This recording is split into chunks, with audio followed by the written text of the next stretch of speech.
Amidst the aftermath of devastation, a scene of desolation unfolded. Wreckage lay strewn across the landscape, a grim testimony to the chaos that had erupted. Lifeless forms were scattered indiscriminately, their presence a haunting reminder of the violence that had transpired. In the midst of this bleak tableau, a figure defied the ruinous surroundings.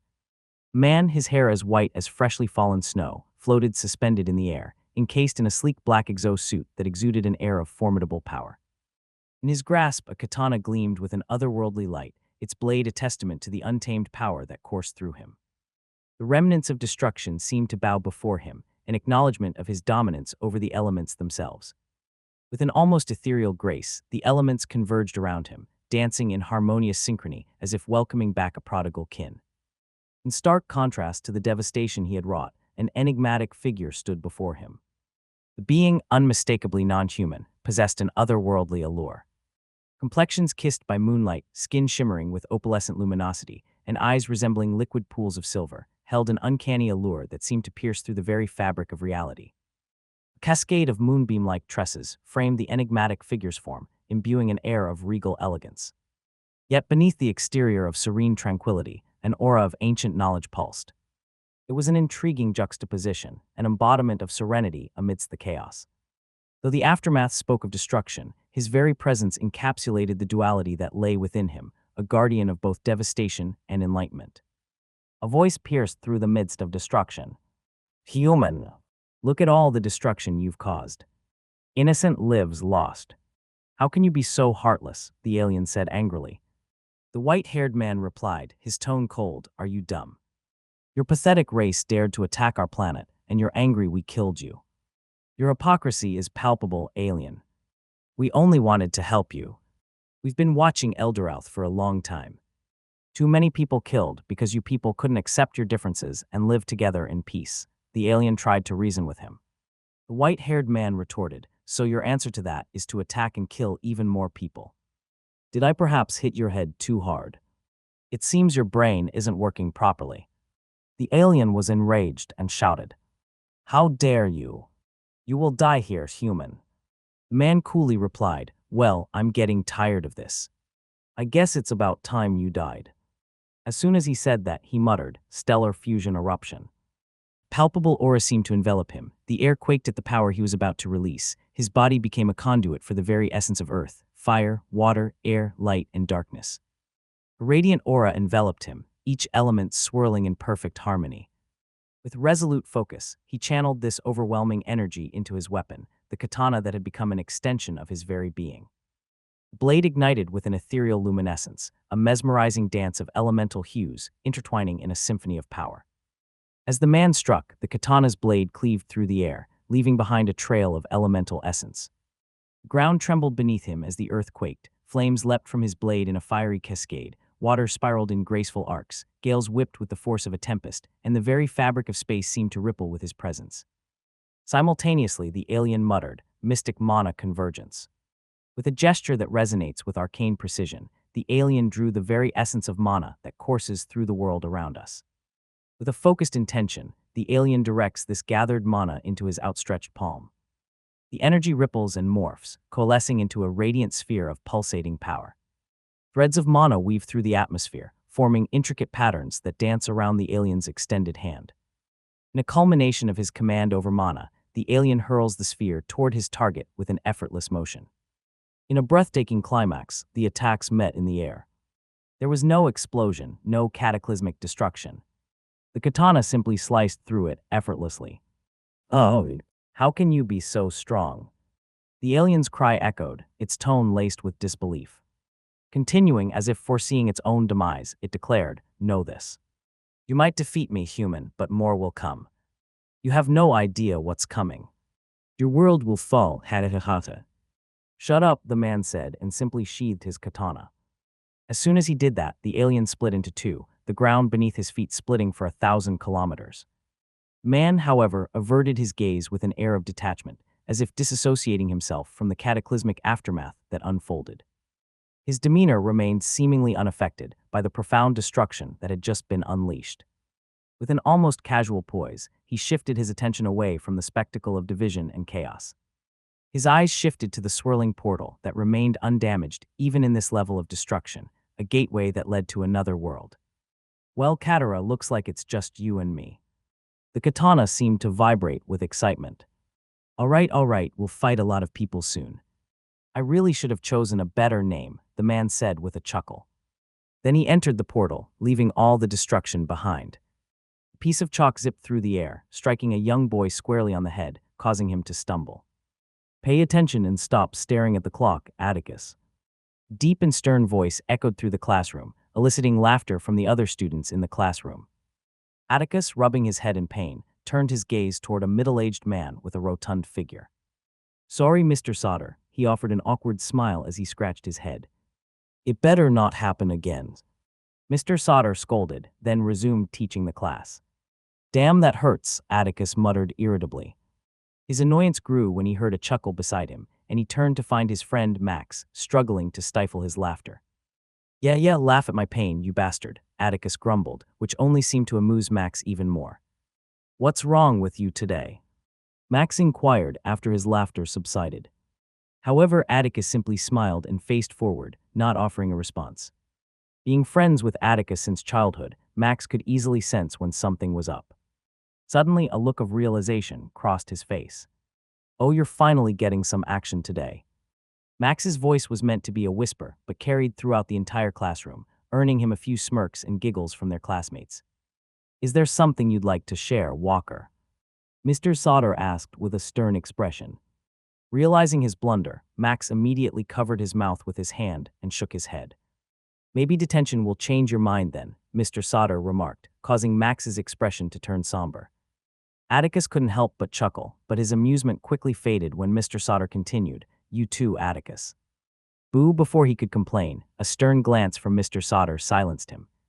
He shot Max glare, who turned his face away in embarrassment. Atticus sighed, and he resumed his impatient watch of the clock. Since I already have detention, I might as well do as I like. After one excruciating hour, the bell rang, signaling the start of the break. Atticus wasted no time. He leaped from his seat and bolted out of the classroom, leaving behind a furious Mr. Sauter. Atticus.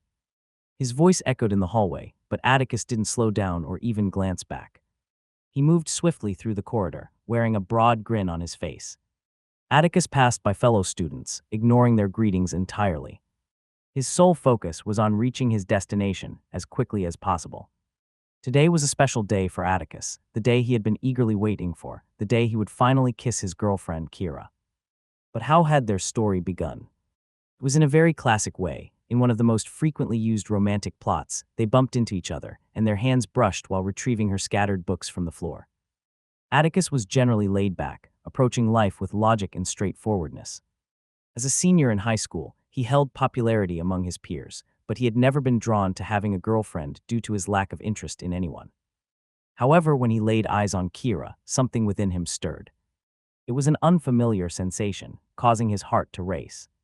He couldn't help but wonder, is this because it's the first time I've held a girl's hand? Gathering his composure, he mustered the courage to ask her out. Surprisingly, she agreed, setting into motion a relationship that had continued to thrive. Although Atticus had made attempts to progress their relationship physically, Kira's shyness and reluctance had often put a pause on their romantic advances. Yesterday they had made a bet, a wager that, if Atticus won, she would have to kiss him. As fate had it, he emerged victorious. And today he anticipated that the promise would be fulfilled. He would make sure of that. He and Kira had separate class schedules, so they planned to meet during break, and he was moving towards their meeting point as if his life depends on it. After a minute of brisk walking, Atticus finally arrived at the location, beneath the chairs in the football stadium. He wasted no time and pulled a breath spray from his pocket, administering it 5 times into his mouth. Cough, cough. Damn, that was too much, he muttered, taking a moment to regain his composure.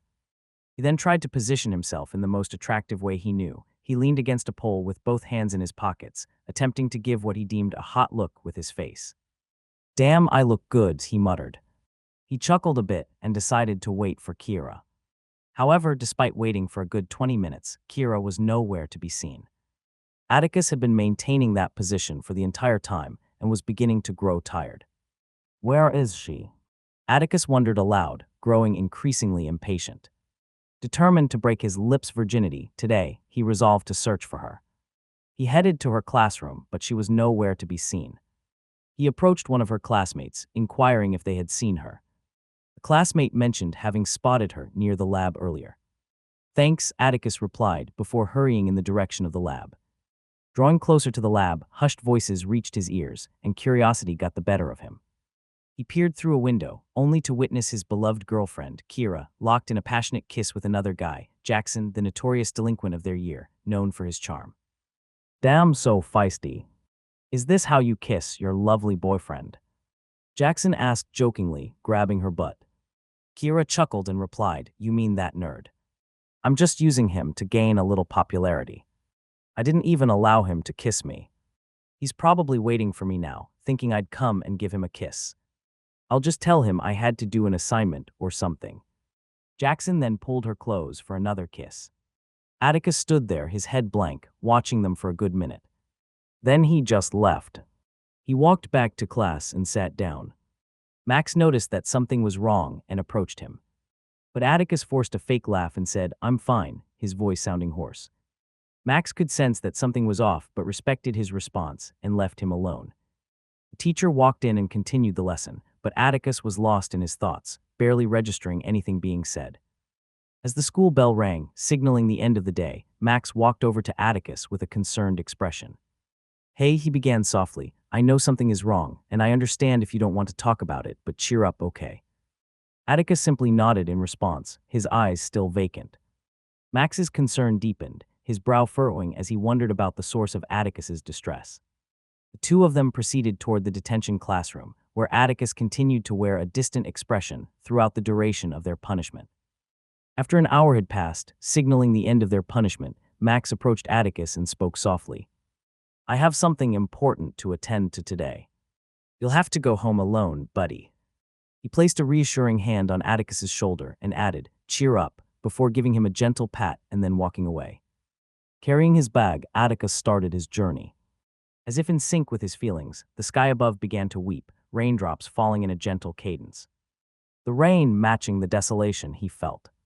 Unperturbed by the rain, he continued to walk, his mind consumed by his own thoughts. He didn't know how, but his legs carried him to Kira's house. He knocked at the door and she answered. Conveniently, she was the only one at home. He entered the house, rain-soaked and lost in thought. Kira greeted him with fake concern. Hey, babe. Are you okay? What are you doing in the rain? Kira noticed Atticus's distant expression and felt a hint of unease. Wait, why are you here? She asked, her voice tinged with worry. Atticus stared at her for a moment. Sensing his unease, Kira took a step back, feeling a mixture of confusion and apprehension. Atticus took a step toward her, and he suddenly threw a punch that connected with Kira's lips, causing them to split. She fell on the floor. Atticus, what the hell? Help, she screamed. But Atticus didn't listen. He punched her a few times, then rose to his feet, his expression stony and his voice devoid of warmth as he addressed Kira. We're through. The words hung in the air, heavy with finality, as he turned and left the house. Atticus continued walking through the rain, lost in his thoughts as the heavy raindrops fell around him. The area was deserted due to the downpour, creating a sense of isolation. After an hour of walking, Atticus finally arrived home. He stepped inside, completely drenched from the rain. Despite his broken heart, Atticus couldn't help but notice the unusual quietness that hung in the air. Right, Mom had that double shift today, he reminded himself, a hint of concern in his voice. I should make something for her before she gets back. With that in mind, Atticus headed to his room to change his clothes. His home was modest, a 2-bedroom apartment with an open layout that combined the kitchen, dining area, and living room. While his mother wasn't wealthy, she provided Atticus with everything he needed, working tirelessly after his father had left when she became pregnant. After drying himself off and changing into dry clothes, Atticus headed to the kitchen to prepare a meal for his mother. Atticus was undeniably a family guy. His love for his mother was unwavering. As he contemplated what to cook, he settled on making stir-fry. Atticus opened the fridge to retrieve some vegetables and reached for a knife to start cutting. I'd love some, a voice suddenly spoke from behind him. A chill ran down Atticus's spine and his body tensed. The voice was calm and composed, as serene as a tranquil lake, giving off an air of nonchalance as if this were an ordinary occurrence. The knife he had been holding froze in midair. Who? Atticus's mind raced as he attempted to identify the source of the voice. He prided himself on having a sharp memory and being able to recall even the smallest details about people he had met. Yet, despite his best efforts, he couldn't place the voice or remember anyone he knew who sounded like that. His grip on the knife tightened, and he swiftly turned to confront the source of the voice. There, sitting at the head of the dining table just a few steps from the kitchen, was a man. The man appeared to be in his 40s and was impeccably groomed. He had a cleanly shaven beard that emphasized his chiseled jawline, and his attire exuded sophistication. He wore a well-fitted jacket that draped elegantly over his frame. Although Atticus had no idea how to fight, he knew one thing for certain: the knife in his hand was sharp. With a cautious and guarded look, he raised the knife a bit higher and slightly bent down. He asked, "What do you want?" Atticus was under no illusion that this man had broken into his home with good intentions. He wasn't foolish enough to think that reasoning with him was an option. His heart raced as he wondered how he had failed to notice his presence earlier. A chilling smile spread across the man's face, a smile that sent shivers down Atticus's spine. He suddenly stood up, causing Atticus to instinctively back away. The man continued to approach, each step sending shockwaves of fear through Atticus's body. Despite the tense situation, the man's voice remained oddly calm and peaceful as he replied, "As much as I would love to answer your questions, I'm a bit pressed for time." He continued to speak, and his words sent another shockwave through Atticus's mind. "Honestly, I was a little bit reluctant when Master chose you. But after seeing what you did to that girl, I understood why. Although I'd never hit a woman, watching you take your revenge was a bit thrilling." Atticus's thoughts were in disarray. He was following me, he wondered, unable to comprehend how it was possible. While it had been raining and he had been lost in thought, what he had done to Kira had taken place inside her house. How had this man seen it all? As the man closed in, Atticus realized he had no room to back away any further. He tightened his grip on the knife. "I'll attack if he gets closer," he decided. The man simply chuckled, as if reading his mind. He stopped a few feet from Atticus, and from his jacket, he retrieved a gun and aimed it at him, causing his heart to race. His words followed, "Be sure you entertain us," he uttered. While before Atticus could react, the man pulled the trigger. The bullet sliced through the air and pierced Atticus's head without mercy. Unhurriedly, the man coolly blew on the gun's muzzle and returned the weapon to his jacket before walking away with a contented smile. "This should be good," he murmured to himself. Only silence pervaded the house, and the sole remaining presence was the lifeless body of a high school boy. Atticus was dead. Reincarnation. The concept of reincarnation is an absurd notion, with some believing in it fervently while others dismiss it entirely. Atticus did not believe in rebirth. He thought that death was the end. However, as if trying to laugh at his face, "Congratulations, it's a baby boy. He looks like Avalon." Atticus watched as the doctor wrapped him gently in soft blanket and passed him to a woman, sighting weakly on a lavish hospital bed. The woman possessed an ethereal beauty that captivated all who laid eyes upon her. Her hair, a cascade of flowing golden strands, shimmered like sunlight, framing a face that radiated warmth and grace. Her sparkling cerulean eyes held depth that seemed to whisper secrets of thousand stories. Her features were delicate and perfectly proportioned, with high cheekbones that accentuated her flawless complexion. Her rosy lips curved into a captivating smile, revealing a row of pearly white teeth that gleamed with a joyful expression. "He is not crying. Why, Xiomara?" Anastasia's voice was laced with concern as she leaned closer, her brows furrowing in worry. Her maternal instincts were on high alert, and she couldn't help but wonder why her little one was unusually quiet. "Is something wrong?" she muttered softly, her gaze fixed on her baby. Xiomara, the experienced doctor, met Anastasia's gaze with a thoughtful expression. "There are instances where infants may not cry immediately after birth," she explained gently, her professional demeanor helping to soothe the worried mother. "Please continue to rest for a couple of days, and if you notice any unusual changes or concerns, do not hesitate to inform me." Xiomara's own curiosity was piqued by the rare occurrence. Despite her medical knowledge, encountering such a situation firsthand still managed to be a perplexing anomaly. "Are you sure?" asked Anastasia, while staring at her little sunshine with genuine affection, still not convinced. Xiomara maintained her composed demeanor, offering another comforting nod. I truly believe he will be just fine, she reiterated, her tone soothing and reassuring. Anastasia finally relented, albeit with a lingering trace of worry. All right. Thank you for your help, Zio, she said gratefully, her eyes never leaving the bundle in her arms. Anytime, Anna, Xiomara responded with an affectionate smile, her own concern masked by her professionalism. She turned to leave the room, her steps gentle and purposeful. Let me go inform the others that everything is all right. They must be quite worried, she added, her smile widening. A few minutes passed, and Anastasia's heart warmed as she observed the entrance of two women and a man into the room, their smiles exuding warmth and care. Zelda, with her radiant presence, looked down at Anastasia and the newborn with a mix of worry and affection. Her golden locks framed her face elegantly, and her concerned eyes held a reassuring gaze. "Oh, baby, are you okay?" she inquired, her voice full of maternal concern. Anastasia managed a tired but content smile. "I'm okay, Mom," she reassured, her voice soft but heartfelt. Bringing a new life into the world had left her weary yet exhilarated. Ethan, beaming with pride, chimed in playfully, "Ha ha ha, he looks handsome just like me." His grin was infectious, and his distinguished presence was evident in every word and gesture. His hair, a seasoned shade of black, held a lifetime of experiences and wisdom. Gently lifting his grandson, he made silly faces in a determined effort to elicit a laugh from the infant. Anastasia's gaze shifted to Freya, her mother-in-law, who wore a more somber expression. "He is not here, is he?" Anastasia's voice held a tinge of sadness as she inquired. "Sorry, honey," Freya replied, her tone sympathetic as she shook her head. Her aura radiated undeniable power and strength, and her flowing blue hair symbolized the wisdom that came with age. Anastasia's heart sank, her worry about her husband's safety evident in her eyes.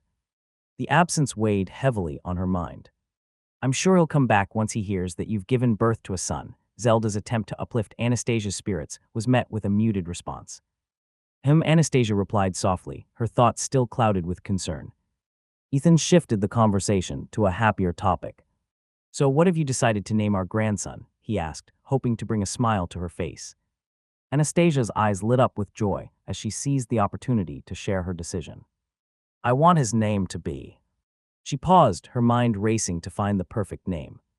Suddenly a name emerged, carrying a sense of strength and significance. "Atticus. His name will be Atticus Ravenstein." "Atticus, what a beautiful name." "It suits him perfectly," Zelda exclaimed, her voice filled with admiration.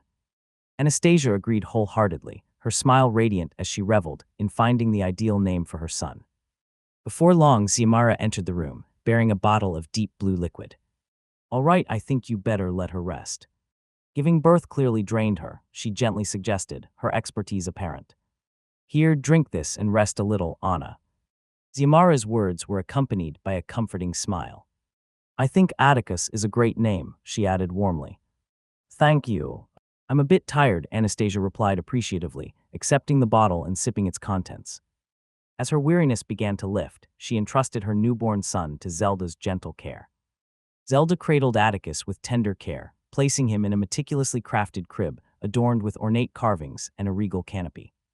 The crib exuded an air of majesty, a fitting resting place for the newly named Atticus. As they left the room, well wishes and hopes for Anastasia's swift recovery echoed in their wake. Meanwhile, young Atticus found himself grappling with an existential whirlwind. What the heck is going on? He pondered, bewildered by the unfolding events and the weight of his newfound existence. It had been 3 days since the whole reincarnation fiasco happened, and Atticus was still in denial. It seemed so absurd to him. "I guess Buddhism has some truths to it," Atticus reasoned. He had never really been a religion person. He thought there was only nothingness after life. Atticus's approach to matters of faith and spirituality had always been grounded in rationality. He had regarded himself as a skeptic, placing his trust in empirical evidence, critical thinking, and reason. Even though his mother on Earth had insisted on attending church every Sunday, Atticus had maintained a stance of detachment from religious beliefs. And yet, as he grappled with the aftermath of his inexplicable experience, he found himself at a crossroads where the boundaries of rationality seemed to blur with the enigmatic forces at play. "It's been 3 days. I guess it's about time I accept my situation," Atticus thought, his realization accompanied by a gentle poke on his cheek from a blonde woman. "Bouah," Atticus responded, hoping his simple utterance would discourage further attention. They're really persistent, Atticus observed, feeling slightly exasperated by the attention he was receiving. Amidst the interactions, Atticus couldn't help but form impressions of the people around him. New mother, Anastasia. She seems happy, he noted as his gaze shifted to the blonde woman. Look, Era, he grabbed my finger, Anastasia exclaimed, her joy evident. Yes, my lady, replied Arya, while giving Atticus a warm smile. She was Anastasia's Ravenblade, her bodyguard. Here, Atticus. Grab Mama's finger. Anastasia exclaimed excitedly. She's beautiful. Atticus gave a little smile and reached out for her finger. Yes, grab it. Anastasia, excited to see Atticus grabbing her finger again. Damn, this is tiring. Atticus wondered why he felt so tired when he didn't really do anything. I suppose this is how a baby feels. No wonder all they do is poop, eat, and sleep, Atticus mused. I'm glad they're at least speaking English, he added with a sense of relief. I won't have to learn a language from scratch. My lady, it looks like young master is tired, Arya noticed Atticus's wearied expression.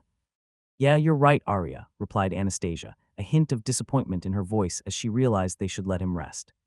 She carefully covered Atticus with a snug blanket and quietly left him to enjoy his sleep. I'm left to my thoughts now, Atticus realized, feeling a mix of emotions. Atticus couldn't help but contemplate about his premature death and the subsequent rebirth.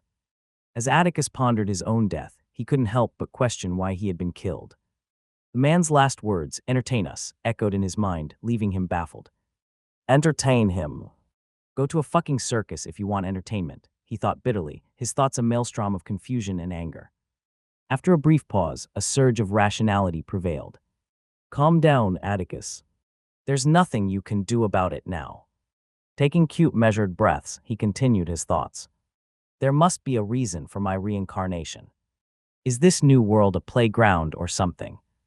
Atticus had always been a logical person. He never considered himself to be someone so exceptional that he would merit being singled out for reincarnation. I'll figure that out eventually. For now, there's only one way forward, living, he resolved. Concern for his mother crept into his thoughts. I hope Mom will be all right, he reflected, a pang of worry threading through his emotions. No matter how long it takes, I will make you regret this. Determination fueled Atticus's promise to hunt down his killer and make him pay. Atticus was driven by a strong sense of vengeance, ensuring that he reciprocates any actions directed towards him. Even though Kira had shattered his heart with her actions, Atticus wasn't the type to let her betrayal shape his interactions with others or dictate how he would move forward in life. He had always followed one mantra throughout his life, an eye for an eye. After what he did to her, the matter was basically forgotten. For now, this is my new reality and I'll make the most of it, Atticus declared, determination igniting his spirit. I'll ensure I make him regret doing this to me, he added. As sleep overtook him, Atticus's last thoughts were filled with determination to seek revenge. 6 months passed since Atticus was born. His life has been closely monitored and observed with unwavering vigilance by Anastasia or Arya. Life as an infant was hard on Atticus. He couldn't move much nor talk. Basically, there was nothing to do but eat, sleep, and poop. This would have been the life if not for this accursed woman, he thought. Come here, my little ats. Anastasia's excited voice resonated. They were currently in a lavish room filled with toys and playthings. Every single inch of the room was padded, and the floor was covered with a soft material. Anastasia had spared no effort to ensure that Atticus had a very safe place to play in. Ababa, Atticus cooed and gurgled in response, his communication limited to these innocent sounds. Being a child is tougher than I thought, he contemplated as he tried to use his tiny baby hands to crawl towards Anastasia. Anastasia's attempts to engage him continued as she introduced a rattle for him to play with. Look, Atticus. A fun rattle. Can you shake it too? Oh no, not again, Atticus sighed and responded by shaking the rattle, eliciting joy from Anastasia.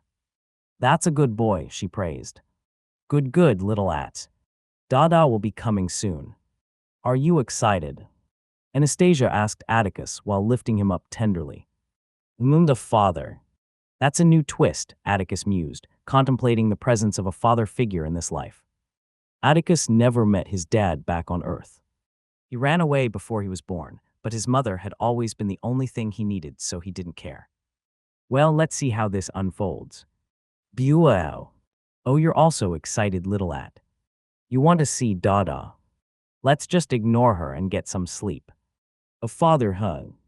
Atticus thought with a smile on his face before closing his eyes. Avalon Ravenstein, a demon on the battlefield, returned from the battlefield in his sleek hover car. As he stepped out, his presence commanded attention. His tall and imposing figure radiated the power of a Grandmaster rank. Dressed impeccably in a tailored suit, Avalon embodied elegance and refinement. His strong jawline and piercing eyes conveyed determination, while his neatly styled white hair added a touch of suave to his overall appearance. He looked up to see his butler standing tall and proud, a figure of strength and wisdom. Butler Bauman, an old war veteran with a face weathered by years of experience, exuded an aura of resilience, also showcasing his Grandmaster rank. His eyes filled with a deep understanding of the horrors of war. With a respectful bow, Bauman greeted Avalon, his voice carrying the weight of countless battles fought and won. "Welcome home, Master Avalon," he said, his words laced with a sense of admiration. "It is good to see you return safely." Avalon, a bit impatient to see his son and wife. "Thank you, Bauman," he replied, using the butler's name with familiarity and respect. Bauman had been with the Ravenstein family since he was little. "It's good to be back." "Where are they?" Avalon asked. Bauman smiled, clearly expecting the question. "They're in young master's room, sir," he replied respectfully. Avalon smiled, then he started walking briskly into the mansion. Before he left, he and Anastasia had decided a room for their newborn. After one long year of being away, Avalon's heart swelled with anticipation as he made his way towards his wife and their precious 7-month-old son. The doors swung open, revealing the opulence within. Avalon's footsteps echoed through the marble foyer as he strode towards the room where his newborn should be with his lovely wife. The air was filled with a mixture of nervous anticipation and unspoken joy. Entering the room, Avalon's eyes immediately sought out the small bundle of life nestled in his wife Anastasia's arms. His strong presence softened as he approached them, his battle-hardened exterior giving way to tenderness. Gently, Avalon kissed his wife on her forehead and muttered a gentle "sorry, I'm late" in her ears. He reached out to take his son into his arms. As he cradled his son against his chest, a surge of warmth coursed through Avalon's fingertips. "What name did you choose?" Avalon asked his wife. "Atticus." Atticus Ravenstein, Anastasia replied with a smile, happy seeing her husband finally back home in one piece. Although she had communicated with him a lot, it was still better to see him in person. "Atticus," he muttered. "It's a powerful name. I love it." Avalon exclaimed, happy with the name his wife chose. She had refused to tell him, asking him to come home first. "I wonder," Avalon thought. He then tried to sneakily check how Atticus would react to Mana. The better a child responded to Mana, the higher their talent. This way of checking how talented a child wasn't completely accurate, but it would give an estimation of the child's talent. He closed his eyes and focused his Mana, delicately probing the depths of Atticus' being. A vibrant aura enveloped Atticus, creating an ethereal connection between them. Like a gentle breeze, the warmth of the Mana permeated Atticus' body, spreading through his veins and pulsating with a soothing energy. Atticus, initially taken aback by the sensation, soon found himself surrendering to the enchanting warmth. He could sense the energy traversing his body, its magical essence intertwining with his own essence. The sensation of the Mana moving all around Atticus was both exhilarating and comforting. It was as if the very fabric of his existence was being gently caressed by the mystical energy, leaving no stone unturned. What is this sensation?" Atticus exclaimed inwardly. He heard his father had finally arrived and was looking forward to meeting him. He was initially taken aback by Avalon's strong presence, but he relaxed when his expression softened. He was a little confused when he saw Avalon closing his eyes, not expected this to happen. "Is this magic? Please say yes." He hoped whatever Avalon was doing was magic. Anastasia, who noticed Avalon, suddenly hit him on the back of his head, breaking his concentration. "Honey, what the hell are you doing?" said Anastasia, her face contorts into an angry smile. Avalon, who noticed this, suddenly becomes visibly nervous. He was feared on the battlefield, but he knows he's nothing compared to when his wife got angry. She's the embodiment of evil, a devil. A beautiful devil. "Sorry, Anna. I got carried away. I only wanted to check his potential," said Avalon meekly. If people outside got word that Avalon Ravenstein, the Inferno warlord, was speaking like this, they would deny it with everything they had. He's still too young, honey. He'll go through his awakening when he grows up, just like every other children, replied Anastasia. She grabbed Atticus and placed him gently in his bed. We should let him rest. I think he's had enough for today, Anastasia said while giving Atticus a kiss on his forehead. All right, Anna. Avalon also gave Atticus a kiss on his forehead. They left the room, leaving a bewildered Atticus to ponder what he just discovered.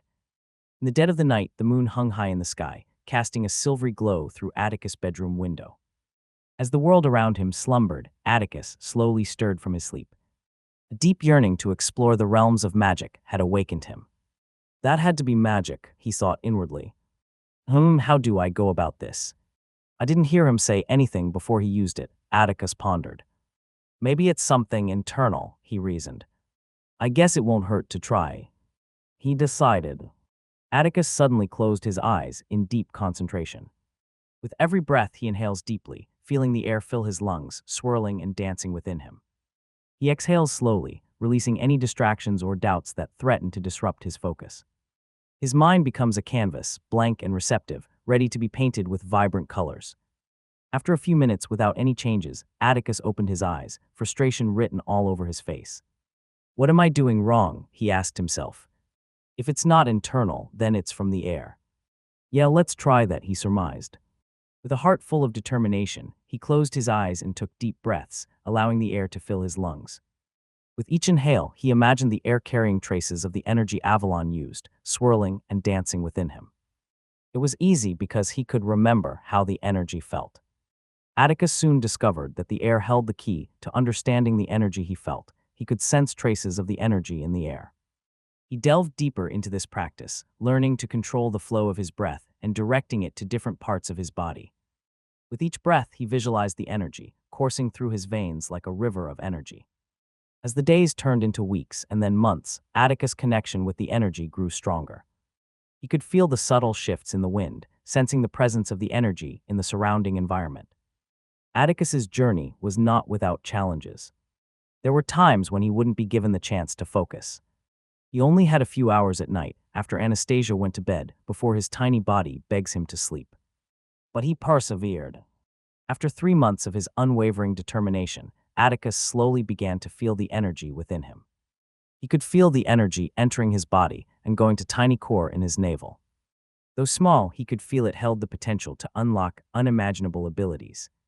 As he delves deeper into his meditation, he begins to feel a subtle tingling sensation, like tiny electric sparks dancing beneath his skin.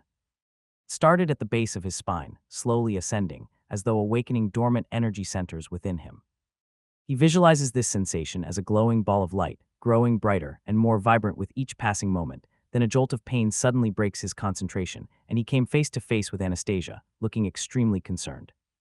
Anastasia was meditating in a room. The room was white and a marvel of advanced technology. It exudes a sense of modernity and innovation, with its sleek design and amazing features. Its pristine walls and polished floors create an atmosphere of purity and focus, while the room itself is bathed in a soft, ethereal light, giving it an otherworldly ambience. Only the Ravenstein family and a few others who, due to their immense wealth and influence, can afford such a remarkable training room, serving as a testament to their status and power. As she sat cross-legged, her breathing steady and her face serene, trying to channel mana and increase her power, suddenly, amidst the tranquility of the night, Anastasia felt a surge of mana emanating from her son's room. Without wasting any moment, Anastasia sprang into action, propelled by a mother's unwavering love and protective instincts. As she approached the door to his room, a sense of foreboding gripped her, intensifying her urgency. What could have caused this sudden surge of mana? Is Atticus in danger? Anastasia's heart pounded in her chest, her mind racing with countless scenarios. With a swift motion, she pushed open the door and stepped into the room. The once serene and tidy room had been transformed into a scene of chaos and destruction. Anastasia's heart skipped a beat, fearing the worst for her son. However, her worries were instantly alleviated when she spotted him, safe and sound, in the midst of the wreckage. With a mixture of relief and bewilderment, Anastasia rushed over to her son, scooping him up in her arms. She examined him carefully, ensuring he was unharmed despite the destruction that surrounded them. A few seconds later, Avalon burst into the room, ready to face any enemy threatening his son's life. He became calm when he saw his wife hugging his boy in the middle of a wreckage, both unharmed. "What the heck happened?" Avalon asked, wondering what caused the surge of mana. He noticed a ton of mana emanating from Atticus, but he just couldn't believe his 1-year-old son caused it. It sounded so absurd that he killed the thought in his mind. As if mocking his stupidity, Anastasia replied, "Atticus awakened his core." She still couldn't believe it. If the other families heard that a 1-year-old awakened his core, they would use every resources they have at their disposal to make sure he doesn't live to the next day. Especially the Obsidian Order, she thought gravely. The Obsidian Order, this dark group, shrouded in secrecy and fueled by a fanatical devotion. Its members deny their humanity and instead worship the enigmatic Zorvans. They firmly believe that these alien entities have been sent to bestow salvation upon the realm of Eldoralth. Driven by their zealous convictions, the Obsidian Order has infiltrated not only the human race but other races as well. Their insidious reach extends across the globe. "I have to make sure this doesn't get out," she thought. Arya Anastasia called her Ravenblade immediately. "Yes, my lady," Arya replied, bowing. "Make sure no one finds out about this. Create a rumor, make it seem like Atticus was attacked by assassins. They weren't the sole individuals within the estate. Anyone possessing even a modicum of strength would have sensed the powerful surge of mana. If left unaddressed, they might formulate various interpretations, all of which would eventually attribute uniqueness to Atticus. To preempt this, it was wiser to divert their thought processes from the outset. "As you wish, my lady," Arya replied, vanishing into the shadows. She was just as bewildered as Anastasia, not expecting a 1-year-old to awaken. She had always noticed mana surround him, but had assumed he just was talented and was absorbing it subconsciously. She never thought that Atticus would awaken. To awaken, you either have to absorb mana in a sealed room, with a high mana density as most children from big families who can afford it do. And even then, it takes a month or two to awaken. Or wait to awaken naturally at around 10-12, as their core would have absorbed enough mana naturally. She didn't think he'd be so talented to have absorbed enough to awaken so soon. "I'll protect him no matter what," she muttered, determined to protect Atticus. She had been Anastasia's Ravenblade for 2 years when she married into the Ravenstein family. From a young age, Arya displayed exceptional talent for combat and stealth, making her a perfect candidate for the role of a personal bodyguard and protector. Ravenblades were raised as assassins from a young age and act as the bodyguards of a privileged few in the Ravenstein family. Arya's loyalty and dedication to Anastasia are unwavering. She has sworn to protect her lady at all costs and is willing to go to great lengths to ensure her safety. The first day she saw Atticus, something within her stirred, and she felt an overwhelming desire to protect and care for this innocent life. Despite her ruthless upbringing, Arya's heart was touched, and she made a solemn promise to shield Atticus from harm. After Arya left, Anastasia turned to her husband, her face etched with concern. "We have to keep this under wraps, honey. His life will be in danger if anyone finds out," she said. "Don't worry, Anna. No one will find out," Avalon assured affectionately and kissed his wife on her forehead. He couldn't help but worry about their son too. After a few minutes, they left the wrecked room with Atticus, each in serious thought. After tucking Atticus to sleep, Anastasia stood by his side, her gaze fixed upon him, lost in deep contemplation. In that moment, she exuded an air of unwavering determination and strength, a testament to her formidable presence on the battlefield. Once a force to be reckoned with, she had left her life of warfare behind after becoming pregnant with Atticus. "I won't let anything happen to you," Anastasia muttered, face filled with affection. Then she kissed Atticus on his forehead and left the room. A few minutes after Anastasia left the room, Atticus opened his eyes as though he wasn't sleeping in the first place. "I thought she'd never leave," he thought. It felt like she was going through some kind of inner monologue or something. He pretended to fall asleep when Anastasia was around so she would leave quickly, but got frustrated when she just stood there staring at him. "I remember seeing some kind of system interface before Mom came into my room," he pondered. "Reminds me of those novels I read on Earth." Suddenly a memory surfaced in his mind, prompting a thought, status. Atticus called out within his thoughts. He suddenly noticed a flicker of light out of the corner of his eye. Intrigued, he thought about how easy it would be if it appeared in front of him, and was astonished to find a holographic system interface materializing in front of his face. == Character profile. Username Atticus Ravenstein. Age 1. Gender male. Race human. Attributes. Strength 1. Agility 1. Endurance 1. Vitality 3. Intelligence 5. Charm 3. Rank novice. Talent mythical. Bloodline locked. Abilities. Innate skills. Conceal grade mythical. The ability to conceal your power from anyone regardless of rank. You may choose what level you want to be shown. == Shit. How did I not think to check if I had a system? Atticus berated himself, frustration bubbling within. It's basically reincarnation 101. You get reborn, you get a supercharged system. It's like the standard package. Damn it, I've wasted a whole year.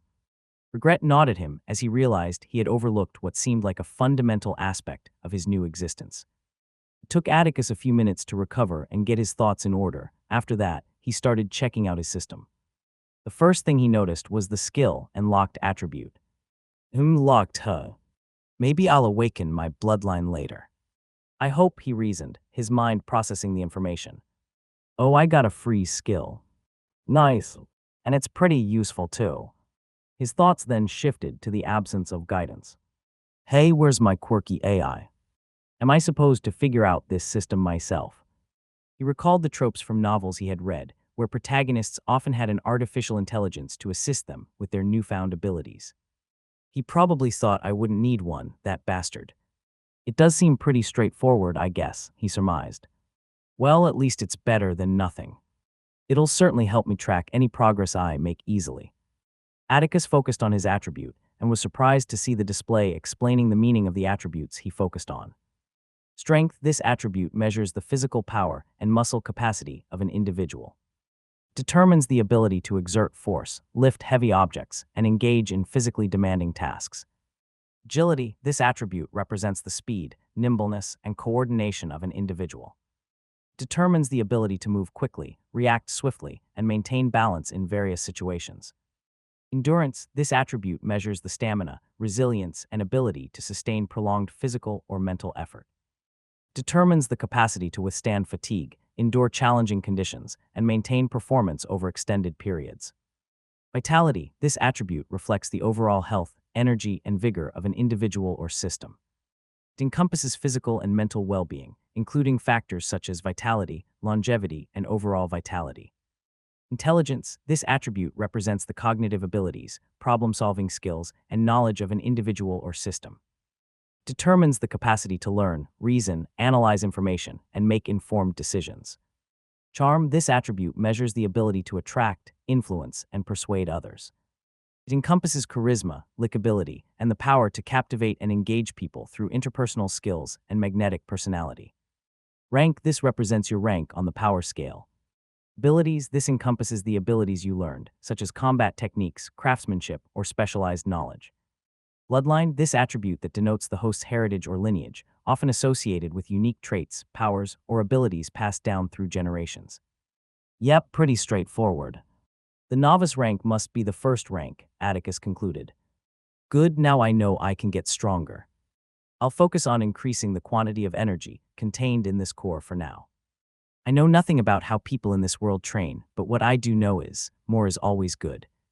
Determination burning inside him, he tried to gather the energy. I wonder what my bloodline would be, he thought while letting out a cute yawn. Damn this infant's body. I guess I'll continue tomorrow, his eyes, and drifted to sleep. Unbeknownst to Atticus, Arya, ever vigilant, observed his every move from the darkness. She noticed a subtle change in his aura, as if he was gathering mana into his mana core. This sight only fueled her determination to protect him from any potential harm. Arya's eyes remained fixed on Atticus, unwavering and filled with a mix of concern and determination. She knew that her role was to shield him from any danger that might arise, and she was prepared to do whatever it took to fulfill that duty. With a sense of purpose, Arya seamlessly blended into the shadows, her movements swift and graceful. She became one with the darkness, her determination shining through her eyes. In a dimly lit room, the faint glow coming from a man casts eerie shadows on the walls. The room is adorned with ancient tapestries and mysterious artifacts, creating an atmosphere of intrigue and mystery. Amongst the room's enigmatic ambience, a middle-aged man approached the man seated on a cushion, deep in meditation. The man's presence commanding, his demeanor exuding an air of authority. Yet a sense of trepidation lingers, for the man meditating emits an unsettling aura that sends shivers down the spines of those around him. His head is adorned with a crown of lustrous black hair, neatly styled and cascading down to his broad shoulders. A well-groomed goatee frames his serene face. Draped around his body was a traditional Chinese robe, its fabric flowing gracefully as he sat cross-legged. This man is the head of the Obsidian Order branch in Sector 3. As the middle-aged man drew nearer, he bowed. He could feel the weight of the man's Grandmaster rank aura pressing down on him. "Speak, oh," the man said, his voice deep and commanding. The middle-aged man knew better than to keep him waiting. The last person that offended him didn't live to tell the tale. "I heard he simply brought him the wrong coffee," he thought. Sir Alvis the Ravensteins claimed that their 1-year-old son was attacked. With a voice laced with respect, he spoke. "Were we involved?" The man inquired, casting a look at the middle-aged man that sent shivers down his spine. "No, Sir Alvis. I've investigated everyone and I can assure you that it was not from us," he replied immediately, trying not to get on his bad side. "Maybe one of the Tier 1 families tried to assassinate their heir," he said. Perhaps," Alvis replied, "or maybe the Ravensteins are hiding something." Alvis felt it was strange. Why would they want to kill a 1-year-old boy? Sure, the Ravensteins had a lot of enemies, but would they really go out of their way to kill an infant? He didn't think so. "Hugo, watch over the boy. Let me know immediately if anything happens," Alvis commanded. "Yes, sir," the middle-aged man, Hugo replied. "Good. You may leave," Alvis dismissed Hugo, who turned and left the room quickly. Atticus, oblivious to all the trouble he had caused, was trying hard to increase his rank. It had been a week since the incident, and he was having trouble finding the time to train. His progress was hindered by the constant presence of Anastasia, who refused to leave his side. He overheard Anastasia and Avalon when they came into his room, discovering that what he awakened was his mana core, and the energy he was absorbing was mana. Undeterred by the lack of time, Atticus persisted every day, only absorbing mana whenever Anastasia had to attend to her duties. Luckily, she had duties as the lady of the Ravenstein family, or it would have been harder for Atticus to find a chance to train. With unwavering determination, he dedicated himself to focusing solely on harnessing and absorbing mana into his mana core. And just like that, a year passed. After diligently training all this time, Atticus finally experienced a transformative change. The constant infusion of mana had caused his mana core to grow by a few milliliters, indicating a significant progress. He felt a powerful surge of mana coursing through his body. "I feel healthy." Atticus felt some changes in his body after the breakthrough, as if his body became more healthy. "I'm glad it wasn't like the day I awakened." He was glad that this breakthrough was Loki. Atticus was currently in his cradle inside his room. It was late at night and Anastasia had gone to sleep, leaving him alone in the room. Wanting to examine what changed, he attempted to sit up. To his surprise, it was much easier than before. He raised his tiny arms and clenched his fists. Although minuscule, he could feel that his strength had increased. Finally, progress. "I've been absorbing mana like a hungry beast for a year now. Let's see what changed." Status. A holographic system interface materialized in front of his face. Equals equals equals. Equals equals equals. Character profile. Username Atticus Ravenstein. Age 2. Gender male. Race human. Attributes. Strength 2. Agility 1. Endurance 2. Vitality 5. Intelligence 6. Charm 4. Rank novice new. Talent mythical. Bloodline locked. Abilities. Innate skills. Conceal grade mythical. The ability to conceal your powers from anyone regardless of rank. You may choose what level you want to be shown. Equals equals equals. Atticus had ranked up one sub-level. As Atticus stood before a mirror, he couldn't help but reflect on the past 3 years of his life. It had been a whirlwind of experiences and memories, all etched into his mind. He remembered the times when his grandparents, Zelda and Ethan, came to visit him. Although it was hard pretending to be a child, their presence brought warmth into his life, and he enjoyed the moments they spent together. He also played with Freya a few times and enjoyed her showering him with gifts. But it was meeting his cousins that truly left an impression on Atticus. Meeting them for the first time was interesting, to say the least, as he had never had siblings or cousins before, even in his past life. They had been away when Atticus was born. The siblings possessed distinct personalities that Atticus found fascinating. Ember, though cold at times, intrigued him. She had an air of mystery around her, often keeping to herself and speaking very little. Her reserved nature made Atticus wonder what thoughts and emotions were hidden beneath her quiet exterior.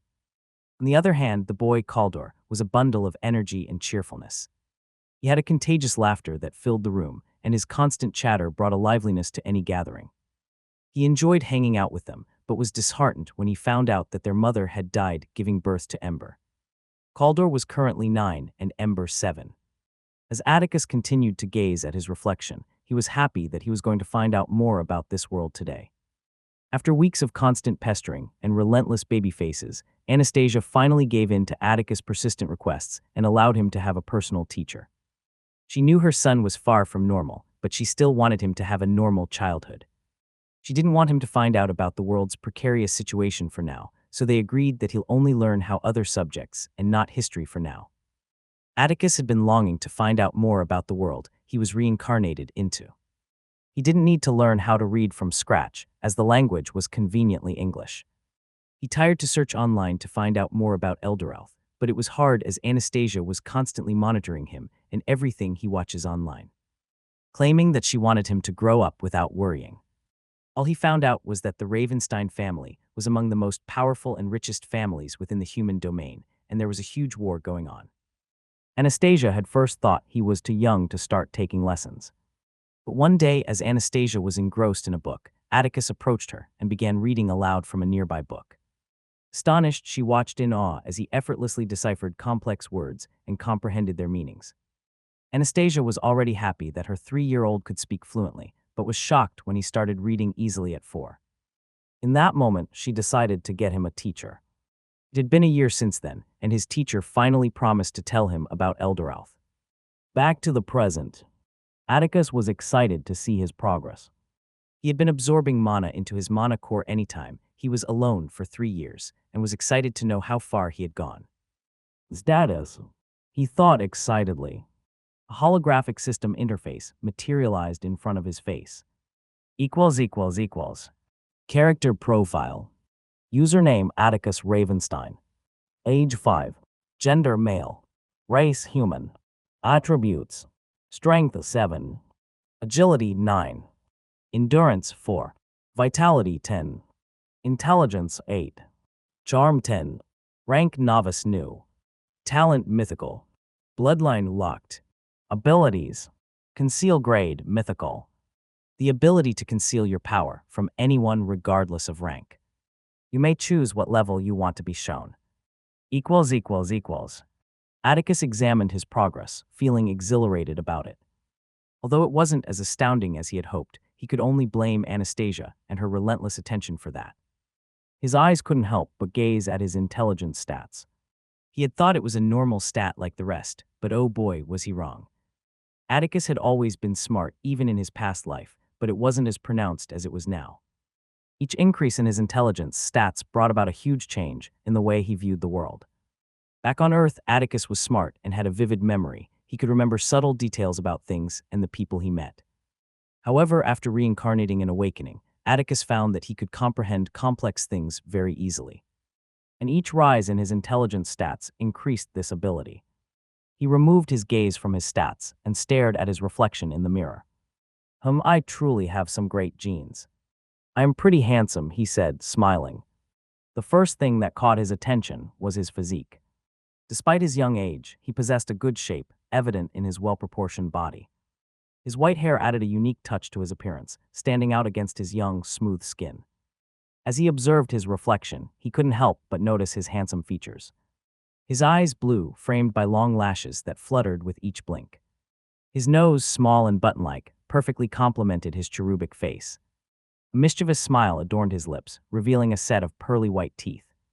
Atticus couldn't help but feel a sense of pride as he admired his own reflection, appreciating his unique qualities. He was wearing a golden bracelet on his left arm. It was an artifact Anastasia had given to him to conceal his monocore from others. I'll have to learn how to fight soon. Having strength without knowing how to use it is pretty useless, he thought. During the years, he tried exercising and joining the guard's training session every morning, but Anastasia always interfered, saying he should take it easy as he was still a child. What an overprotective woman. After a few seconds of staring at his reflection, Atticus entered the bathroom to prepare for his lesson. Let's see what deep shit I got reincarnated into. Atticus strolled leisurely towards his lesson, taking in the morning air and enjoying the peacefulness. As he made his way through, his attention was captivated by the majestic sight of the Ravenstein mansion that he just came out of. The grandeur of the mansion's architecture caught his eye, its towering presence exuding an aura of elegance and history. The mansion stood proudly, its intricate details and ornate design showcasing the craftsmanship of the modern era. As he continued his walk, Atticus found himself drawn to the mansion's expansive gardens. Manicured lawns, bursting with vibrant flowers and meticulously trimmed hedges, added a burst of color to the surroundings. Atticus couldn't resist stopping for a moment to take in the breathtaking view, appreciating the careful planning and dedication that went into maintaining such a stunning landscape. The sunlight danced off the mansion's windows, casting a warm glow that seemed to invite Atticus closer. With a sense of awe and appreciation, Atticus reluctantly tore his gaze away from the beautiful scene and continued on his way to the lesson. As Atticus entered the room with a confident stride, his gaze landed on a woman with lustrous brown hair cascading down her shoulders, adding a touch of warmth to her appearance. Her hair framed a face that exuded intelligence and kindness, inviting anyone who crossed her path to feel at ease. She was the teacher Anastasia got for Atticus. As Atticus approached, she greeted him with a bow "Good morning, young master. Hope you slept well." "My night was great, thank you, Miss Erin." Atticus replied calmly with a smile. He enjoys his lesson with Erin and couldn't help but admire her looks. "You promised you'd tell me about Elderalf's history today. I hope you don't plan on going back on your word," he continued. "Of course not, young master. I've gotten permission from Lady Anastasia. You don't have to worry," Erin replied. She had been a little skeptical when they called her to teach a 4-year-old, but despite his tender age, Atticus seemed to possess an uncanny ability to absorb knowledge like a sponge, leaving her in awe. She couldn't help but acknowledge that Atticus was not at all inferior to adults in his capacity to grasp and retain various information. In various subjects, Atticus displayed an astonishing aptitude. Concepts that typically baffle older students were effortlessly grasped by him. Whether it was basic addition or complex problem-solving, Atticus absorbed every lesson with an astounding ease. His ability to comprehend and apply these concepts far surpassed what she had ever witnessed in a child his age. "What a little monster," she thought. She couldn't help but be excited about what he'll become when he grows up. "That's great. Let's get started," said Atticus, while sitting down, a bit impatient to learn about his new world. "All right, young master," replied Erin. "Firstly, what do you know about our world?" she asked while looking at Atticus, curious to see what he knows. "Nothing much. Just that there are other races out there, and we're at war against an alien race," answered Atticus. "Oh, you know about the war." "I'm surprised Lady Anastasia allowed it," Erin replied, a little surprised Anastasia had allowed Atticus know about the war. Erin had always known Atticus' mother to be a fiercely protective woman, shielding Atticus from the harsh realities of the world. "All right, you're right about that. You see, a century in Eldoralf, humans coexisted with various other races, each with their own unique characteristics and cultures. However, tensions often ran high due to our differences, leading to few wars throughout history. But one day, everything changed. An alien race attacked, the Zorvans. They possessed advanced technology and strong bodies, posing a significant threat to us and other inhabitants of Eldoralf. Erin paused to check if Atticus was paying attention, and smiled when she saw him listening attentively. She continued, "Humanity realized that we had to ally with the other races if we want to have a chance at defeating them. We initiated communication with other races, eventually forming a powerful alliance known as the Alliance of Eldorium. With the alliance in place, we gained access to invaluable knowledge and technologies, plus the technology we got from some defeated Zorvans. We advanced technologically during the war, which allowed us to start counterattacking." Erin stopped to take a sip of water from the cup on the table and continued. The aliens were innately more powerful than us. Coupled with their advanced technology, they were a force to be reckoned with. Even though we were winning some battles, we were slowly losing the war. Desperation sets in as our leaders realize that they would lose the war. Fortunately, one day, in a secret meeting, the Alliance's top scientists present a revolutionary technology, a planetary shield capable of shielding the entire planet from the Zorvans. Atticus walked down the hall, lost in thought. He pondered over what Aaron had told him. After the scientists had presented the revolutionary technology, they scrambled to construct the shield. But unfortunately, rumors of the project reached the Zorvans. Realizing the potential threat, they launched a desperate attack to prevent the completion of the shield. The Alliance fought tooth and nail to defend their scientists and the shield's construction site. The battle becomes a race against time, with the scientists working tirelessly to complete the shield before the Zorvans breach their defenses. But unbeknownst to the Alliance, the Zorvans were building a portal secretly in an uninhabited continent. A portal that would connect their world to Eldoral's. The Alliance scientists eventually finished and successfully activated the planetary shield. As the shield got activated, the whole of Eldoralth rejoiced, thinking that they were now safe from the ruthless Zorvans. The Alliance rallied a formidable force to get rid of the remaining Zorvan strongholds still on the planet. As the campaign was ongoing, they discover an unusually large settlement of Zorvans on an uninhabited continent, concealed from detection, making it nearly impossible for the Alliance satellites to locate their whereabouts. Upon discovering the settlement, the Alliance launched an attack, hoping to neutralize the threat once and for all. However, to their surprise, no matter how many Zorvans they killed, more seemed to keep coming. Through careful analysis and observation, the Alliance eventually realized that the Zorvans had created a portal to their home world. Upon realizing that, they launched a full-scale attack, determined to close the portal. After several attempts and millions of lives lost, the Alliance was unfortunately not able to get past their defenses, and Zorvans were able to establish themselves on this new continent. Damn, it's worse than I thought. He didn't think that the Alliance would be backed up to a corner like this. If they don't do anything soon, we'll eventually be fuked. As Atticus entered his room, he told the maids not to disturb him until dinner time. This new world is dangerous. I'm worried. After his reincarnation, even though he had anticipated a world brimming with dangers, he hadn't imagined it would be quite this dire. Aliens invading the planet. What are the odds? Relax, Atticus, he told himself, taking a deep breath. What's the best course of action from here? He pondered. Right, strength. Just as it's always been. If I had possessed wealth and power on Earth, I wouldn't have met such an end. It's unfortunate that this system is quite useless. All it does is display what I already possess. It's as if I don't even have it at all. He had attempted countless times to determine if there were any hidden features within his system, but each attempt had ended in failure. It merely presented him with his statistics and nothing more. Sitting down cross-legged on his bed, he began to absorb mana into his core. To be honest, I'm getting tired of only doing this. For the time being, this is all I can do. I must quickly acquire the skills to defend myself. After a few hours, a maid came to inform him that it was time for dinner. Atticus reluctantly stopped training and went to have dinner with his family. The dining room was adorned with elegant furniture, a long mahogany table, and a chandelier hanging from the ceiling, casting a warm glow over the room. Avalon sat at the head, with Anastasia seated close to him on his left and Freya on his right. Calder and Ember sat beside Freya on the right side of the table. Anastasia looked at Avalon, concern etched on her face. Avalon, I've been thinking, do you think it's too early for Atticus to find out about the war? Avalon paused, his eyes meeting Anastasia's worried gaze. I understand your concerns, Anna. But the earlier he finds out, the better. It's important that we guide him, ensuring he understands the gravity of the situation and where his responsibilities lays. I understand. But he's just 5, honey. I just want him to enjoy a few years of his childhood. I heard from the maids that he locked himself inside his room after his lesson was over, Anastasia replied, concerned about Atticus. Well, it's pretty late for that, Anastasia. Aaron already told him.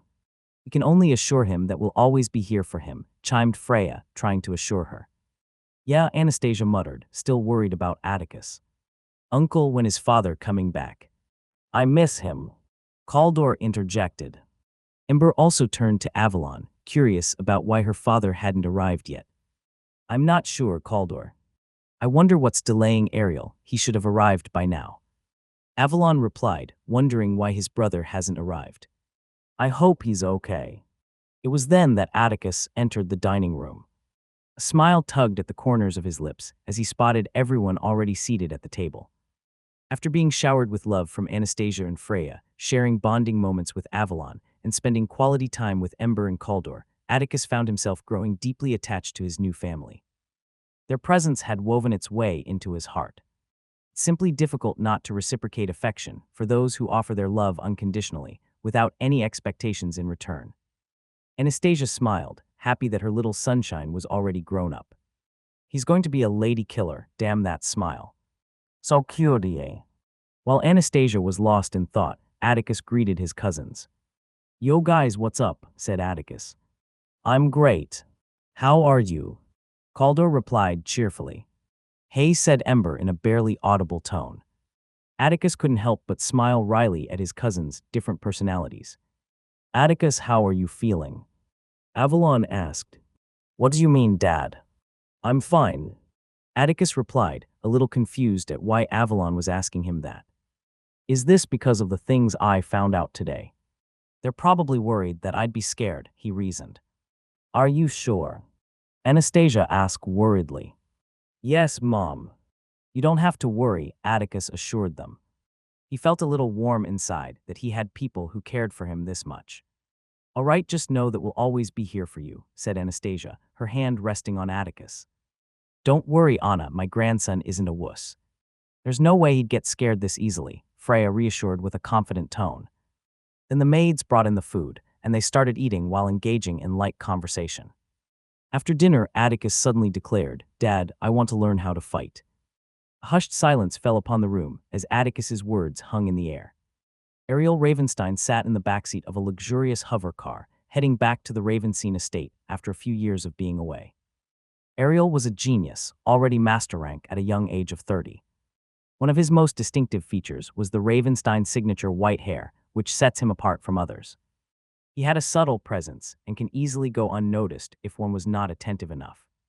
His expertise lay in assassination and information gathering, but he was still a force to be reckoned with in a direct battle. I can't wait to see Caldor and Ember, Ariel said while gazing out the car window. We'll be at the teleportation station soon, sir, said Davin, who was currently driving. He was a burly man, possessing a thick and muscular physique that hints at his strength and power. Davin's physical appearance exudes an aura of dominance and authority, showcasing his master-rank presence. You should also meet young Master Atticus. Master Avalon would be angry you haven't seen him since his birth, said Luna, sitting at the passenger's seat. She was a striking red-haired woman who possesses exceptional abilities and also master rank. She had been Ariel's Ravenblade since his childhood. Well, he can't blame me. We've been busy these past few years. I'm glad they finally gave me a break, Ariel replied, happy to finally be able to get a break. They were just coming back from a long, arduous mission given by the Sentinel Guardians, the equivalent of the police force in the human domain. Ariel's mission was to destroy an Obsidian Order base that was recently discovered in Sector 4. The mission had taken a while and had not been without its challenges, but Ariel and his team had skillfully completed the mission, leaving a trail of incapacitated enemies in their wake. As they were driving on a road devoid of other cars and people, suddenly, without warning, Hellblaze, a man's voice pierced through the air like a reaper. Reacting swiftly, Ariel's survival instincts kicked in. Get out of the car now. With a voice filled with urgency, he shouted. Without hesitation, they all kicked the door open and jumped out of the car. A second later, flames engulfed the vehicle, blasting it to oblivion. Ariel, Luna, and Davin found themselves surrounded by multiple master ranks individuals emanating powerful energies. The Obsidian Order? Ariel asked. The trio released their aura, and Ariel and Luna deployed their exosuits. The suit was a symphony of black fabric, interwoven with intricate blue lines that traced a mesmerizing pattern across its surface. The deep black material seemed to absorb and radiate light in an almost hypnotic dance, giving the suit an enigmatic aura. The supple fabric clung to the wearer's form, offering a snug yet comfortable fit that moved with the grace of a second skin. The intricate blue lines that adorned the suit's surface weren't mere decoration, they served as conduits, channels through which mana flowed like a river of energy. Every child in the human domain gets their exosuit when they enter the academy at 15. Ariel Ravenstein, right. We finally meet. A man exuding an even greater aura than those present walked slowly to the scene. His jet-black hair cascaded in a raven-hued waterfall, framing his sharp features with an almost regal allure. Each strand seemed to carry a hint of the wind's whisper, an indicator of the element he wielded with mastery.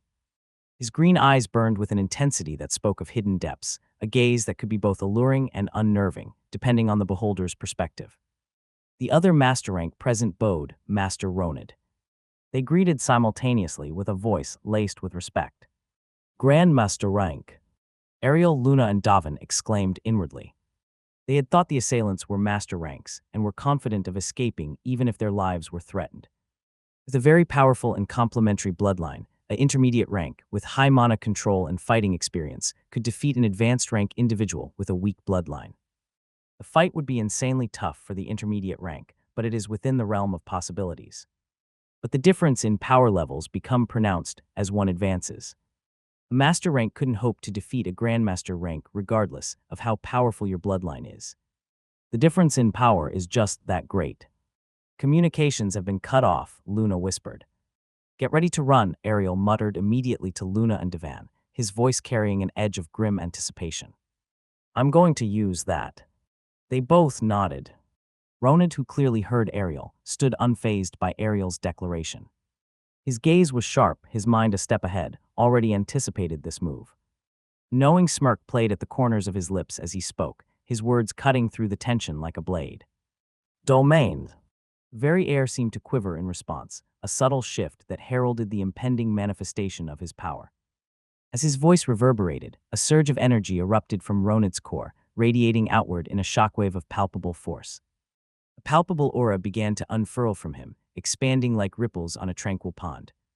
It swept through the surrounding area, engulfing everything in its path. Within mere seconds, the aura had spread like a gentle wave, encompassing a vast expanse of 500 meters, with Ronid in the middle. It was as if a protective cocoon had descended, bathing the landscape in a serene and comforting embrace. The air itself seemed to shimmer with a newfound clarity, a profound calm settling over the previously ordinary scene. Ronid stood at the center of this newfound realm, his gaze steady and unwavering. The world within his domain seemed to come alive, imbued with an otherworldly essence that whispered of his mastery over this realm of influence. No need to worry, Ronid retorted coolly, his voice dripping with confidence. I made sure we get to fight uninterrupted. Domain. A remarkable manifestation of power, an expression of mastery that only those who have attained a deep and profound understanding of their abilities can bring forth. Within this domain, the laws of reality bend and conform to the individual's will. The heart of a domain mirrors the theme of the person's abilities, a magnificent tapestry woven from the threads of their power. For example, for an individual whose affinity lies with the earth, the domain becomes a symphony of rock and soil, with landscapes of towering cliffs, sprawling valleys, and labyrinthine caverns. The element dance to their command, painting the canvas of their domain in vivid shades of their elemental prowess. The attainment of a domain is a pivotal step towards ascending to Grandmaster rank. It signifies a fusion of self and power, an acknowledgement of one's true potential. Entering a domain is akin to stepping into a parallel reality, a space where the individual's power reigns supreme. It is a place of limitless potential, where imagination and mastery intertwine to create a world shaped entirely by the individual's intent. Within this realm, barriers are shattered, and possibilities becomes boundless. The deployment of Ronid domain settled over the trio like a heavy shroud. Ariel, Devan, and Luna found themselves on an island made of air, suspended high above the earth. The winds that swept across the floating island were nothing short of formidable, carrying an unyielding force that threatened to sweep them off their feet. Gusts howled with a fury, and the air itself seemed to vibrate with the power of the tempest. Every step they took required deliberate effort, a testament to the unrelenting strength of the winds that surrounded them. Welcome to my domain, Ronid said, spreading his arms. Zed, Ariel exclaimed. With this domain deployed, his trump card became obsolete. The only thing that can fight a domain is another domain. There's no escape when you get caught in one. The trio exchanged a silent glance, their expressions a solemn acceptance. The reality of the situation hung in the air, a palpable understanding that the outcome of this battle was far from certain, yet they were willing to fight till the end. Ariel moved with the fluid grace of a shadow as he reached for the pair of daggers that hung on his waist. With a swift and practiced motion, he drew the daggers from their sheaths, the blades gleaming like slivers of moonlight in the darkness. The daggers seemed to come alive in Ariel's hands, an extension of his very being. Then suddenly, Ariel's form seemed to melt into the shadows, a testament to his mastery of stealth. Divan, a behemoth of power, reached into his space storage. Anticipation crackled in the atmosphere. With a swift and practiced motion, he withdrew a massive hammer, its imposing weight and intricate design a testament to both craftsmanship and might. The hammer gleamed with an otherworldly energy, its surface etched with ancient symbols that seemed to pulse with a faint, luminescent glow. Divan's fingers tightened around the weapon's handle, and an immediate connection hummed between them. He hefted the colossal hammer effortlessly, its sheer size and weight held in check by his formidable strength. As Divan's grip on the hammer tightened, an undeniable surge of power radiated from him, a tangible force that sent ripples through the air. His very being seemed to resonate with energy, a harmonious symphony of strength and purpose. The ground beneath him seemed to tremble in response to his presence, a testament to the raw might he wielded. And then, in a breathtaking display, Divan's clothes strained and tore, unable to contain the sheer muscle that lay beneath. Fabric gave way to sinew and muscle, revealing a physique honed through dedication and training. His bulging muscles flexed as he adjusted his stance, a living embodiment of power and determination. He then charged forth with unyielding determination, wielding a massive hammer that seemed to defy the laws of physics. The weapon bore down upon Ronid with a force that promised devastation. Ronid's face remained unchanged, as though a giant hammer wasn't threatening to turn him into mush. With uncanny agility, he raised a single hand, intercepting the colossal blow with an almost casual nonchalance. Impact resonated through the air, an explosive collision that sent shockwaves rippling outward. Before Divan could recover, a fist shot through the air like a thunderbolt, striking Divan with an explosive force that sent shockwaves rippling through the atmosphere. The impact was like a cannon blast, a collision of raw power and unyielding determination. Divan's body was propelled backward, his limbs flung out as he hurtled through the air with astonishing speed. Luna's fingers closed around the pair of bracelets on her wrists, channeling mana into them. The bracelets responded to her, elongating and reshaping, its form adapting seamlessly to the contours of her fingers and wrists. Her breath caught as the gauntlets encased her hands in a perfect fit, their design pulsating with a soft, ethereal glow. Luna flexed her fingers and her aura, once a subtle presence, surged outward, enveloping her in a radiant, almost tangible energy. It was as if the gauntlets had unlocked a hidden reservoir of strength within her, amplifying her very essence. With a newfound confidence, Luna clenched her fists and entered the fray with a flurry of blows, her movements a whirlwind of grace and speed. But Ronid simply seized Luna's arms, a vice-like grip that crushed her resistance, before slamming her onto the unforgiving floor. The force of the impact reverberated through her form, sending shockwaves of sensation radiating outward. Ariel seized the opportunity, striking with the deadly precision of a predator. His daggers arced through the air, one aimed for Ronid's heart, the other his eyes. Yet Ronid's defenses remained impenetrable. With a flick of his wrist, he summoned an air barrier. It shimmered to life, deflecting the lethal strike. Ariel's attack was met with a swift counter, a powerful kick in the stomach that sent him reeling. He hit the floor, coughing out blood. Ronid's voice cut through the chaos, dripping with condescension. "Let me show you why master ranks can't compare to grandmaster ranks," he taunted. In surge of movement, a blur of speed, he closed the distance with impossible swiftness. Divan's throat was seized in Ronid's grip, a cold smile playing on his lips as he twisted with a sickening crack. Ariel's cry of anguish reverberated through the air, a symphony of grief and rage. Luna suddenly lunged forward, fury plastered on her face. She unleashed her strongest move. "Ether strike fist," she muttered. In an explosive burst of motion, the gauntlet's surface rippled with a surge of energy. A mana-infused punch was unleashed with blinding speed, the air crackling with the sheer force of the blow. The gauntlet seemed to extend its reach, the punch becoming an extension of the Luna's will. Ronid responded with an air barrier, made twice as strong as the one used to deflect Ariel's strike. The impact was as awe-inspiring as it was devastating, but the air barrier held firm. Ronid sent her a brutal kick to the chest, the impact sending her hurtling backward. She landed with a bone-jarring thud, unmoving. Fury surged through Ariel, a tempest of emotion that fueled his recklessness. He charged at Ronid with a ferocity born of desperation, his attacks a whirlwind of strikes and slashes. But Ronid was unfazed, his movements a blend of preternatural grace and calculated precision. Ariel suddenly stopped, deciding to unleash his ultimate move. Lowering his stance with his daggers raised. "Shadow strike," he muttered. In that instant, his form seemed to dissolve into nothingness, his very essence becoming one with the elusive realm of shadows. Ronid's gaze sharpened as he detected a flicker of movement. Before he could fully react, a sudden chill raced down his spine. Out of nowhere, a dagger materialized with blinding speed, its gleaming edge mere inches from Ronid's eyes. Ronid instincts kicked in, and with an almost uncanny reflex, he surged forward, his hands snapping out to catch Ariel's wrist. He seized Ariel's hand with a grip of iron, yanking it free with a sickening snap.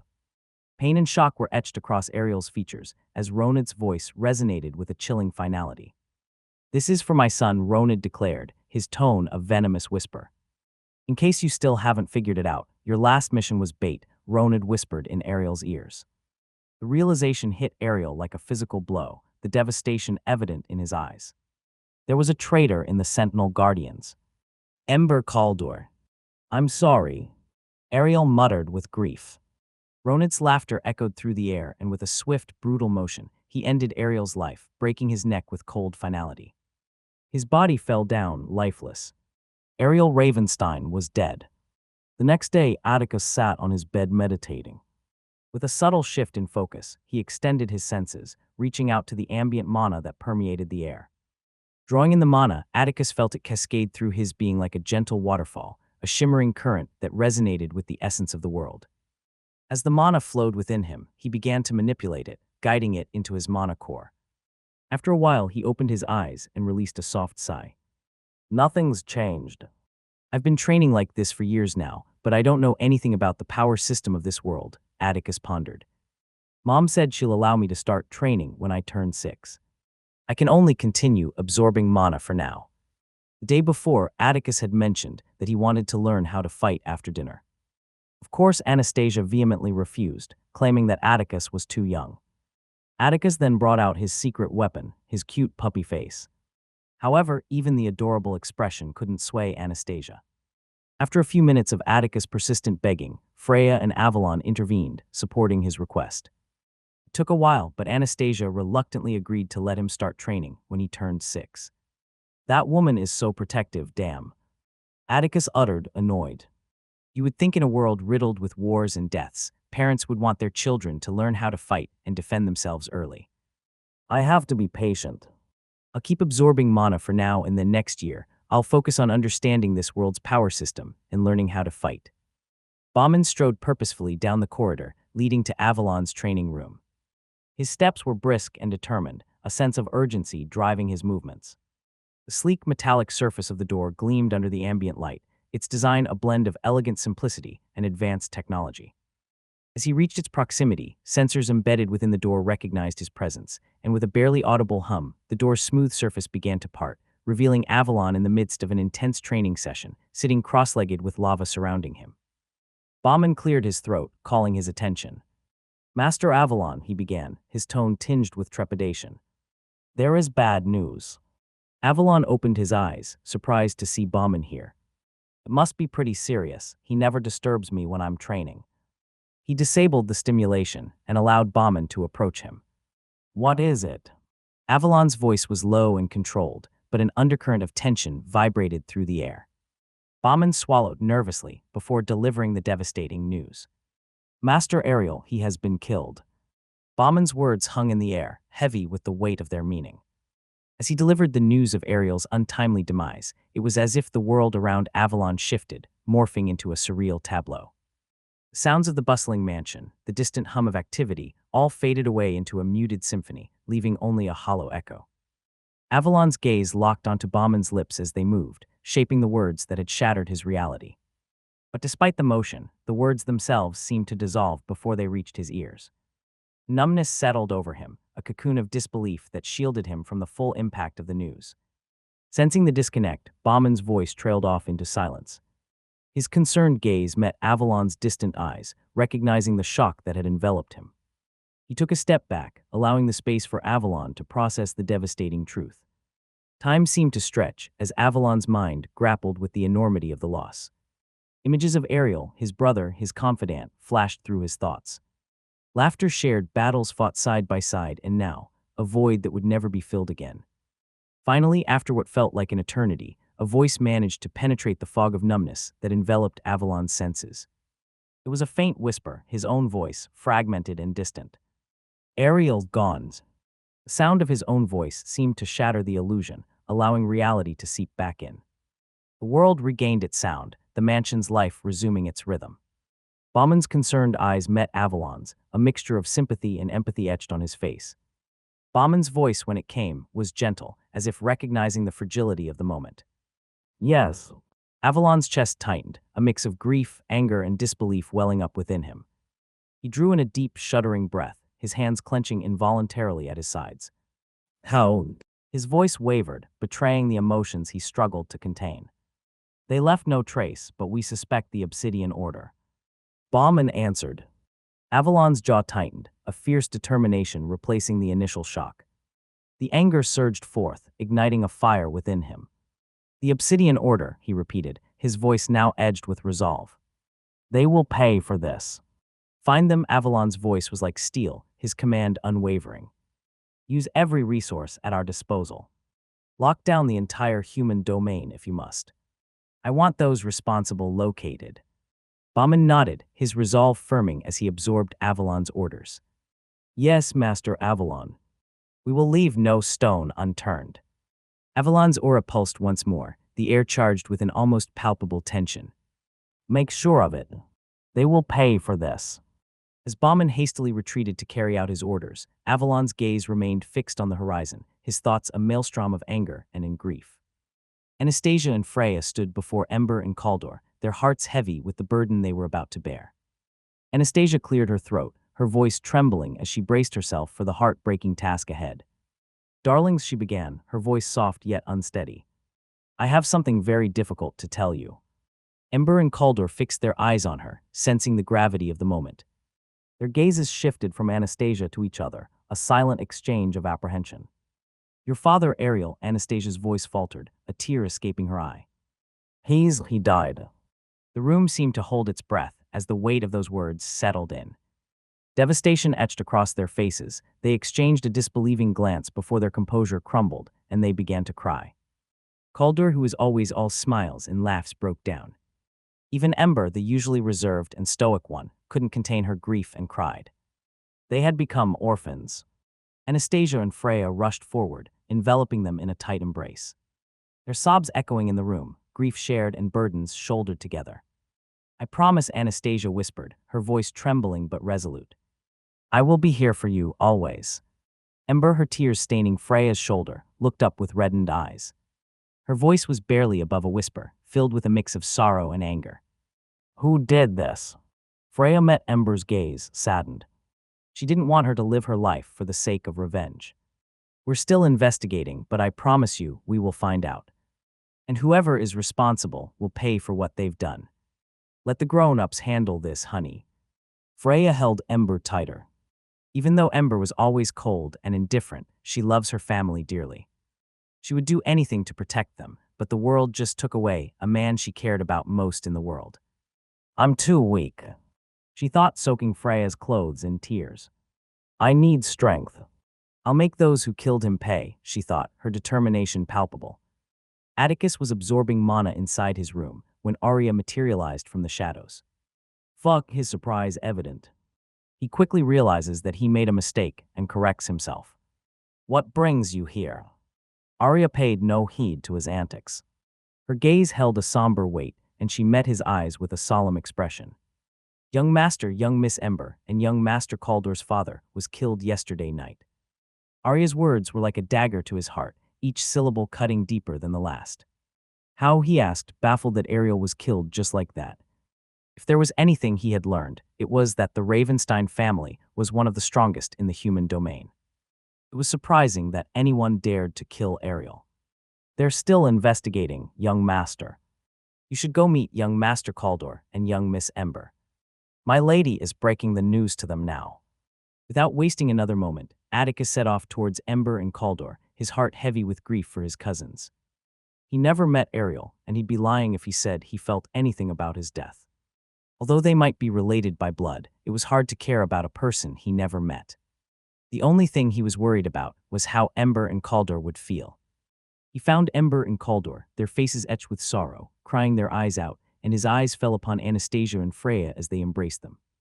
As he stood behind them, his thoughts were a whirlwind of introspection. Ariel was strong, and yet he died. Without absolute strength in this world, you can't survive. It's even worse for me, as I am practically an heir of the Ravenstein family. I need strength. Atticus had died without being able to do anything in his past life. He refused to let that happen again. A fierce resolve settled within him, a fire ignited by loss and determination. Atticus's jaw clenched, his hands balling into fists. He watched as Anastasia and Freya comforted them, his heart aching for their pain. I need strength, he repeated to himself, the words a silent vow. He would train harder, push himself further, and become a force to be reckoned with. Meanwhile, deep within the Ravenstein estate, nestled within the embrace of a towering mountain, lay a secluded training facility crafted with unparalleled precision and fortified to withstand the might of even the most formidable of entities, a paragon. As Avalon stood before the entrance of this formidable facility, his emotions churned like a tempest within him. Deep breaths steadied his resolve, his hands trembling ever so slightly. He gazed up at the entrance, and with resolute determination, Avalon stepped forward, his heart pounding in his chest. Avalon strode purposefully into the training facility. His gaze was unwavering as he approached a door, the seamless metal surface sliding open soundlessly before him. Inside, his eyes settled upon a figure, meditating at its center. This figure sat in a meditating position, his posture exuding an air of effortless confidence. His presence seemed to radiate an otherworldly energy, an aura that pulsed with a resonance that transcended the mundane. It was as if the very air around him hummed with an electric charge, a palpable force that set him apart from the ordinary. Broad shoulders and muscular frame exude an aura of raw power, commanding attention and respect. With a chiseled jawline and piercing steel gray eyes, his gaze holds an unwavering intensity that can send shivers down the spines of even the boldest adversaries. Scar earned in a battle long past cuts across his cheek, a badge of honor that adds to his rugged and battle-hardened appearance. This man was Magnus Ravenstein, the Ravenstein's paragon. A powerhouse of humanity. With a quiet determination, Avalon closed the distance, his steps echoing softly against the chamber's walls. As he drew near, he greeted the man with a respectful bow. Father. Magnus' eyes, though still closed, seemed to acknowledge Avalon's presence. His response was tinged with a hint of warning. I hope you better have something good for you to disturb me, Avalon. Avalon's expression grew more somber, his jaw clenching as he steeled himself for the weight of the words he was about to utter. Ariel was killed, he said. Magnus's eyes snapped open, his gaze sharp and piercing. Repeat what you just said, he demanded, his tone cold and unyielding. Avalon's heart raced as he repeated the devastating news. Ariel died. In an instant, the air seemed to fracture around them, a blur of motion and sound that was almost imperceptible. A supersonic punch landed with bone-crushing force, striking Avalon with an impact that left him reeling. The power behind the blow was incomprehensible, a testament to the depths of Magnus' power. Avalon's body was sent hurtling through the air, crashing into the wall.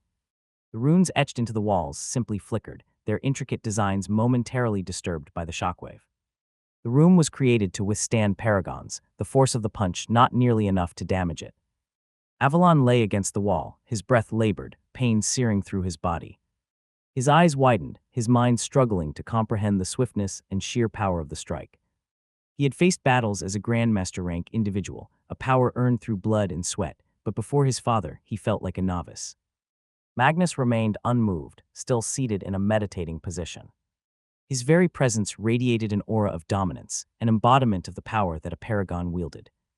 Avalon, a feared demon of the battlefield, lay humbled by a single strike, such was the power of a paragon. Moving from Grandmaster rank to paragon is a monumental leap in the realm of power, a transformation that defies the very limits of human potential. It's a metamorphosis that grants an individual access to an unprecedented wellspring of strength, propelling them into the echelons of the extraordinary. At this rank, the augmentation of mana and stats is nothing short of awe-inspiring. It's as if the floodgates of an untapped reservoir have been thrust open, releasing a torrent of energy that courses through the very core of one's being. His surge in power is unparalleled, with mana levels skyrocketing to a staggering magnitude, dwarfing what was once considered exceptional. But the shift is not solely quantitative. The transition from Grandmaster rank to Paragon rank carries a qualitative transformation as well. To attain Grandmaster rank, one must master the intricate art of forming a domain, a sphere of influence that encompasses their power and bends the fabric of reality itself. It's a feat that requires a profound understanding of one's abilities and the world around them. However, to become a paragon, one must go beyond the mere establishment of a domain.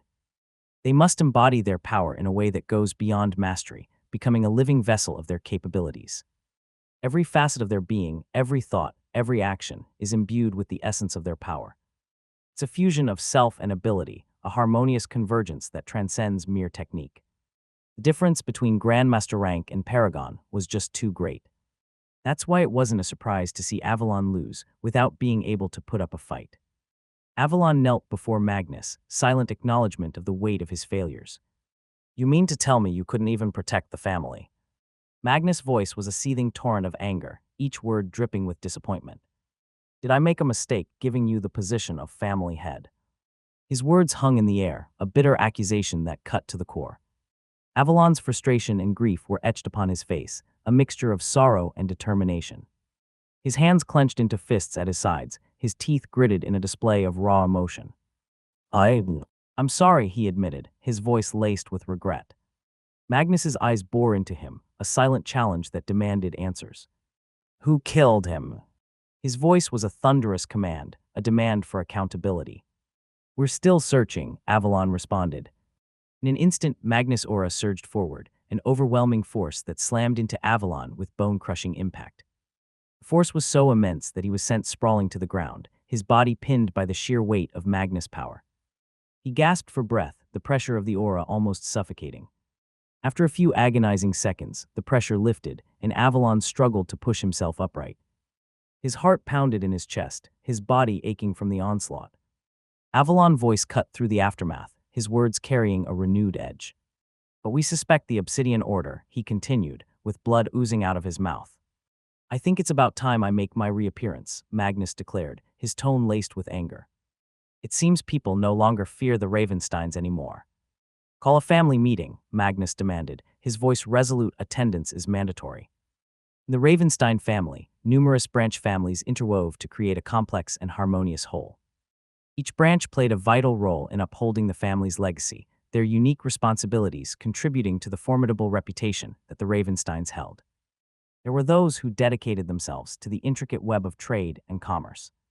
These shrewd Ravensteins navigated the ever-shifting currents of markets and economies, ensuring that the Ravensteins maintained their prosperity and influence.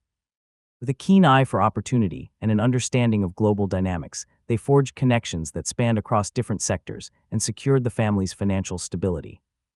They managed the Ravencrest Consortium, a hegemon in the human domain, and report directly to the main family.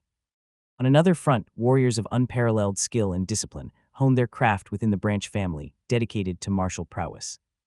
Through rigorous training and relentless dedication, they transformed into formidable guardians, protecting the family's interests with unwavering loyalty. These warriors were the embodiment of the family's strength, embodying the legacy of centuries of martial tradition. They are called Raven Vanguard, and they also report directly to the main family.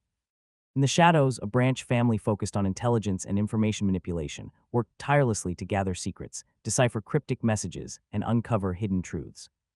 Their expertise in espionage and intrigue allowed the Ravensteins to wield information as a potent weapon, ensuring they remained ahead of their rivals and adversaries. They are known as the Silent Nexus and only report to the family head. While there were other branches that existed, these families stood as the primary force within the Ravenstein lineage. Through their united endeavors, the Ravensteins upheld their esteemed legacy, a force of unparalleled influence and revered strength. "Yes, Father," Avalon replied, then he stood up and left the room limply. After witnessing Avalon's departure, Magnus' gaze shifted to the ground, his eyes closing in a moment of solemn reflection. A tinge of sadness creased his features, etching lines of sorrow onto his face. A heavy sigh escaped his lips, his breath mingling with the atmosphere of melancholy that surrounded him. With a sense of empathy, he acknowledged the depth of Avalon's burden. "It wasn't your fault, Avalon," he murmured, his words laced with a quiet reassurance. You didn't fail him. I did. A surge of determination coursed through Magnus's veins, a fierce resolve to seek justice and avenge the fallen. In an instant, his aura flared to life, an ethereal energy that radiated power and authority. The room itself seemed to quiver in response, the very air trembling as if acknowledging the force that Magnus had unleashed. The Obsidian Order, he uttered, his voice laced with anger. Runes etched into the walls shimmered, their symbols glowing with an inner light as if stirred by Magnus's potent energy. The air crackled with an electrifying energy, a testament to the depths of Magnus's strength. In a dimly lit chamber, a scene of torment unfolded. The man was bound to a chair, his anguished cries echoing off the cold metallic walls as the woman before him subjected him to unspeakable suffering. With a cascade of white hair cascading down her shoulders, she exuded an aura of ethereal beauty, juxtaposed by the malevolence that danced within her gaze. Her form was well-proportioned, a stark contrast to the malevolence that her actions conveyed. Into this disturbing tableau entered another figure, a man whose demeanor was marked by respect and deference. Mistress Lyanna, he addressed her, his words careful and measured. Master Magnus has called a family meeting and attendance is mandatory. As the man spoke, Lyanna's focus shifted from her victim to the newcomer. Her gaze bore into him with a chilling intensity, causing an involuntary shiver to crawl down his spine. A palpable sense of unease settled upon him as he realized the extent of her power and the icy aura she radiated. Scary, he thought, his inner voice tinged with a mix of apprehension and awe. The woman's gaze held him captive, her presence overwhelming. Lyanna, the enigmatic head of the Silent Nexus, had always been a figure shrouded in an aura of cold calculation. Her every move was deliberate, her actions a reflection of her meticulous planning and strategic foresight. Yet the torment she had inflicted seemed to have unearthed a side of her that was both chilling and captivating. With a dismissive gesture, Lyanna instructed the man to leave, her attention drawn back to her sinister work. Time passed and eventually, Lyanna emerged from the chamber, a sinister smile playing upon her lips. Her earlier coldness had transformed into an almost giddy anticipation. Finally, she muttered to herself, her voice carrying a note of excitement. It's going to get interesting around here.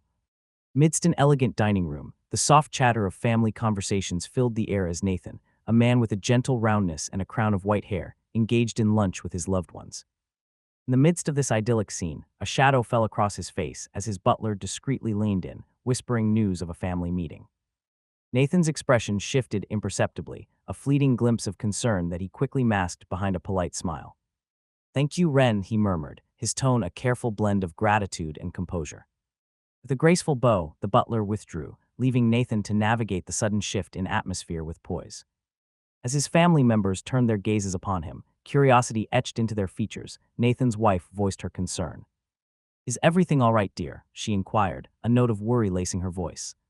Nathan's smile remained fixed as he reassured her, his eyes meeting hers with a reassuring gaze. "It's nothing to worry about, my love," he replied, his voice carrying a soothing undertone. "Things are about to become troublesome." A more somber thought echoed in his head. As the head of the Ravencrest Consortium, Nathan's foresight allowed him to recognize the ripples of change that this unexpected family meeting would undoubtedly bring. With a final sip of his wine, Nathan took a moment to compose himself, his thoughts a whirlwind of preparation and contemplation. Amidst the grim aftermath of a battlefield, a lone figure stood as a beacon of power and devastation. The lifeless bodies scattered around him were a haunting testament to his prowess. His burly frame exuded an air of authority, and his white hair contrasted sharply against his impeccably clean attire, a stark contradiction to the carnage that surrounded him. A man materialized before him, an occurrence that the Grand Master Rank acknowledged with a nonchalant air. The Grand Master Rank's voice resonated with power as he spoke, a reflection of his exalted status.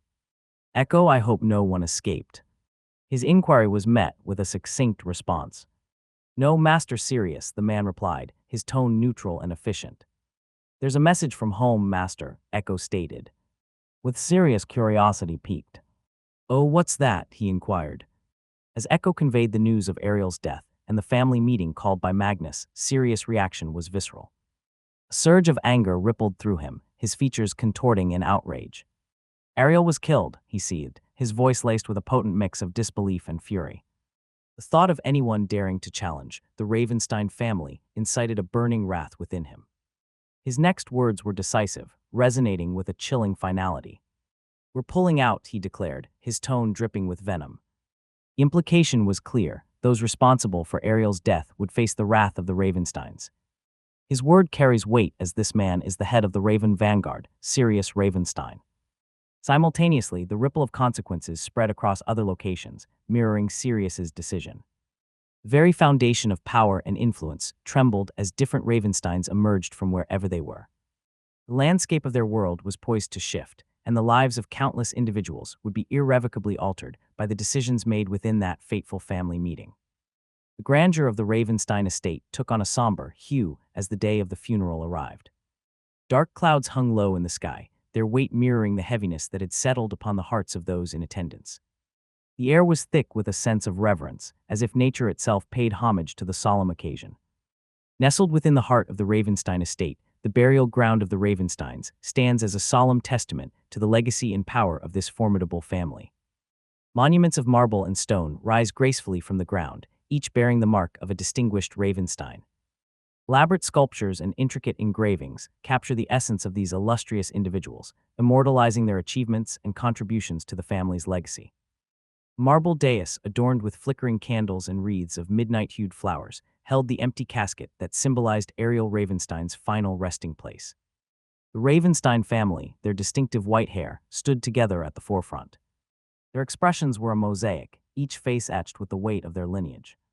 Atticus, Ember, and Caldor stood together at the front. Ember and Caldor's eyes were completely red from crying all night. Atticus couldn't help but clench his fist as he watched them in this state.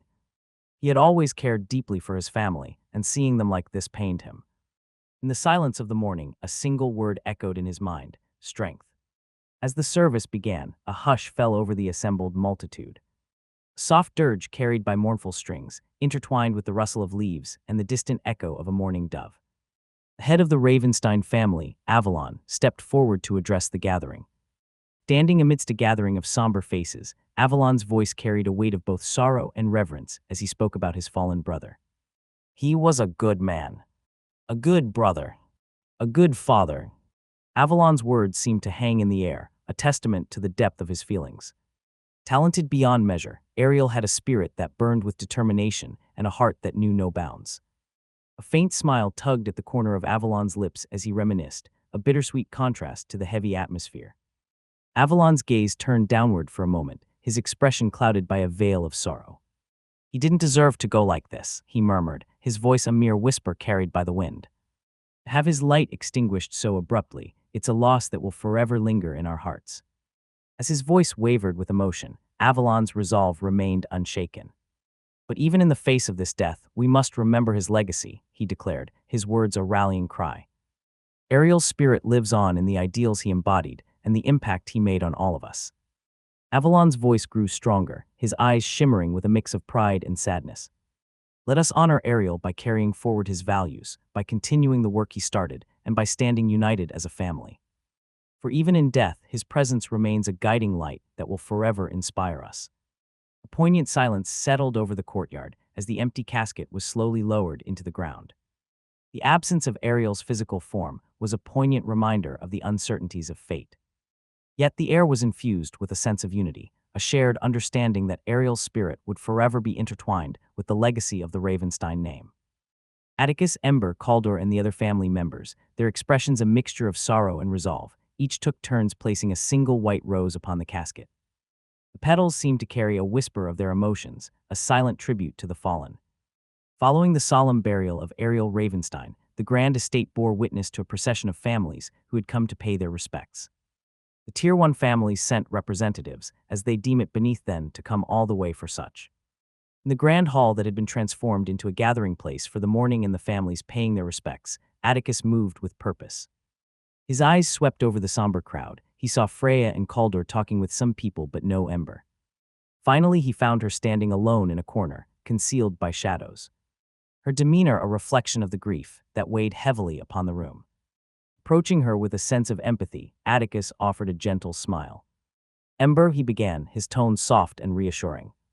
"I know this is a stupid question, but how are you holding up?"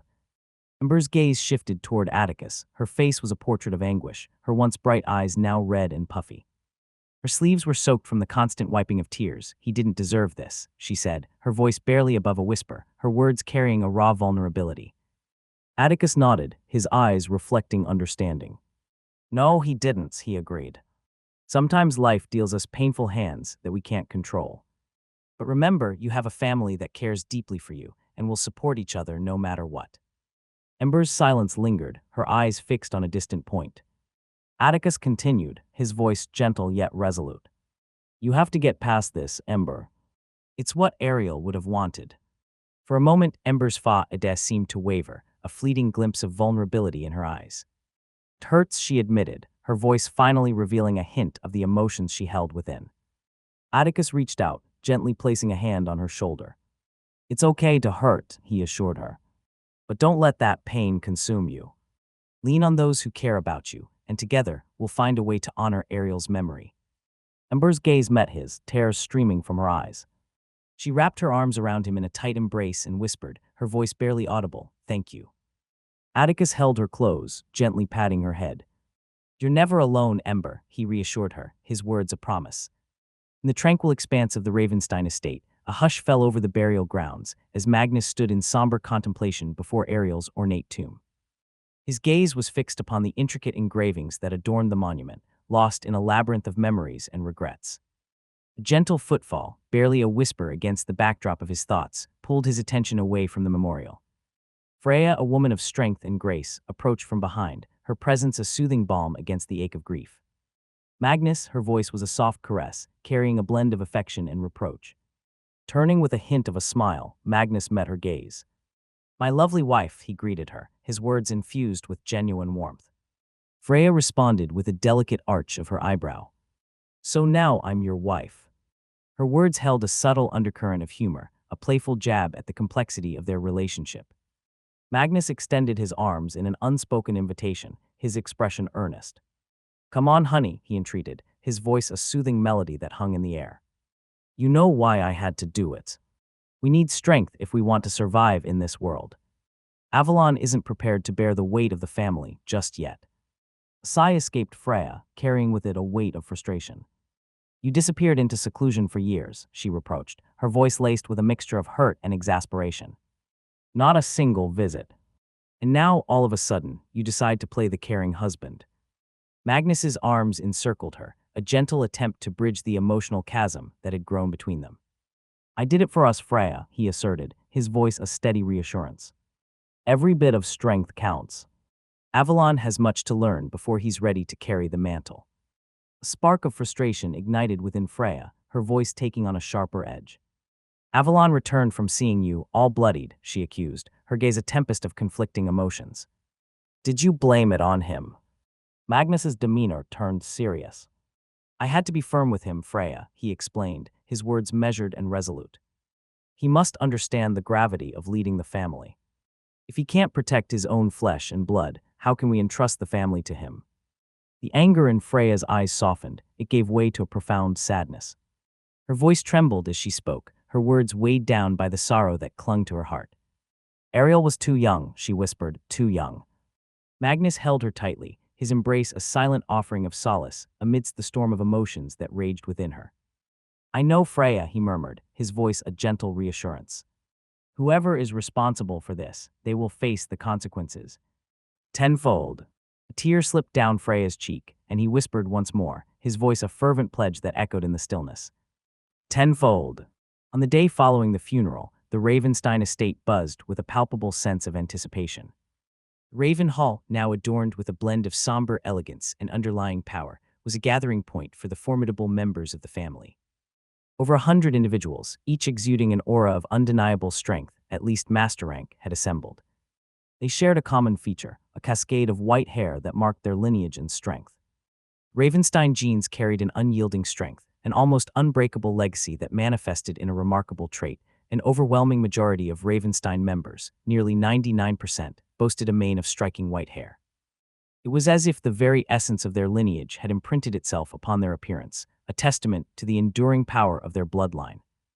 This unmistakable feature transcended generations, demonstrating a dominance that overcame the genes of others attempting to intertwine with the Ravenstein legacy. These were the powerhouses of the Ravenstein family, a collective force that managed the diverse aspects of their legacy. The hall reverberated with the gravity of their presence, a testament to the authority they held. Among them were members who held key military positions, temporarily granted leave to honor the memory of Ariel. They shared the common purpose of serving the main family and upholding its ideals. Arranged in a precise formation, their seats faced one another, creating a path from the entrance to the grand thrones at the end of the hall. An even more imposing presence awaited there, two larger thrones elevated above their assembly, a symbol of authority that resonated through the generations. The front row of this assembly was reserved for those whose influence and responsibilities bore the heaviest weight. Among them, Lyanna, Nathan, and Sirius were seated. "I see you haven't lost weight, Nathan," Sirius quipped, a knowing grin dancing on his lips. Nathan chuckled heartily, his eyes crinkling at the corners as he offered a good-natured shrug. "Ah well, Sirius, there are some battles that one simply decides not to fight," he replied, his tone carrying a hint of amusement. "Besides, who needs a slim figure when you can have the pleasure of enjoying a hearty feast?" "True, true. You've always had a way of living life on your own terms, Nathan. Just don't overdo it. We wouldn't a Ravenstein to die of a heart attack now, would we?" Before Nathan could launch a witty comeback, "Would you two stop bickering?" Lyanna chimed in, her voice carrying a note of exasperated amusement. "We have more pressing matters to attend to. They'll be here soon." Nathan's playful grin transformed into a mild pout as he turned to face the side, feigning mock offense. Sirius chuckled, acknowledging Lyanna's point. "You're right, Lyanna. There'll be time for our playful jabs later." Amidst the hum of conversations that filled the grand hall, the mood shifted as the massive double doors swung open, revealing the figures of Magnus, Freya, Avalon, and Anastasia, who entered with an aura of commanding authority. Their presence was like a sudden gust of wind, silencing the room and demanding attention. As Magnus and Freya stepped forward, an overwhelming pressure seemed to cascade outward, a force that rippled through the air and reached every corner of the hall. It was as though the weight of Magnus' power bore down upon them, prompting a collective response that was both instinctual and reverent. One by one, those gathered rose to their feet, their postures straightening as a mark of respect. Heads bowed and gazes averted, their actions were a tangible acknowledgement of the awe-inspiring presence that Magnus personified. The atmosphere had shifted, transformed by an undeniable recognition of authority that transcended rank and lineage. Magnus's steady stride carried them to the imposing, elevated throne at the end of the hall. As he settled upon the seat, the room seemed to hold its breath, as if even the very air recognized the weight of his presence. Freya also sat down on her seat, beside him. On a lower elevation, Avalon and Anastasia took their places on the smaller thrones, each embodying the collective strength and unity of the Ravenstein family. A hushed tension lingered in the room, the silence amplifying the moment's significance. Then, with a voice that resonated with undeniable command, Magnus spoke, each word bearing the weight of his authority. "Let the meeting begin." As Magnus began to speak, his voice resonated through the hall, a deep timbre that seemed to reverberate in the very bones of those who listened. His words cut through the silence, carrying the weight of his emotions and the urgency of the moment. "Our family has suffered a grievous loss," Magnus intoned, his voice tinged with a mix of sorrow and steely resolve. "Ariel Ravenstein, a pillar of our legacy, was targeted and taken from us." A collective murmur of agreement rippled through the assembly, the pain of their loss etched onto each face. A sense of simmering anger permeated the air, an emotion shared by all present. Magnus' words struck a chord, reminding them of the vulnerability that had been exposed, the loss of the fear and respect that had once been synonymous with the Ravenstein name. "But let it be known," Magnus declared, his voice growing stronger, "that we will not stand idly by. The Obsidian Order has dared to challenge us, to undermine our power and threaten our family. This affront will not go unanswered." His words hung heavy in the air, a promise of action and retribution. The very room seemed to vibrate with the intensity of their collective determination. The Ravenstein family, known for their formidable strength and indomitable will, the madmen of the human domain, were prepared to go to war. Magnus' gaze swept over the assembly, his eyes meeting each pair with an unwavering intensity. "We are not to be trifled with," he proclaimed, his voice carrying the weight of centuries of history. The room fell into a hushed silence, the gravity of his words sinking in. With his voice infused with unshakable resolve, Magnus concluded, "I, Magnus Ravenstein, hereby wage war against the Obsidian Order. Let the human domain bear witness, once more, to the might of the Ravenstein family." The room remained still, the air heavy with anticipation. The path forward was clear: revenge. Following the family meeting, a palpable determination hung in the air as the Ravensteins dispersed. Among them, Avalon walked alongside Nathan, Lyanna, and Sirius. Amidst their solemn stride, Lyanna's voice sliced through the charged atmosphere, relaying important information. Her words held a steely edge as she reported on a recent breakthrough. "We caught and interrogated a man at Sentinel Guardians," she began.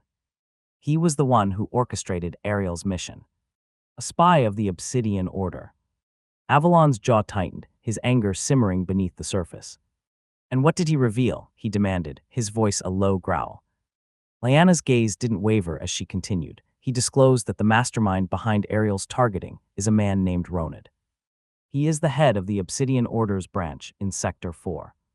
It appears," she continued, "that Ronid's motive was personal. Ariel had killed his son during one of his missions, driving him to seek revenge." Avalon's fists clenched at his sides, his anger intensifying. "Ronid," he seized, the name dripping with venom. "I want him found. Every resource at our disposal, Lyanna. Spare nothing. Let me know the moment you have any light." Lyanna nodded, her expression resolute. "Consider it done, Avalon." As Lyanna departed, Sirius stepped forward. "You should take it easy, Avalon. We'll get him and make him pay for this," he said, placing a reassuring hand on Avalon's shoulders. Avalon let out a deep breath, his voice filled with determination. "Yeah, the Obsidian Order dared to target us. We'll make sure they regret it. I'll be staying at the estate for the time being. By the way, where's your son?" "I think it's about time I see him," Sirius inquired, tapping Avalon's shoulders gently. "He's in the mansion," Avalon replied. "All right then, I'm off. We'll get him, Avalon." "Don't worry," Sirius assured him, his gaze unwavering. Avalon's gratitude was evident as he nodded. "Thank you." With those words, Sirius left, leaving Avalon to his thoughts. Meanwhile, Nathan's slightly portly form mirrored the weight of the situation as he walked alongside the group, his expression etched with concern. His muttered declaration cut through the tension. "This is going to cost a lot of money," he grumbled, his mind already whirring with calculations. In a dimly lit room filled with an array of intricate tools and ingredients, a man meticulously went about his work. His focus was unbreakable, his hands moving with a practiced grace as he mixed, measured, and combined various elements. This man was the paragon of the Alvirian family in Sector 4, one of the Tier 1 families in the human domain, Thorn Alvirian. He possesses a fiery red hair which cascades over his forehead, framing his countenance in a wild and untamed manner. Partially obscuring his gaze, his hair seems to enhance the intensity of his sapphire eyes, which pierce through the veil of uncertainty with a sharp, discerning brilliance. While the Ravensteins forged their legacy on the battlefield, the Alvirians have sculpted their dominion through the arcane and enigmatic art of alchemy. Within their secretive enclaves and well-guarded laboratories, they manipulate the very essence of elements to craft potions of unimaginable power. These elixirs, both wondrous and perilous, have become the lifeblood of the realm, a silent force that bolsters warriors, bestowing upon them advantages that could tip the scales of any conflict. As the Ravensteins marshal their strength for battle, the Alvirians exert their influence in the markets, their grip on the alchemical trade firm and unyielding. As Thorn worked diligently, his concentration unwavering, a woman entered the room. She observed him from a distance, a silent presence that refrained from disrupting his meticulous process. 4 hours passed in an almost meditative silence, the woman's patience evident as she patiently waited for his attention. Finally, with the finishing touches of his potion complete, the man glanced up and noticed the woman standing there. His brows furrowed in mild surprise, and he cleared his throat before speaking. "What do you want?" The woman's voice was respectful and succinct as she reported, "The Ravensteins have declared war on the Obsidian Order." The man's expression shifted. "This is going to be troublesome," he murmured. "Those madmen have the potential to cause a lot of destruction if left unchecked." His words hung in the air, and woman nodded in understanding. The man then gestured for her to leave, his attention returning to his tools and potions. With a respectful bow, the woman turned and exited the room, leaving Thorn to his contemplations. In a chamber bathed in the fiery glow of a freshly forged metal, a man sat in solemn contemplation. His raven-black hair framed his face, casting a stark contrast against his tan complexion. Muscles firm and unyielding, coiled beneath his skin like steel cables, a testament to his strength and endurance. He was a figure of formidable presence, his very aura exuding an air of command. This man is the paragon of the Emberforge family in Sector 2, one of the Tier 1 of the human domain, Gavrik Emberforge. The Emberforge family are deeply rooted in craftsmanship and innovation. Their skilled artisans and crafters forge intricate and enchanting creations. With meticulous attention to detail, the Emberforge produces artifacts that are as beautiful as they are functional, from enchanted weaponry to intricate trinkets that weave magic into the fabric of daily life. They are the main reason for humanity's technological advancements. Before him, the centerpiece of his attention, rested a piece of metal that glowed with an otherworldly intensity. If one could take a closer look, they would notice that this metal was Daramite coronium, a metal that is 10 times harder than diamond. His eyes fixated upon the metal, as if seeking to unravel its mysteries. There was a depth to his stare, a search for understanding that went beyond the physical realm. A presence entered the chamber, bowing respectfully to the man who sat before the awe-inspiring metal. As the newcomer relayed a message, the man's gaze reluctantly shifted from the metal to settle upon the messenger. An aura of authority enveloped him, and a chilling silence hung in the air, a testament to the power he wielded and the weight of his attention. Message delivered, the man excused the messenger with a barely perceptible nod. His expression remained unchanged, a mask of quiet contemplation that betrayed no emotion. Once more his focus returned to the burning metal, his thoughts a labyrinth of possibilities and plans that only he could fathom. Across the sprawling expanse of the human domain, whispers of uncertainty and concern swept through the distinguished families like a chilling wind. News of the Ravenstein family's declaration of war against the Obsidian Order reverberated through family halls, opulent chambers, and secluded estates alike, leaving an indelible mark of trepidation in its wake. Atticus made his way to the garden, where his Anastasia and Freya were drinking tea. It had been a week since Ariel died. There, amidst the delicate symphony of rustling leaves and fragrant blooms, he spotted them. Atticus approached and greeted them. "Good morning, Mum." Grandma, he offered, a blend of warmth threading his words. Anastasia's lips curved into a fond smile as she looked up from her cup of tea. "Ah, honey, what are you doing here?" she asked. Freya also looked at Atticus, wondering why he was here. He was always in his room doing who knows what. He never comes out on his own unless Anastasia forces him. He settled into a seat beside them. He cleared his throat and spoke. "Mum, I can't wait a year. Please let me learn how to fight now." He had thought about it and decided that getting strength couldn't wait. Life is full of uncertainties. The stronger you are, the better your chances, Atticus thought. Anastasia's gaze held his, and a moment of contemplative silence hung in the air. Then, to Atticus's surprise, a smile graced her features as she nodded. "All right, I'd agree." His eyebrows furrowed in astonishment. "You as you do." Anastasia's eyes twinkled with a newfound resolve. "Yes, I've realized that in this world, anyone can be vulnerable, no matter how much protection surrounds them. It's your own strength that truly matters." She reached out, her hand encompassing his. "Promise me, though, that you'll be careful. Take it step by step." Atticus beamed with gratitude. "Thank you, Mum. I promise." He kissed her and Freya on their cheeks and left the garden. As Atticus departed, Anastasia's gaze shifted to Freya, the unspoken weight of their shared sorrow lingering in the air. "How are you, Freya?" she asked. Freya's expression softened, her voice carrying the echoes of past grief. "Seeing your child die before you must be the most unbearable pain a parent could endure." A somber understanding passed between them, and then suddenly Freya's aura surged forth. An aura of undeniable strength of a grandmaster rank. "The Obsidian Order will be eradicated from this world, no matter what it takes," she muttered. As Atticus was making his way back to his room, lost in his thoughts, he noticed a man approaching him. The man had a burly frame, white hair, and was dressed in an impeccably clean attire. He stopped in front of Atticus, his sharp gaze sizing him up. "Oh, you must be Atticus. You look weak," the man remarked. "He's strong." Atticus felt a sense of vulnerability in him from seeing the man, as if no matter what he does, he wouldn't be able to survive if the man were to decide to take any action against him. "What do you expect from a 5-year-old?" Atticus retorted. "Is he expecting me to be a super baby or something?" He continued, "Well, I'm going to start training soon." "He's strong. This could be an ideal chance to acquire a mentor," he mused inwardly. Initially, he had hoped that Avalon would be the one to train him, especially after Anastasia had agreed that he could start training at the age of 6. However, with Ariel's death, he knew that Avalon wouldn't be able to do it. The man's lips curled into a half-smile. "Oh, good. And who will be training you?" "I'm planning on joining the regular morning training with the guards," Atticus explained, hoping the man will fall for it.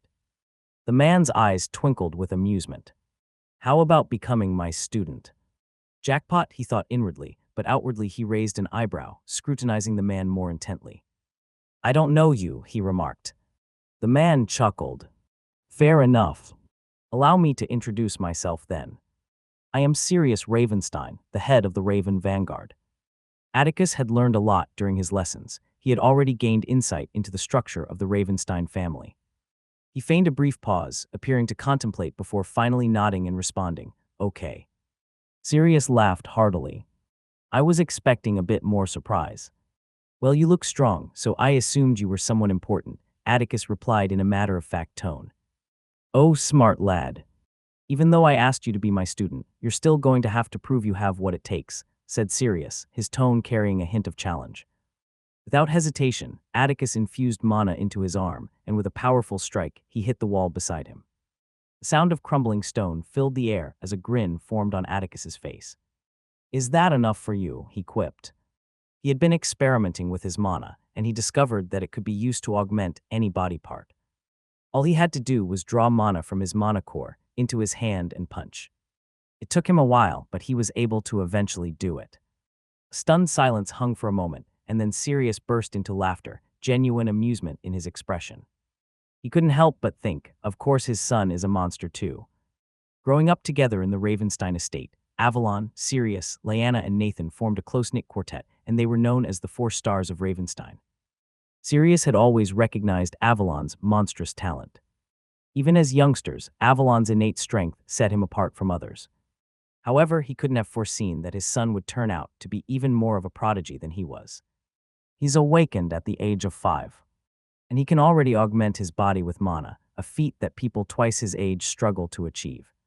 He's an extraordinary talent. Amidst his laughter, Sirius composed himself and nodded, his eyes gleaming with newfound respect. "Okay, Atticus. You've made your point. So when do we start?" Atticus asked, having expected this reaction. He had been exceedingly cautious about what he divulged, uncertain about the norms of this new world. Anastasia regularly examined his mana core in search of any alterations, yet his skill, Conceal, aided him in safeguarding his progress. Atticus, of course, didn't trust this man, but the fact that he was the head of the Raven Vanguard made revealing that he was an awakened easier. He was well aware that Sirius was bound to the main family by a strict mana contract. A mana contract was directly linked to one's mana core, and breaking the contract would result in immediate death. No. Without warning, Sirius moved swiftly and struck Atticus in the stomach. The force of the blow sent Atticus skidding down the hallway, crashing into the far wall. Atticus coughed, struggling to regain his breath. "Rule number 1, Sirius mused, a playful glint in his eyes. Never let your guard down." Arya emerged from the shadows, her expression cold and threatening. "What are you doing?" Sirius grinned, unfazed by her hostility. "What do you think? Training my new student." Arya's gaze could have frozen fire. "If you harmed him." Atticus raised his arm weakly to stop her. "Arya, it's fine. I agreed to this." Arya's eyes softened as she helped Atticus stand, concern etched across her features. "Young master." Sirius walked away, his voice trailing behind him. "Come to the training grounds by 6 tomorrow." Atticus limped back toward his room, Arya's support helping him along the way. When they finally reached his room, Arya turned to him and couldn't help but ask, "Young master, why are you going to such lengths to gain strength? I've noticed you absorbing mana every day. You should be glad I didn't inform Lady Anastasia. If she hears about this, she will make sure you never leave her side again." Initially, Arya believed that Atticus might have been subconsciously absorbing mana, but as he grew older and the intensity of his actions increased, such as sitting down cross-legged during his training, it became clear to her that her young master was quite unusual. She had put in considerable effort to ascertain how he possessed this knowledge, yet eventually, she abandoned the pursuit since it wasn't detrimental. "Stalker," Atticus chuckled, teasing her. Initially, he wasn't aware that Arya was always watching him. He found that out later. Of course, he panicked when he realized, but he quickly calmed down when he noticed that Arya didn't do anything or report him to Anastasia. Since he couldn't do anything about the situation, he decided to continue training as if nothing had happened. Arya blushed furiously. "I was just protecting you." Atticus laughed heartily. "Thank you, Arya, for watching over me and for not telling Mum." Arya's heart warmed at his gratitude. "Of course, young master." As Atticus settled onto his bed, he looked up at Arya. "I need strength because it's the only way I can survive." Arya's eyes gleamed with determination. "But I'll protect you." Atticus met her gaze, his voice firm. Wasn't someone protecting Ariel too? Yet he still died. "In this world, only your strength matters, Arya." Arya's expression softened, a mixture of determination and understanding in her eyes. She nodded slowly. "All right, young master. Then I'll be by your side as you search for that strength." The following day, under the clear sky, Atticus stood within the training grounds, his anticipation mixing with the crisp morning air. The Ravenstein training grounds sprawled across a vast expanse of land, nestled within the heart of the family estate. The grounds themselves were meticulously designed to accommodate a variety of training exercises. At the center of the grounds, a large open space was designated for sparring matches and combat drills. Here, warriors engaged in controlled combat, exchanging strikes and techniques under the watchful eyes of experienced mentors. Nearby, a collection of training dummies stood in formation, each constructed with sturdy materials that could withstand the impact of powerful blows. Warriors would practice their strikes, honing their precision and strength. The dummies bore the marks of countless hits, serving as a testament to the dedication and skill of those who had trained there. Advanced training facilities are reserved for only a select few, so guards and other warriors of the Ravenstein family used this grounds to train and hone their skills.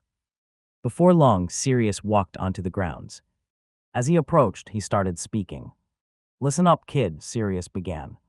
"We're going to start with some ground rules. Rule number 1, my words are law.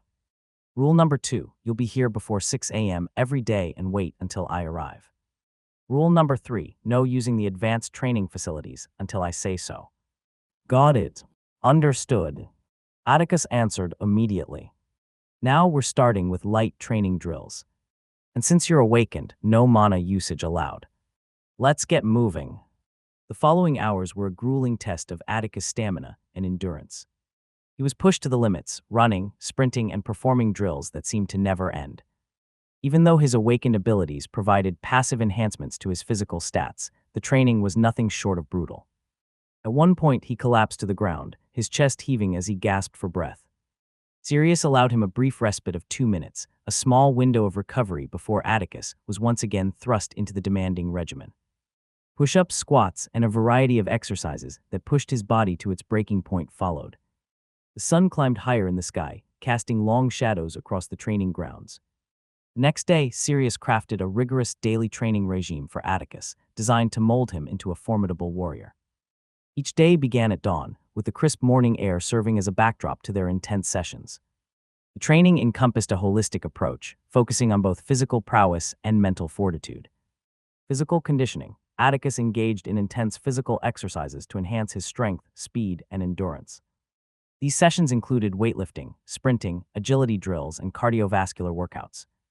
Mana control, a crucial component of Atticus's training, was mastering mana manipulation. Sirius guided him through intricate exercises to harness mana for both offensive and defensive purposes. Atticus learned to channel his energy efficiently. Meditation and focus. The training day concluded with meditation and mental exercises. Atticus delved into mindfulness techniques, honing his ability to maintain focus even in the heat of battle. These practices cultivated mental resilience and clarity, vital attributes for a warrior. Sirius's training regime demanded unwavering dedication and discipline. Each day, Atticus was pushed to his limits, compelled to surpass his previous achievements. This continued every day until 4 months passed. Atticus found himself standing in front of Sirius once more, his body covered in sweat but his expression calm. The hellish days of training had transformed him, honing his physique and mental fortitude. He had adapted remarkably, his awakened potential allowing him to endure the grueling routine with determination. As he stood there, he reflected, "Thank the heavens I awakened." Without it, enduring this hellish training would have been impossible. Even without actively using mana, an awakened was inherently more powerful than an average person. That makes them have more adaptability. Sirius' approving nod acknowledged Atticus' progress. "Good job, kid. You've come a long way. Now it's time for the next phase. Today, I'm going to introduce you to our magic system." Atticus was finally going to learn about the Elderalth's magic system, ===. Character profile. Username Atticus Ravenstein. Age 5. Gender male. Race human. Attributes. Strength 15. Agility 17. Endurance 16. Vitality 14. Intelligence 9. Charm 11. Level novice. Talent mythical. Bloodline locked. Abilities. Innate skills. Conceal grade mythical. The ability to conceal your powers from anyone regardless of rank. You may choose what level you want to be shown. Sirius fixed his gaze on Atticus with a serious intensity. "Listen closely, kid. Our magic system follows a clear progression, moving through various stages of power." He began to explain, his voice steady. Journey begins with novice, the initial stage of awakening, and moves on to intermediate, advanced, expert, master, grandmaster, and then paragon, the pinnacle of strength. Most children naturally become novices around the age of 10, but the tiered families often hasten this process by exposing their children to high mana density environments, causing them to awaken earlier. Atticus nodded, absorbing the information. "So being a novice is just the starting point." "Exactly," Sirius confirmed. "To progress to higher stages, one must simply absorb mana into their mana core. However, not everyone possesses the same ability to absorb mana. This is where talent comes into play." Sirius continued, "Talent is categorized into 5 grades: dormant, unlocked, adept, empowered, and transcendent. The higher you talent, the more mana your body can hold, and consequently, how far you can climb the power ladder." He illustrated the concept further. For instance, those with dormant talent will remain novices throughout their lives, while someone with unlocked talent can reach the intermediate level and no further. Adept talent can take you up to the expert level, empowered to grandmaster, and transcendent to the pinnacle of power, the paragon level. Atticus furrowed his brow in thought. "And what about mythical grade talent?" Sirius' eyes showed slight shock, but he quickly recovered. "Mythical grade talent is a rare, almost legendary phenomenon. It's basically a myth." "Where did you hear it from?" "Mom told me stories about people with mythical grade talent." Atticus lied with a straight face. Okay. It hasn't been seen in a few centuries, though. I doubt it even exists." Sirius stated. Atticus absorbed the information, his mind racing with the possibilities. "So my talent will determine how far I can go in the magical hierarchy." "Yes, but remember," Sirius emphasized, "while talent sets the limits, your determination, hard work, and discipline play a significant role in how far you can push those limits. And always bear in mind the responsibility that comes with power." Atticus nodded, a newfound determination gleaming in his eyes. "I understand." Sirius offered a small smile. "Since you awakened early, we can assume you have a high talent. You can ask Anastasia to take you to check later." "All right," Atticus replied, but in his mind he thought, "I don't need her to check. I'm glad I have a system to tell me. Who knows what would happen if word ever got out that I had mythical grade talent. I trust Mom, but you never know what could happen." Now let's talk about another aspect of power, Atticus. There are those born with a heritage that grants them unique bloodlines, enhancing their strength and abilities. Your bloodline type is determined by your lineage, tracing back through your family's history. He took a moment to let that sink in before elaborating further. "For instance, our Ravenstein family has a distinctive bloodline that allows us to manipulate the elements. Your father has a bloodline that grants him mastery over fire. Lord Magnus controls the forces of lightning. Ariel, who we tragically lost, possessed dominion over darkness, and I harness the power of air." Atticus listened intently, his curiosity piqued. "So bloodlines determine the specific abilities we have." "Exactly," Sirius confirmed. "But here's the intriguing part. Bloodlines can sometimes manifest unexpectedly. You might encounter individuals from ordinary families, both parents devoid of any bloodline, yet their offspring could possess the ability to control fire, for example. It's a phenomenon we don't fully comprehend, but one hypothesis is that ancestral bloodlines could resurface through generations. Atticus nodded, absorbing the complexities of bloodlines. So it's not solely about your immediate family, but your ancestry as well. Indeed, Sirius agreed with a nod. Now let's discuss when bloodlines awaken. It typically happens when an individual reaches the intermediate rank in power. By then, the potential of your lineage begins to unlock. Leaning in, he continued, there are 5 distinct stages to this power, but I'll only explain 3 for now. In the first stage, Sirius elaborated, you'll find that you can only wield your bloodline's powers within your immediate touch. Imagine an earth manipulator who can only control the element when their physical form is in contact with it. Power remains confined, an extension of your being but limited to your touch alone. It's the starting point, the foundation upon which the rest of your mastery will be built. His words flowed like a river, carrying Atticus deeper into the revelation. Then comes stage 2, Sirius continued, where your control extends beyond your body's confines. A fire elementalist, for instance, gains the ability to project flames beyond their fingertips. However, the control wanes as soon as the power leaves your body, a fleeting burst of your bloodline's potential. Atticus's gaze held a glint of anticipation, as if the journey had just begun. And then in the third stage, he explained, your bloodline's reach stretches to encompass a range. Here, you're no longer tethered by proximity. You wield your bloodline with finesse, bending the elements to your will within that defined radius. It's a leap forward, granting you the freedom to shape your power as you see fit. It's important to note that this primarily applies to individuals with elemental bloodlines. In our world, bloodlines come in diverse forms, each with its unique potential and levels of progression. Among the tiered families, various bloodlines exist, each with its distinct path of development and mastery. He paused for a moment before continuing. Now that you have a solid grasp of our power system, Atticus, let's move on to a practical aspect, fighting. Given your ability to coat and enhance your body with mana, we'll skip the basics and delve right into it. A spark of determination flickered in Atticus' eyes. I'm ready. Good, Sirius said with a nod. Atticus selected one of the wooden swords, lined up neatly on a rack. He turned to face Sirius, who stood with a composed expression, his aura radiating a sense of readiness. Sirius motioned for Atticus to begin. Attack. Show me what you've got. Atticus lunged forward with an ardent swing of the wooden sword. His movement was riddled with inexperience. Wooden blade cut through the air with a determined whoosh, aimed at Sirius' form. Sirius remained unfazed by the sudden assault.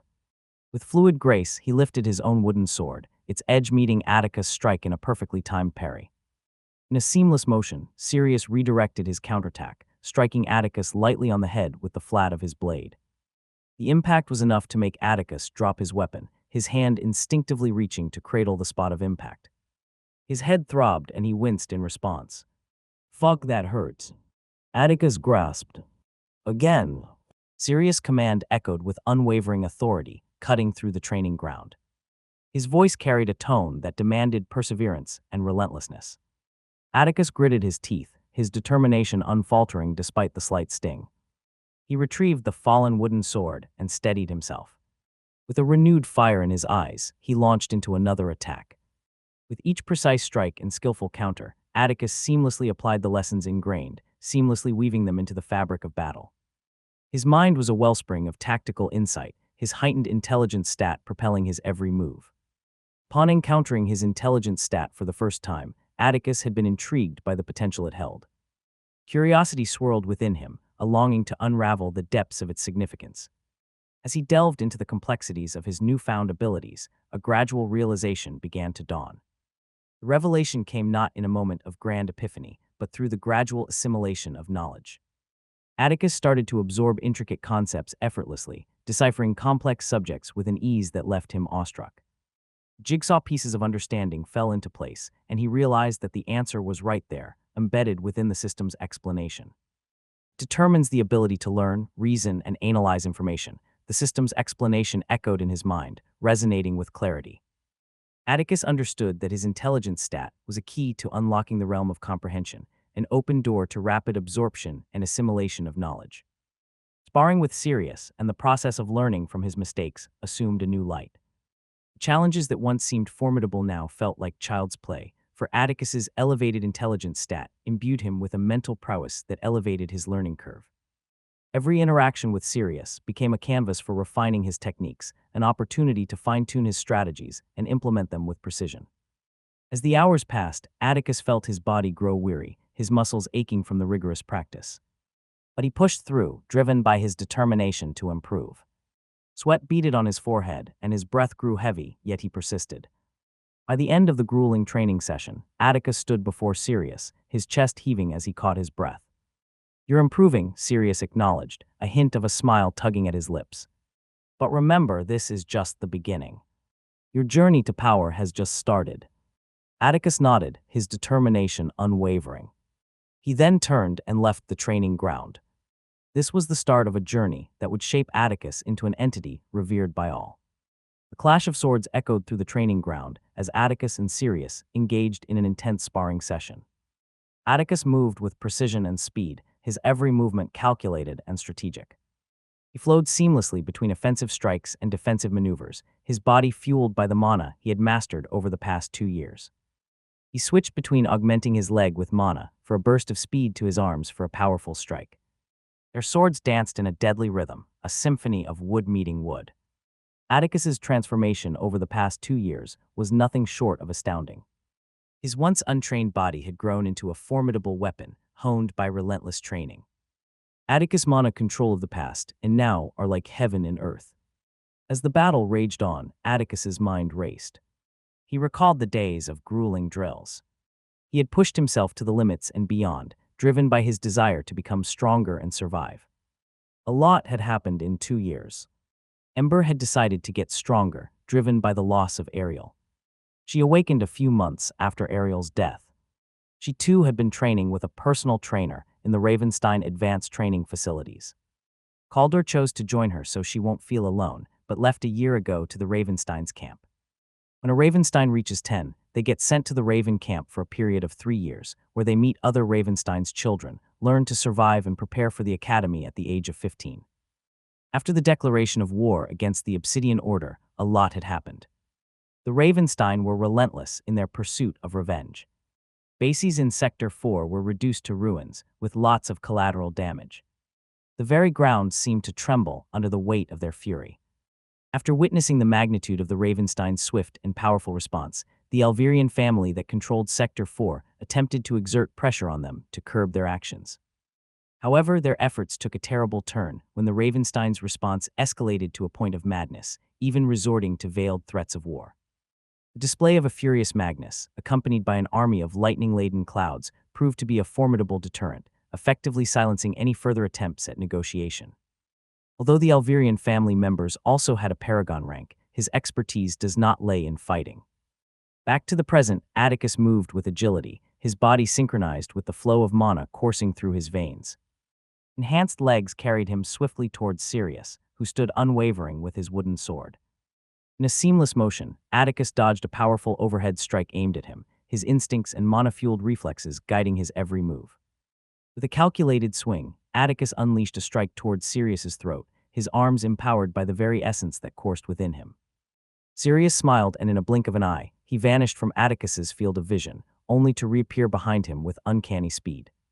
The impact of the wooden sword against the back of Atticus's head was swift and jarring. A triumphant smile adorned Sirius's face as he scolded, "Are you trying to kill me, brat?" Atticus's retort was swift, his frustration evident. "You cheated. You said you were going to adjust your strength to my level." With a playful sigh, Sirius conceded, all right, you win this round. You can use the advanced training room now." Atticus's eyes lit up, a victorious grin spreading across his face. "Finally. Listen, Atticus, I'm leaving the estate soon. I've got some things to take care of. This might be our last lesson," Sirius said. "Oh, I guess I'll see you later then." "Thank you for teaching me," Atticus said with a small bow. "Hello. I'll be back before you know it. Get ready for another intense training session," Sirius said with a chuckle. Atticus' mouth twitched before dashing out of the training ground. "Take your time, old man." Sirius muttered under his breath, "Annoying little kid," but a hint of amusement tugged at the corner of his lips. He watched Atticus's energetic departure, a mixture of fondness and exasperation evident in his gaze. As Atticus vanished from his sight, Sirius's thoughts took a more contemplative turn. He's a monster, Sirius thought to himself, his mind racing back to the day he had taken Atticus under his wing. The decision had been a whim, an idle notion to pass the time. Never had he anticipated that Atticus would be an individual of such extraordinary potential. Even after he found out he was awakened at 5, he attributed that to his high talent. Sirius had witnessed Atticus's rapid growth firsthand, his progress exceeding all expectations. He couldn't help but marvel at the raw power that lay dormant within the young boy, waiting to be unleashed. The realization that Atticus was a true prodigy filled Sirius with a sense of anticipation. As he gazed at the training ground, his thoughts lingered on the future. He found himself eagerly awaiting the day when Atticus' potential would fully bloom. After the training session, Atticus made his way to his room. Sitting down cross-legged on his bed, he allowed his thoughts to drift. "It's been a hellish 2 years," he mused, his voice barely above a whisper. "It wasn't easy, but I'm glad I finally learned how to fight." During the hellish training, Atticus had initially dreaded getting hurt. Despite growing up in this new world, his mindset was still rooted in his earthly origins. However, this problem was gradually fixed as the training progressed. Although he hadn't experienced any real life and death battles and didn't know how he'd react, it was still a significant leap forward. Atticus's thoughts shifted inward, fixating on the power that had been welling up within him. "I feel I'm very close to a breakthrough. I'll finally be able to awaken my bloodline," he thought, excited to awaken his bloodline. With a resolute exhale, Atticus closed his eyes, entering a state of meditative focus. He began absorbing mana, his concentration turning inward as he allowed the ambient energy to flow into his core. Time seemed to stretch as he remained in that trance-like state, the sensation of mana coursing through him, both invigorating and soothing. After several hours, Atticus felt a sudden surge of power coursing through his veins, a feeling that was both exhilarating and overwhelming. He could sense a transformation occurring within his mana core, a sensation of expansion and growth that was almost palpable. And he felt a slight connection to the elements. "Wait, I feel a connection to all the elements. Is it my bloodline?" Atticus thought, slightly surprised. His mind raced as he contemplated the newfound connection he felt to the elements.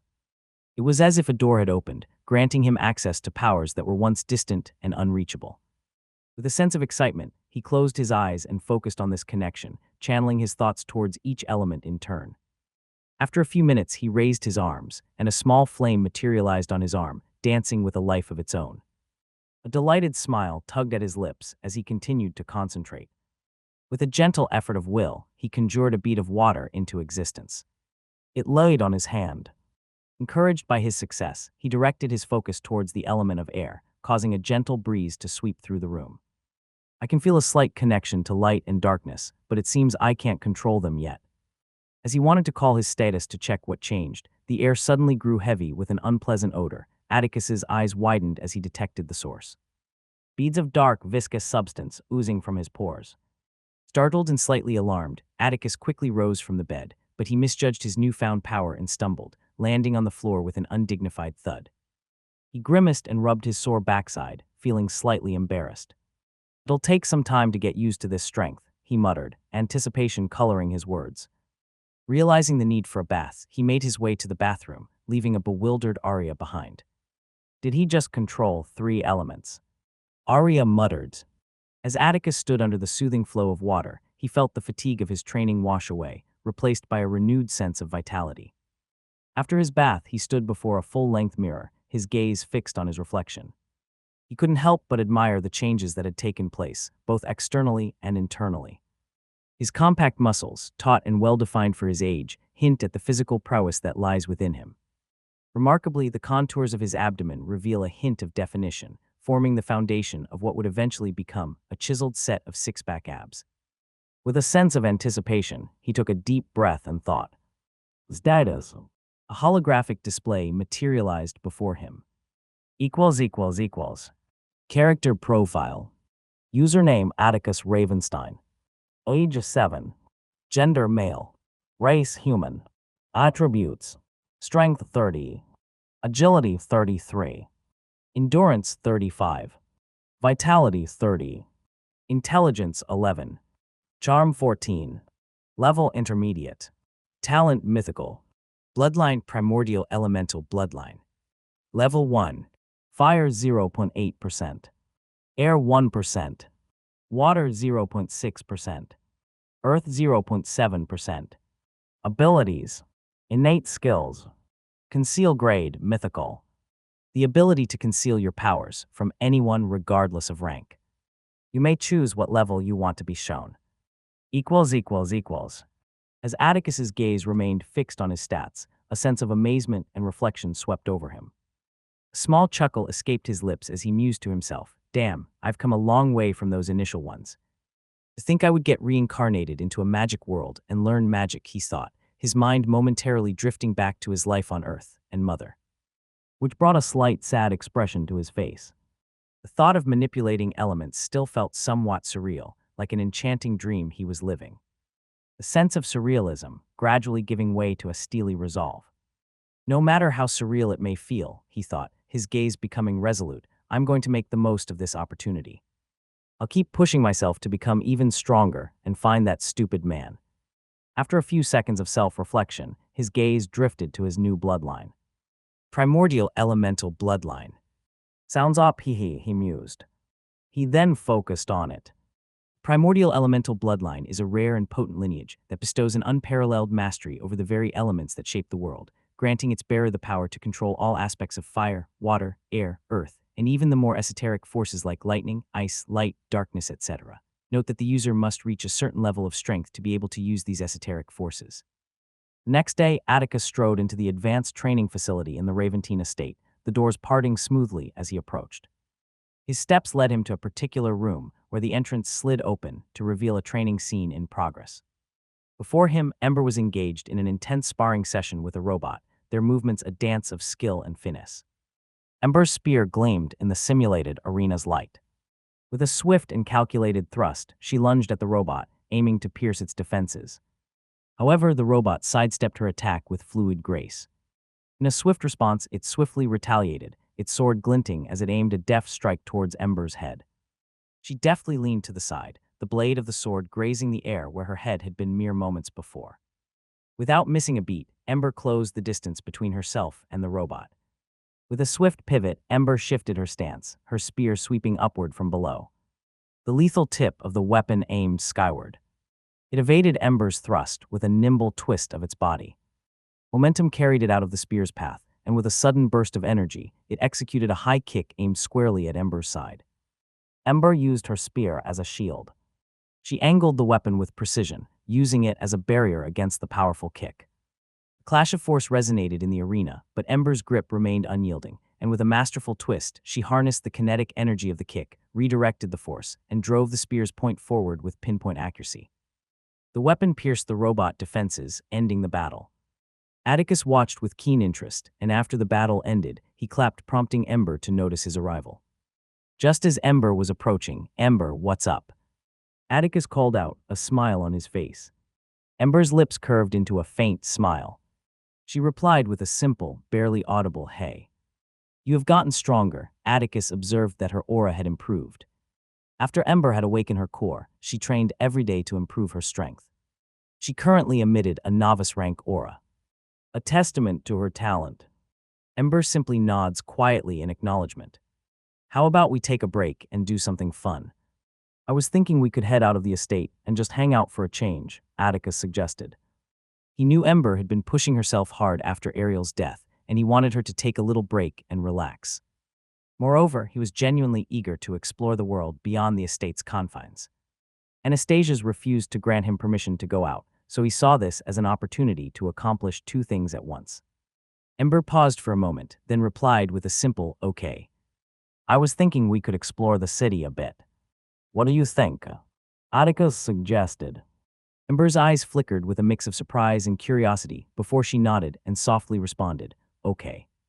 "Good, we'll leave tomorrow," Atticus replied, his mind already set on the plan as he turned to walk away. Under the moonlit sky, Anastasia's brows was furrowed.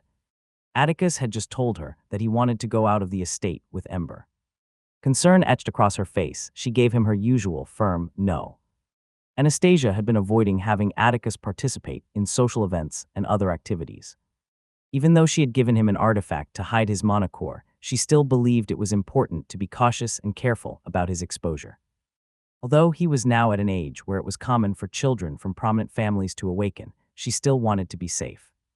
Ember has been training tirelessly since, you know when. She deserves a break.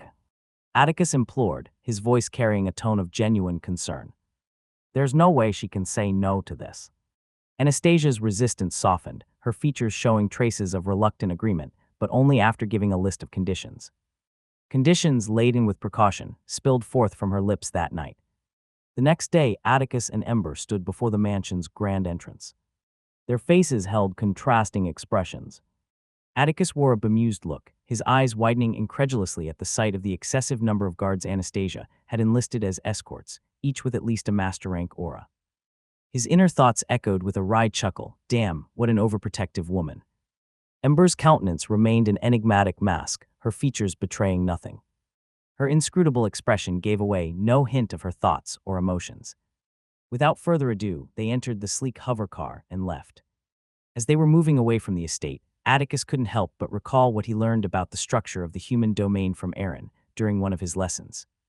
Human domain was divided into 10 distinct sectors, each designated by a number reflecting its proximity to Sector 1, which houses the prestigious Academy and the Central Human Alliance. Each sectors, apart from Sector 1, which was like a neutral ground, are under the control of influential Tier 1 families.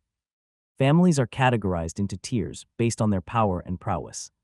Tier 1 families stand at the pinnacle, boasting a singular paragon rank individual within their ranks. Tier 2 families require at least one Grandmaster rank member, while Tier 3 at least a Master rank. These sectors, vast in expanse and spanning thousands of kilometers, each hold their own unique influence. Mid this intricate hierarchy, a formidable mercenary faction emerges, offering their services across the expansive sectors. The faction was led by two paragons. The overseers of the human domain is the Human Alliance. Comprising all the paragons of humanity, the Council serves as the ultimate authority. Attaining paragon rank status grants automatic access to this esteemed assembly. The Sentinel Guardians was headed by a paragon rank entity who directly answers to the Council. It is they who ensure the enforcement of law and order across the human domain. The Human Alliance Council, aside from wielding significant political power, is also the hub of crucial decisions that influence the entirety of the human domain. This includes not only civilian matters, but also the control of the domain's military forces, ensuring a united defense against threats. The Ravenstein family controls Sector 3, situated between Sectors 1, 2, and 4. It shares borders with Sector 1 in the northeast, Sector 2 in the southwest, and Sector 4 in the southeast. Atticus and Ember were seated within a remarkable marvel of technology, a hover car. Its exterior was adorned with intricate, encarved runes, each contributing to the car's ability to effortlessly hover above the ground. The very essence of magic and science converged within these runes, allowing the vehicle to defy gravity itself. A trio of accompanying hover vehicles encircled them, forming a protective entourage. The entourage moved in synchronized harmony, the vehicles seamlessly gliding through the air at an impressive speed. As they departed from the confines of the Ravenstein estate, perched atop a sizable hill, Atticus' eyes were drawn to the breathtaking sight that unfolded before him. From this elevated vantage point, the city sprawled beneath like a canvas of wonder. The magnificent urban landscape stretched out before him, a harmonious blend of diverse architectural styles. Hover cars weaved through the air in graceful patterns, forming a mesmerizing dance of modern technology. Their sleek forms added a touch of futurism to the scene. Tall, elegant buildings adorned the streets, each a masterpiece of design, creating a skyline that seemed to reach for the heavens. Atticus's gaze traversed the enchanting cityscape, revealing a striking fusion of elements. The air carried whispers of fantasy magic, evident in the ethereal embellishments that adorned some of the structures. Hints of medieval charm added a touch of timelessness, creating a unique and captivating blend of eras. The urban lifestyle pulsed with vitality, evident in the hustle and bustle of people going about their day. Markets thrived and plazas bustled with activity, painting a vibrant picture of community and progress. Inside the comfort of the hover car, Atticus's gaze wandered out of the window, his eyes scanning the lively scene beyond. The bustling city unfolded before him, a tapestry of daily life woven with vibrant threads of activity.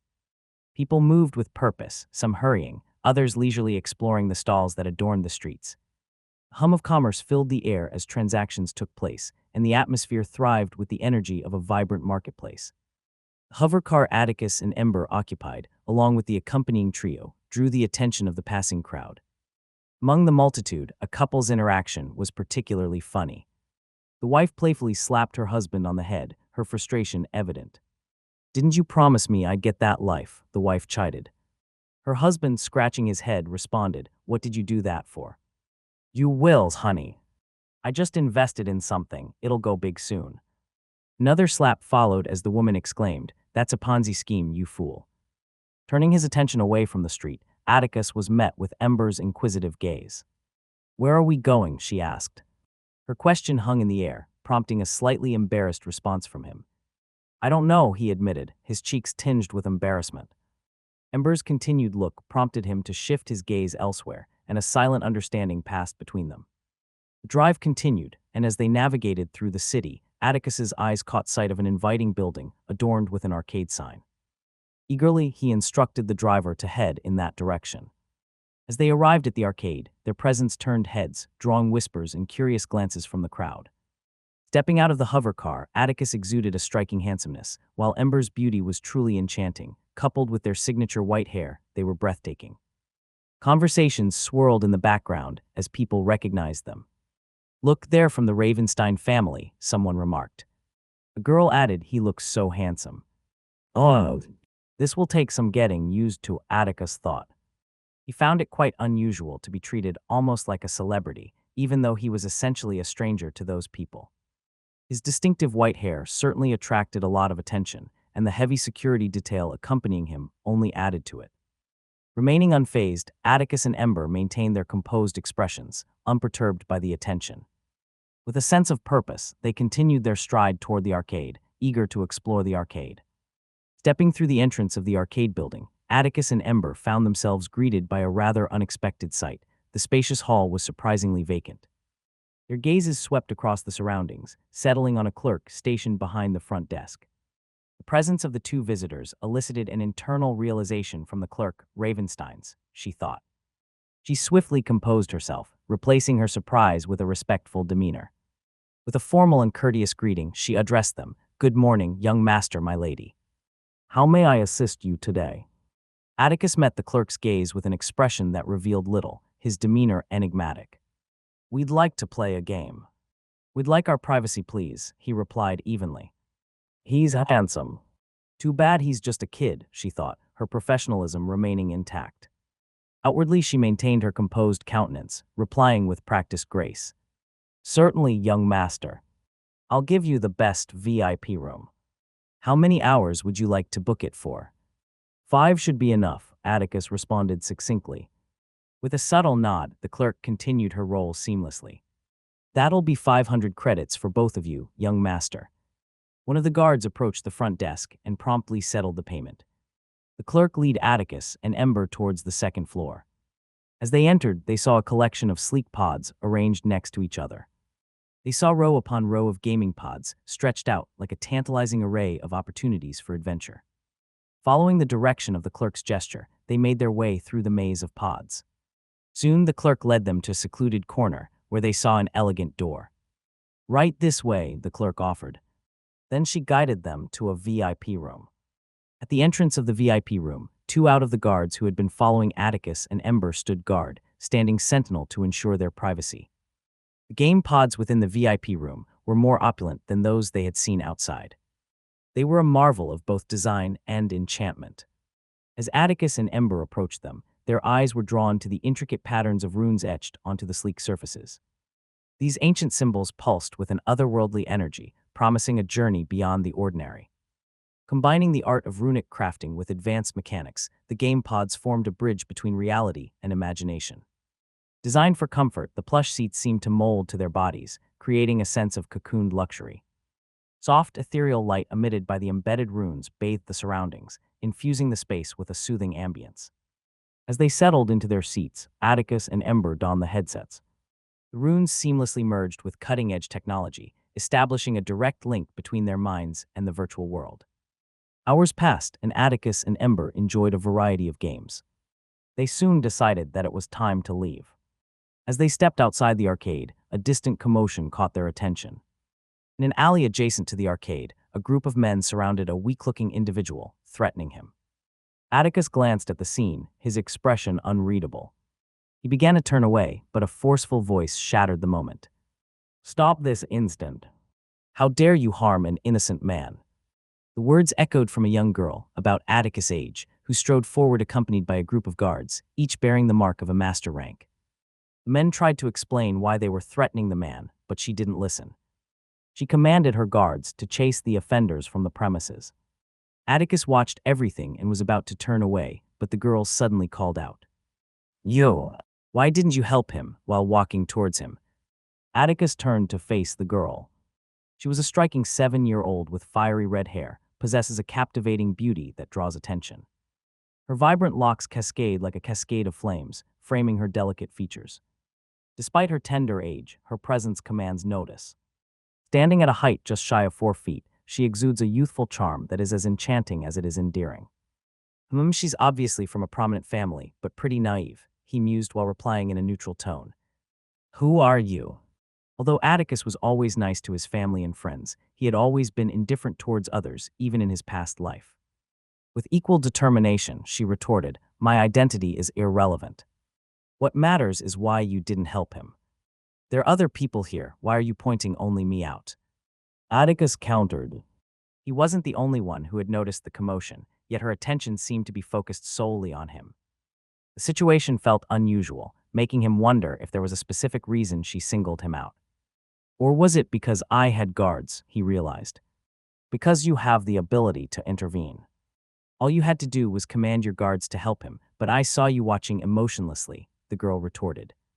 I guess you're right, I do have the power to help him. But why should I? Atticus quipped. Because it was the right thing to do, the girl stated, her tone conveying confidence and conviction. Atticus's response remained icy, because it's the right thing to do is not a reason. Atticus strongly disliked those who acted without logic, merely following popular beliefs blindly. He saw it as foolishness when people expected everyone to adopt their views just because they believed in something. Ember was already getting annoyed with the situation. She stared at the girl with a face screams, "Shut up and leave us alone." The girl's voice faltered as she began to explain. "It is. Mom said that you should always help P." Atticus's abrupt interruption cut her off. "I don't care about your beliefs or upbringing. Your convictions are your own, do not impose them on me," he said while staring directly into her eyes. She suddenly felt chills and started backing away. "How dare you?" One of her guards who saw this got angry and was about to strike Atticus, but a sudden gust of action punctuated the air. Arya, Atticus's steadfast guardian, materialized with uncanny swiftness, delivering a swift, lethal kick to the guard's neck. The impact was decisive and unforgiving. The guard didn't even move, with his neck bent, he simply crumpled to the ground, lifeless and motionless, sending shockwaves through the scene. The onlookers who had gathered to witness the unfolding spectacle scattered in all directions like startled chickens. Amidst the commotion, murmurs of "It's the Ravensteins" rippled through the air. The girl's fear was palpable as she stumbled back, pointing at Arya in a mixture of disbelief and terror. Her guards suddenly stood in front of her, ready to shield her from harm. "Leave them, Arya." "We're leaving," Atticus quickly stopped Arya, who was about to attack them. "Okay, young master," Arya's agreement came swiftly. She then melded back into his shadow. Atticus and Ember calmly departed from the scene, leaving behind a frightened girl and her guards. After they left, one of the guards quickly rushed to her side and asked, "Young miss, are you okay?" he asked worriedly. "If the Lord learns about what happened here, we won't live till the next day." She took a moment to steady her breath before speaking, her voice edged with anger. "Who was that boy?" The guard responded cautiously, "I'm not entirely certain, young miss. But judging by the lady's strength, he might be an important member of the Ravenstein family. It would be wise not to provoke them any further." He dared, her frustration was evident, followed by a pathetic attempt at justification. "If it weren't for the need to keep my presence in Sector 3 a secret, I would have taught him a lesson." "Humph." With a resigned sigh, the guard suggested, "Young miss, it's time to return. We shouldn't delay any further." He was master rank, but he was unable to follow Arya's movement. "I can't win," he thought gravely. But her irritation lingered, fueled by her belief in doing right. Her mother had instilled in her the importance of helping those in need. Atticus's words echoed in her mind, reigniting her anger. Accustomed to being treated like a princess, this was her first encounter with such disregard. She struggled to accept the situation, her resentment simmering. In a soft, almost imperceptible voice, she made a solemn promise, "I'll pay you back the next time we meet." With that, they stored the dead body in a storage space, and they departed. I'll just say a magic beast killed him. Life as a guard is never easy, sighed the guard thought. After the incident, Atticus and Ember made their way back to their estate. As they stepped into the mansion, Ember turned her gaze toward Atticus and offered a quiet, heartfelt thanks before swiftly disappearing, leaving Atticus with a warm smile in response. Atticus headed toward his room, his mind a swirl of thoughts. He reflected on what happened earlier when Arya killed the guard. This is the world I live in now. Killing is definitely a normal occurrence here, he thought, his inner resolve firming. I really hope I'd be able to do it when the time comes. Entering his room, Atticus decided to absorb mana and increase his strength. However, his plans were abruptly interrupted by an unexpected visitor, Magnus Ravenstein. The weight of Magnus's presence was palpable, causing Atticus to instinctively stand and pay his respects. What the hell is he doing here? His thoughts swirling. Magnus hadn't attended the funeral, opting to watch from afar, so he hadn't met him yet. Atticus had seen some of his pictures on the mansion walls, but he really didn't think his presence would be so overwhelming. I guess he's a powerhouse for a reason. Magnus looked Atticus with an appraising eye. Ah, my youngest grandson, not bad, he commented with a faint hint of approval. Atticus bowed respectfully. It's an honor to finally meet you, grandfather. He can still talk calmly in my presence. Magnus thought, a little surprised. Good. We Ravensteins abhor weakness. Set your sights on the top. Strength is our most prized virtue. Remember that. I understand. Magnus nodded, satisfied with his grandson's behavior. Then suddenly he turned to leave. Is that all? This is the first time you're meeting your grandson since his birth. No way in hell I'm going to let you go like that. Atticus, with an innocent expression, quickly said, Grandfather, you haven't given me any birthday gifts since I was born. A subtle twitch flitted across Magnus's visage. Vesper, he called out, and a man materialized before him, immediately bowing. Master. Vesper greeted with respect. Damn, there are lots of people emerging from the shadows within this family, Atticus mused. Tell Avalon that when he reaches the age of 9, he is to be allowed to choose a weapon from the vault, Magnus decreed. Vesper's response, laced with respect, was prompt, as you wish, master. Then just as quickly as he appeared, Vesper vanished into the shadows. See you later, kid, Magnus uttered before making his exit. As Magnus left, Atticus let out a heavy exhale. He had been initially scared that Magnus would discover his actual level, and he felt relieved that he hadn't been found out. To conceal his early awakening, Anastasia had requested that Atticus refrain from leveling up until he turned 7, when it was normal to awaken. If Magnus were to discover that he was actually an intermediate, he dreaded how Anastasia might react. He was glad his conceal skill was able to hide it. After a few seconds of relief, he couldn't hide his excitement anymore. Jackpot. The Ravenstein vault must surely hold something valuable, he thought aloud. Eagerly, he proceeded to absorb mana, his anticipation for turning 9 palpable. After a few hours, Atticus decided it was about time he trained in the advanced training facility in the Ravenstein estate. As he walked into the training room, he came across a room with pristine walls and polished floors, all of which were pure white in color. In one corner, a platform jutted out, its surface entirely adorned with intricate runes, far exceeding the amount present throughout the training room itself. Stepping forward, Atticus walked towards the wall-mounted control panel beside the platform. He browsed through the training facility's diverse range of options, from altering terrains to battling against robots. Atticus learned that the facility offers the option to select historical data from individuals who had previously trained in the room and willingly left their data behind. This chosen data can then be utilized to engage in battles against a robot programmed to mimic the selected individual's skills and techniques. He also learned that there was a safety feature. If it determined a potential fatal injury, the robot would halt instantly. And from what he saw, there was a lot of data to choose from. As Atticus scrolled through the data, he found Magnus's information. With a few precise touches, he selected the setting that featured a young version of Magnus at the age of 8. As his selection registered, the platform began to emit a soft glow. Almost magically, liquid metal emerged from the array of runes, coalescing into the form of a humanoid figure resembling the chosen profile of Magnus. Once the transformation was complete, Atticus altered the room's settings, transforming it into a dojo-like environment. The once white training room transformed into a stage-like setting. The 8-year-old Magnus walked into stage, brandishing a wooden spear and taking a stance. Atticus grabbed a wooden sword from the rack at the side and also took a stance. "I'll use 50%.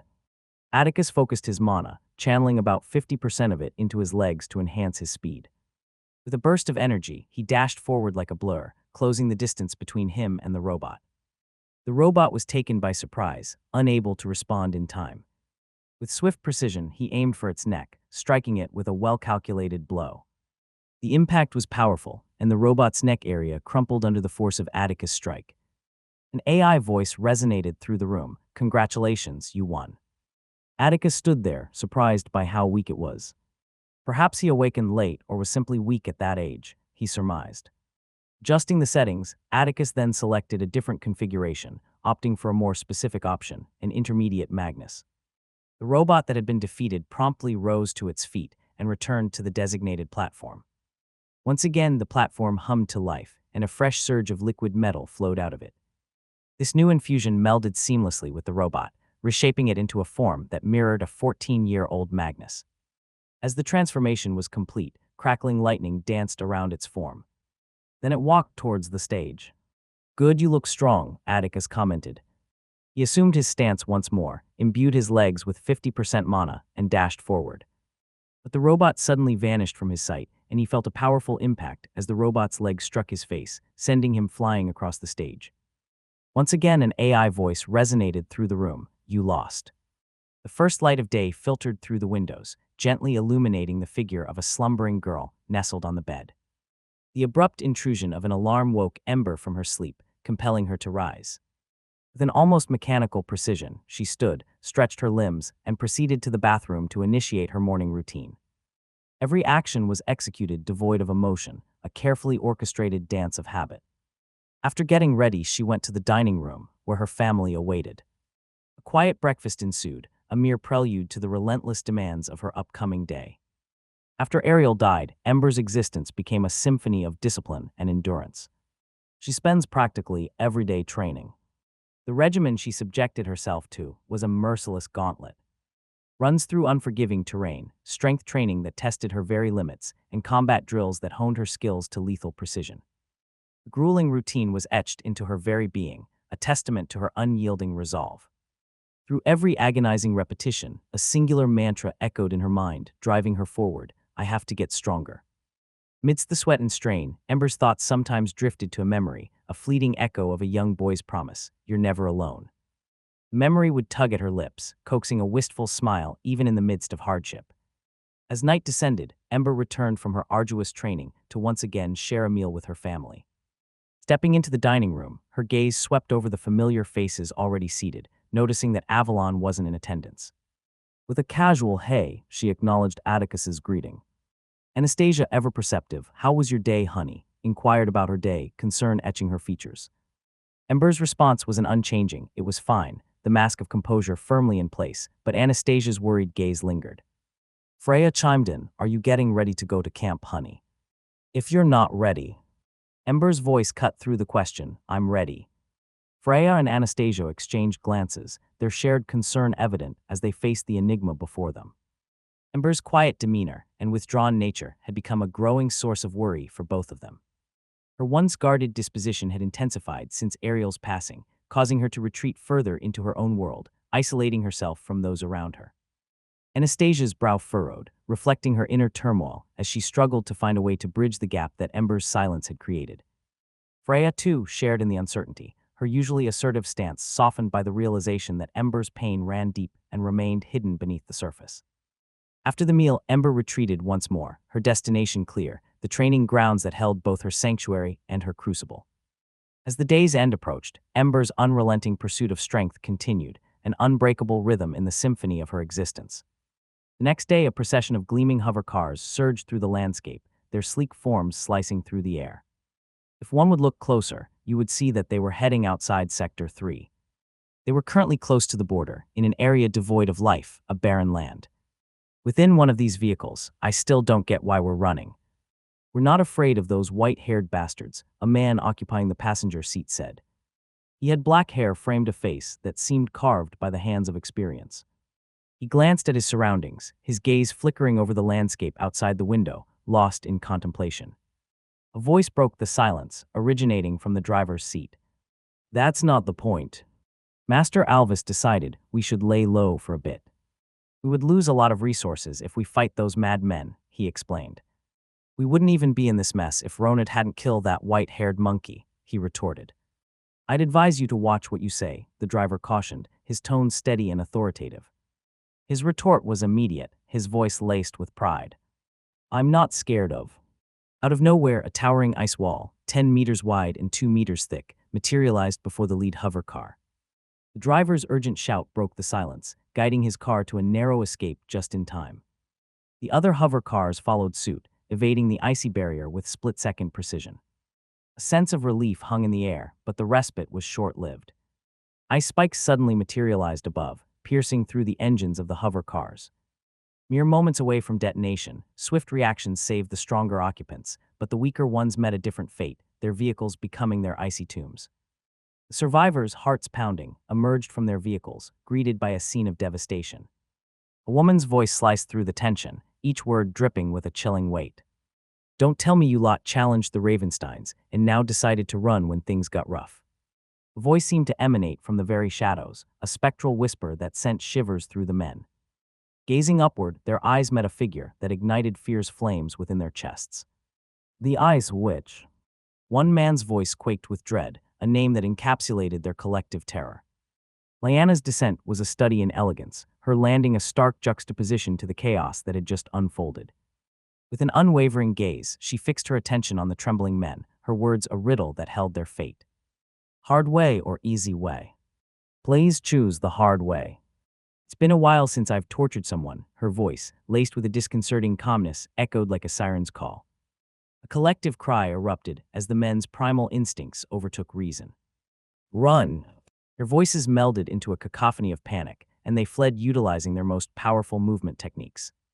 Lyanna's lips curled into a chilling smirk, her voice a haunting whisper as she uttered a single word that carried an undeniable weight. Domain! A whispered incantation, and a surge of energy painted the sky with an icy hue. A frigid cocoon, vast and all-encompassing, unfurled, ensnaring the men within. In the blink of an eye, the world transformed into a frozen abyss, a wasteland that defied all notions of warmth and life. Those ensnared felt the bitter bite of cold, a cruel reminder that mastery over fire or ice offered no immunity in the face of Lyanna's might. The terrain, flat and featureless, stretched endlessly, a canvas of desolation that mirrored the depths of their predicament. Lyanna's visage remained unflinching, her lips curling into a chilling smile. A procession of attacks, each one a manifestation of the men's desperation, hurtled towards her. Yet her stance remained unchanged, an eerie calmness enveloping her. With a casual gesture, an ice shield sprang to life, intercepting the onslaught with ease. The attacks dissipated, their impact a mere flicker against her formidable defenses. Ice spikes, sharp and unyielding, erupted from the ground, entwining the men's legs in a frozen embrace. One by one they fell, their struggles in vain as they succumbed to the relentless grip of ice. Lyanna raised the only survivor's chin, and he met Lyanna's gaze. Her touch was a chilling caress, her words a whispered command that sent shivers through his very being. Resist if you can. Dozens of master-rank individuals, each a symbol of prowess and respect anywhere they go, met their untimely end without a chance to retaliate. Such was the power of Lyanna Ravenstein, the head of the Silent Nexus. In the confines of a meeting room, Lyanna, Avalon, and Sirius were currently engaged in a serious meeting. We've been exhaustively combing every lead, but we can't find any trace of Ronad, Lyanna reported, her words measured and direct. He's gone into hiding. Avalon's normally composed facade cracked. His hands clenched into fists, and with a fierce intensity, he struck the table, the resounding thud punctuating his frustration. That sneaky bastard, he seethed. Sirius quickly tried to calm him down. Avalon, take a breath, he advised. He can't hide forever. We'll get him eventually. Lyanna also added her voice to Sirius's reassurance. He's right, Avalon. You should rest. You haven't gotten any breaks since the incident. Spend some time with your family, she urged. Avalon had been working tirelessly since Ariel's death. He has been spending less time with his family, missing breakfasts and dinners. While Lyanna may derive a certain satisfaction from inflicting torment and witnessing the anguish of others, she remains capable of expressing empathy, particularly when it concerns individuals she holds dear. It hurts her to see Avalon like this. Avalon's response was tinged with a stubborn determination, his resolve unwavering. I'm fine, he retorted, his voice firm. Just find him. Pushing his chair back with a sharp scrape against the floor, Avalon rose to his feet. The tension in the room seemed to escalate with his departure, the weight of his emotions lingering in the air like an unspoken plea. Without another word, he strode out of the room, leaving his colleagues behind. In the wake of his exit, the room seemed to exhale, the silence returning in earnest. Lyanna exchanged a meaningful glance with Sirius, a silent acknowledgement of the challenges that lay ahead. We have to do something. He's blaming himself for Ariel's death, Sirwis stated. Worried that Avalon will ruin himself. The only thing we can do now is locate Ronad. Hopefully he'll get back to normal, then, Lyanna replied resolutely. Then she seemed to recall something and asked, how is your training with his kid going? Sirius smiled and replied, we might have another monster on our hands. After enduring multiple defeats at the hands of the robot, Atticus decided to enhance his strength by training his bloodline powers. Since he didn't want anyone to know that he had awakened his bloodline at 7. I'll check the library, he decided. After Anastasia granted Atticus permission to train, she allowed him access to various resources, including the Ravenstein's library. Upon entering the library, Atticus was greeted by a vast expanse of towering shelves, each laden with books. His gaze settled on a solitary table, adorned with a small, inconspicuous platform. He approached and gingerly placed his hand upon it. In response, the platform materialized the collection of books he sought, those related to bloodlines. Hours passed as he immersed himself in the book's pages. Atticus eventually pieced together a comprehensive regimen tailored to his unique abilities, which he meticulously followed. Meditation and elemental connection. Atticus will begin each day with focused meditation, attuning his mind to the elements. He'll visualize himself surrounded by each element, earth, water, fire, air, immersing his consciousness in their essence. Elemental visualization. During meditation, he will hone his ability to vividly visualize the elements. He'll mentally summon flames, felt water droplets, sense the earth's stability, and experience the rush of wind. This mental exercise will help strengthen his connection to each element. Physical training with elemental affinity. To manifest elemental powers physically, he will incorporate them into his exercise routine. For instance, practicing fire-enhanced punches, water-infused movements, earth-strengthened stances, and wind-accelerated sprints. Environmental immersion. Atticus will use the training facility to simulate locations abundant in specific elements to enhance his connection. He would endure extreme temperatures, immerse himself in natural water bodies, withstand strong winds, and meditate surrounded by rocks and minerals, pushing his limits. This immersive experience will amplify his elemental attunement and increase his bloodline powers. Atticus was seated comfortably inside the training room, his presence serene and focused. The room itself seemed to transform around him, each direction representing a different element. In front of him, a fiery expanse of lava sprawled, its molten glow casting an ethereal light. To his left, a river flowed with crystalline water, its constant movement a testament to its fluidity. On his right, an earthy terrain stretched, rich and textured, connecting him to the grounded essence of the world. And behind him, a seemingly weightless expanse filled with gusts of wind enveloped him. In a state of deep meditation, Atticus was attuned to each of these elemental realms. He immersed himself in their essence, focusing on each one in harmony. This practice was part of his meticulously crafted training routine, a method he had designed to push the boundaries of his own abilities. Atticus understood that his bloodline was intricately tied to his rank. The higher his rank, the more potent his bloodline abilities would be. However, he also needed to work on the speed and skill with which he could use these powers. After a while, Atticus stood up ready for the next phase of his training. Let's do fire first. He channeled his concentration toward the fire element. Within his upturned palm, a small flame flickered into existence, casting dancing shadows across his features. With his mind as his guide, he manipulated the flame, shaping it into various forms and sizes. His concentration unwavering, he guided the fire around his body, tracing a path from his left palm, up his neck, and down to his right hand. A faint smile played on his lips. It seems what I've learned is true, he mused quietly. As long as my will is in control, the fire won't harm me. With the awakening of his bloodline abilities, Atticus had discovered an extraordinary boon, a substantial resistance against the natural elements. Yet it was resistance, not complete immunity. The searing touch of fire would still inflict pain upon him. Moreover, the elemental manifestations conjured by others could still affect him, as they carried the wills of their creators. Also, this resistance against the natural elements only applied to elements of volatility, the likes of lightning, fire, and ice. If he controlled a massive rock, its weight and impact would still bear the potential to harm him, a stark reminder of the limits of his newfound powers. After a while, he moved his focus on to the water element. He focused, and a bead of water formed on his hand. He changed the shape, changing its form, while he guided it over his body. Then he moved to earth. Atticus extended his senses to the terrain around him. With a touch, he manipulated the earth. Finally, Atticus turned his attention to the air element. He formed mini tornadoes and moved it around on him palm. After a few hours of training each elements in turn, he stood up. It's time for the next stage, he muttered.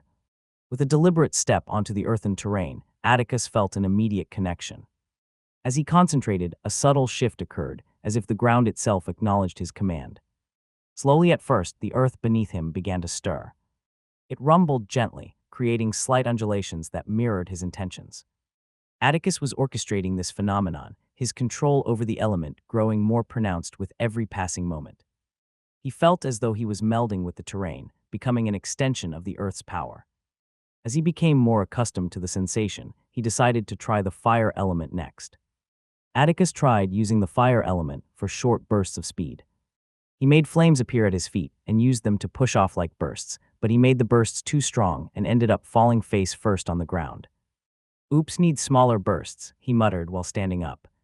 He rose swiftly, inhaling deeply, as he concentrated on harnessing the fire element within his legs once more. With controlled precision, he conjured shorter bursts of fiery energy that propelled him skyward. After a few attempts, he managed to get used to it.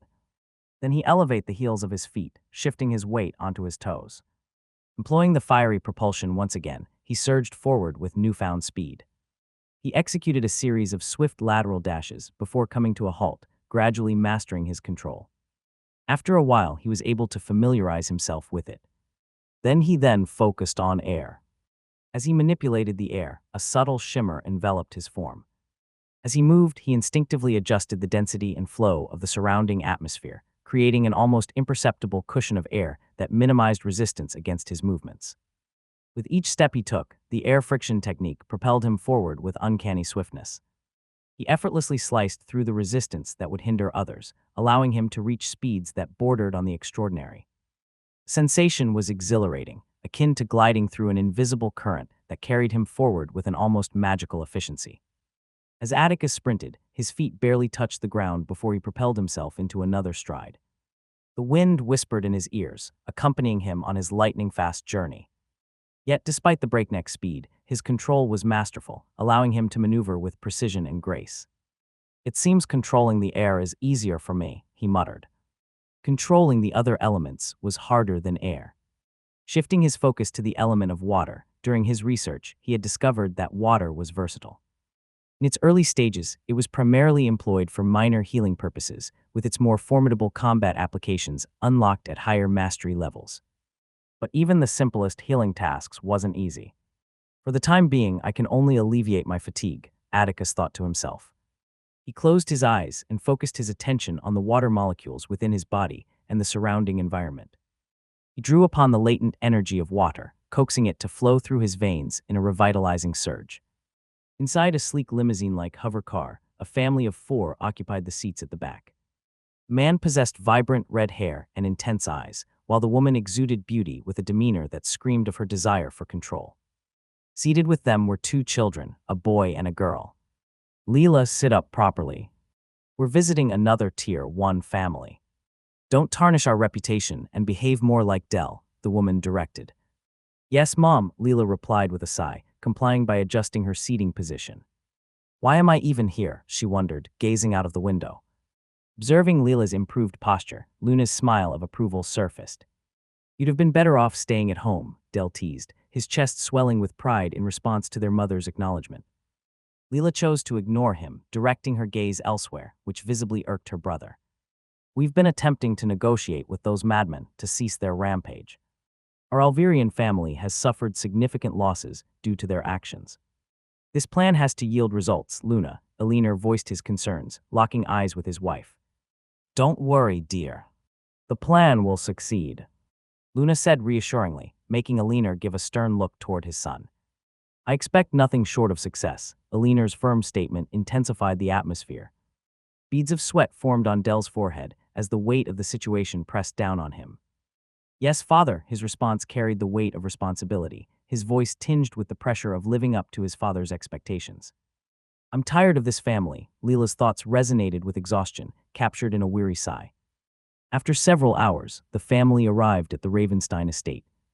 Their entrance was unhindered, as the emblem of the Alverian family adorned their escort, and prior notice of their visit had been conveyed to the Ravensteins. Upon reaching the mansion's entrance, the family disembarked from the car with their guards.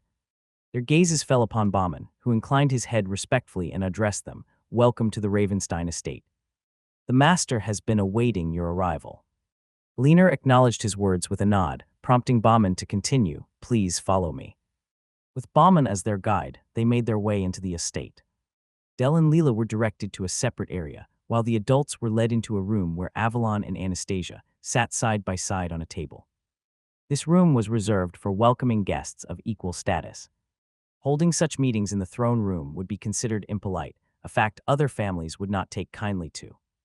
As they entered, the couple took their seats. A maid entered the room, bearing a tray of tea, which was placed before them. Seated in the room, tense energy crackled between Avalon and Aliner as they locked eyes, their auras manifesting. Anastasia, seemingly unfazed, maintained her detached composure. However, Luna intervened, placing a calming hand on her husband's shoulder. He regained his composure and cleared his throat, breaking the silence. Will you cease your rampage within our domain? He went straight to the point. The Alverians had been exerting pressure on the Ravenstein family to halt their rampage in Sector 4. The Ravensteins, however, remained resolute in their refusal, asserting that they wouldn't stop until they uncovered the identity of Ariel's murderer. The ongoing rampage had inflicted considerable financial losses upon the Alverian family, and they had come here with a plan to convince them. Not until we uncover my brother's killer. Avalon's response was immediate. Palpable intensity filled the room as their aura surged once more. We will blacklist you if you persist, Aliner declared. The Alverians wielded substantial influence within the potions market. Choosing not to engage with them in trade would undoubtedly harm the Ravensteins. However, this decision wouldn't be without its consequences for the Alverians themselves. Effectively, it would amount to declaring the Ravensteins as enemies, a situation that might escalate into a full-blown war.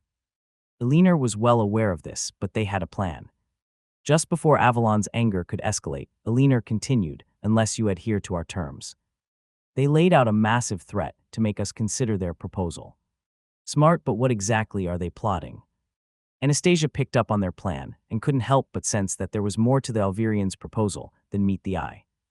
Avalon's fury simmered, and he posed a question in a more composed tone, and what might those conditions be? Aliner's tone grew pointed, You have a son, right? The room grew colder at his words. Anastasia interrupted with a chilling tone, Leave him out of this, unleashing her master rank aura. Luna also intervened, releasing her own master rank aura, Calm down. We mean no harm, she said. Aliner pressed on, Let's arrange a spar between your son and mine. The loser must heed the winner's terms. What do you say? Anastasia had always been fiercely protective of Atticus, taking great care to shield him from the eyes of everyone until he reached the age when it was normal to awaken. This approach had led many in the human domain to assume that Atticus lacked talent or was weak.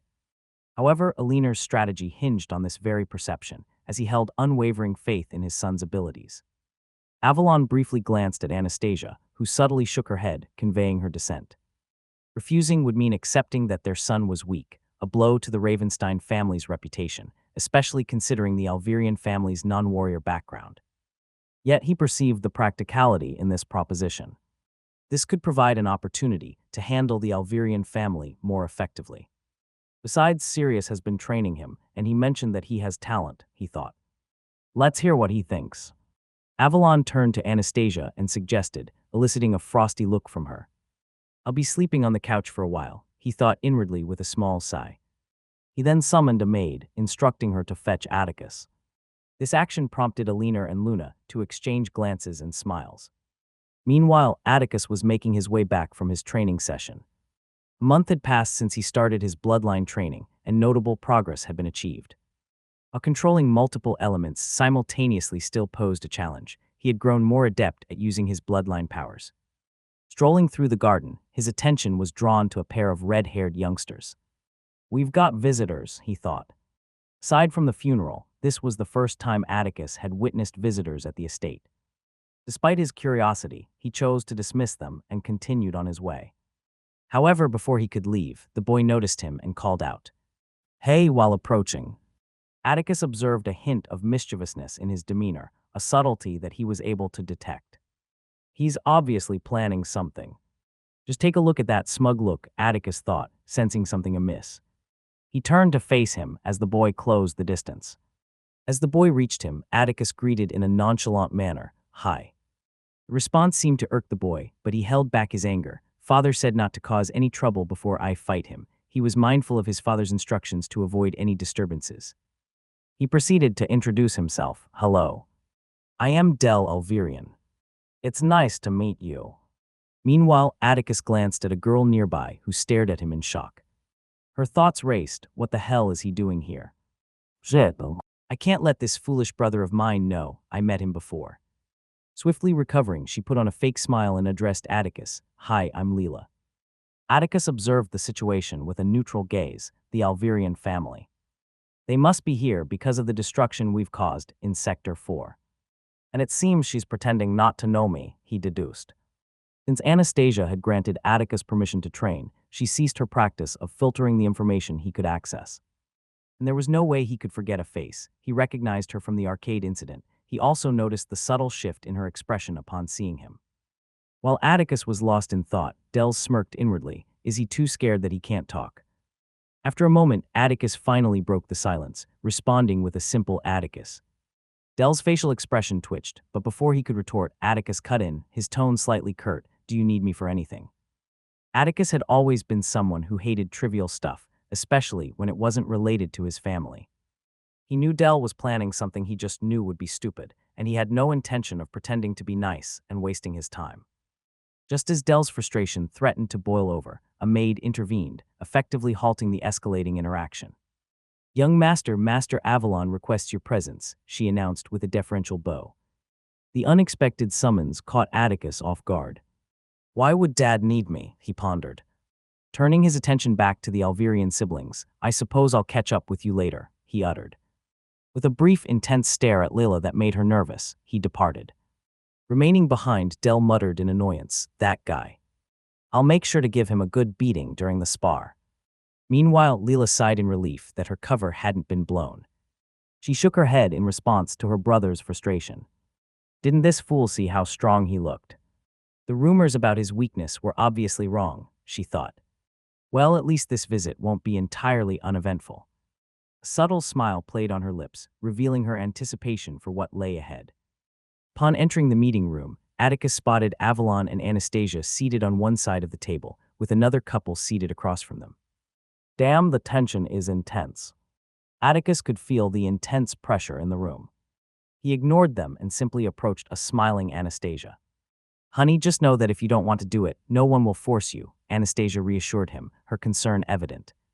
She was clearly unhappy with the situation, especially since Avalon had involved Atticus in it. If Atticus decided to decline, Anastasia was prepared to stand by him. You should at least ask him first, honey, Avalon interjected, earning himself a cold look from Anastasia. What do you need me for, Dad? Atticus asked. He was curious about what was happening. We need you to spar with someone and win, Avalon stated, his gaze fixed on Atticus. He was hoping that Atticus would agree to their request. "Honey, you don't have," Anastasia's worried voice sounded, but Atticus interrupted her. "Sure, I'll do it," he replied. He had always wanted to see how his strength compared to his fellow peers. Up until now, his combat experiences were limited to battles against Sirius and the training robot. So that's why that boy was smiling. "This will be interesting," he mused inwardly. Hearing this, Alina and Luna smiled. They had been slightly irked by the fact that Atticus hadn't even glanced at them when he entered, and they were also surprised by his appearance. "He doesn't look weak." Alina exchanged glances with his wife, and Luna simply smiled, giving him an assuring look. "It should be fine. It's been a year since Del awakened at 7, and he's almost halfway through the novice rank," Alina thought. Although Atticus wasn't wearing the artifact anymore, he was using conceal to appear as novice rank. Usual age for awakening among individuals from Tier 1 families was 7. Although many attempt to awaken earlier, there have been cases of children suffering negative consequences from awakening too early. No family would want to jeopardize the potential of a genius just to gain a 1-year advantage over other families. "I heard he just turned 7. He probably just awakened," he surmised. "Good. Shall we establish a mana contract then?" Alina requested. With their status as Tier 1 families, their word held significant weight. Alina, however, chose to proceed cautiously. He decided to formalize the agreement with a mana contract. Avalon frowned slightly as he sensed a tinge of condescension in their attitude towards Atticus. "All right," he agreed, which prompted Alina to promptly produce a prepared mana contract. "They are well prepared," Avalon noted, observing Alina's actions with a discerning gaze. Alina's smile in response didn't escape his attention. Stopping the war in Sector 4 isn't their only goal. They probably also want something else, he deduced. While their primary goal was to stop the Ravenstein family's disruptive activities, Alina recognized the potential for additional gains. Ravensteins wielded significant influence over Sector 3, and for the Alvirians to conduct business there, they were required to pay taxes to the Ravensteins.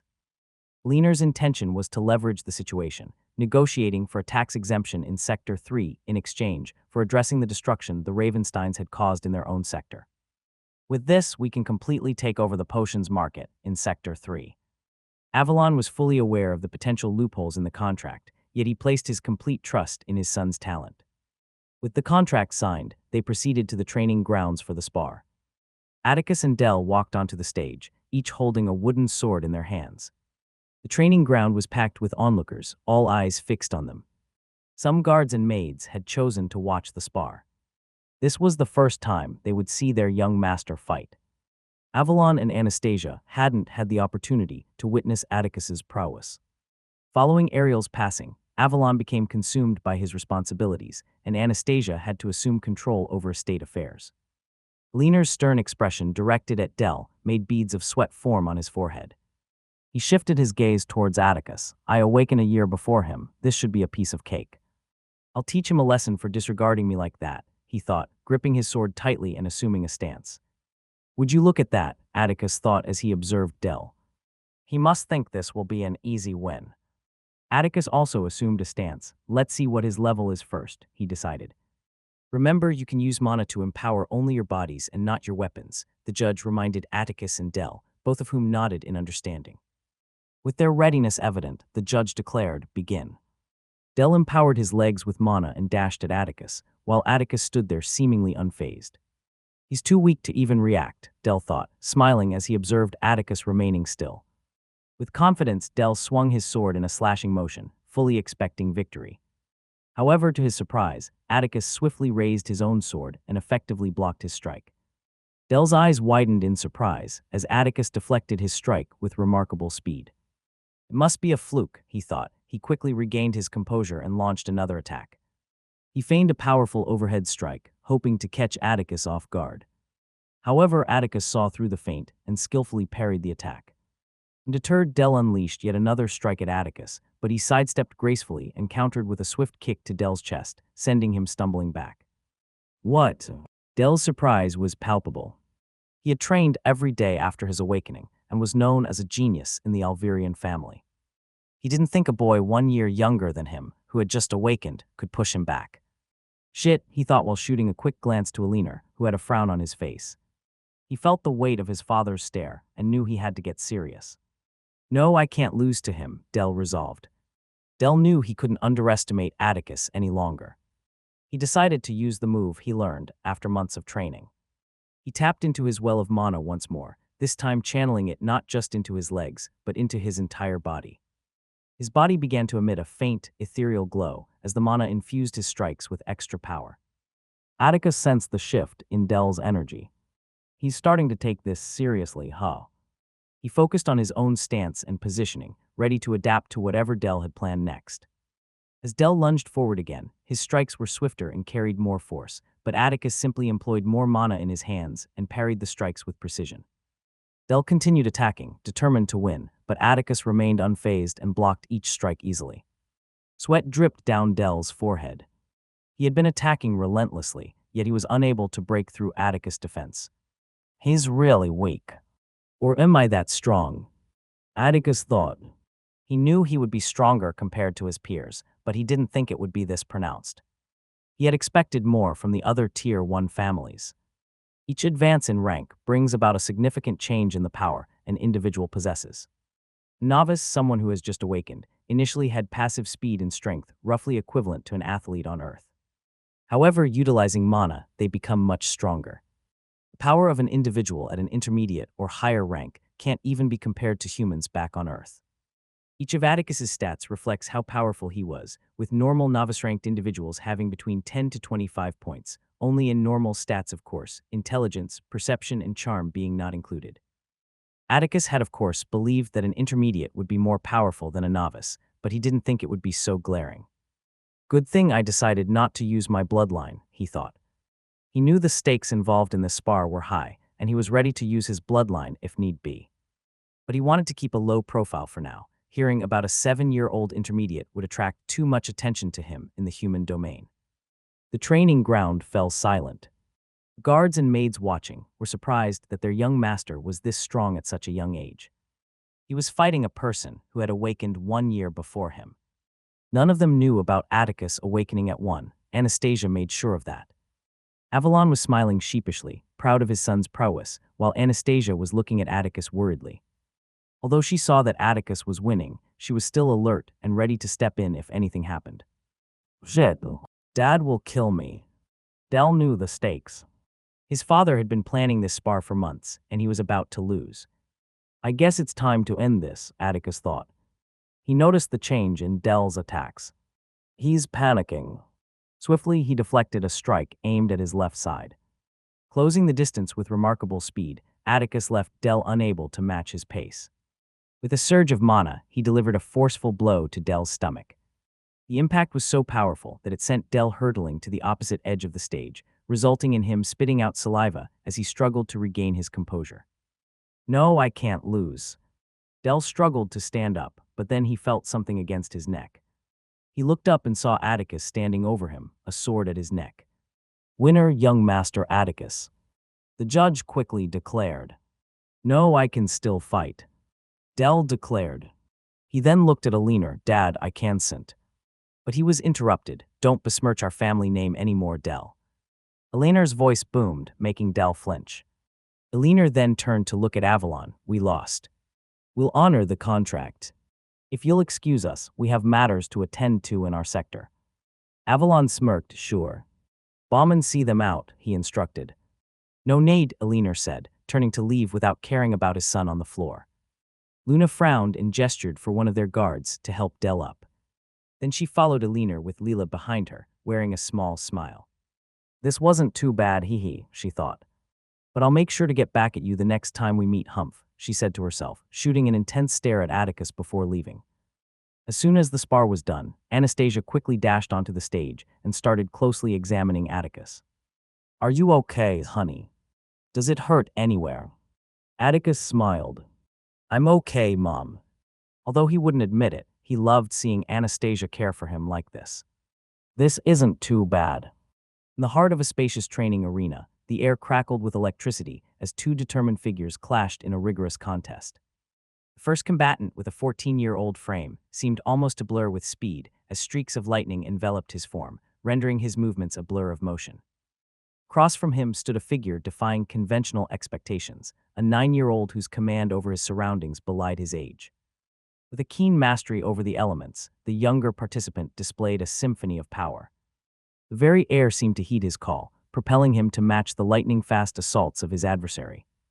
Fire danced in his wake, lending ferocity to his strikes, while the earth beneath him became a canvas of manipulation, causing the ground to ripple and shift, destabilizing his opponent. Each action flowed seamlessly into the next.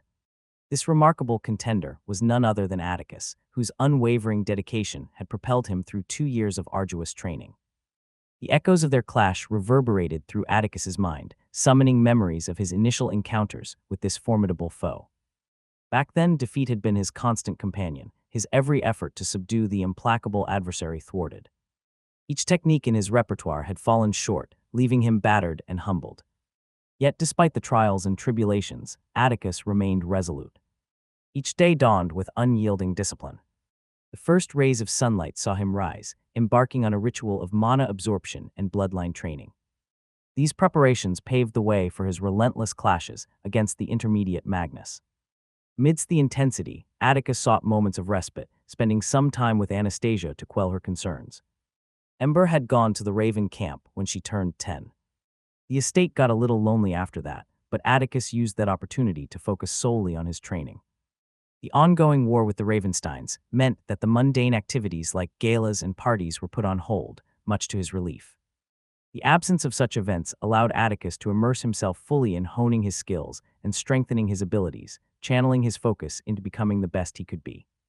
With an electric surge enveloping his 14-year-old frame, the robot surged forward like a bolt of lightning, his speed bordering on the surreal. Atticus, unfazed, augmented his body with mana and boosted his speed with the air, enhancing his own agility to a mesmerizing blur.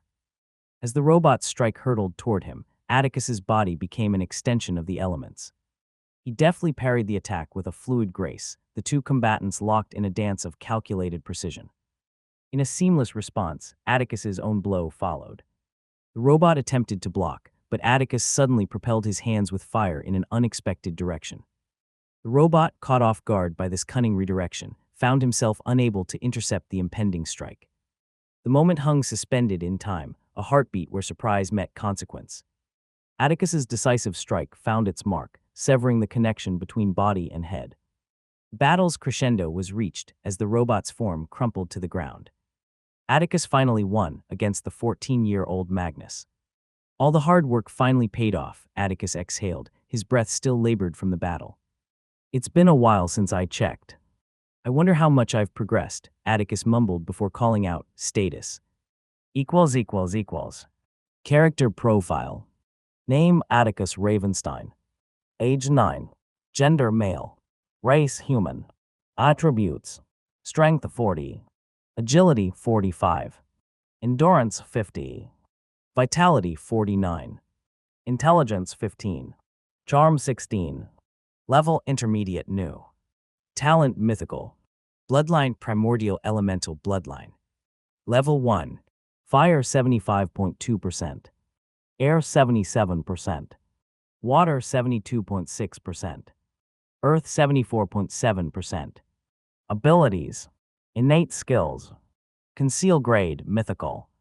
The ability to conceal your level from anyone regardless of rank. You may choose what level you want to be shown. == Looking good, Atticus said with a smile as he observed his improved stats. I feel like I'm halfway into the intermediate rank, he thought.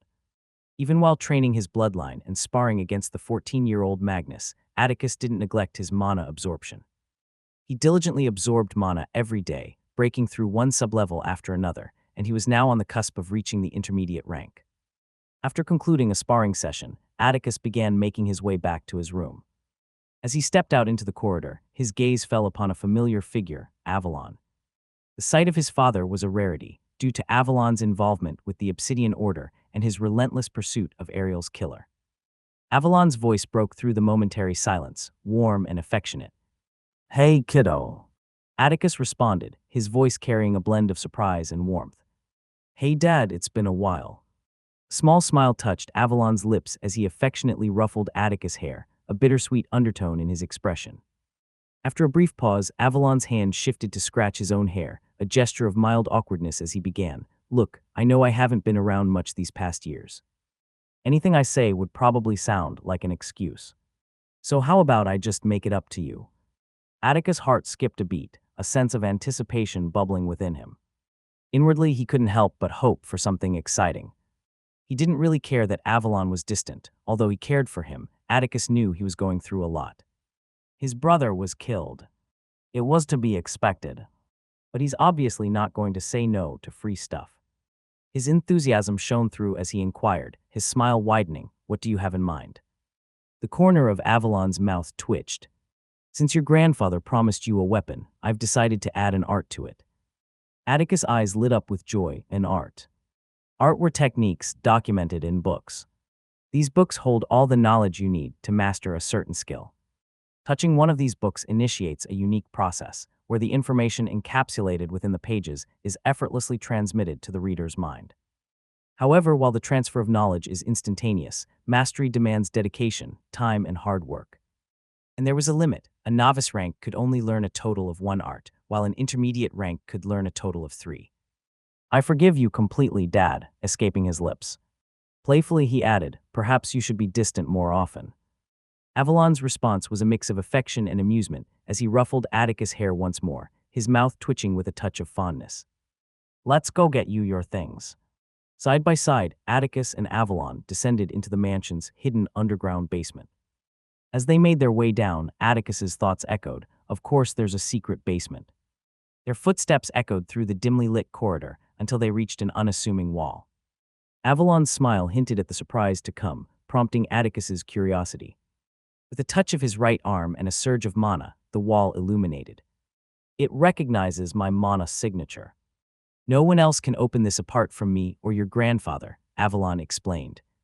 As the wall's glow subsided, the wall parted, revealing an elevate platform engraved with runes. The platform is a teleport.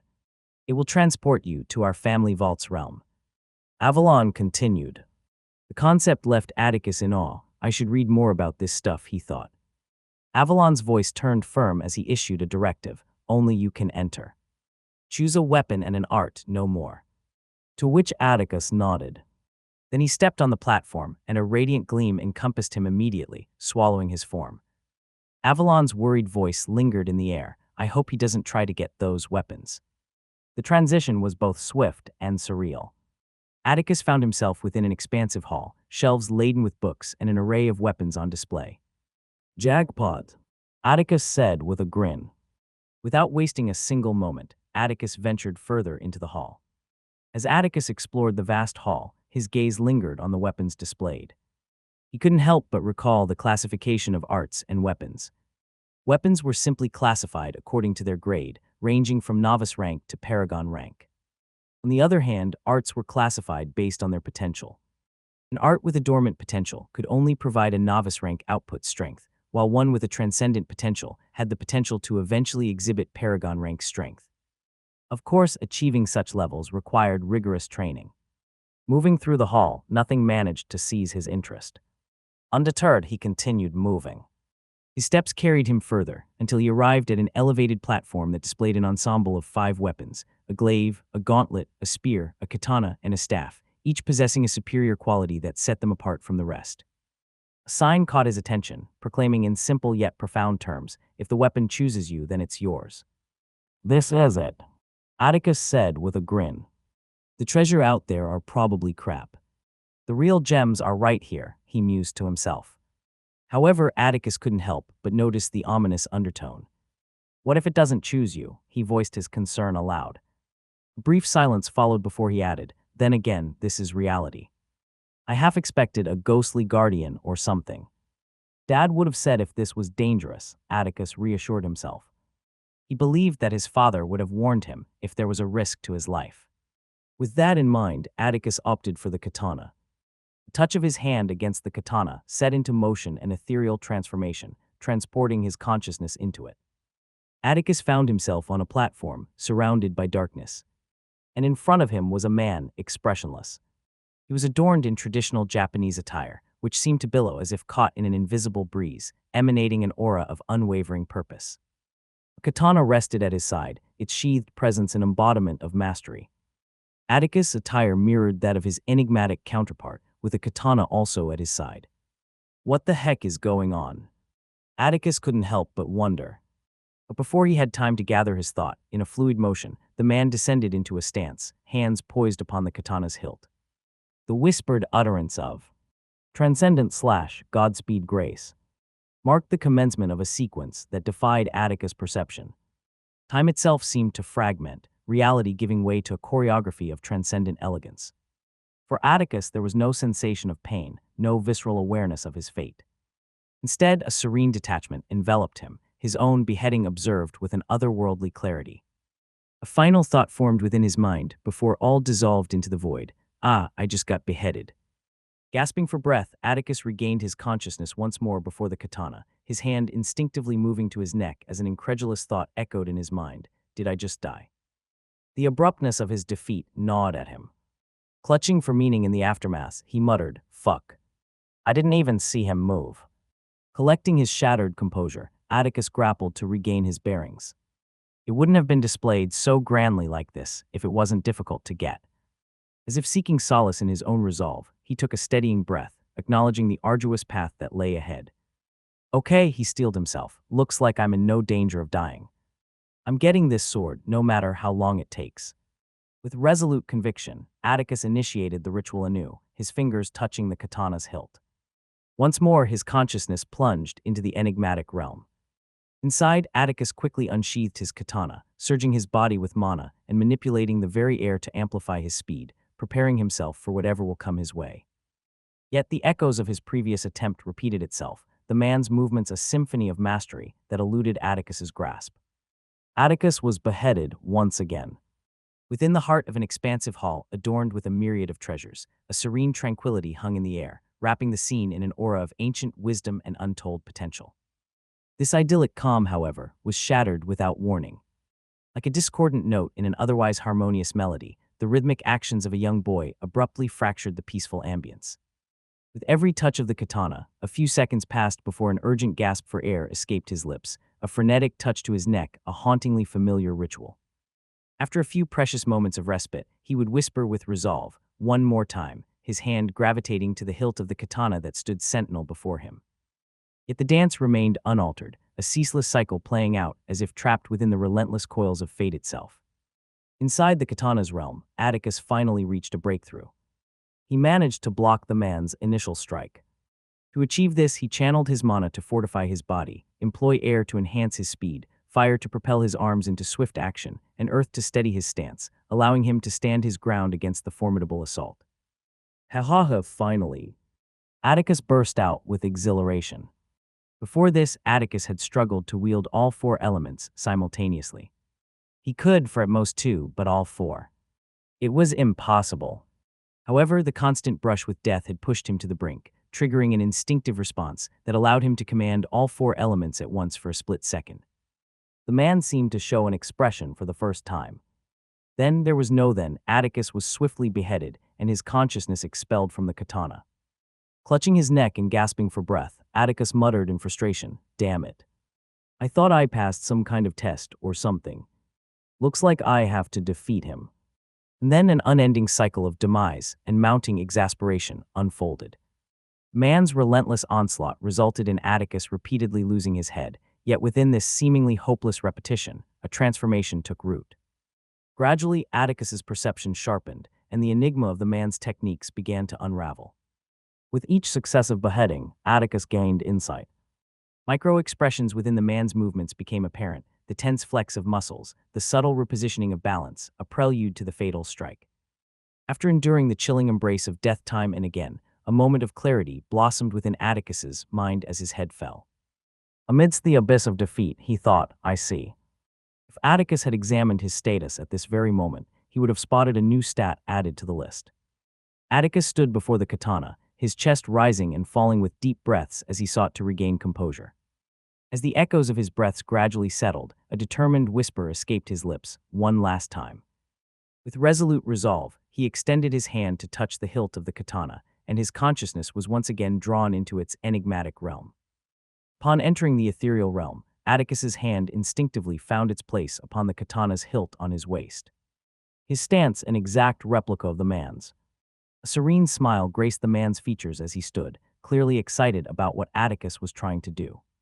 With a whispered command, Transcendent/Godspeed Grace, Atticus's intent ignited. Like a lightning bolt, he surged forward at supersonic speed. In the blink of an eye, he materialized behind the man, the katana's deadly arc leaving no room for defense. The man's head fell, lifeless. With a practiced fluidity, Atticus sheathed the katana, his movements imbued with a sense of cool elegance.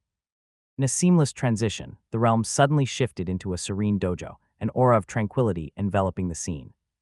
A venerable figure, adorned with white hair that whispered of ageless wisdom, presided over the tableau. Atticus's awareness expanded, confirming that he had returned to his familiar attire. "Boy, come. Have a seat," the man's voice resonated, the timbre of experience and sagacity carrying through the stillness. A moment's contemplation. "Well, it's not like I can escape if he decides to do anything to me," Atticus concluded. With resolute steps, he approached the table and took a seat. The man appeared to appreciate Atticus's decisiveness. "Haha, I already liked you, young one. I'm certain you're brimming with questions."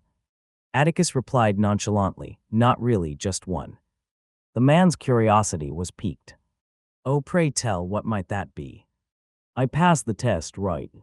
So can I have the weapon?" Atticus inquired.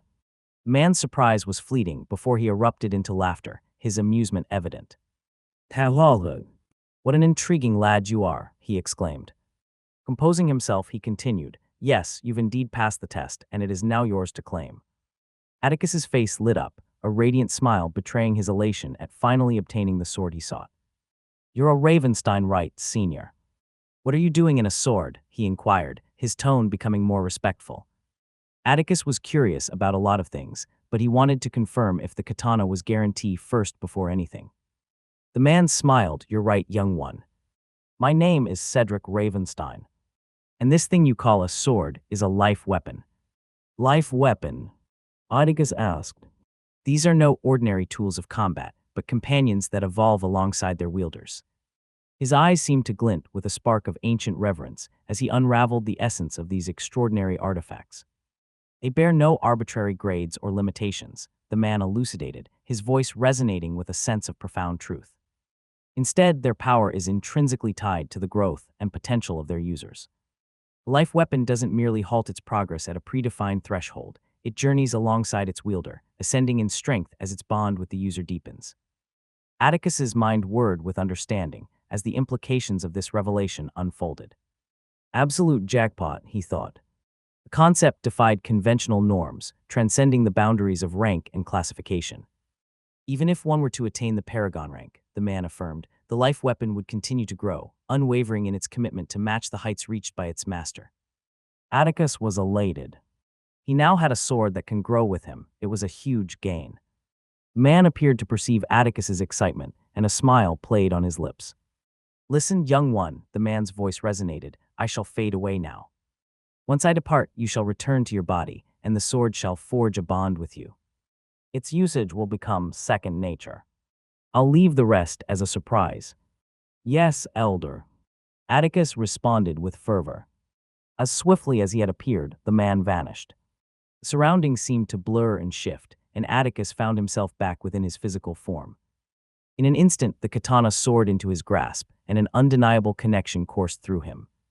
A tingling sensation danced within his mind, as if foreign memories were weaving their way into his consciousness.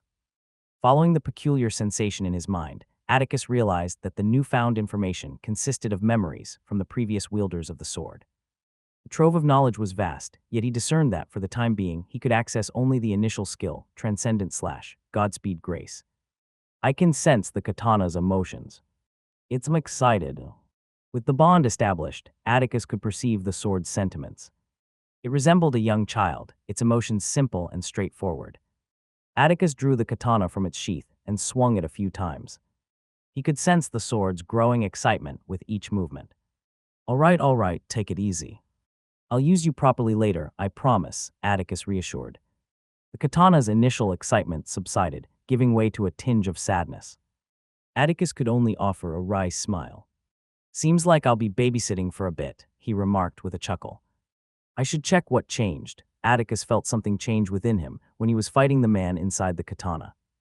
It felt like his perception changed, granting him the ability to discern even the most minute details. Time appeared to stretch, allowing him to perceive subtle changes as if the world around him had slowed down. Status, he called out, and an holographic screen materialized in front of him.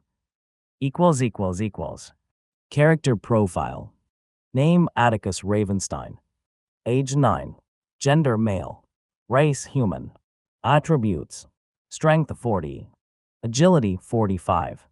Endurance 50. Vitality 49. Intelligence 20. Perception 5 new. Charm 16. Level intermediate. Talent mythical.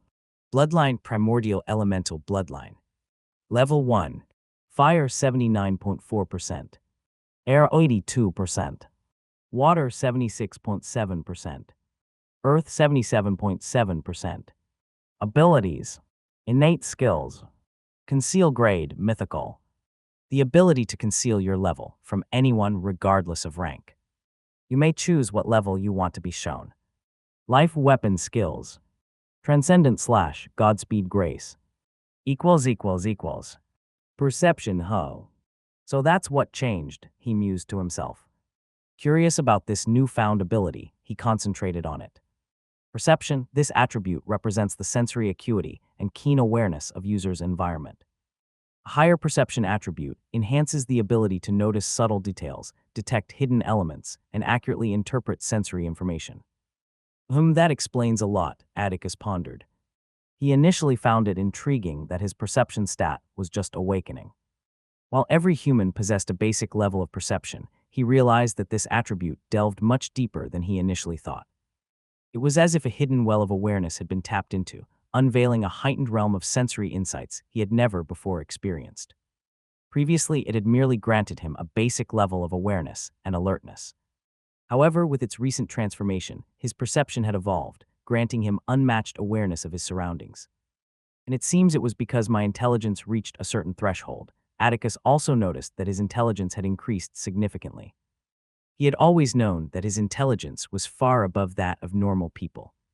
He could comprehend extremely complex problems and process information at an extraordinarily fast rate, which was very abnormal for his age. Ever since he found out about it, had tried many methods to increase his intelligence stat, but progress had been painfully slow. And now, breaking into the 20s had unlocked a new stat for him.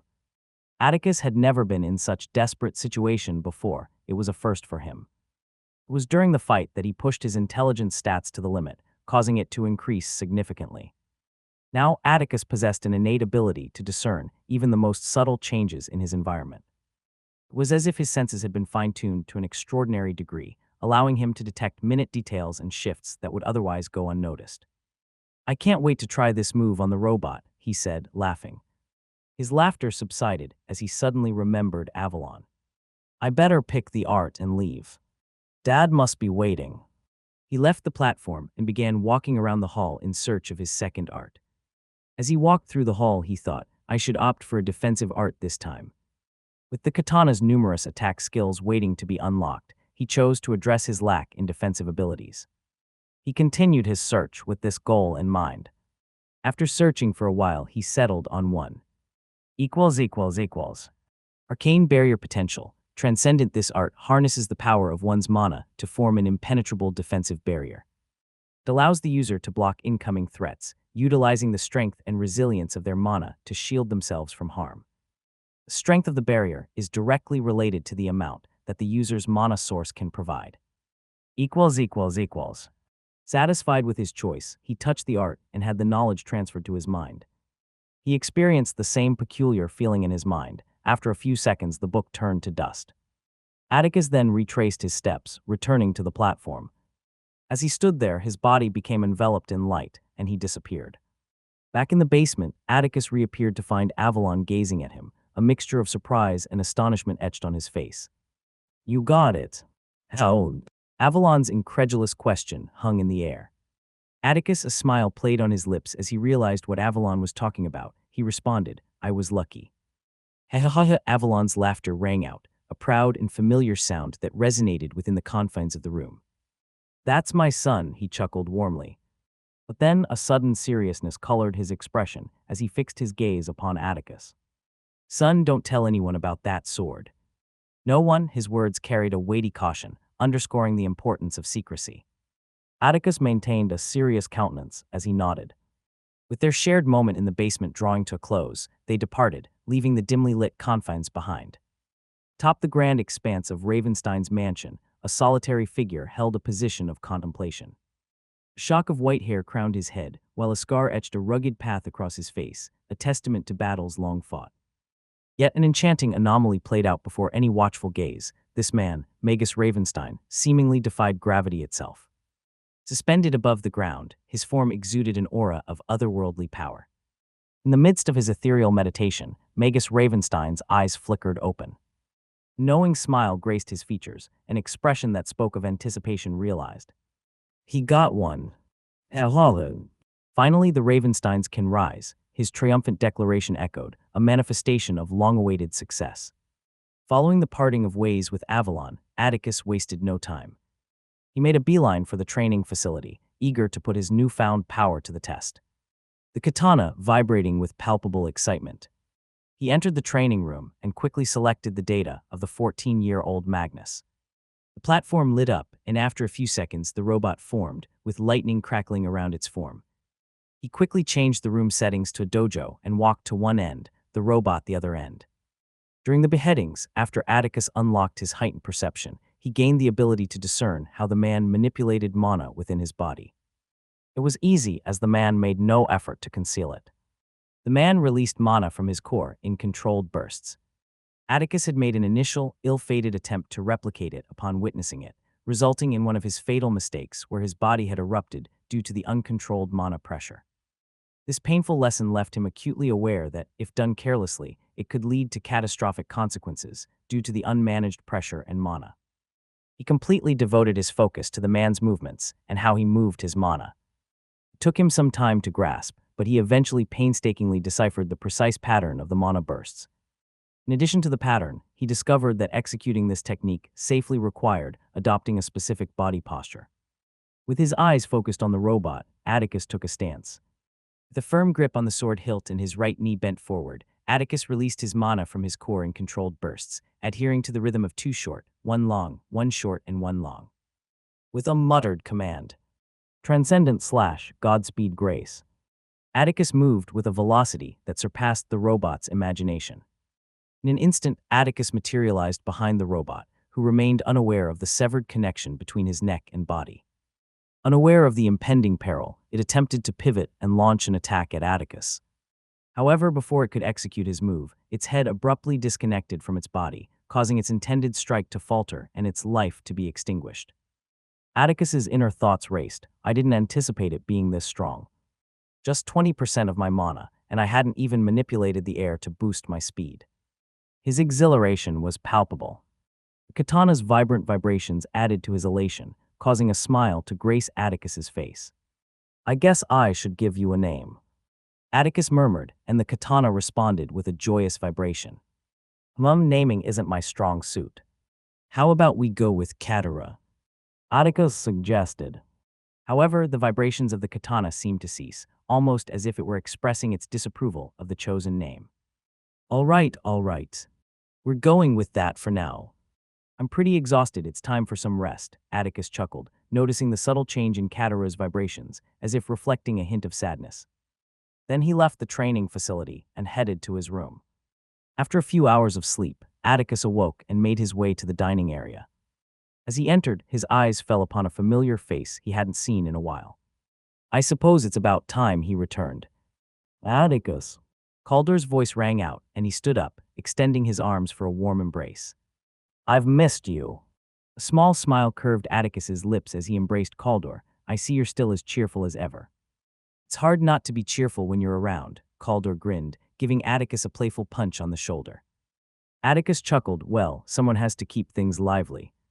Calder chuckled in agreement, before gesturing to the empty seat beside him. Come sit. It's been too long. How have you been? Atticus took a seat and sighed, a mixture of exhaustion and contentment in his expression. Busy, to say the least. training, learning, and dealing with all sorts of challenges. But I can't complain, it's all been worth it. Anastasia and Freya simply stared at them, clearly happy they were getting along so well. Ember was always distant, but they were happy Caldor didn't change much. So how was camp? Atticus asked. Caldor's expression lit up as he recounted his experiences. It was tough. Intense competition, rigorous training. But it looks like it paid off. You seem much stronger, Atticus interjected with a genuine smile, sensing the formidable aura radiating from Caldor. He's advanced to intermediate rank, Atticus realized. Anastasia chimed in, a teasing glint in her eyes. Caldor here has been quite the topic of discussion lately. Seems like you've been making quite the waves. Caldor scratched his head bashfully. Well, I guess so, haha. How's Ember? Atticus asked. A shadow crossed Caldor's face as he sighed, his voice carrying a touch of concern. Ember has been distant. She's been keeping to herself, avoiding interaction with others. No friends, no socializing, just focused on training. Anastasia's gaze grew somber, and she exchanged a glance with Freya. Ember's isolation wasn't news to them, but hearing it spoken aloud brought a sense of heaviness to the room. Atticus, too, sensed the gravity of the situation. He knew that Ember had been through a lot, and her withdrawal was likely a reflection of her inner struggles. Caldor noticed this and quickly changed the topic. So are you ready to go to camp next year? I should manage, Atticus said with a chuckle. Caldor playfully raised an eyebrow. Confident, aren't we? Anastasia's smile returned, but a flicker of sadness passed through her eyes as she glanced at the empty head seat at the table. She couldn't help but think, if only he could forgive himself. As the evening wound down, they each retired to their respective rooms. Next day, Atticus and Caldor could be seen facing each other in the training ground, each with wooden swords on their hands. I've gotten way stronger, Atticus. You think you could keep up? Caldor said with a smirk. We'll see, Atticus replied calmly. Caldor's cheerful demeanor faded as his focus sharpened into that of a skilled fighter. It still freaks me out anytime I see Caldor like this, Atticus thought, his mind wandering back to the first time he had sparred with Caldor. That abrupt transformation had caught him off guard, akin to witnessing a naive child instantly transform into a battle-hardened veteran. With a sudden burst of movement, they lunged towards each other, their swords colliding in a flurry of strikes and parries. Caldor was surprised by how strong Atticus was. The power in Atticus' strikes were equal if not more than his. He couldn't perceive Atticus's rank, as not everyone possessed Atticus's perception ability at such a low rank. While they might eventually be able to perceive it as they advanced, an intermediate rank person couldn't accurately tell the rank of an individual. The only way they could know was if the person openly released their aura. As their swords clash, Atticus focused on the wind, granting himself an unexpected burst of speed. Caldor, caught off guard by Atticus's sudden acceleration, struggled to react in time. Atticus seizes the advantage and deftly maneuvers his wooden sword, pressing it against Caldor's neck. Caldor paused, his surprise turning into a grin. Well played, Atticus. You got me there, you little monster. When did you awaken your bloodline? Not too long ago, Atticus replied casually, maintaining a poker face. He was determined to keep the actual timing a secret, aware that such information could make him vulnerable at this early stage of his growth. Damn, a 9-year-old intermediate rank. And you awakened a useful element, too. I simply awakened the water element. I can only heal a little bit currently. Water element can be pretty versatile, too, Atticus replied, trying to be reassuring. Healing is important, Caldor. It can save lives in critical moments. Yeah, I know. But it'll be cool to be able to increase my speed or blast something to oblivion, Caldor retorted sulkily. Well, life isn't fair. Besides, I awakened 4 elements, hee, Atticus said with a chuckle. Atticus thought hard about whether he should reveal this information or not, but he eventually decided to. It'll be a major handicap if I can't use my bloodline freely. Besides, there have been cases of people having multiple elemental powers before, but not all 4. Hopefully it won't be that bad. Caldor stood there dumbfounded. 4. Show me now. Atticus then manipulated the elements simultaneously, leaving Caldor staring with his mouth open. Life really isn't fair, Caldor said absent-mindedly, his mind racing with questions about how this was possible. At the front of the estate, Atticus stood surrounded by his loved ones, their emotions filled with a mixture of sadness and reluctance to see him leave. Anastasia, tearful, held Atticus close. "Honey, make sure you eat well, okay? Be careful. Have you carried your things? Do you need anything?" Atticus smiled gently, his voice soothing. "I'm fine, Mom," he reassured. "You would think I'm going to war or something," he thought to himself. He felt happy to have people who cared about him. Anastasia sniffled, wiping her tears. "Okay." Avalon stepped forward, ruffling Atticus's hair, and said with a smile, "You're my son, Atticus. Make sure you show them who's boss." Atticus looked at his father, a confident smile on his face. "Yes, Dad." Avalon nodded and stepped back. Freya approached, embracing him tightly. "Be safe, honey." "Thanks, Grandma," Atticus said, hugging her tightly. Caldor, his emotions getting the best of him, stepped forward, hugging Atticus tightly. "Atticus, I'll miss you." Atticus chuckled, returning the hug while patting his back. "Me too, big guy." Caldor raised an eyebrow playfully. "You're calling me big. Have you seen those muscles?" "Haha," Atticus chuckled. Atticus had grown noticeably taller for his age, standing at about 1.6 meters. His muscles, though not overly large, are characterized by a sense of compact strength rather than exaggerated bulk. His one straight white hair has transformed into a spiky mane, lending him an air of both fierceness and vitality. At his waist, a katana securely strapped. He bid his final farewells and stepped into the hover car. With high security measures in place, he departed. "Eat well, Hanais." Anastasia called out with a loving wave as the hover car began to move away. As Atticus departed, Anastasia expressed her worries. "I hope you'll be okay. Rowan's kid is attending the camp this year, right? You mean the one who awakened the transcendent talent?" Freya responded with curiosity. "Yes, that's the one," Anastasia confirmed with a nod. "You needn't worry about that, boys. Trust me on this." Avalon reassured them. Only Avalon and Magnus possessed knowledge about the life weapons. In their past, they had expended every effort to obtain one of these weapons, but had been unsuccessful. Life weapons administered tests based on the challenger's age and power, and 9 years old was considered the ideal age to attempt. By the time Caldor and Ember had turned 9, they too had attempted, but without success. Besides, he awakened 4 elements. Avalon said with pride. After Atticus had told Caldor that he awakened 4 elements, he had also disclosed this information to the rest of the family. They were completely stunned by the revelation, urging him to demonstrate immediately. Anastasia's voice held a mixture of agreement and worry. "You're right." While Avalon felt immense pride in his son's accomplishments, Anastasia couldn't help but worry even more about him. "You checked his talent last year. You said it was transcendent, didn't you? So there shouldn't be a problem," Freya inquired. "Yeah," Anastasia confirmed. Anastasia had tested Atticus's talent the previous year and had been taken aback when the glass orb used for talent assessment shattered. This orb could gauge a person's talent from dormant to transcendent, making its shattering a truly bewildering event. Anastasia had wisely chosen to keep this a secret and had simply reported that Atticus possessed transcendent talent. The testing of a child's talent was strictly confidential, as publicly announcing a child's potential rank was considered foolish and potentially dangerous.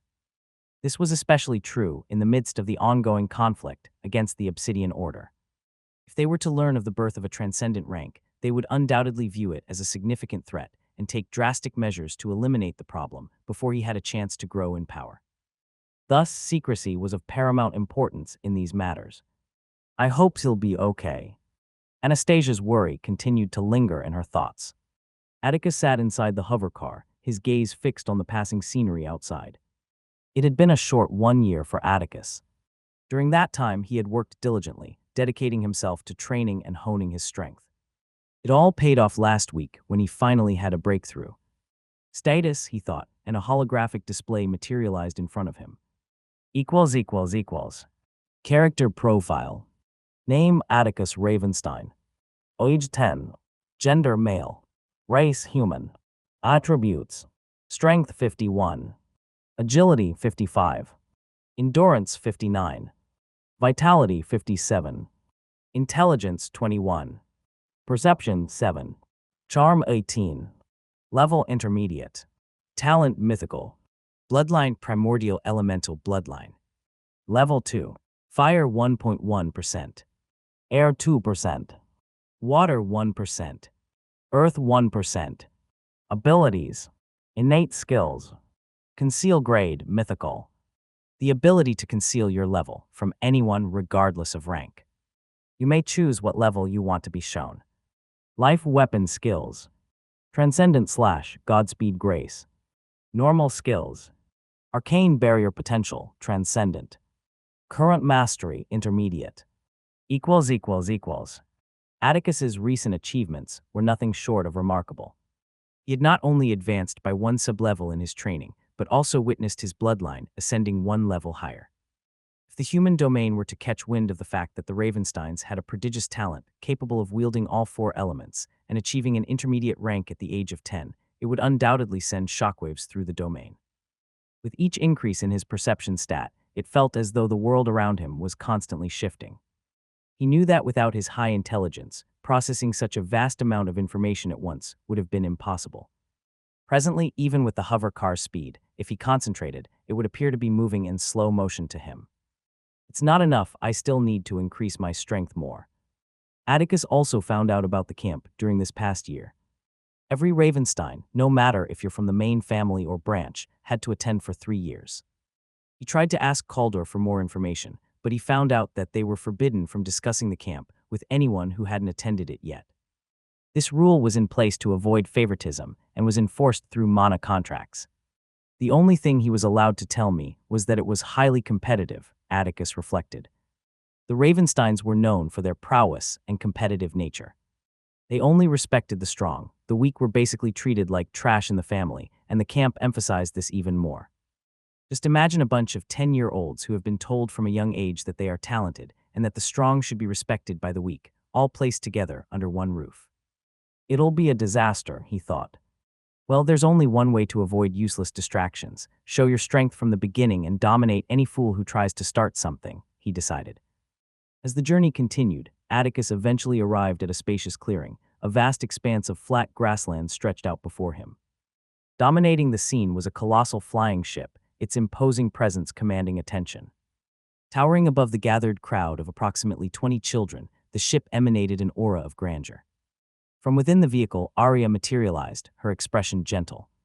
"This is as far as I go, young master," she stated. It was a rule that the Ravenstein children attending the camp were required to make the journey alone. No guards were allowed, as the very essence of the camp was to encourage the youths to step out of their comfort zones, and having a guard would be counterproductive to that goal. However, the safety of the attendees was assured, or else Anastasia wouldn't have allowed Atticus to go. All those involved in running the camp were bound by a strict mana contract, ensuring the well-being of the young participants. Atticus met her eyes, sensing the sadness within them. He hugged her and spoke softly, "Thank you for protecting me until now, Arya. I'll return before you know it, don't worry." Arya, taken aback by the sudden hug, returned it with a warm smile and replied, "Stay safe." With those words, Atticus disembarked from the car. Stepping out of the vehicle, Atticus exuded an air of unflinching confidence, his gaze undeterred by the curious stares that bore into him. This was his first public appearance within the family. For many, Atticus remained an enigma. Amidst the buzz of hushed conversations, snippets of dialogue floated through the air. "His parents must be high in the family hierarchy," murmured one voice. "Yeah, probably the son of a leader of an important branch or something," chimed in another. Given that it was Atticus's first appearance, many of the attendees didn't recognize him. However, the sizable escort he had brought with him and the way he looked led them to assume that he might be from a significant branch family within the Ravensteins. "He's kind of cute," a softer voice interjected, followed by a playful retort, "He's your cousin, you dimwit." Yet amidst the observations, a note of approval sounded. He looked strong. A perceptive young girl stood out, her red eyes assessing Atticus intently. She had been taught to always trust her instincts. He is strong. Not all voices held the same sentiment, and a burly 10-year-old boy couldn't resist a derisive snort. Disdain dripped from his words as he sneered. "Humph, I'm sure he's a weakling," he smugly informed his friend standing beside him. "Are you sure about that, Nate?" questioned his companion, uncertainty coloring his tone. He was Nate's polar opposite, possessing a slender figure and sporting square-shaped glasses on his face. "He looks strong." Besides, he's obviously from a high-ranking family. You better be careful. You don't have to be scared, Lucas. I'll show him who's boss. Nate, determined to prove a point, began walking toward Atticus. Yet as he neared, a chilling stare from Atticus halted Nate in his tracks. A tangible shiver ran down his spine, and almost as if compelled, he turned on his heel, retreating to his friend without uttering a word. Watching the unexpected turn of events, Lucas chuckled, breaking the tension. Well, I guess he isn't too bad after all, he commented, amusement dancing in his eyes. Humph, he's not as weak as I thought. I just decided to pity him, Nate replied, a bead of sweat forming on his forehead. Certo. I didn't think he'd run away if I released a little of my aura, Atticus thought, frustration coursing through him. His intention had been to provoke a confrontation, hoping to find a willing scapegoat to deter others from bothering him. However, he had miscalculated the potency of his aura following his recent breakthrough. I'm sure I'll get my chance again, he reassured himself. As Atticus was lost in thought, the ship's door opened, beckoning them to enter. While Atticus was lost in thought, the imposing cargo doors of the ship creaked open, inviting them inside. As they all entered, the doors closed behind them, and the ship promptly took off. After walking for a few moments, Atticus and the others entered a spacious hall within the ship. The hall he entered was a grand expanse of gleaming metal and sophisticated technology, illuminated by soft ambient lights that glowed like distant stars. The walls seemed to curve seamlessly, creating an illusion of boundless space. Elegant arches adorned the ceiling, stretching gracefully overhead and meeting at the center in an intricate design. Damn, this is amazing, Atticus thought in awe. He then redirected his attention to the front of the hall, where a raised podium stood. After a minute of anticipation, a figure emerged and made his way to the podium, a man with the typical distinctive white hair, radiating the unmistakable aura of a master rank. His rugged appearance exuded toughness, and he was clad in all-black attire that bore a resemblance to military clothing, which only served to emphasize his authoritative and commanding presence. The crowd began to murmur at the revelation, but a display of the master rank's aura silenced their voices. The man's authoritative voice resonated throughout the hall as he introduced himself. Welcome to the Raven Camp. I am Elias, one of the instructors at the camp. He paused for a moment and then continued. As you're aware, this is where every 10-year-old in the Ravenstein family spends their next 3 years. The camp's primary purpose is to train and prepare you for the academy. More detailed information will be provided later, but for now, we shall commence with a test that will determine your treatment in the camp. As Elias lifted his hands, approximately 20 bags levitated and landed gracefully in the hands of each children. He continued, in each of the bags, you'll find a compass and a bracelet-like device. I strongly recommend that you put on the bracelet immediately. They followed the instructions and promptly put on the bracelets. Atticus felt a connection form between himself and the bracelet. An artifact, huh? I wonder what it does, he pondered. What you've just put on is an artifact. For now, all you need to know is that it will teleport you back here if it senses that your life is in danger. It possesses numerous other functions, but you'll learn those at a later time, Elias explained. Elias' words sent ripples of panic through many of the children. Their life in danger. What sort of test do they want to administer? Elias couldn't help but notice the widespread panic among the children, but he had no intention of addressing their concerns. Weaklings are not needed in the family. He also noticed some of the children remained composed even after they found out their life might be in danger. He noted their faces, and his gaze suddenly stopped at Atticus. He kept staring at him as if trying to unveil his secret. He's the one. This should be interesting, Elias thought with a smile. Undeterred, Elias pressed on. The compass will guide you to your destination. I strongly recommend you take this seriously. Ranks will be assigned based on who reaches the destination first. Atticus's mind raced, thinking of different possibilities at a fast rate, a test. A compass, his mind churned with possibilities. It's a race. But how would they add until a realization struck him? Wait. Where are we standing? As if in response to his thoughts, Elias' voice boomed once again, announcing the initiation of the test. Without warning, the floor beneath them gave way, and Atticus and the others fell. Panic erupted as screams echoed through the air, the sudden descent causing most of them to panic. Only Atticus and a handful of others managed to maintain their composure. They suddenly remembered the bracelet and held on to it as if it was their lifeline.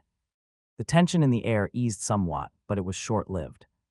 Elias' voice resonated once more. Oh yes, gravity isn't your only enemy. The sky above them suddenly erupted with a cacophony of screeches, and a horde of beasts with spiked dorsal fins that run along their elongated bodies descended upon them. Skythorn's Atticus identified the creatures immediately. These were magical beasts, creatures that underwent evolution and transformation through the absorption of mana. This process triggered substantial changes in the beast's physiology, abilities, and even their appearance, enabling them to adapt and grow stronger over time. The Skythorns were formidable and menacing creatures that inhabit the skies of Eldoralth. With their predatory instincts and powerful physique, they are often feared by those who traverse the open skies. A chorus of curses erupted from the group. The shrieking Skythorns suddenly swooped down, their hungry eyes locked onto the youths. Some tried to fend them off, but their efforts often met with failures, making them get teleported. Atticus's senses sharpened as he scanned the chaotic scene, assessing the situation with a clear mind. This was his first encounter with magical beasts. He had mentally prepared himself for this day, and he would be lying if he said he wasn't anticipating it. He observed some of the children as they effortlessly dealt with the attacking beasts. An aloof young girl, seemingly unfazed by the sudden threat, effortlessly retrieved an arrow from her spatial storage. With practiced precision, she imbued it with mana before releasing it with remarkable accuracy. "Not bad," Atticus commented. His attention then shifted to a boy who expertly wielded daggers, their edges encased in mana. With agile maneuvers, he swiftly navigated through the air, executing precise strikes that dispatched the beasts with ease. The coordination between two friends caught his eye next. The muscular young man produced a broadsword from his spatial storage, effectively cleaving through the beast's ranks, while his companion employed blinding techniques to disorient the creatures, creating openings for his friend's attacks. Atticus was most impressed by the red-eyed girl. As the Skythorns closed in on her, her body ignited with flames. Utilizing this fiery aura, she propelled herself towards the nearest bird, incinerating it upon impact. She can already wield her bloodline this expertly. Atticus was somewhat surprised by that. An intermediate rank at 10-year-old is not something you see every day, and she was already so skilled at using her bloodline powers. However, his focus was momentarily broken as a group of Skythorns swooped down on him, menacingly threatening to attack. They were hideous, to say the least. If this had been Atticus before his training, he would have run without looking back. But years of training and fighting had steeled his mindset. He was no longer the Atticus from Earth, he was now Atticus Ravenstein. Atticus closed his eyes and took a deep breath. Here goes nothing. He opened his eyes and swiftly drew and resheathed his katana, the motion akin to a lightning bolt in its swiftness. As the beasts drew within a 5-meter radius, their bodies seemed to distort and fragment, each splitting into two distinct entities. Not as hard as I thought my first kill would be. They're only using novice-rank beasts to test us, Atticus speculated. During his lessons, Atticus had discovered that beasts use the same kind of rank classification as humans. From novice to paragon rank. He had expected his first fight with magical beasts to be filled with struggles and close calls. He wasn't expecting it to be this easy. Damn, I've gotten too strong. I'll have to look for stronger beasts later. The 5-2 were attentively observing their surroundings, trying to see who would be their competition. Their shock was palpable when they witnessed Atticus's remarkable display of strength. A unanimous thought reverberated through their minds: he's strong. Meanwhile, Nate's anxiety was palpable, his forehead beating with sweat. Internally, he couldn't help but feel a sense of relief. Thank goodness I turned back. Within the confines of the control room aboard the ship, a group of 5 men stood in front of an array of screens, closely monitoring the unfolding events. One of them, breaking the silence, spoke with a note of intrigue. "Seems like there's no shortage of promising talents this year, wouldn't you say, Marcus?" Marcus nodded in agreement, a trace of admiration evident in his voice. "Indeed. Young Miss Aurora, in particular, is exceptionally gifted. To wield her bloodline with such mastery at such a young age is truly remarkable." As their praise flowed freely, the group of men in the control room couldn't help but notice Elia's intense focus on a single screen. Curious, the others followed his line of sight, and their collective gasp of astonishment resonated through the room. On the screen, a composed young boy with spiky, mane-like hair expertly manipulated the air around him as he descended gracefully. An air of serene confidence enveloped him as he effortlessly dispatched any of the beasts that entered within a 5-meter radius with uncanny precision, severing them with remarkable skill. Elias' lips curved into a knowing smile, This camp is going to be particularly interesting this time around. As Atticus fell rapidly, he reached for the compass inside the bag, and he manipulated the air to slow down his descent, landing coolly. The others who had flying artifacts in their possession had already brought them out, using them to slow down their descent and dodge the skythorns. These artifacts were engraved with runes that converted the user's mana, allowing them to fly. "Let's get this over with," Atticus mumbled, and in an instant he vanished from sight. Watching from above, the five widened their eyes in surprise. They remembered the instructor's words about rank and treatment in camp. Determined not to lose, they decided to get serious. Girl with control over fire ignited her power, propelling herself toward Atticus with a fiery burst. Meanwhile, the others, having not awakened their bloodlines, swiftly chased them with their artifact. "Luca is faster. We can't lose," Nate shouted. "Calm down, Nate. We'll burn through our mana too quickly at this rate," Lucas shouted back. The artifacts functioned primarily on the mana they were provided, and moving too fast would deplete it rapidly. Atticus dashed through the dense forest, his movements a blur of speed. Years of intense training had elevated his endurance to an impressive level, allowing him to maintain this pace for hours without breaking a sweat. As time passed, Atticus gradually outpaced the others, leaving them far behind in his wake. Deep within the forest, a young magical beast was hiding within a dense bush. His keen eyes fixed upon the river not far from it, it remained vigilant, waiting for prey. He had recently reached adulthood and had ventured from its home in pursuit of his first successful hunt. Hours of fruitless efforts had left it ravenous, a gnawing hunger that now drove it to lay in ambush. Time ticked by slowly as the magical beast patiently waited. Then, as if answering its silent plea, a deer emerged from the shadows, approaching the river's edge for a drink. Heart pounding with excitement, the beast held its breath, observing every move of its unsuspecting prey. When the deer bent down to drink, the beast seized the moment and lunged forward, swift and deadly. In an instant, the hunt was a success. The deer lay still, its struggle no more. Its elation was palpable, and it prepared to feast upon its hard-earned meal. Then suddenly an unexpected darkness clouded its vision. Surreal disconnect settled upon its body, and before its disbelieving eyes, he saw a white-haired boy, gracefully sheathing a gleaming katana. The truth struck like a thunderbolt. It had been beheaded. In its final moments, the magical beast's thoughts echoed with a mix of bewilderment and frustration. "You should have at least let me eat." And with that last fleeting thought, its existence faded into the unknown. Why do I feel bad?" Atticus muttered to himself, his brow furrowing in confusion. He paused for a moment, pondering the unfamiliar sensation that had crept over him. Shaking his head as if to dismiss the unease, he let out a soft sigh and shrugged. "Well, this is boring. I was expecting more excitement, but this is pretty easy," Atticus mused, his initial anticipation replaced by a hint of disappointment. He had hoped for a greater challenge to aid in his quest for strength, and if this was all the camp had to offer, he feared he might be wasting his time there. Atticus shrugged and kept moving, following the direction the compass was pointing to. Meanwhile, in the forest, Aurora's frustration grew. She had been hailed as a super genius ever since she awakened her transcendent talent at the age of 7. She was confident she would outshine everyone at camp. How can he be so fast, she thought, her determination turning into annoyance. She had relentlessly chased him for hours, expecting him to stop once his mana got depleted. Hastily absorbing more mana after she ran out, she resumed her pursuit, hoping to catch up. To her astonishment, he had vanished from sight, leaving no trace behind. "I will not lose, I'm the genius," she affirmed to herself. In an instant, her body erupted into a swirling inferno of flames. The intensity of her magic propelled her forward, a comet of fire streaking through the air toward the unsuspecting magical beast. The beast, caught off guard, was engulfed in searing heat as Aurora's fiery form collided with it. With the same fiery determination that had propelled her, Aurora swiftly redirected her powers, launching herself away from the scene of destruction, leaving a bewildered duo who had borne witness to her astonishing display. "Lucas, what are you doing? We're going to lose," Nate exclaimed as he hurriedly chased after the departing Aurora. "I'm coming," Lucas declared. 3 men sat, engaged in a game of cards in front of a large gate. "Who do you think will get here first?" one of the men spoke. "I'm not sure, but I heard that young Miss Aurora already became an intermediate rank. It'll probably be her.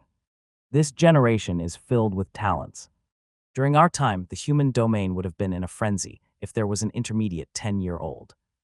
I heard the Alverians got their own super genius. A new change is coming, the third man added. Suddenly, their conversation was interrupted by a white-haired boy emerging from the bushes. The unexpected sight left the three men astounded. "Wait, are you a new trainee?" one of the men inquired. Atticus responded calmly, "Yeah." The second man couldn't help his astonishment, exclaiming, "How is that possible? The test just started a few hours ago. How did you get here?" "I ran." Before they could react, Atticus continued, "I passed the test right. Can I go in?" The question hung in the air before one of them finally responded, "Yes, you can. Just go straight ahead and you'd see a hall. You would have to wait for the others, so we'll address you together. Open the gates." The gate began creak and open. Without wasting any time, Atticus entered the gates, leaving the three men staring in a mix of surprise and disbelief. As Atticus stepped through the open gate, he was met with an awe-inspiring sight. Before him, a huge mountain with towering buildings built around it. Youths, all adorned with striking white hair, bustled about the area, entering and exiting the structures. "It's practically a small town," he muttered. "It seems the whole place is engraved with an illusion rune. I didn't see the mountain from outside." Atticus followed the instruction and approached the colossal building that stood at the forefront. Entering through its open doors, Atticus was met with a massive auditorium-like space, rows of chairs stretched out in front of him, converging toward a central podium. He chose a seat toward the back of the auditorium and sat. With nothing to do, he closed his eyes and started absorbing mana. The density of mana in this area is high, he thought. Back aboard the flying ship, an air of astonishment still clung to the five men as they grappled with the extraordinary feat they had just witnessed. Among them, one broke the silence, his voice tinged with disbelief. He reached there in 3 hours. "Yeah, to think we have another 10-year-old intermediate rank. Why was the Main family keeping this a secret?" another replied. Achieving intermediate rank at such a young age was indeed an impressive feat, which was why people were praising Aurora. The average strength of the first years was novice rank, with only a few being at novice. "It doesn't matter," Elias asserted. "We should just focus on nurturing his growth. And you know what? I think it's a good thing that Aurora has found herself a rival. It'll push her to strive even harder. I've never seen her put in this much effort before," he concluded with a knowing smile. The others nodded in understanding. They too had been worried about Aurora's growing ego. Amidst their conversation, the preoccupied countenance of one man went unnoticed. His troubled expression betrayed his inner turmoil as he grappled with conflicted thoughts, silently reasoning, "I'm sorry, but I have to protect my family." After what felt like an eternity of waiting, Atticus's keen senses picked up on a new presence entering the hall. His gaze shifted, and his eyes locked onto the figure that had just arrived, a girl with red eyes. As her gaze met Atticus's, it felt as though daggers were being exchanged in an unspoken confrontation. The intensity of her stare could have been enough to make anyone uneasy, but Atticus remained unruffled. He met her challenging gaze with a mere glance, which seemed to irk her even further. Frustration etched across her features. She gritted her teeth and selected a seat. What the heck is wrong with her? Atticus pondered. After a while, one by one, the others began to arrive. Shit, Lucas. We're the fourth, Nate exclaimed, frustration evident in his voice. Actually, I entered before you, so I'm the fourth and you're the fifth, Lucas retorted, a wry smile playing on his lips. Hey, what fuck? Nate screamed in exasperation. Lucas simply chuckled at Nate's outburst, finding some amusement in the situation. As soon as everyone was seated, a figure stepped forward, his commanding presence immediately capturing the attention of everyone present. This man exuded an aura of a grandmaster rank, his red eyes a striking contrast against his composed demeanor. A collective hush fell over the room, an instinctual reaction to the aura that accompanied his arrival. Ones previously exchanging glances and whispers, all fell silent in unison as they felt the weight of his presence settle upon them. Atticus, being used to being around figures of such strength, was unfazed. Standing tall before the imposing podium, the man began to speak in a voice that seemed to carry the weight of authority and experience. Welcome to the Raven Camp, his words resonated. My name is Rowan Ravenstein, and I am the highest authority in this camp, he announced, his voice carrying an air of authority. This camp was founded with a singular purpose, to train all Ravenstein youth, teaching you how to survive and preparing you for the academy at the age of 15. He paused, allowing his words to sink in, before continuing. The rules here are relatively lax. I'll only mention the important ones. Fights are permitted among those in the same year, but other years are not allowed to attack you. However, no use of weapons and no lethal or crippling damage, or the consequences will be severe. The concept seemed straightforward, but a thoughtful expression crossed Atticus's face. So we can attack them, he mused, his intelligence allowing him to grasp the subtle implication behind those words. Deterred, Rowan pressed on. Now, there's one major currency in this camp, Raven points. These points are essential for various activities and resources. But fear not, for your first 3 months as a first year's grants, you free access to all essentials. After that period, Raven points will be required. There are multiple ways for you to acquire these points. Combat challenges. At the end of every 3 months, all students from various years would assemble in the arena for a collective event. Challenges would be issued sequentially, spanning from the lowest to the highest rank. Each successful wins would result in the accumulation of points, and the loser's rank if the winner was ranked lower. Specialization performance. Each recruit are required to choose a division, be it beast, assassination, or rune and potion. Excelling in their chosen area will earn you contribution points. Training achievements. Each morning you're required to attend training. Depending on your performance, points can be given by your instructors. Ranks. The 5th rank gets 100 points, and each higher rank gets an additional 100 points, making it 500 points for the first rank. He allowed a moment of pause, allowing his previous words to settle among the recruits. Then he continued. There are no mandatory classes. No one will force you to do anything here. But do note that if your Raven points hits 0, you will be expelled. The words made some recruits panic. Getting expelled from camp would bring shame to them and their families. They'd be treated even worse than trash. Rowan continued, the bracelet artifact each of you has been provided with will be indispensable during your stay within the camp. It has many functions. Most importantly, they serve as your identification. If you check now, you would notice 2 numbers written on it at all times. The first indicates your year, and the second indicates your rank. Atticus checked his device and saw that the numbers 1 and 1 were displayed on it. He continued, this artifact is seamlessly integrated with our central AI system, meticulously recording every Raven point you earn. You can also find out more information about the camp from the device. Not only that, but it also facilitates communication among fellow camp members and acts as a convenient method of payment for various services and resources. Note that your conventional communication artifact does not work in the camp. You can only speak to your family after 3 years of camp. His final words left a sense of unease among some of them. The prospect of not being able to communicate with their family members was unsettling. For many of them, this was their first time being away from home, and a prevailing anxiety settled in.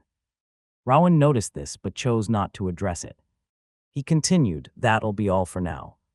Follow the map in your artifacts to get to your dorm room and make sure you attend training by 6 in the morning. As I said, no one will force you. It's more of an advice. As he spoke, he disappeared from sight. After Rowan left, Atticus promptly stood up and left. He tapped on the device on his wrist, summoning a holographic interface, and navigated to the maps section. He followed the directions, which led him to a skyscraper-like building after a few minutes. Upon entering, he followed the map and moved to the elevator. It prompted him for a scan to confirm his rank, and he placed his device on the scanning device. He entered, and then it carried him to the top floor. Stepping out of the elevator, Atticus found himself in an apartment that was equipped with all the basic necessities, along with an advanced training room. The mana density in the room was significantly higher than outside. So this is what they meant by different treatment, Atticus thought to himself. Back at the estate, although the mana density was high, it wasn't as high as this. What? Inside an office, an atmosphere of tension hung heavy in the air. Aurora stood before Rowan, her head bowed, trembling with nervousness. Beads of sweat dotted her forehead. A voice pierced the silence. I heard you were second, Rowan stated, his words carrying a weight that seemed to press down upon her. Aurora's timid yes escaped her lips, her body quivering with fear. In an instant, Rowan intensified his aura, causing her to slam onto the floor. The main family has been in power for too long. Your awakening as a transcendent talent is what we need to overthrow them. And yet here you are, losing to a child from the main family. Aurora's voice trembled as she begged, "Father, I'm so sorry. I'll defeat him next time." The oppressive aura lifted, leaving Aurora weak and shaken. The man's tone softened slightly as he delivered a final warning, "Do not make us have this talk again." Aurora's response was meek, her voice barely more than a whisper as she stammered, "Yes, father." With a lingering sense of apprehension, she rose unsteadily to her feet and turned to leave the office. The next morning, after a brief training session, Atticus headed to the training grounds. Using his device for navigation, he arrived at the training grounds 30 minutes ahead of the required time and was surprised to find Aurora already there. She cast a quick glance in his direction before looking away. What a strange girl, he thought. They stood together in silence, and a few minutes later, everyone surprisingly arrived. They must be taking this camp seriously.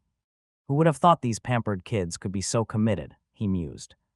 Atticus received looks from others, as everyone found out that he was the first rank. Many had expected Aurora to be the first. They exchanged whispers and glances, their expectations shifting as they awaited the instructor's arrival. Atticus simply ignored all the looks and waited for their instructor to arrive. At exactly 6 o'clock, a figure strode purposefully onto the training grounds. His presence instantly captured the attention of all the gathered children. "Hello, I'm sure you all know me, but for those who may not have been paying attention, my name is Elias. I will be your early morning trainer. I expect each and every one of you to be here by 6 every morning. You can choose not to come, but coming late will result in reduction of points." A collective understanding passed through the children as he spoke. Elias' gaze swept over the group before him before he continued. "Follow me," he said, and started running towards the huge mountain. As he began to run, Aurora swiftly followed suit, positioning herself just behind Elias. Atticus and the rest of the group joined in, their pace quickening as they covered the distance. In a matter of minutes, they reached the base of the mountain. Every morning you all would be required to go up this mountain, grab a flag positioned at the top, and come back down. His words seemed to alleviate some of the children's tension, the task appearing less daunting. Elias, noticing the collective sigh of relief, couldn't help but smirk before adding, "But don't get too comfortable. There will be handicaps, of course. On your device, navigate to and click on monoblock. If you don't, I'll be notified on my device." Atticus and the other children followed his instructions, activating the monoblock feature on their device. As Atticus tried it, he realized that he could no longer access his mana. However, he quickly turned off the feature, regaining his ability to wield mana. "This feature is risky. It appears I can turn it off, but I'd be naive to think that there's no way to bypass it." Atticus was wary. Having a device that could essentially cripple you strapped to your wrists at all times was like waving a red flag of danger. He couldn't help but contemplate the potential danger. He attempted to utilize his bloodline and realized that it remained functional. "Seems like it only affects mana. At least I'll have a means to defend myself if the need arises," he contemplated, acknowledging the silver lining of the situation. Elias extended his arms, and a complete set of wearable weights landed in the children's hands, ankle weights, wrist weights, and a vest. "Put them on. They are all set at 10 kg each for now. The intensity will be ramped up over time," he explained. Putting them on, Atticus felt the weight immediately. Good, this will be challenging, he thought. When he learned about the Raven camp, he had hoped it would be challenging enough for him. He'll dive head fast into whatever will increase his strength. Also, using your bloodline will get you punished. Your device will notify me if you do, he said, while looking at Atticus and Aurora. Now move. You have 2 hours to climb the mountain and come back. Do not forget the flags. As soon as Elia's command echoed across the training grounds, the children sprang into action, charging up the towering mountain. Every Ravenstein child was expected to have received combat training before turning 10. The camp chose to completely skip the basics and provided training facilities for the children to hone their abilities themselves. They simply focused on increasing the children's base strength and encouraged battles among them. To the family, a child who can't strive for strength themselves was not needed. Atticus opted for a moderate pace, mindful of conserving stamina while the weight on his wrist added resistance. As they ran, some children started strong but soon panted and slowed. With each step, the mountain's incline proved relentless, sapping their energy and straining their muscles. By the time Atticus had covered 8 kilometers, his breaths were coming in ragged gasps, his body slick with sweat. Despite the toll it was exacting on him, Atticus stubbornly pushed forward. It's been a while since I felt this level of exhaustion. While he had always trained diligently, the ability to use mana enabled him to recover during training, reducing the pronounced effects of fatigue. Without the passive enhancement that mana provides, his stats were reduced by 80%. It's a little weird that there are no beasts in this mountain range. They must have cleared the whole mountain, he thought as he kept running. After some time, varying degrees of struggle emerged among the children. Some had stopped running, unable to move. Only Atticus and a few people pressed on. Aurora trailed behind Atticus. Behind her, Nate, Lucas, and a few others struggled to maintain the pace. As Aurora pushed herself through the run, aches reverberated through her muscles, threatening to overwhelm her. The strain of the climb made it increasingly difficult to maintain consciousness. Only a singular thought echoed persistently in her mind: I must win. After an hour of determined effort, Atticus successfully reached the summit. He spotted the flags planted on the ground, swiftly choosing one before making his descent. The journey downhill proved to be less strenuous than the uphill climb. Despite his exhaustion from the initial ascent, Atticus managed to navigate his way back down, arriving at the bottom with 20 minutes to spare before the allotted time was up. Ilia's smile of approval greeted Atticus as he arrived first, and after 15 minutes, Aurora managed to reach the bottom. Gasping for breath, she knelt down in exhaustion, struggling to recover. After giving them a brief moment, Ilias acknowledged their efforts. Well done. Atticus, you've earned yourself 10 points for arriving first, and Aurora, you'll receive 5 points for making it here within the allotted time. Aurora gritted her teeth in frustration. Father would be mad, her thoughts filled with fear of her father's anger. Ilias waited for a while for the other children.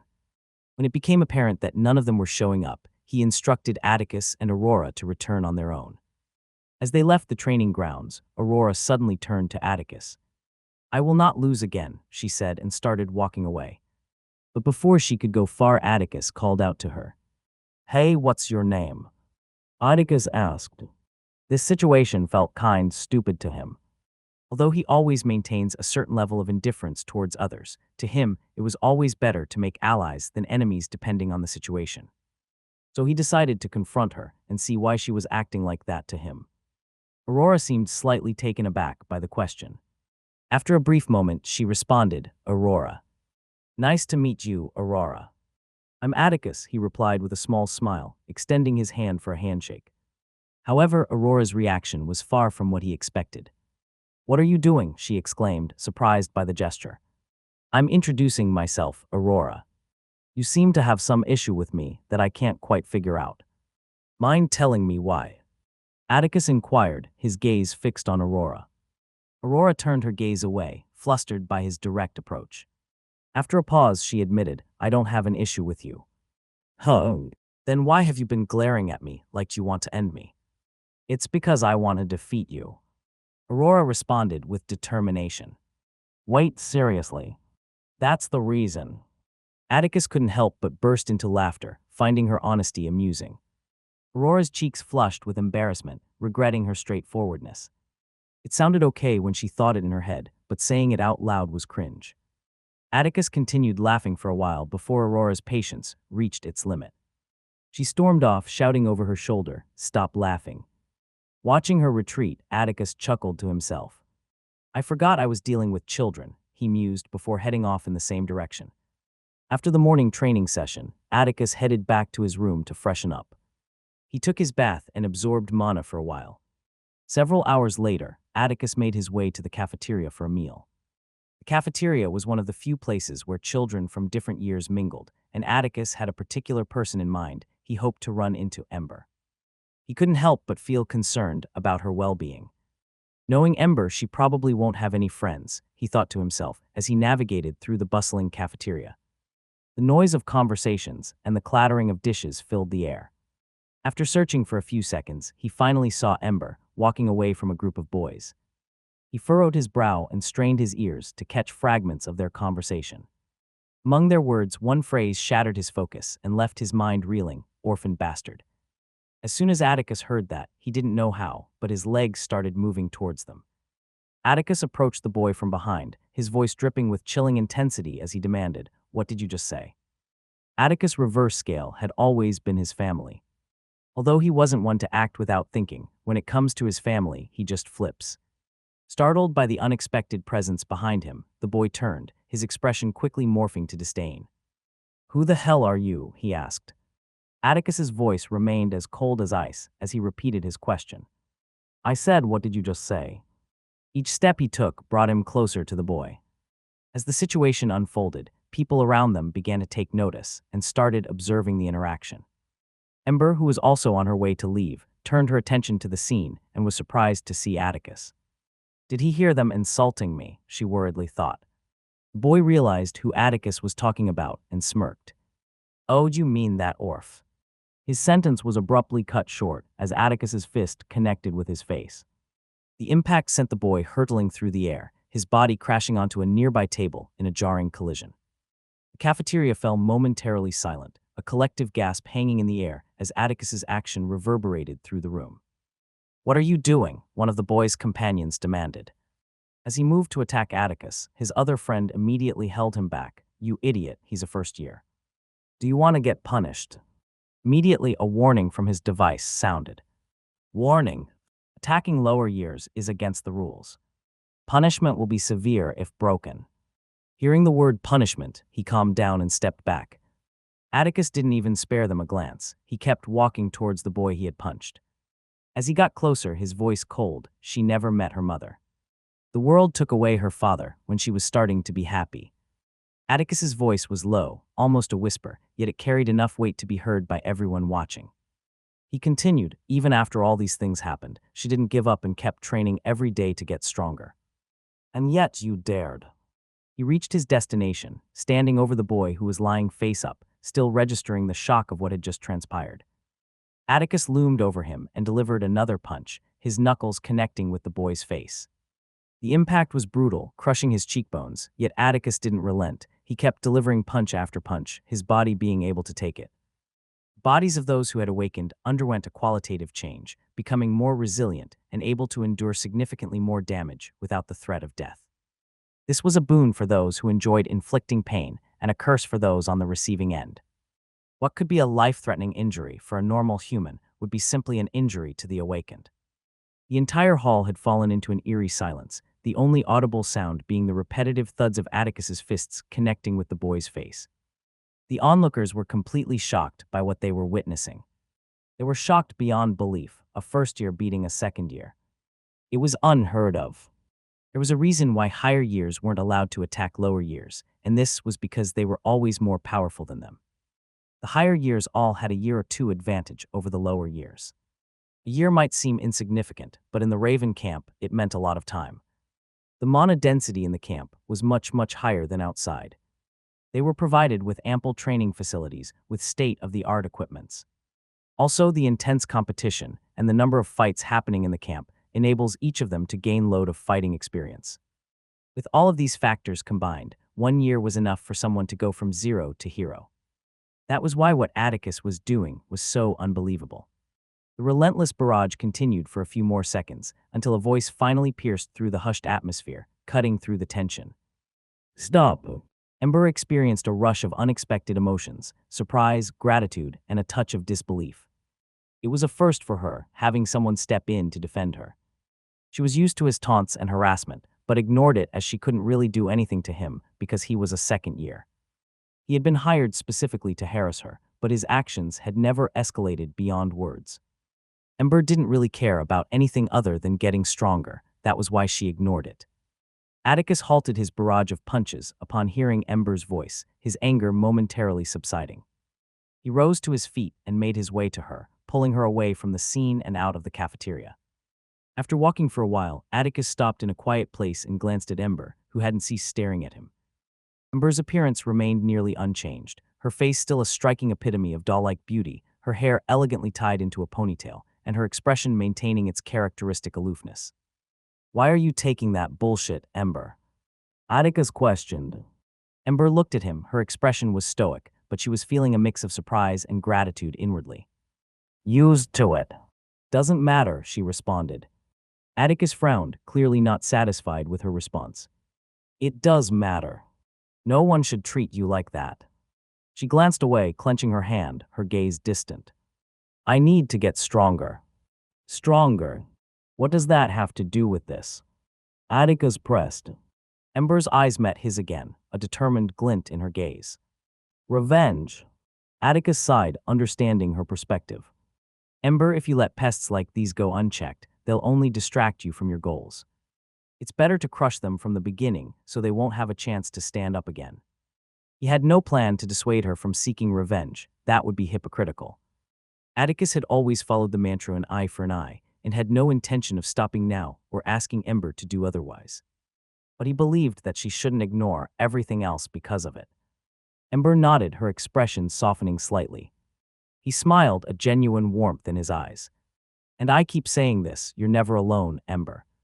Don't forget that. Thank you, she muttered with a small smile. She had always regarded Atticus as a sort of older brother figure, despite her being older in age. His mature demeanor and ability to easily solve any problem with a level head had earned her respect and trust over time. After that, they chatted briefly before heading to their respective dorms to continue their training. In an office, a man stood waiting for Rowan to finish watching a video footage. After a few moments, he inquired, "What are your instructions?" He can already take on second years easily. They've given birth to another monster, Rowan stated with a cold tone. Who was the first in the morning training? Rowan asked further. He was, sir. Increase the intensity of Aurora's training, Rowan ordered, causing some concern to show on the man's face. But she's already strew. Before he could finish, Rowan's aura suddenly bore down on him. Do as I say, Finn. Rowan's voice resounded with authority. Yes, sir, Finn replied, bowing and showing a hint of unease. As for him, he hasn't broken any rules, so just keep an eye on him for now. He paused for a moment, contemplating something, and then continued, it's about time he earned his keep. Use him, Rowan instructed. As you wish, Finn gave a knowing look and acknowledged before leaving the office.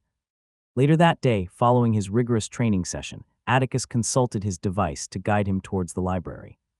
With the first years granted a week to make their specialization choices, Atticus had given the matter careful consideration and ultimately settled on the beast division. He felt that fighting magical beast would provide him with valuable fighting experience and contribute to his overall strength. He had attempted to access information on beasts through his device, but it directed him to the library. Atticus was looking for information about the various breeds of magical beasts inhabiting the area. Although he had read books detailing magical creatures during his lessons at home, he remained cautious and sought to ensure he was well informed about any potential unfamiliar creatures in the region. The library was a vast repository of knowledge encompassing history, magical creature breeds, and more in Eldoralth. Atticus entered the library and was surprised to see it devoid of people. He noticed a woman with white hair sitting behind a counter, engrossed in a book. It's still weird to see people with white hair everywhere. It's like we're in a cult or something, he mused to himself. Approaching her, he greeted her with a neutral tone, "Good morning. I'm here to look for a book about beasts in this area." The woman didn't look away from the book and replied, "Section D, second floor." Atticus nodded his thanks and went towards the elevator he had noticed when he came in. He entered it and as prompted, he scanned his device. The light turned green and the elevator began moving to the second floor. He was greeted by a vast expanse of bookshelves stretching out in every direction. The hushed atmosphere was palpable, with soft murmurs of turning pages and the occasional sound of a chair sliding against the polished floor. People sat scattered throughout the area, engrossed in their reading, their focus unbroken even as Atticus entered. There were more people on the second floor compared to the deserted first. He kept moving and eventually, he noticed a sign at the top of a section that says D. Then he entered and started looking for books about beast in the area. Atticus found a book titled Local Fauna and began reading. Inside the book, he discovered numerous beasts commonly found in the area. Some were familiar from his previous studies, but there were also new creatures he hadn't encountered before. The book provided details about their habitats, weaknesses, and descriptions. With his sharp intellect, Atticus absorbed this information rapidly, only needing a glance to store it in his memory. After about 3 minutes, he finished reading the book and selected another one. After an hour later and multiple books read, Atticus felt satisfied with the knowledge he had gained and decided to leave the library. As Atticus made his way out, he couldn't help but notice the lingering gazes, especially from the second-year students. With his perception, it was easy to see the numbers displayed on their device. Are they angry I beat up one of their own? He wondered. Brushing off the attention, he continued on, ignoring the curious onlookers. Once outside, he realized it was already growing late. Feeling the pangs of hunger, Atticus decided to grab a meal and retreat to his room to make up for the disrupted mealtime earlier. He headed towards the cafeteria.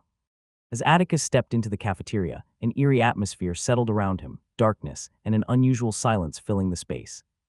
His perception sharpened, already detecting the people laying in ambush. The door behind him swung shut, sealing his exit. A group of boys suddenly surrounded him. Atticus noticed that the first numbers displayed on the devices of all the boys were 1, indicating that they were first-year students. Despite the unsettling scenario, Atticus remained composed, his calm demeanor a stark contrast to the tense environment that enveloped him. A sudden voice cut through the silence, its chilling tone echoing in the space. Do you really think I would let you go after what you did? Atticus's attention focused on the source, and he recognized the boy he had beaten up earlier. Despite the visible healing, the boy's face was still wrapped with bandages. Wow, he healed quickly. Magic potions are really something. I kind of want to hurt myself to try one out, Atticus pondered, thinking about the effect of magic potions. He had been meaning to try one out, but as he had never gotten hurt, he couldn't. Atticus was not at all worried about the situation he was in. He was an intermediate rank. Why would he be scared of a few novices? The boy's frustration was palpable as his anger boiled over. How dare he ignore me? His shout rang out, hey, attack him. The one who brings him to his knees in front of me will get double the points. One of the first year surrounding Atticus exclaimed, add it to the contract. He gritted his teeth, muttering fucking bastards, as he added some modifications to the contract. There, I added it. Now beat him up. With those words, each of the boys received a notification that the contract had been updated. They grinned and turned their attention towards Atticus. A contract. Sounds like a way to make deals with people. As he couldn't attack me, he decided to hire first years, huh? I really should learn more about this camp, Atticus deduced. He then calmly asked the first years, are you sure about this? Sorry about this, the points were just too good to let it pass. You might be strong, but you won't be able to handle all of us. I'd advise you not to resist, one of them replied. They were present when the convoy brought him and knew that he had a high status in the family, but they weren't worried as whatever happened in the camp stays in the camp. No one could intervene as long as a rule wasn't being broken. While Atticus could choose to retaliate after camp, well, let's just say, they weren't thinking that far ahead. I guess they should be safe. Their devices should protect them if anything goes wrong, Atticus thought. He initially found it weird that they were allowed to fight unsupervised. Regardless of the threat of punishment, accidental deaths could occur. It was only after consulting his device that he discovered the reason behind it. The devices were fitted with potions that would be administered if they sensed the user was in danger. They also had a built-in shield that would deploy if it determined that the user's life was at risk from outside interference. As a last precaution, they would teleport the user straight to the infirmary if the shield was broken, as long as they were within the camp. The Ravenstein family had invested significant resources into the Raven camp to create a suitable environment for the growth of their youths. The camp's perimeter was fortified with high-grade illusion and protection runes to ensure security. Additionally, a Grandmaster-ranked individual was always present in the camp to maintain its defenses and await reinforcements in case of an attack. While only a Paragon-ranked individual could easily breach the camp's defenses, the surrounding area was equipped with artifacts capable of detecting such a powerful presence. This provided ample time for the Ravenstein's Paragon to arrive through the camp's portal. Without hesitation, Atticus chose to take the initiative and launched his attack. He moved with incredible speed, closing the distance to the boy who had asked for the contract. With a swift and powerful kick, Atticus struck the boy's face. It landed with a crunching sound, sending him flying through the air. The other first years, realizing the danger, quickly responded, attack him. Surround him, he's just one person. They attempted to surround Atticus, relying on their numbers to overpower him. As they attempted to close in on Atticus, one of them aimed a punch at him from behind. Atticus simply moved his head to the side, dodging it.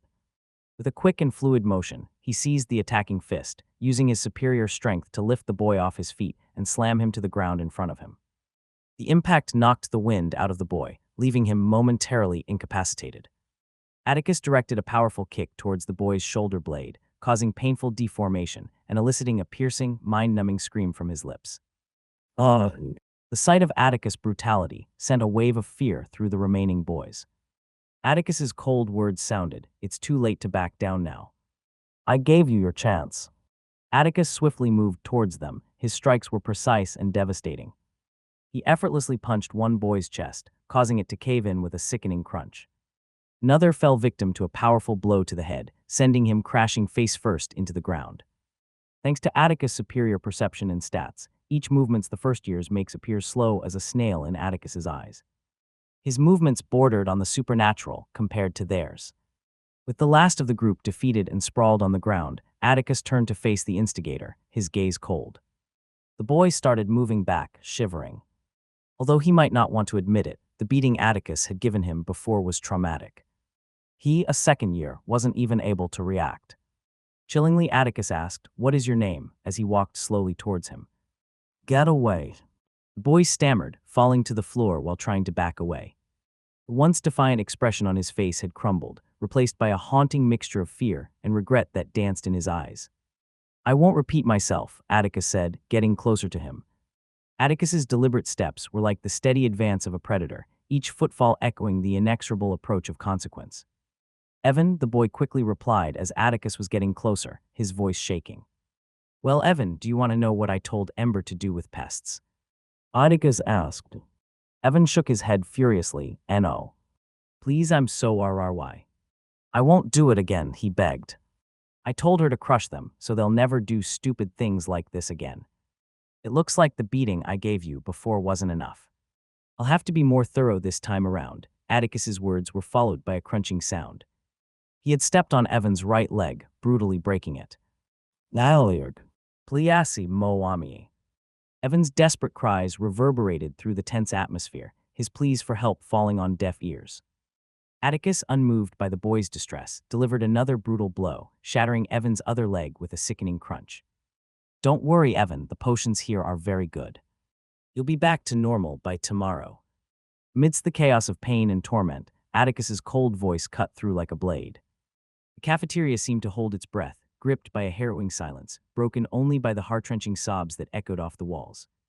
After a few minutes of torture, Atticus got some food and left the scene.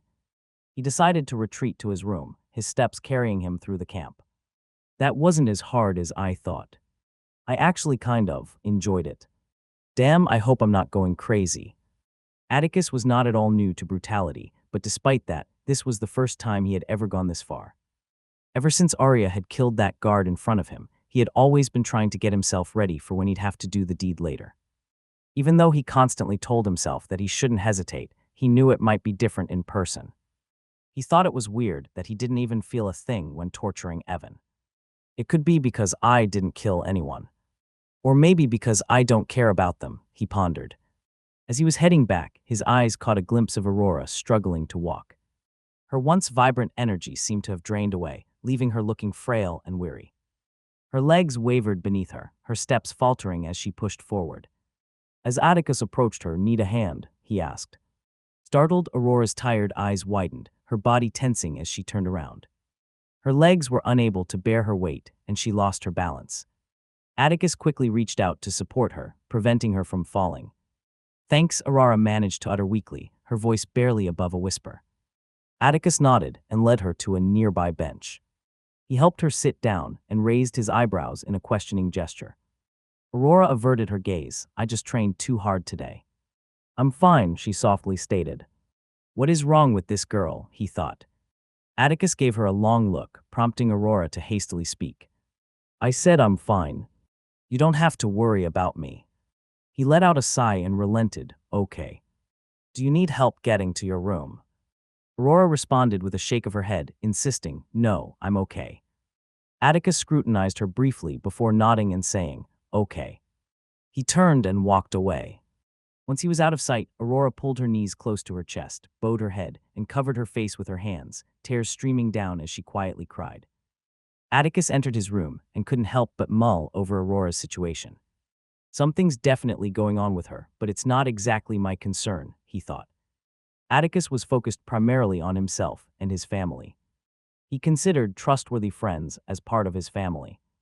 Although he had always maintained an indifference personality towards others, it doesn't mean he'll blatantly treat them coldly without any reason. But his relationship with Aurora was non-existent, far from enough to warrant involvement in her affairs. While one might argue all the Ravensteins were technically his family, Atticus sees them all as strangers. He had never met any of them before. Simply sharing the same blood wasn't enough to warrant being called his family. He settled onto his bed, determined to gather comprehensive information about the camp from his device so he wouldn't be caught off guard again. The rules and guidelines weren't particularly extensive, allowing him to absorb a lot of information quickly. In just 10 minutes, Atticus had managed to gather a substantial amount of knowledge. The training facilities here aren't as good as the ones back at the estate. The highest rank it can replicate is just intermediate. I should definitely join the Beast Division tomorrow. Atticus chose to get some rest and join the Beast Division the following day. The next morning, Atticus woke up early and decided to train a bit before heading to the morning training. He created a simulation of a rocky terrain and settled down in a cross-legged position. Taking a deep breath, he raised his hand and conjured fire, added air to make it spin. He then attempted to manipulate the earth, but struggled to control it, causing the earth around his arm to tremble and destabilize. After some time, he released a heavy exhale and stood up. "Looks like 3 elements are still my limit," he muttered. After breaking through to the next level, Atticus felt his bloodline not only become more potent, but also sensed a significantly stronger connection to the elements. He was now able to sense where his bloodline resided. Around his heart, there were 4 tiny brightly lit orbs in an axis. Previously, apart from the katana's realm, where he was able instinctively control the 4 elements, Atticus struggled to manage more than 2 at the same time. However, following the breakthrough, he found himself able to control 3, albeit with some difficulty. In the initial level, Atticus could only manipulate the elements in contact with his body, whether it was touching the ground to control the earth, manifesting fire around his fist, healing with water, or reducing the air density around his body to move faster. Upon reaching the second level, this was amplified. For instance, he could conjure fire, compress it, and shoot it outward. However, once it left his body, he'd lose control of it. Though it was still capable of causing destruction, it could remain intact for up to a minute without consuming any mana. After getting dressed, he headed to the training ground for the morning session. Arriving at the training ground early once again, Atticus noticed Aurora already waiting there. Their eyes met briefly, but Aurora quickly averted her gaze. Atticus let out a sigh and greeted her with a simple, "Hey." "Hey," she replied, while avoiding looking at Atticus. "How are you feeling now?" Atticus inquired. "I'm fine. I told you I only trained too hard," she answered, finally looking at him. Her expression turned serious as she added, "Forget what you saw yesterday. I'll still beat you." "Sure, I'll be expecting it," Atticus responded casually. Aurora seemed taken aback by his response and turned her head away, a hint of embarrassment showing on her face. The two of them fell into silence, waiting for the others to arrive. As they waited, the rest of the group gradually joined them. Atticus couldn't help but notice the first years he had beaten the previous day. They appeared to be fully healed, but they kept their distance from him like a plague. Elias arrived promptly at 6 a.m., just like the previous day. The routine was the same as before. They donned the weighted gear, disabled their mana, and began the arduous run up the mountain. 2 hours of intense effort later, Atticus and Aurora were the only ones who managed to reach the bottom again, earning Atticus another 10 Raven points. After freshening up in his room, Atticus used his device to navigate to the Beast Division's location for sign-up. The Beast Division building was on the east side of the camp. It was a massive structure made of dark, enchanted stone. It had towering spires that resemble the talons of a great bird. As Atticus arrived, he saw different groups in the area. They were all staring at him, and he caught a few whispers. "Look, it's him," a boy said. "He can already defeat second years." "Who is he?" "He must be from the main family," one first year said. It was only the first years that were aware that Atticus had a high status, as they were there when the convoy brought him. Disregarding them, he kept walking towards the entrance. Entering, he approached the counter and offered a polite greeting to the woman stationed there. "Good morning. I'm here to apply for the Beast Division, Atticus greeted the woman at the counter. The woman glanced up from the papers she was working on, her attention drawn to Atticus. The counter was designed to accommodate the height of the young youths. Upon noticing the number on Atticus's device on his wrist, the woman remarked, "First rank." She showed a surprised expression, but quickly composed herself. "You're early. Are you sure you don't want to think about it more?" she replied calmly. Atticus, with his perception, of course noticed the change, but chose to ignore it. He responded, "No, I've made up my mind." The woman nodded and provided further guidance. "Okay then. Before we assign you to a group, you have to take a written test about beasts and pass. I'd advise you to go to the library, read up, and come back." The Beast Division was the only division that doesn't require you to take classes. You only have to pass a test to show you know about beasts and how to fight them. "Can I take it now?" he asked. The woman studied him for a moment before relenting. "Sure, I suppose you can take it now. If you fail, you'll have another chance to retake it." The woman guided Atticus into a room and gestured for him to take a seat at a table. With a press of a button, a holographic screen materialized before him. Her instructions were concise: "You have 1 hour." After imparting the information, she exited the room, leaving Atticus to his task. Atticus wasted no time and immediately set to work, his focus solely on answering the questions presented on the holographic screen. They were fairly easy, simply asking basic questions. With his intelligence, it was easy for him. Atticus completed the test in just 10 minutes and promptly submitted his answers.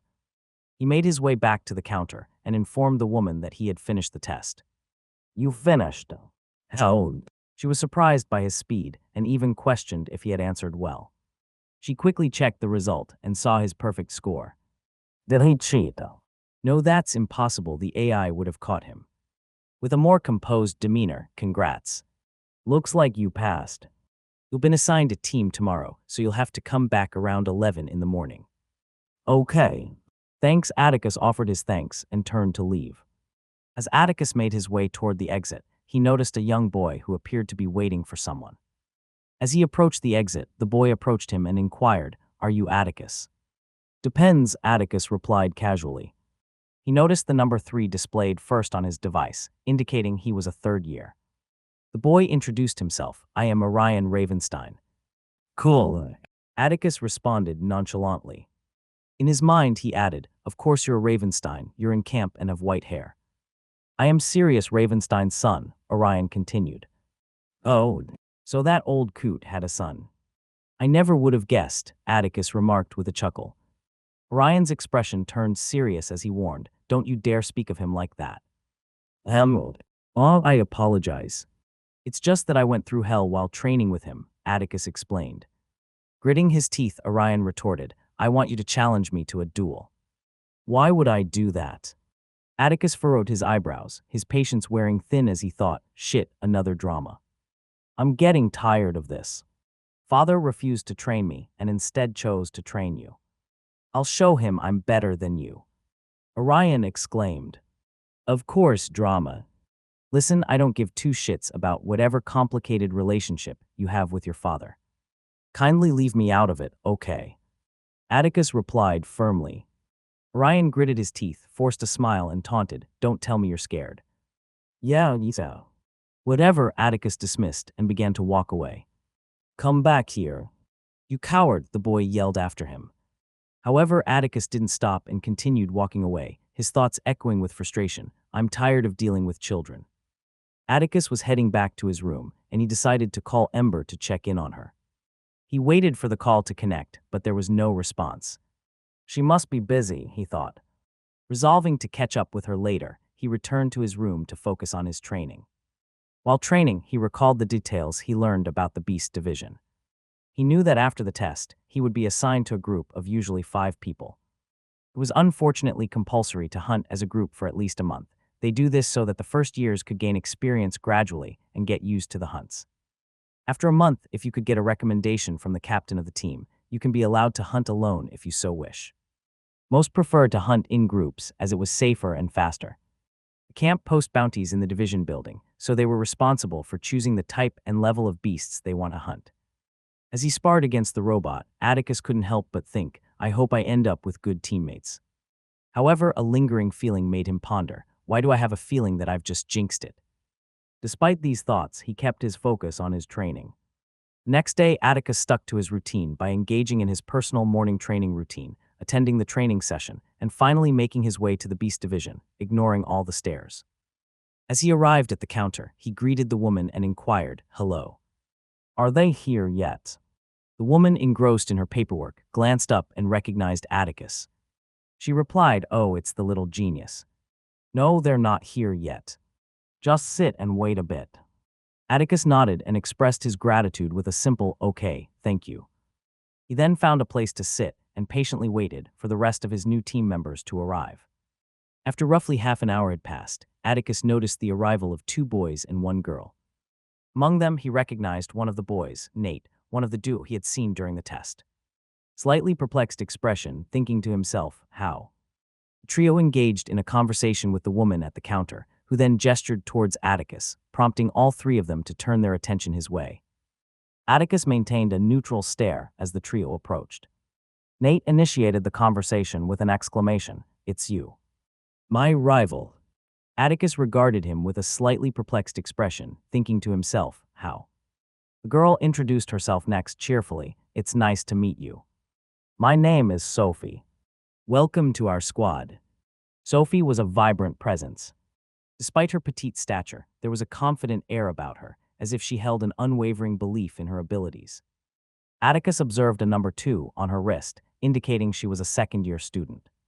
In response, he simply replied, "I'm Atticus." Sophie beamed and responded with, "It's nice to meet you." The guy, however, interjected with a rather brusque tone, "Listen, I am the vice captain of this team. I expect you to follow every single instruction given, do you understand?" There was an undeniable presence about him, one that screamed bully, without him even having to say a word. After increasing his perception stats, Atticus was able to discern the subtle environmental cues people emitted. It was even more easy as he had connection to the 4 elements. He was able to perceive a certain heaviness to him. Intermediate and earth element, he concluded.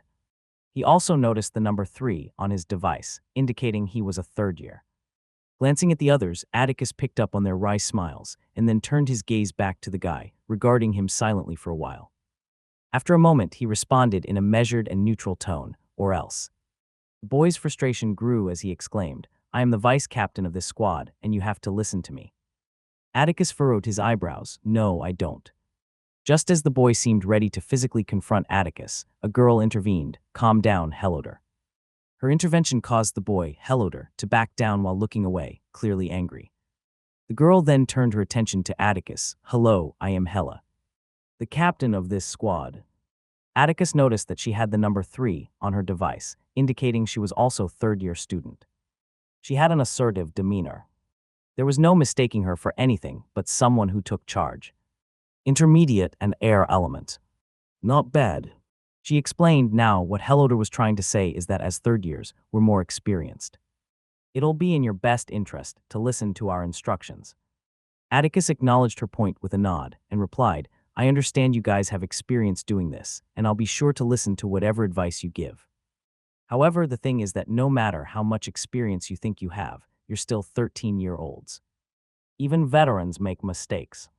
If I feel like your instructions are going to compromise my safety, I'd probably ignore them." Heloder couldn't contain his anger and wanted to shout at Atticus, but Hella's stern gaze silenced him. She then turned her attention back to Atticus, attempting to intimidate him with a stern look. However, Atticus's expression remained unchanged. Hella smiled slightly and said, "Okay then. As long as your actions don't threaten the group, then it's okay." "Agreed." Atticus nodded and replied, "Yeah. Okay, go get your equipment from Belle at the counter and meet us by the south gate." With that, she turned and walked away. Atticus proceeded to approach the woman at the counter, Belle, requesting his assigned equipment. Belle handed him a bodysuit. The bodysuit was crafted from sturdy beast skin, hugging the wearer like a second skin. Its sleek black design not only provided functionality, but also made for a visually appealing attire. The suit was equipped with essential hunting tools securely fastened to its waist area, including a coiled rope and various other necessities. Along with the suit, he received a space storage ring, intended for storing any kills or items obtained during the hunt, and 1 healing potion. She offered him a weapon, but Atticus declined, his katana being more than enough. Those were the basic equipment. Each first years would be given upon joining the division. After that, any change in equipment or potions needed has to be bought. Clad in his equipment, Atticus headed to the south gate, where they were already gathered and equipped for the hunt. Without wasting any time, Hella scanned her device, prompting the others to do the same. As they did, a small door opened, leading to the outside. They stepped through the door, which closed behind them. The forest located to the south of the camp was designated for the youths to go hunting, with the highest-ranking magical beast in the forest being an intermediate. The forest to the north was reserved for the camp's tests and contained only novice-rank beasts and those of lower ranks. The western and southern sides of the camp were strictly off-limits and heavily guarded, preventing any access to those areas. As they began jogging into the forest, Sophie took the opportunity to explain the mission to Atticus. Yesterday, we picked a Draken mission. Their nests are commonly located near rocky regions. Our target is a young Draken, so you only need to keep an eye on its tail, and it's expected to be an intermediate-grade beast. Atticus paid attention to Sophie's explanation, even though he was already familiar with the information. The Draken's bloodline abilities include breathing fire and turning its body to stone, but typically only adult Drakens possess these capabilities. We shouldn't have any problems if everything goes well, he thought. 3. Sophie continued in a whisper, also, don't mind Helloder. I think he wanted to be the captain, but since Hella was ranked 4th in their year, he wasn't able to. Atticus simply nodded, not showing much interest in the conversation. If he crosses the line, I'll simply deal with him. He wasn't one to tolerate nonsense. Even in his past life, despite being somewhat of a nerd, there was a reason bullies steered clear of him like the plague. Whenever someone messed with him, he made sure to repay them tenfold. They continued to move through the forest for an hour, each member's unfazed by running for that long. Only Nate showed signs of fatigue, but his pride not letting him ask the squad to slow down. Helloder tuned his gaze at Atticus, expecting to see him tired, but was shocked to see him unfazed. Not bad, he criticized, letting out a huff and turned his gaze away. Atticus didn't even glance at him and simply kept running.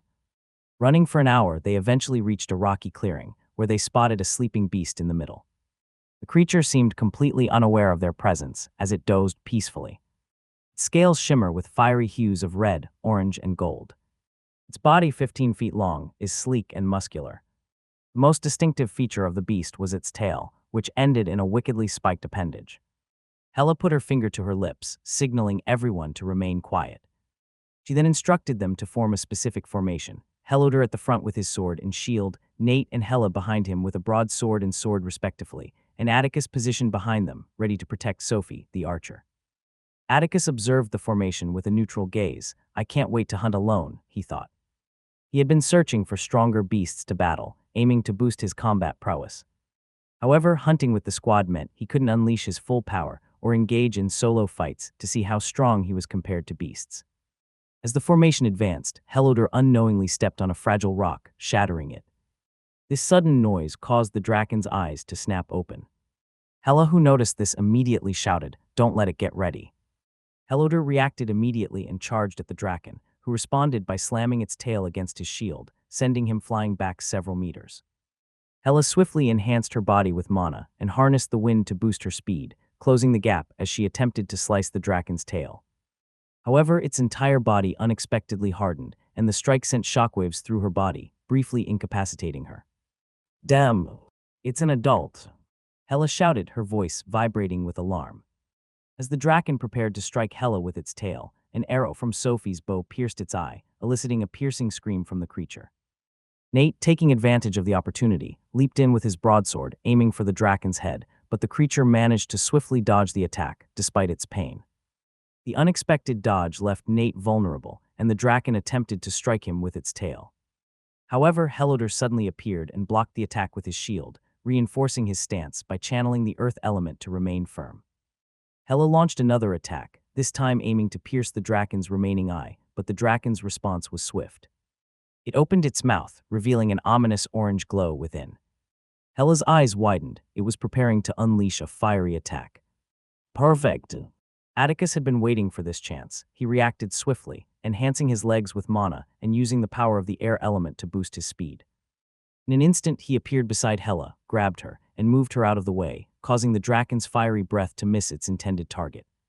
See what I said about not completely following orders? Atticus said, releasing Hela. Then he unsheathed his katana and launched himself toward the Draken. As the creature swung its tail, Atticus skillfully employed the air and dodged the attack. With incredible speed, he closed the distance and stabbed the Draken's other eye. Hela was shocked he had awakened his bloodline. Wasn't he a first year? While people had seen Atticus beaten that second year, not all were aware that he was already an intermediate rank. Most of the second years were still novice. Only the most talented in the second year had awakened their bloodlines. She quickly shook her head and regained her composure. They were still on the battlefield. "Nate," she shouted. Nate responded swiftly, leaping forward and raising his sword skyward, shouting, "Tiger's Descent." His broadsword immediately radiated a golden glow. The glow expanded, transforming into the shape of a tiger. Without hesitation, Nate brought it down upon the Draken's head, the strike generating a small shockwave and prompting a painful cry from the beast. Seizing the opportunity, Hela went on the offensive again. She muttered under her breath, elemental mimicry. Her body seemed to become weightless. It was as if the air around her was disregarding her presence. With twice the speed as before, she dashed towards the beast, leaving it unable to follow her movement. This time, she aimed for a weak point below the Draken's chin. Hela thrust her sword with precision, driving it through the Draken's brain, delivering a fatal blow that ended its life. The Draken let out one last agonized roar before collapsing to the ground, lifeless. Atticus narrowed his eyes. What was that? He was able to notice the subtle changes around her, and he saw that what she just did went beyond manipulating the air. It was as if she became the air. He sheathed his katana, observing Hela walking towards him with a serious expression. As she got to him, she simply said, "Thank you." However, before Atticus could respond, Hela turned and walked away without waiting for his reply. "Why do I keep meeting weird people?" Atticus wasn't heroic. He only helped her because he needed her permission later to be able to hunt alone. Although it wasn't planned, having her owe him a favor was the perfect opportunity, an opportunity he took without hesitation. But at least wait for a response. Hela proceeded to store the Draken's corpse in her storage ring and checked to see if anyone was injured. After checking and seeing no injuries, they began making their way back to camp. During their return journey, Sophie couldn't help but comment, "Atticus, how did you get so strong?" she said while staring at Atticus with bright eyes, as if she found some kind of treasure. Nate and Hela glanced at Atticus, seemingly curious about that too. He's too fast for an intermediate rank, Hela thought. Despite being shocked that he was an intermediate already, the speed she had seen was not something an intermediate rank could bring out. Atticus simply smiled in response, not saying anything. Then he turned his gaze at Helodor, who was glaring at him. Atticus questioned, "Why are you staring at me?" Helodor responded immediately, "If you know you were that strong, why didn't you help in the first place? You probably wanted to look like some kind of hero." Atticus replied, his gaze cold, "So what?" Helodor appeared ready to confront Atticus physically, but Hela intervened, preventing him from doing so. "Drop it, Helodor," she admonished. "I would have gotten hurt if it wasn't for him. Besides, I was the one who asked him to protect Sophie." Helodor begrudgingly responded with a dismissive sound, and the confrontation was put to rest. Atticus couldn't help but think with a small sigh, drama. This is going to be a long 3 years. Upon returning to the division building after their hunt, Hela confronted Belle. "Hey, we almost got hurt because of wrong information." "The Draken was an adult," she said angrily, slamming her hands on the counter. Belle was taken aback but composed herself, saying, "I don't know how the Assassination Division could have made such a mistake." The Assassination Division were responsible for gathering intel on the monsters around the camp. They were trained in the art of infiltration, assassination, and gathering information. Belle continued, "It either evolved recently, or maybe because it was an intermediate rank, they just assumed it was young." The classification of Drakens by rank and age held significant importance. Typically, young Drakens were categorized as intermediate rank, while the adults were considered at least intermediate rank. Encountering an intermediate-ranked adult Draken was an exceedingly rare occurrence. Despite bloodlines and ranks being separate aspects, individuals could choose not to advance in rank and instead focus on developing their bloodline powers. However, this choice had its limits, as one's physical body could only accommodate their bloodline powers up to a certain point.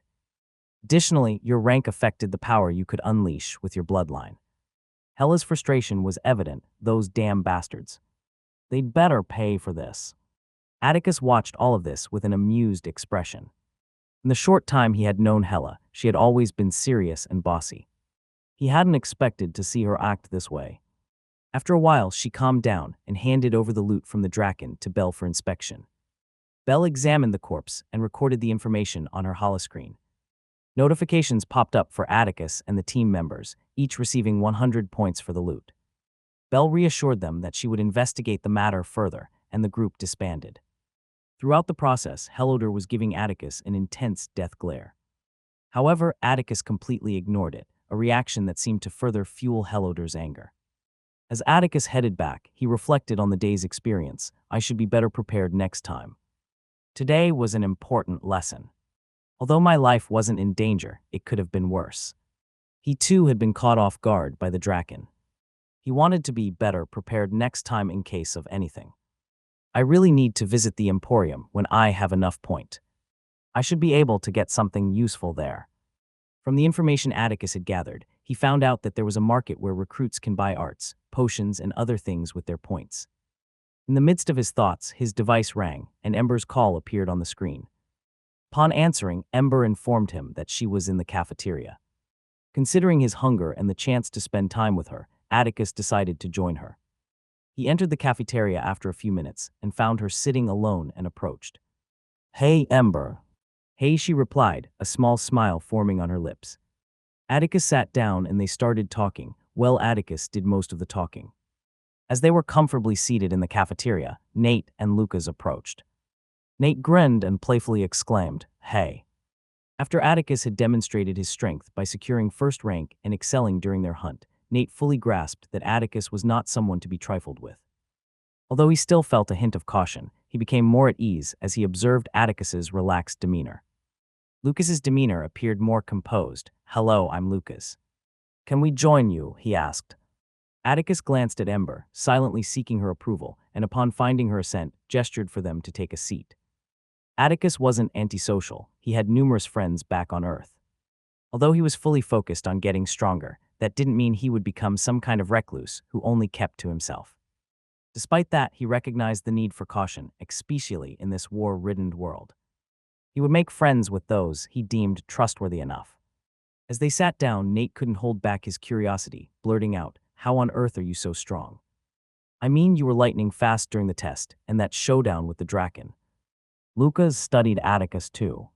He knew Atticus consistently outperformed everyone in their morning training sessions, and there was an uncanny aura about him, one that makes him feel that he shouldn't be messed with. Atticus, meeting their inquiries with a small smile, answered Nate succinctly, "I train hard." Nate chuckled in response, if only it were that easy. "Is there so kind of special training in the main family we don't know about?" Lucas asked. Lucas had always been the smarter one of the duo.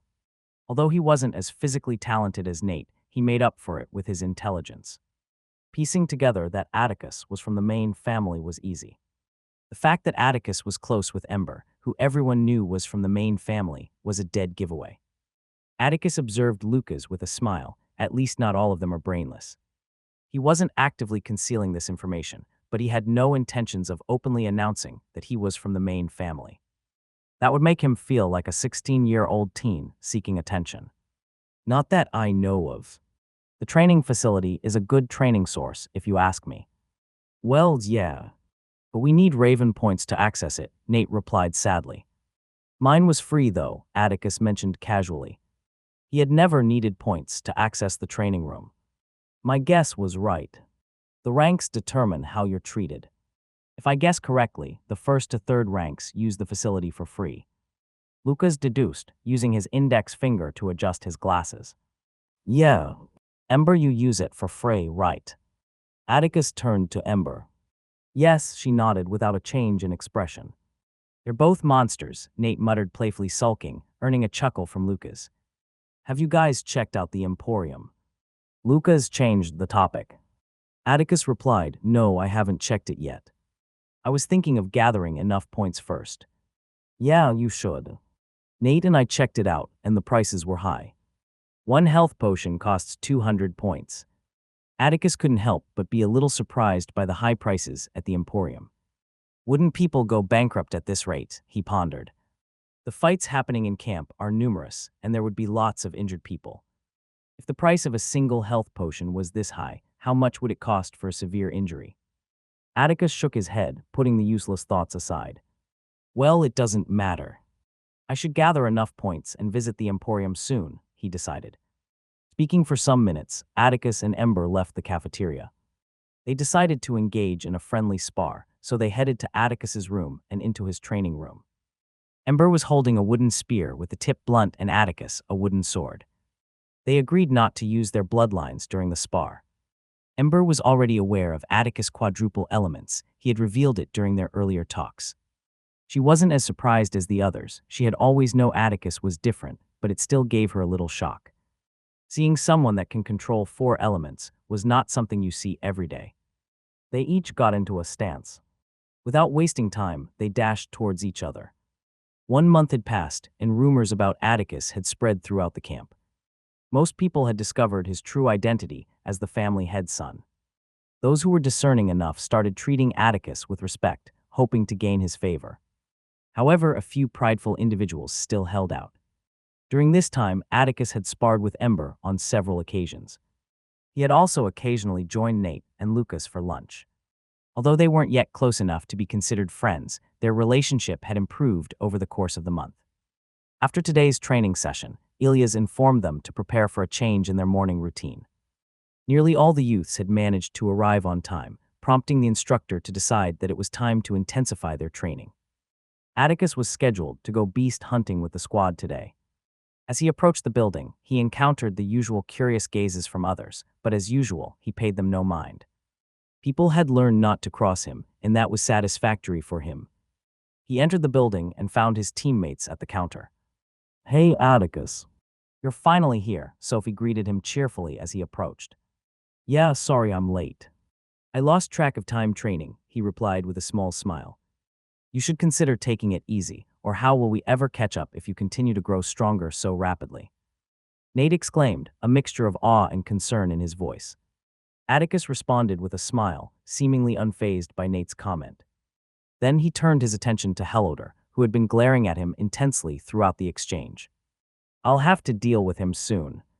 Atticus's decision to consistently ignore Helloder stemmed from the fact that he hadn't crossed any major lines.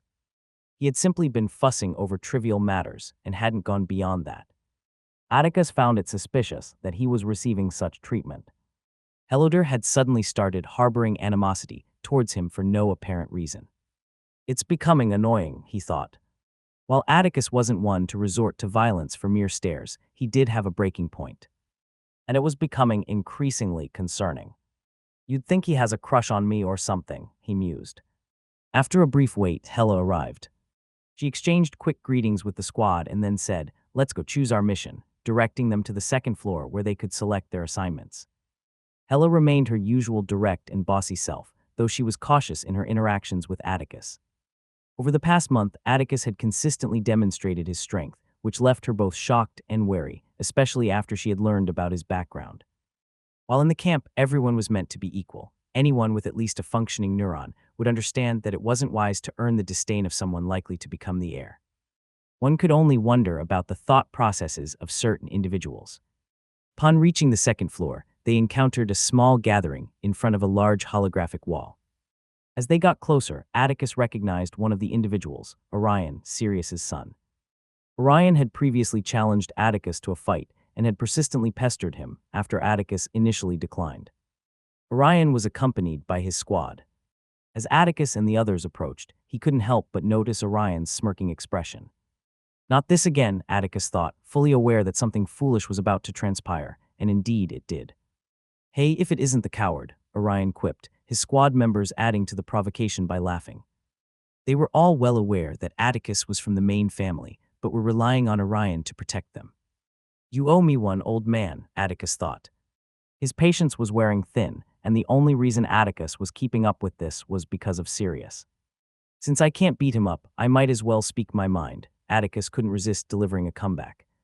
Seems like your father held a different opinion, though. Or were you just more of a coward than I am? Orion, infuriated, began to approach Atticus, but Hella blocked his path. He's a member of my team, you'll have to get through me first, she declared, looking at Orion coldly. She should be aware that he can't attack me. Why is she acting this way? Atticus pondered. Every recruit knew the rule that a higher year couldn't initiate an attack against a lower year. Atticus found it strange that she would intervene despite being aware of this rule. Move. Do you think your measly fourth rank can challenge me? Orion replied, taking a step toward Hella. In response to this, Helloder, Nate, and Sophie stepped forward to support Hella. Even Sophie, who was usually all smiles, was giving Orion a cold stare. Orion's teammates also moved forward. Just as the situation seemed about to reach a breaking point, an AI voice suddenly resounded from each of their devices. Fighting inside the building is prohibited. Punishment will be severe if broken. Orion clicked his tongue in annoyance at that message. Lucky bastards, he muttered. He swiftly selected a mission, and he and his squad left. The situation was diffused before it could escalate further. After they left, Helloder immediately turned to Atticus and placed blame on him. This is all your fault. Atticus narrowed his eyes threateningly, about to take a step towards Helloder, but Nate stepped in. How is it his fault? He was growing tired of Helloder, constantly seeking trouble. Helloder appeared ready to respond, but Hella intervened. Stop, Helloder. It's not important. What matters is that we as a team support each other. Helloder huffed in response and turned away. After that, Hella quickly selected a mission. Choosing a mission was straightforward. They were all displayed on a large holographic wall, and all you had to do was enter the mission's serial number on your device.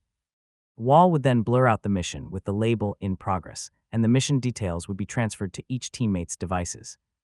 After picking the mission, they received a notification about the mission details. Atticus decided to check it as they started moving toward the gate. Their hunt this time was an arachnix, beast bearing a resemblance to spiders with multiple legs and intricate patterns adorning their robust bodies. Arachnids had evolved to be masters of the rocky terrain they inhabited.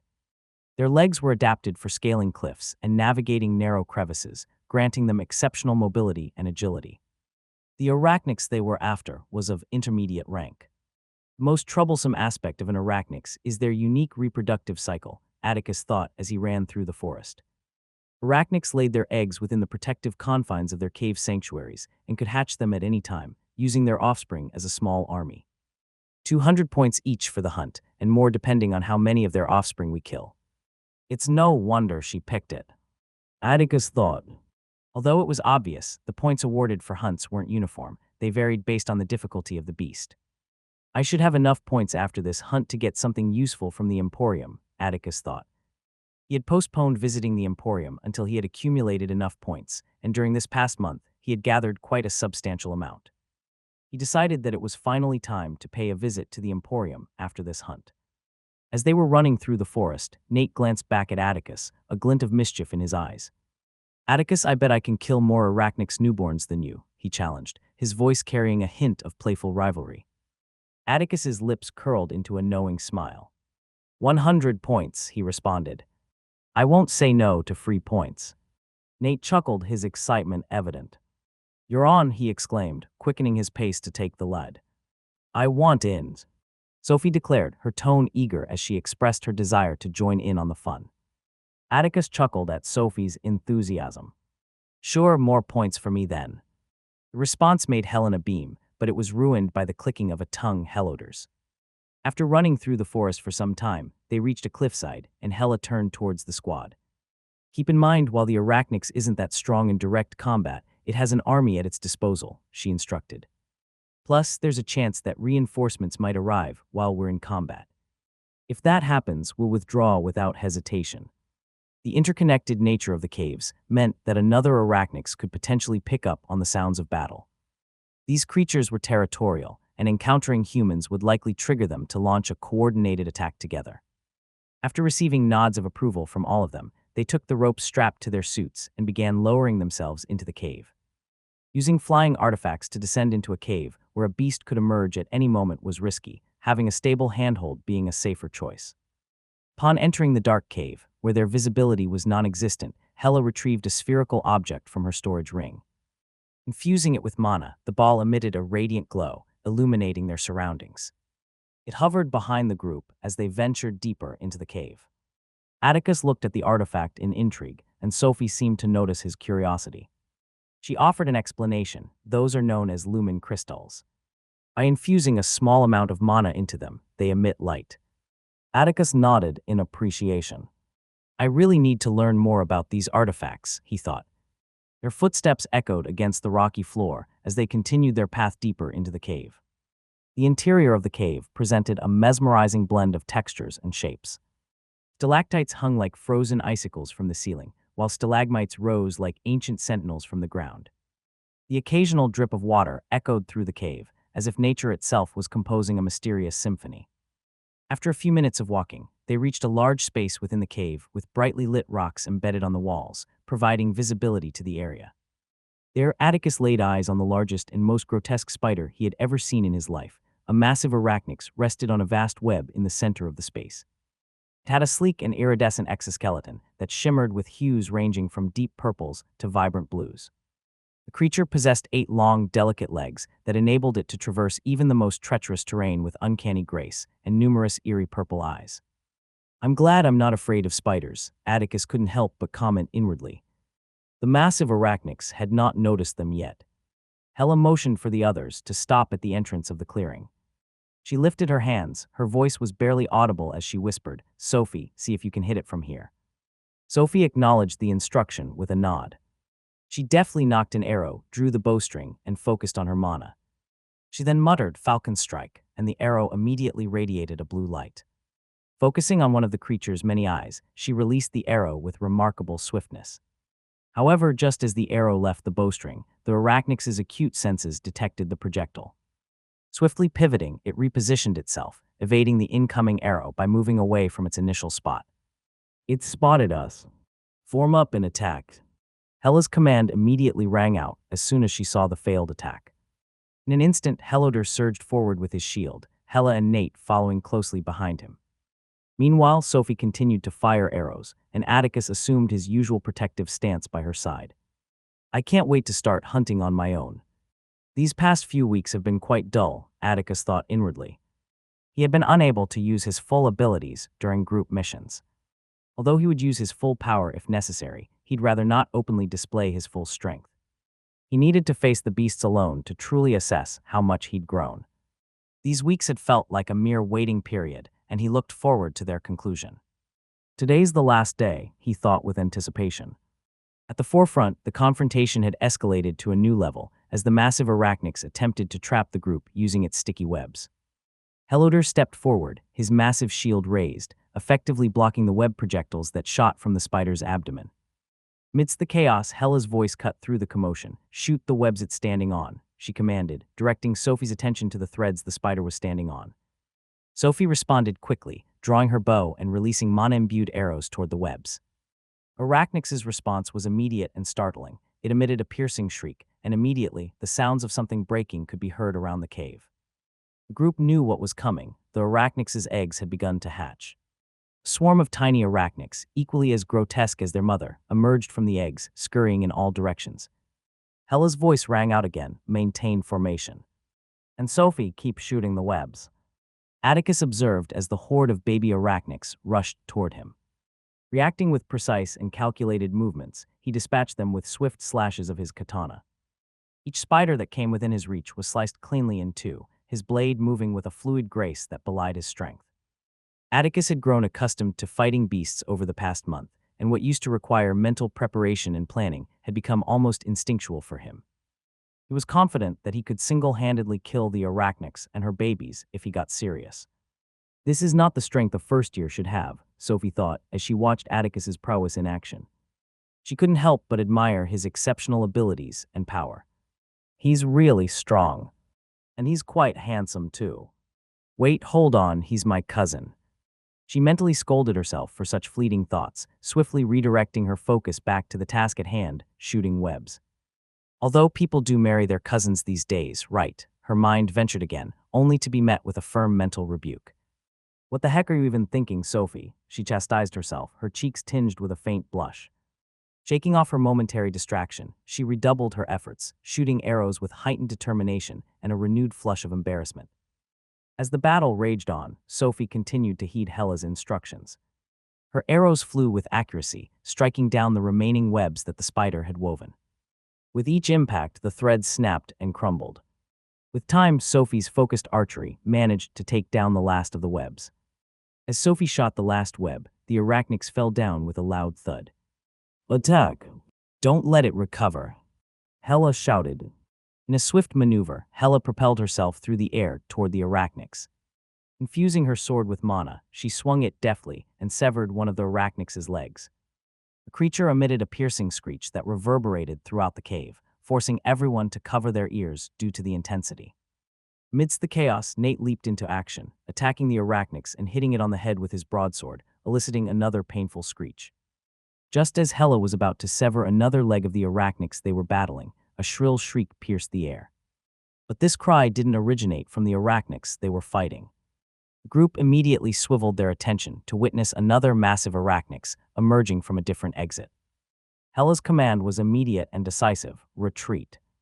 Without a moment's delay, they sprinted towards the exit. Hella led the way, followed closely by Nate and Sophie. Helloder positioned himself in front of Atticus, who was bringing up the rear. After a few minutes, they got to the entrance.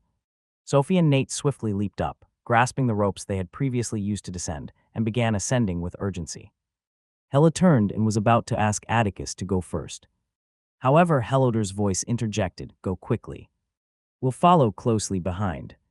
Though hesitant, the urgency of the situation was evident, and Hella shifted her attention back to the rope, swiftly grabbing hold and starting her ascent.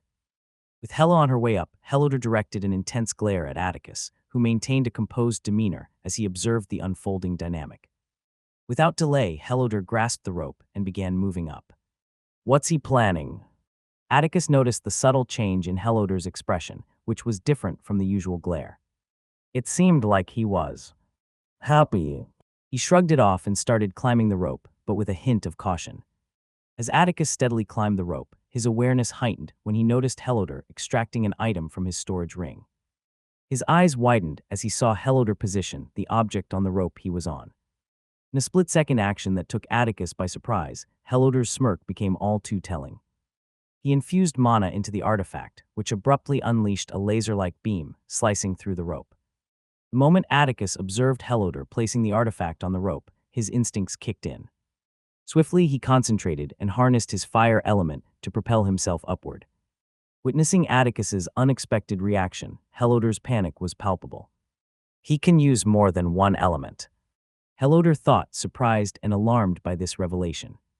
Throughout their hunts, Atticus had exclusively showcased his control over the air element, keeping his proficiency with other elements concealed from the rest of the group. As Atticus employed the fire element to launch himself upward, a sudden and forceful spider web ensnared his left leg, yanking him back with unexpected strength. Caught off guard, he found himself being pulled back into the depths of the cave against his will. In that moment, Atticus's gaze fixed onto Helloder with an iciness that sent shivers down the ladder's spine. 0945. Down the ladder's spine. "You'll regret this," Atticus's chilling expression seemed to convey. And just like that, Atticus was pulled into the depths of the cave, disappearing from sight. Within the depths of the cave, Atticus saw the arachnids running back into the cave, dragging him along with it. He quickly unsheathed his katana, preparing to cut the web. However, as if the arachnids knew his intentions, the web suddenly hurled him towards the wall. Atticus's eyes widened, and he immediately used fire to propel himself in the other direction, avoiding hitting the wall. With that brief distraction, Atticus was dragged back into the large space where they were fighting before.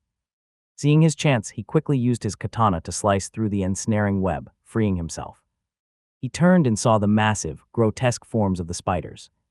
The one who had pulled him was the new arachnids who had interrupted their fight, with the other arachnids directly behind it. "Well, I guess this is a good opportunity," he muttered calmly, still suspended on the air.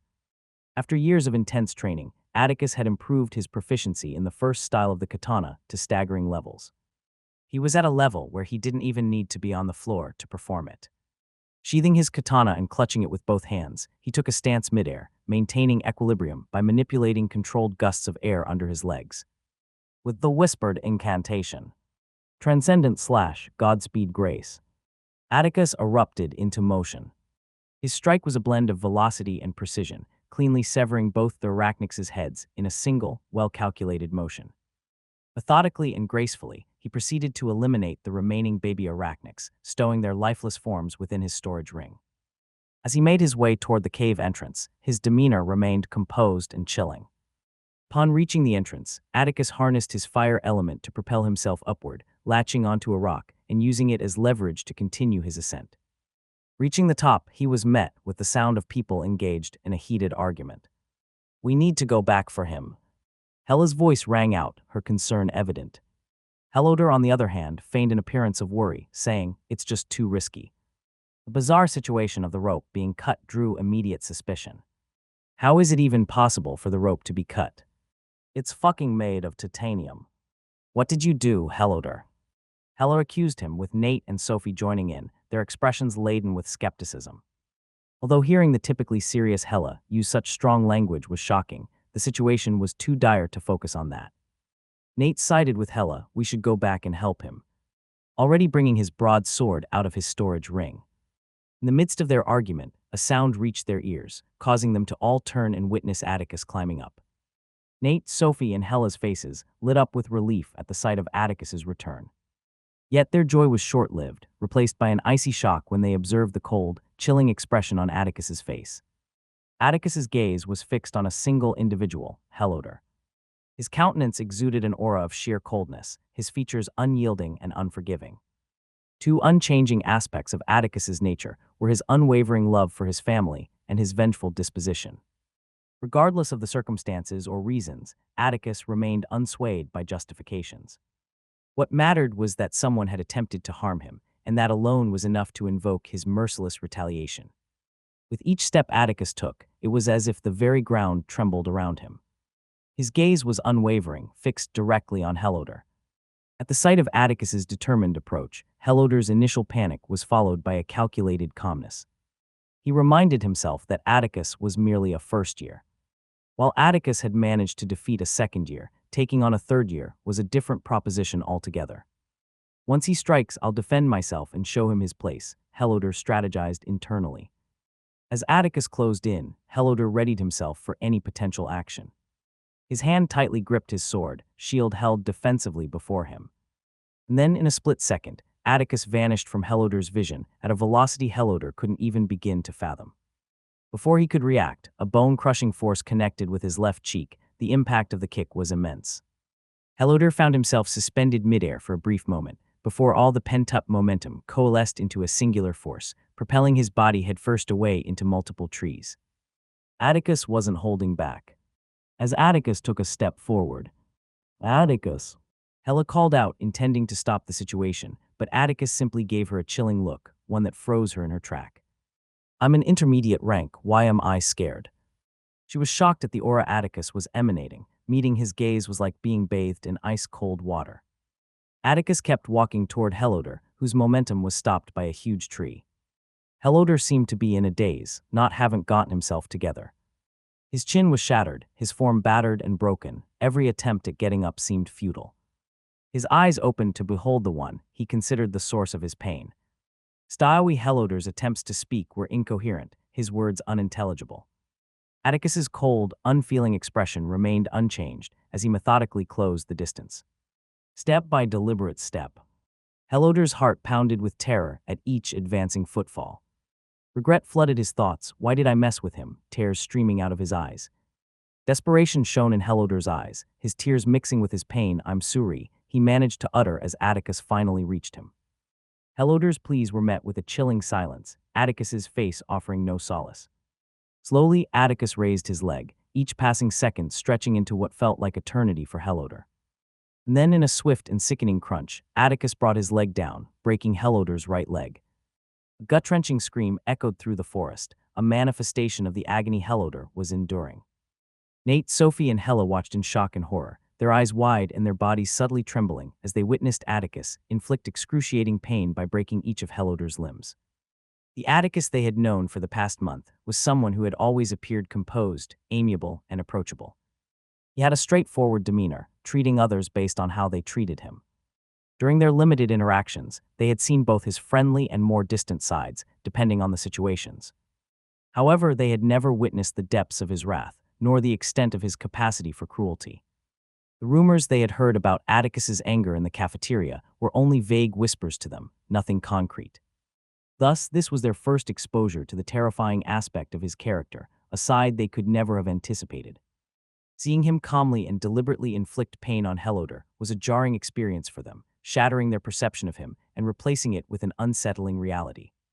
Nate's relief was palpable. Thank goodness I turned back, gratitude sweeping over him for having made the decision to turn back when he did. Hella's feelings were different. Although she had always seemed bossy, this was how she had been raised. Her parents held a decently high position in the Ravenstein family, controlling one of the major branches of the Raven Vanguard. She had been trained and taught from a young age to always be responsible, and that's just how she was.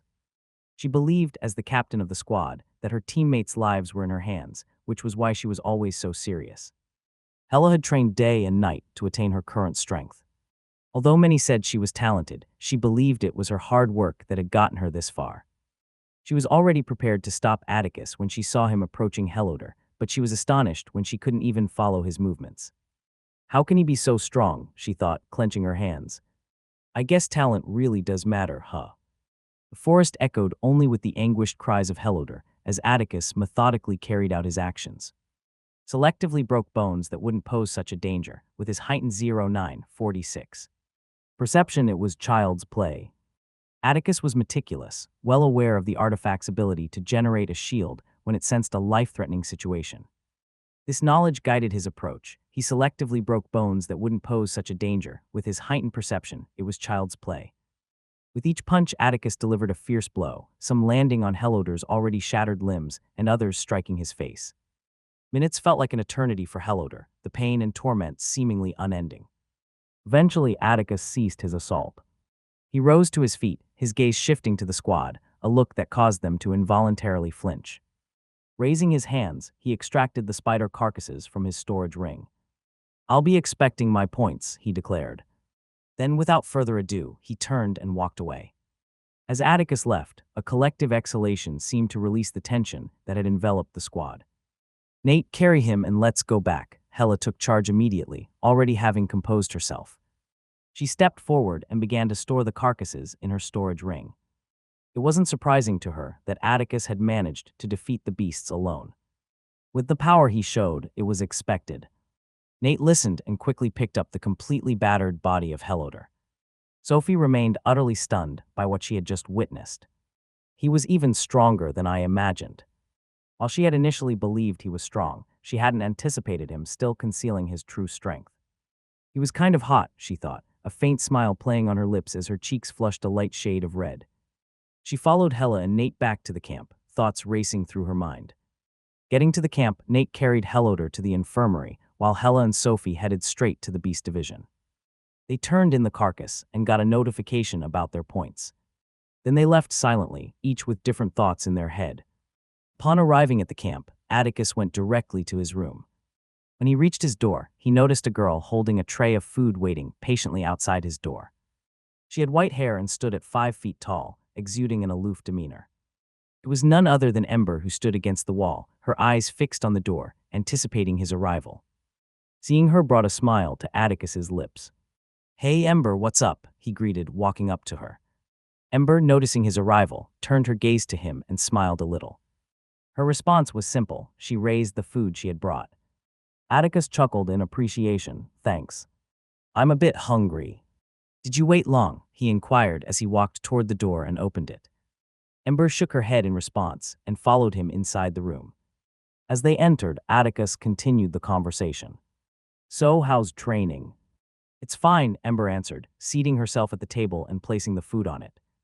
That's great," Atticus acknowledged, taking a seat as well, his senses picking up the inviting aroma of the food. Then they started eating, the memory of the torment he had inflicted on Helodor completely pushed aside. In the Raven Camp infirmary, a few hours later, Helodor had been patched up after the beating inflicted by Atticus. Bandages covered his body, addressing the injuries sustained during the encounter.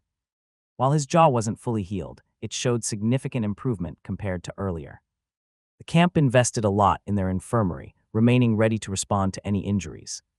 Given that fights were permitted, injuries were a common occurrence, and the infirmary staff stayed on high alert, ready to deal with any cases that might pop up.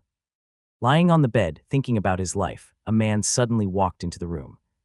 Heloder stiffened as he saw the man. The sight of this man compelled him to push past the pain, rising from the bed and bowing deeply, despite the protest of his still healing body. The man observed this display with an unmoved expression.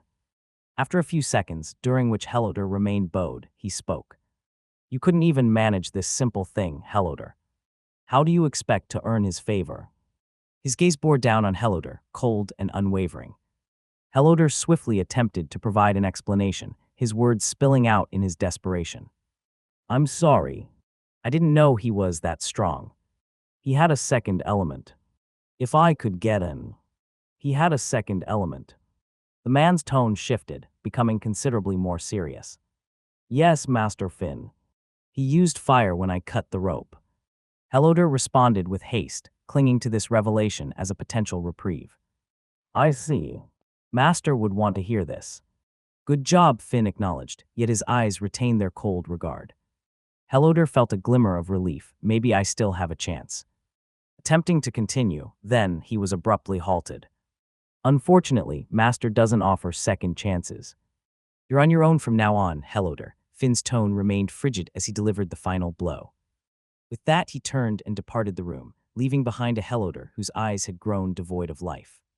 "It's over," Heloder whispered, tears streaming down his cheeks in silent despair. Coming from a lower status within the Ravenstein hierarchy, his recruitment by Rowan upon joining the camp in his first year had left him ecstatic. Ever since then, he had been actively assisting their cause. His efforts included recruiting new members, contributing to their shared objectives through various means. A recent task had been assigned to him, dealing with Atticus. Initially, the plan involved provoking Atticus to the point where he would attack, giving Heloder the opportunity to retaliate and subdue him. This strategy aimed to tarnish Atticus's reputation, undermining the respect people held for the heir and lowering his self-esteem. Despite Atticus's status in the main family, Heloder placed his trust in Rowan's protection. However, the plan went awry as Atticus didn't fall for the bait. Frustrated, Heloder opted for a more direct approach, seizing an opportunity when Hela selected the mission. He got to the training ground early and was surprised that Aurora hadn't arrived yet. 0947. He was aware that the AI would record any direct harm toward Atticus, potentially alerting the instructors. However, the act of simply cutting a rope carried a different implication. But he never would have guessed that Atticus was a monster in human skin. The torture Atticus had inflicted on him was something he would remember for the rest of his life. But it's all over now, within the room. Only the sound of a young boy sobbing echoed. Next day, Atticus woke up early, went through his training routine, and arrived at the morning training session, ready for whatever Elias could dish out. He got to the training ground early and was surprised that Aurora hadn't arrived yet. After a few minutes, other youths began to arrive at the training grounds. Lucas and Nate approached him and greeted. "Good morning," Lucas greeted with a smile. "Hey," Nate said awkwardly. Atticus noticed that Nate was acting slightly cautious around him. "Did I take it too far?" Atticus thought inwardly. Then he shrugged. "Nothing's going to change. This is how I will always treat my enemies." Atticus had no intention of changing his ideals because of him. In fact, he thought it was necessary for them to know how he treats those he considers enemies. He felt it would be a huge deterrent for betrayers in the future. They stood together and waited for the instructor to arrive. A few minutes later, Aurora eventually showed up, just 2 minutes before the scheduled time. She appeared tired and worn out, a sight that was becoming familiar to Atticus. His heightened perception allowed him to notice bruises on her body that couldn't have been caused by hard training alone. She's like that again, he thought. However, he quickly reminded himself, but it changes nothing. It's still not my business. As he was contemplating Aurora's condition, Elias walked into the training ground, and the youths couldn't help but gulp when they saw the extra firm look on his face. As soon as Elias walked into the training grounds, everyone stiffened. It was as if their bodies were already anticipating the impending hardship. Elias began to speak. "Congratulations. Most of you have been able to make it back in time during these past months." His words were praiseworthy, yet none of them felt elation. They knew from experience that when this stern instructor adopted a seemingly friendly tone, it signified impending challenges, and not the pleasant kind. This new training session must be hell, Atticus mused. Even he knew about the sadistic nature of Ilya's. Ilya's smile grew as he noticed the resolute expressions on each of their faces. Good. They're learning, he thought. The camp's main aim was always to bring the youths out of their shells, change their mindset, and make them strive for strength. He was glad to see they were already showing signs of changing. From now on, the morning training session will undergo a slight change. Follow me. Without delay, he pivoted and began running. Running behind Ilias, Atticus and the others observed that the direction he was leading them in was not the usual path they took for the morning routine. After running for a minute, they reached the base of the mountain at a different location than the one they were accustomed to. Ilias stopped and turned to address them, saying, "Listen up. Now this will be your new starting line from now on." He continued, "There will be many traps and obstacles on the way that I believe you all would love. I'll let you discover them on your own." His words caused them to tense up, a reaction that Ilias clearly noticed. He smirked and produced weights out of his storage ring. "Now put these on and activate the mana block feature. You have 3 hours, move." Atticus and the others promptly followed the instructions. Upon activating the mana block feature, Atticus felt the familiar sensation of powerlessness that came from being unable to use mana. He then donned the weights and began jogging up the mountain. This new path differed from their usual route, which was a straightforward ascent without any obstacles. Woods. The canopy above cast dappled shadows on the forest floor as the first light of the morning sun filtered through the leaves.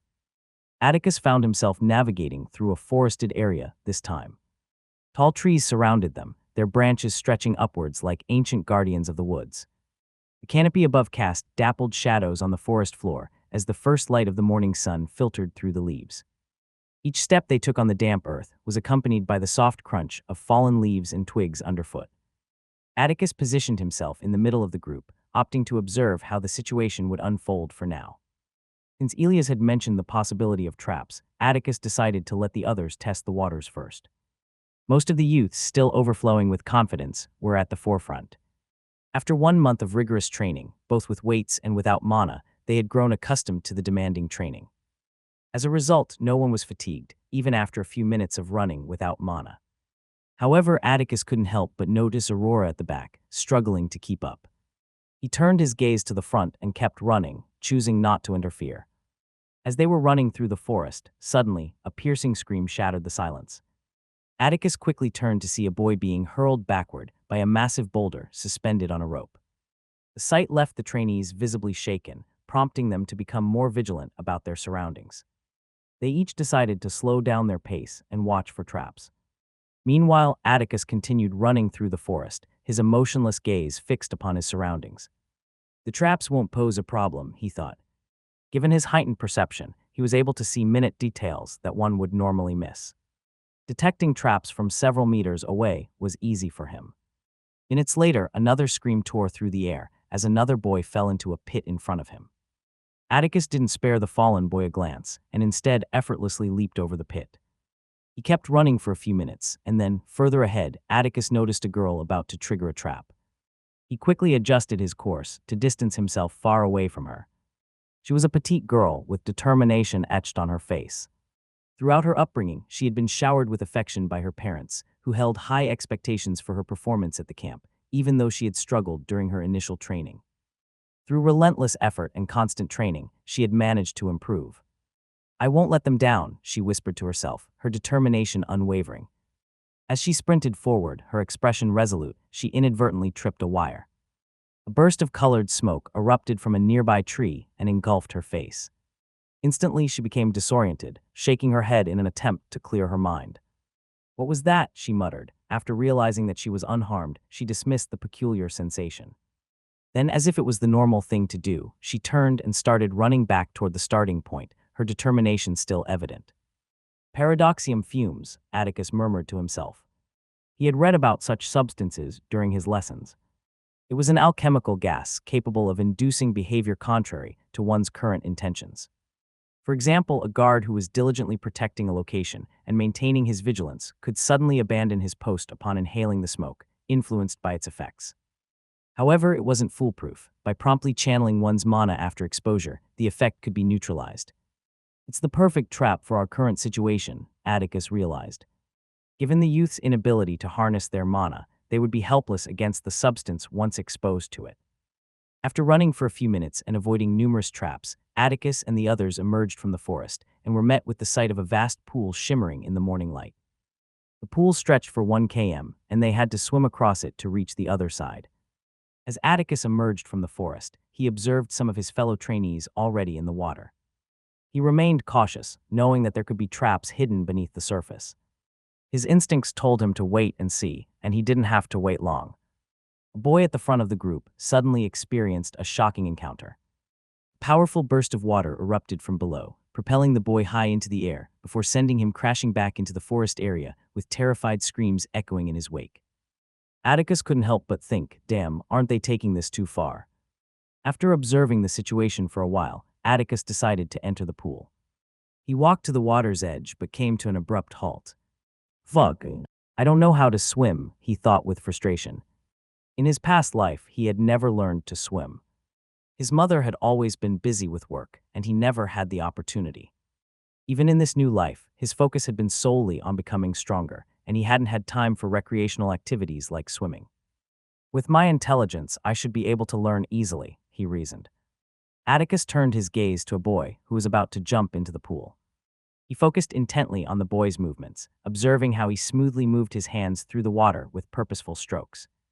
He paid attention to how the boy's fingers extended and caught the water's resistance, and how his legs kicked in a controlled and powerful manner, propelling him forward with each stroke. Atticus noticed how the boy turned his head to the side to breathe, perfectly timed with his arm movements, maintaining a seamless flow in his swimming technique. Atticus jumped into the water and seamlessly mirrored the movements he had observed earlier. He swam effortlessly, even surpassing the speed of the trainee he had been watching. I love this intelligence stats. Atticus marveled at the benefits of his intelligence stat, appreciating how it made learning new skills almost second nature to him. He passed the trainee with ease, his swimming speed surpassing that of professional athletes on Earth. Despite the weight he was carrying and the absence of mana, Atticus, an awakened intermediate 10-year-old, proved to be incredibly powerful.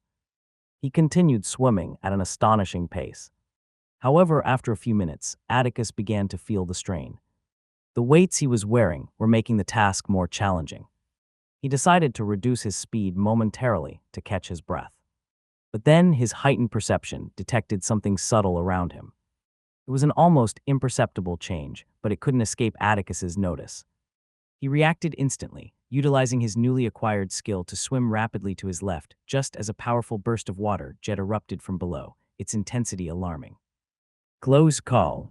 That was even crazier in person, Atticus thought, a slight chill running down his spine. After a few seconds, he continued moving forward. At the forefront of the group, Nate and Lucas were swimming. Nate's competitive spirit refused to let him lose, despite his body's silent protest. Without the passive recovery provided by mana, the trainees enduring this intense training session were all succumbing to body aches and soreness, but Nate pushed through. Lucas, on the other hand, was not as physically inclined as his friend. He excelled more in intellectual pursuits, and the physical exertion was taking a toll on him. Nate, slow down, let's catch our breath, he pleaded. We have to keep going, Lucas. We'll rest after we get across. Nate responded, swimming even faster, much to Lucas's dismay. Just as Lucas was about to protest further, the water around him started to move. A miniature whirlwind formed around him, creating a swirling motion that disoriented him and disrupted his swimming rhythm. Nate, Lucas shouted, but it was too late. He was propelled toward a spot where a burst of water jet shot from below, carrying him with it. Nate, this is all your fault. Nate turned and saw Lucas being shot back toward the forest. I'll make sure I win, Lucas, he shouted determinedly and continued swimming. As more and more trainees fell victim to the traps and were sent back, Aurora struggled at the back of the group. Her exhaustion was evident as she paddled through the water with trembling hands. The intense training session she had endured the previous night, coupled with her lack of sleep, had left her physically drained. For some reason, her father had personally trained her yesterday, pushing her to her limits. I have to keep moving, she muttered, her determination shining through her weary state. Despite her body's protests and aching muscles, she refused to give up. Suddenly, Aurora's heightened senses detected the water around her beginning to move. She tried to swim away, but her tired body wouldn't cooperate. no tears forming in her eyes as she was carried away by a burst of water. After approximately 10 minutes, Atticus reached the other side of the pool. His entire body screamed with exhaustion, and he panted heavily. Despite the physical strain, he couldn't help but feel a sense of exhilaration. He knew that enduring these hardships now would pave the way for greater strength in the future. After catching his breath for a few moments, Atticus turned his gaze forward and was met with the sight of a massive cliff, towering around 500 meters tall. Some trainees had already started climbing it. The more challenging, the better, he muttered, determination coursing through him as he clenched his fists. With resolute steps, he approached the imposing cliff, ready to face the next phase of their training. Atticus reached the bottom of the cliff and observed how other trainees were climbing. Although he hadn't done it before, he knew it was a straightforward process. Ensure you have a stable foothold before moving upwards. The traps here are obvious, the handholds, Atticus realized. He knew that some of the handholds used by trainees to ascend would be traps. I'll have to be extra careful. They aren't so easy to spot, he thought. With this in mind, he placed one hand on a rock, raised his leg, and started climbing. Atticus decided to follow the same route as the other trainees, making it easier for him to navigate. He kept his gaze fixed on a boy ahead of him, mimicking every hand and foothold the boy took.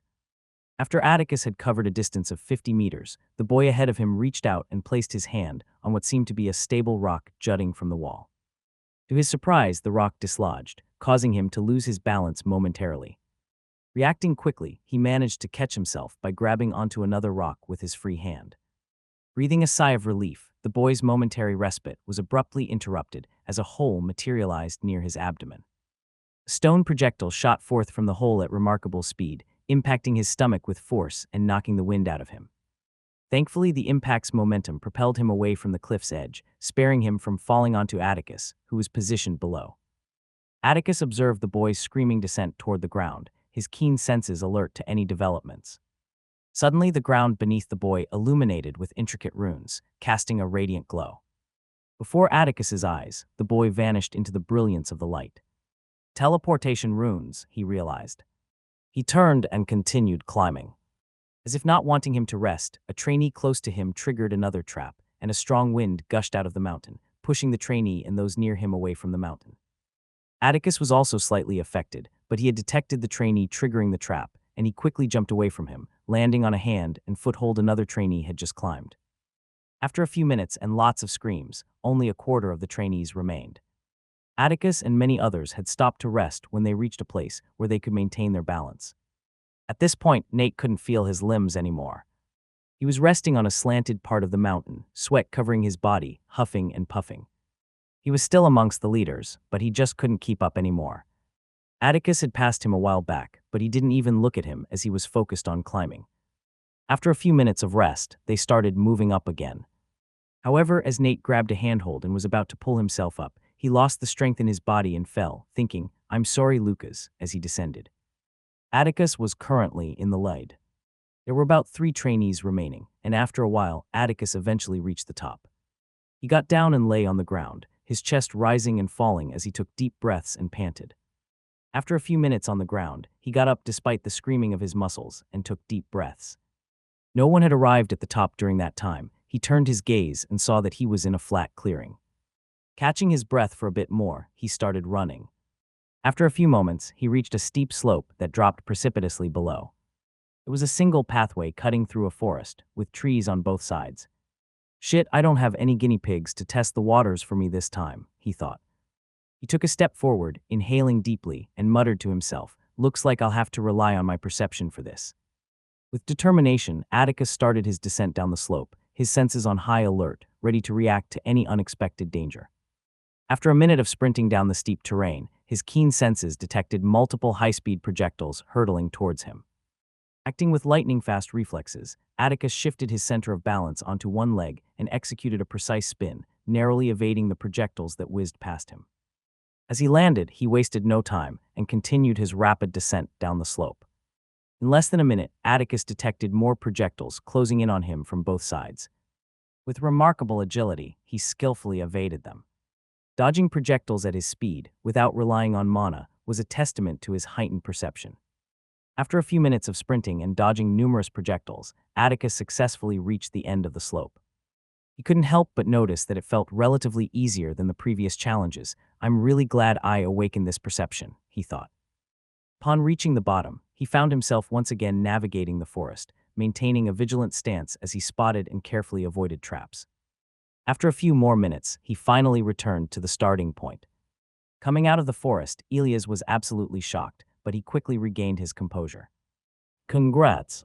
You made it on your first try and within the required time. 50 points, he said to Atticus, who was panting on the floor. But he couldn't help but think, what the hell? He didn't expect anyone to make it down on their first try. There was a reason every trainee had to build up stamina first before attempting this course. It was because of the hellish experience one would go through to complete it. Before Atticus, no other trainee had ever made it to the finish line on the first try. Even that monster, Elias remembered how much of a genius Avalon was, and even he was unable to perform this feat when he was 10. I'm excited, Elias thought inwardly in exhilaration. Elias, foreseeing that no other trainee would be returning soon, instructed Atticus to make his way back on his own. As he retraced his steps, his thoughts couldn't help but circle back to a particular red-eyed girl. I didn't see her at all.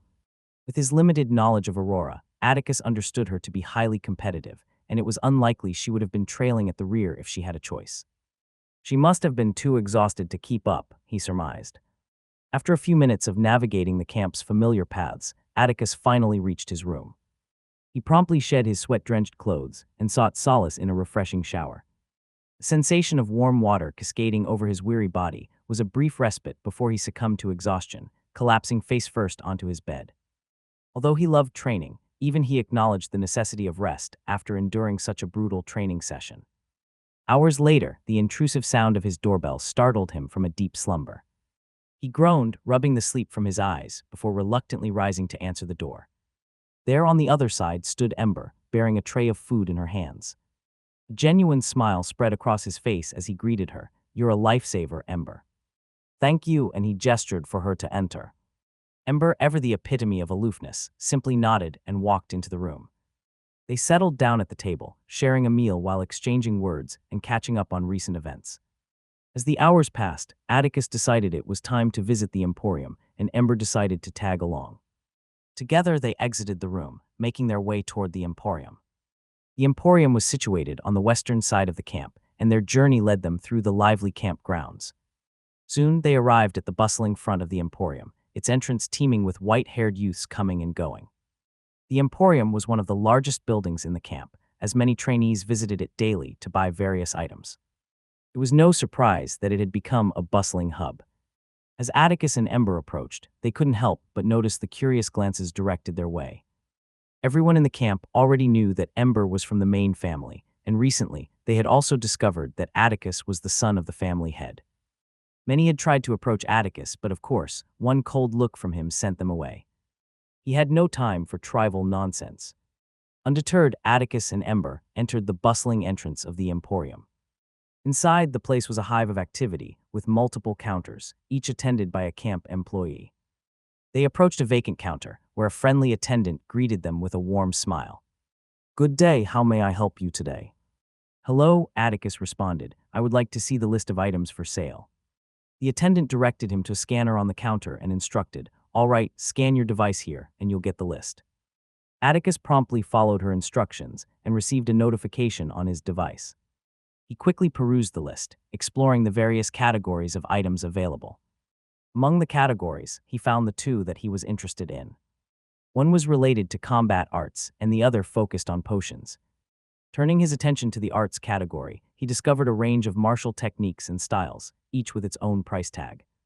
With the points the first rank was entitled to plus all the hunts he had been on, he had gathered quite a bit. Checking his current points, he found he had accumulated a decent amount. Contribution points, 2,900. Satisfied with his points, Atticus contemplated his choices. He had long desired to expand his combat repertoire beyond the katana. There are times when I won't use my katana. I should learn how to use my hands, he thought. As Atticus perused the available martial arts, Ember's voice reached him from behind, elemental mimicry. Turning to look at her, he saw her gazing intently at a specific section on the list. He followed her gaze, finding that she was focused on the movement arts section. Is it that good? He inquired. Ember nodded, her usual aloof expression undisturbed. This was surprising because Ember was not one to be insistent about anything, making possibilities, trying to figure out why it was so cheap. Eventually, he settled on 2 10 10 theories, her recommendation all the more noteworthy. Suddenly, Atticus recalled something. Wait, wasn't that what Hella muttered before she used that technique? His curiosity piqued. He quickly clicked on the movement art section to investigate further. Elemental mimicry potential, transcendent, 2000 RP. Description: elemental mimicry is a dynamic art that melds the user's bloodline element, enabling the user's movement to mimic the characteristics of their bloodline element. The elemental properties you can mimic depend on your bloodline element. The description left Atticus awestruck. How on earth is this so cheap? It was a transcendent potential art, and its low price astounded him. His mind raced with possibilities, trying to figure out why it was so cheap. Eventually, he settled on 2 theories. Either the family decided that learning this was important for us earlier on, so they put it on sale at a low price despite their losses, or the art isn't really that costly to begin with. Atticus thought. He decided to stop speculating and promptly purchased the elemental mimicry art, a surge of excitement coursing through him. Moving on to the potions section, he noticed that only basic potions were available.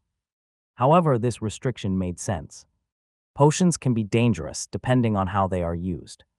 Given that fights are allowed in the camp, they will of course limit the types of potions available to ensure safety. Atticus simply purchased a few health potions and decided to leave the Emporium for now. After parting ways with Ember, he returned to his room to learn his new art. Entering the training room, he quickly sat cross-legged and brought out the art. Atticus settled in his training room and retrieved the art from his storage ring. With focused determination, he channeled his mana into it. The runes upon the pages ignited, bathing the room in a blinding light. It was a surreal and almost ticklish sensation as a surge of knowledge flowed into his mind. After a few seconds that felt both eternal and fleeting, the brilliance dimmed and the book crumbled to dust. The art's knowledge now resided within Atticus's mind.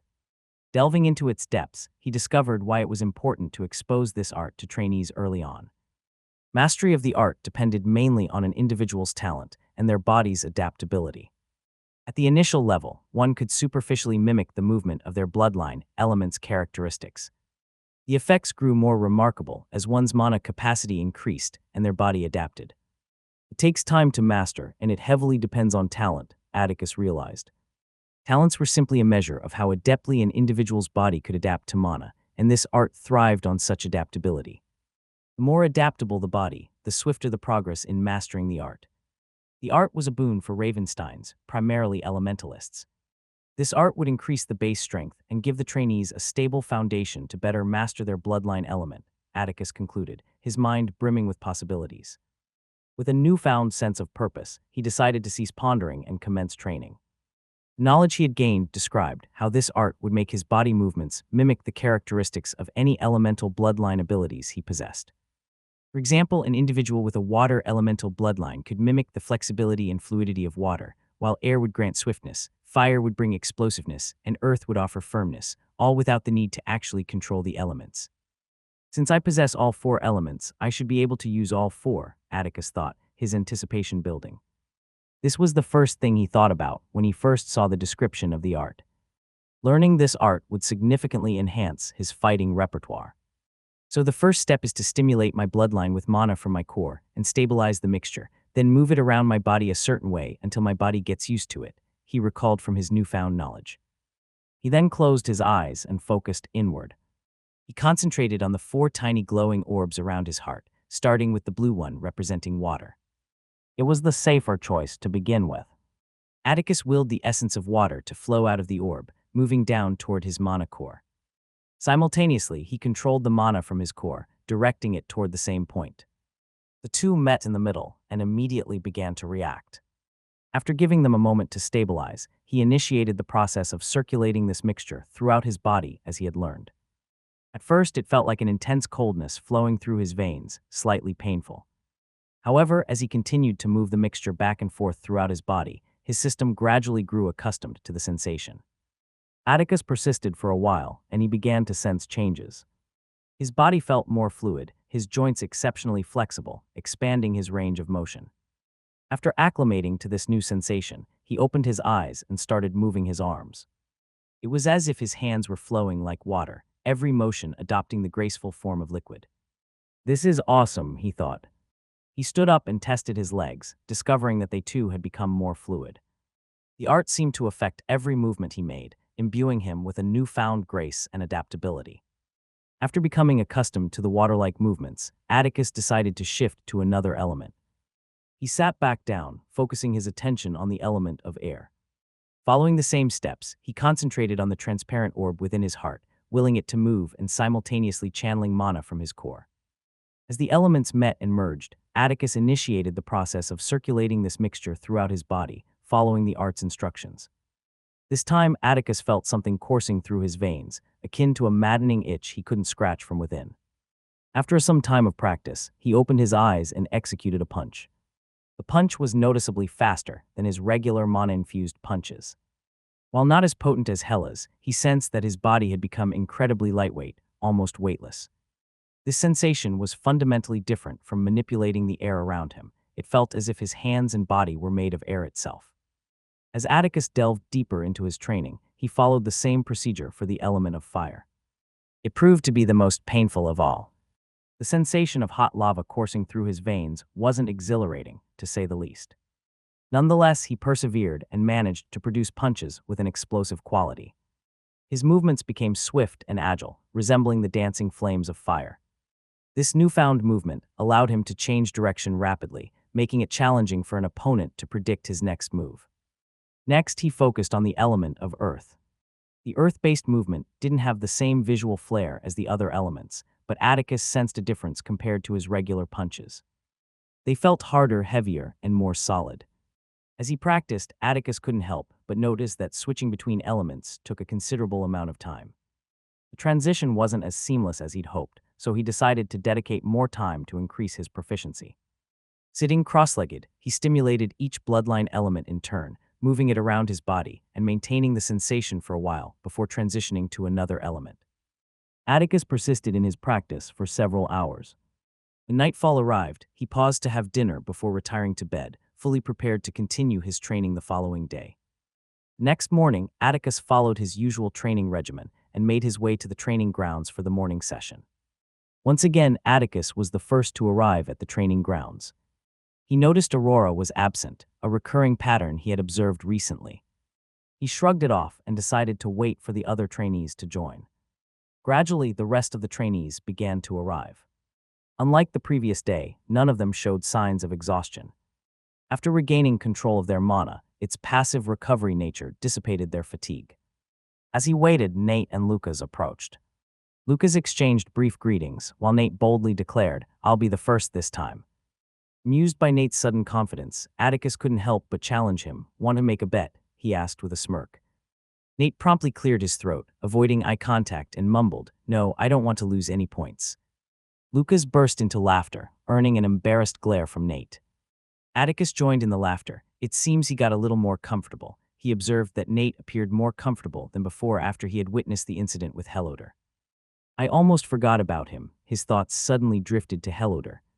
He had long suspected there was more to Helodor's animosity toward him. Helodor's blatant attempt to harm him had left Atticus perplexed. I should pay him a visit soon. Determined to get to the bottom of it, Atticus decided to pay Helodor a visit. His thoughts were interrupted when he noticed Aurora entering the training ground. She appeared as usual, fatigued and weak. Lucas, noticing Atticus's gaze, remarked, "She must have been training with her father." Atticus shifted his attention away from her and inquired, "Her father?" Lucas, surprised at Atticus's apparent ignorance, explained, "Yes, you know Sir Rowan. Everyone in camp knows about it." "Don't tell me you didn't know." It was pretty obvious blood-red eyes. Atticus was taken aback by his own oversight. He felt a pang of embarrassment for not recognizing the resemblance between Aurora and Rowan earlier. With his sharp intelligence and perception, overlooking the resemblance between Aurora and Rowan felt like a glaring oversight.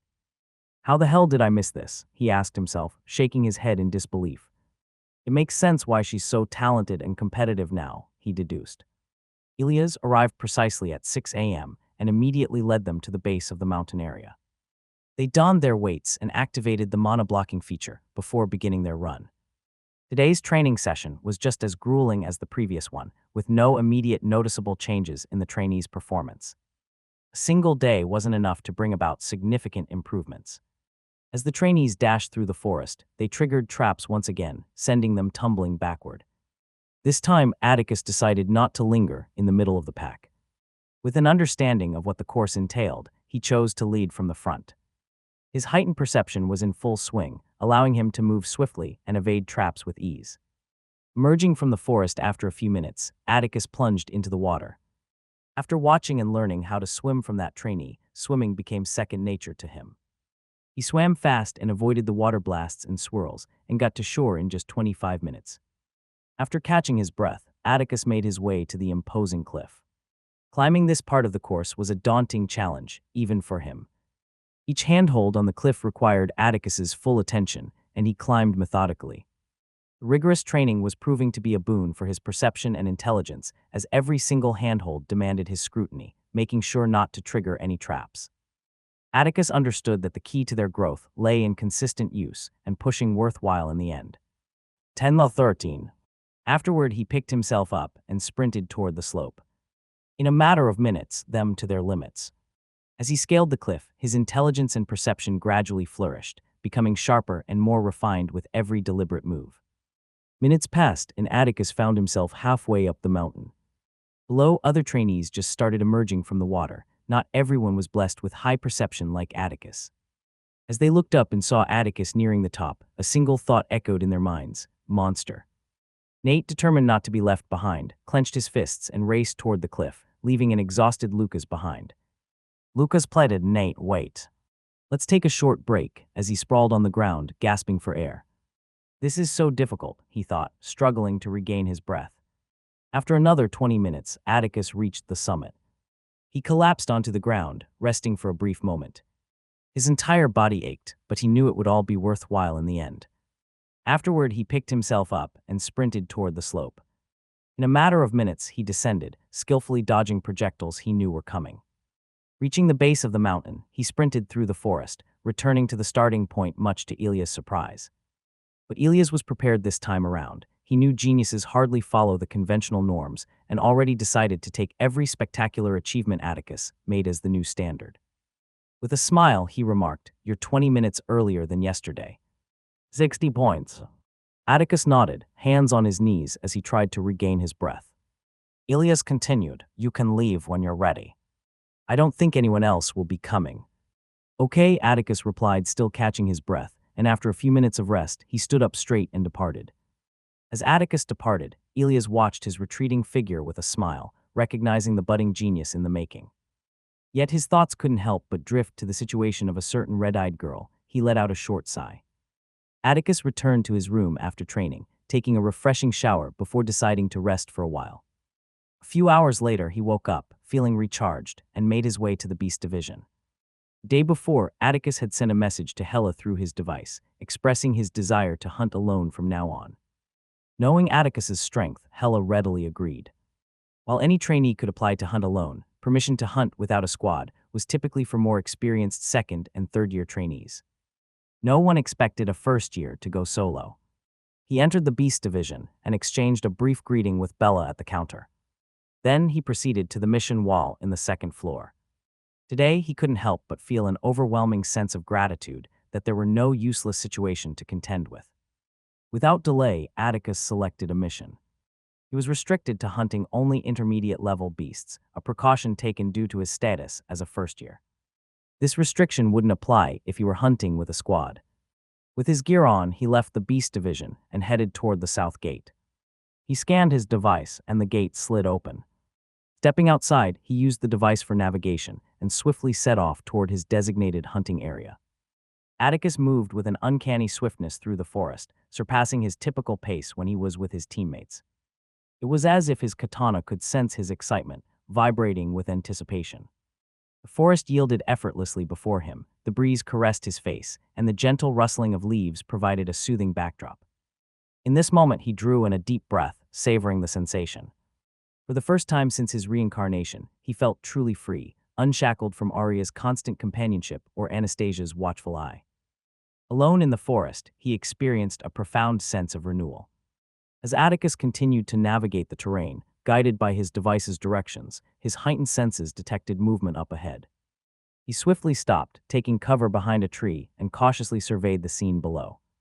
Before him, a pack of imposing wolf-like creatures came into view, horned lupiners. These creatures were renowned for their formidable presence, characterized by sleek, obsidian-black fur coats. They boasted an array of distinctive features, including razor-sharp claws, massive fangs protruding from their mouths, and gracefully curved horns adorning their heads. These horns were not just for show. Their length and complexity served as visual indicators of a lupiner's age and rank. 10 or 15. Indicators of a lupiner's age and rank. Observing the lupiners below, Atticus noted that each one sported relatively short horns, all intermediate he identified. This will end easily with my katana. It's a great opportunity to try out the art, he decided, choosing to rely solely on the elemental mimicry technique for this battle. He closed his eyes and focused inwardly, stimulating the fire element with his mana. Then he moved it around his body. The process was slightly faster and less painful than yesterday. Getting used to the feeling, he came out of hiding and dashed towards the lupiner. Atticus's movements were flickering and agile. He burst forward in a blaze of motion, closing the distance with astonishing swiftness. His approach wasn't subtle, to say the least. The lupiner spotted him immediately, reacting swiftly. They each stood up and started growling, revealing their fangs. Undeterred, Atticus zeroed in on one of them. With a burst of movement, he jumped with a spinning kick that hit the lupiner's neck with an explosive impact. The neck broke immediately under the force of the kick, leaving a burning mark. The force sent the lupiner hurtling through the air, crashing into a tree. As Atticus was in the air, another lupiner used the opportunity and lunged at him with its razor-sharp claws. The day before, while Atticus was experimenting in training, he made an astonishing discovery that excited him about the possibilities. While using the elemental mimicry art, he could still utilize his bloodline elements, but this was, for now, limited to the element he was mimicking. Atticus raised his hands up, focusing on the fire element, and released a burst of fire from his palms, propelling him downwards, effectively evading the lupiner's attack. Without missing a beat, Atticus pointed his arms downwards and released another burst, propelling him upwards towards the airborne lupiner. He used his knees to strike the lupiner in the belly with an explosive force, knocking the air out of its body. The impact sent it hurtling upward through the air. The remaining lupiners, seeing that Atticus wasn't an easy prey, began to circle him, their eyes filled with wariness as they sought an opportunity to attack. Atticus, realizing their cautious approach, decided to quickly try out another element. Let's try air, he decided. He abruptly ceased circulating the elemental mixture and attempted to stimulate the air element and his mana. However, this brief distraction was precisely what the lupiners needed. In a sudden and coordinated strike, one of them lunged at him with its claws, thinking of catching him off guard. Atticus, of course, with his higher rank and heightened perception, caught its movement. But curious about the strength of his protective suit, he used his arms to block. Why do I feel like this is a stupid idea? He felt a sense of foreboding. Then, as if a hot knife were cutting through butter, the lupiner's claws effortlessly tore through the suit. Reacting with lightning speed, Atticus managed to save his arm from being amputated, but he couldn't escape without injury. 3 deep claw marks now adorned his arm. Fuck! Atticus screamed inwardly. This was the first time he had been so grievously injured. While he had endured tough training and taken his fair share of beatings from Sirius, this kind of pain was in a league of its own. He could even see his bones through the wound. That was close. What a completely useless suit, he couldn't help but think. With haste, he retrieved a health potion from his storage ring and consumed it, all the while keeping his full attention on the circling wolves. He immediately felt the changes as the wound on his arm closed at a pace even the naked eye could perceive. As he healed, Atticus stared at the lupiners, his voice filled with chilling intensity. "You're all dead," he declared. Then he stimulated his air bloodline and mana together, seamlessly controlling the air element around his body. And in an instant, he disappeared. Immediately, he reappeared directly in front of one lupiner, delivering a ferocious uppercut kick to its jaw from below. The force was overwhelming, and the lupiner's jaw shattered with a sickening crunch. Then, like a phantom, he vanished and reappeared in front of the other lupiners, dispatching them with brutal efficiency. After a few seconds, only Atticus remained, surrounded by the lifeless bodies of the Lupiners. "I'm loving this art," he said with a triumphant smile. After dispatching the horned Lupiners, Atticus quickly stored their bodies in his storage ring. As he turned to leave, he sensed some unexpected movement emanating from the cave. His eyebrows furrowed in suspicion. There shouldn't be any more beasts here, or could the information be wrong again? He couldn't help but contemplate. The reliability of the information they received on his first hunt with the squad had been questionable. Although nobody had been harmed during that incident, Atticus had learned the hard way that nothing could be taken as 100% trustworthy in the forest. He had since maintained caution and preparedness for unforeseen situations. His gaze sharpened as he observed a figure emerging from the cave. It was a horned Lupiner, towering over the ones he had just defeated, twice as large in size. Intermediate Atticus observed silently, his alertness surging instantly. All the hunts he had undertaken with his squad had only involved intermediate-level beasts at most. Magical beasts inherently possessed superior strength and were more adept at utilizing their bloodlines compared to humans of the same rank. Although defeating them was not impossible, it would certainly be challenging. This was Atticus's inaugural encounter with an intermediate, a situation that demanded his utmost seriousness. The Lupiner stood at an imposing 5 meters in height, boasting a 15-inch horn jutting from its head. Compared to the creatures Atticus had faced earlier, heightened intensity of crackling lightning surrounded its body. Suddenly, the Lupiner released a resounding howl upon seeing its fallen brethren. Then it locked eyes with Atticus, its gaze piercing into his soul, and just as swiftly it vanished from his view. Atticus felt shivers course down his spine, his instincts screaming at him. His perception sharpened to its limits, but he knew that he wouldn't be able to move in time. Acting on sheer instinct, he moved with lightning speed, focusing intently on the fire element.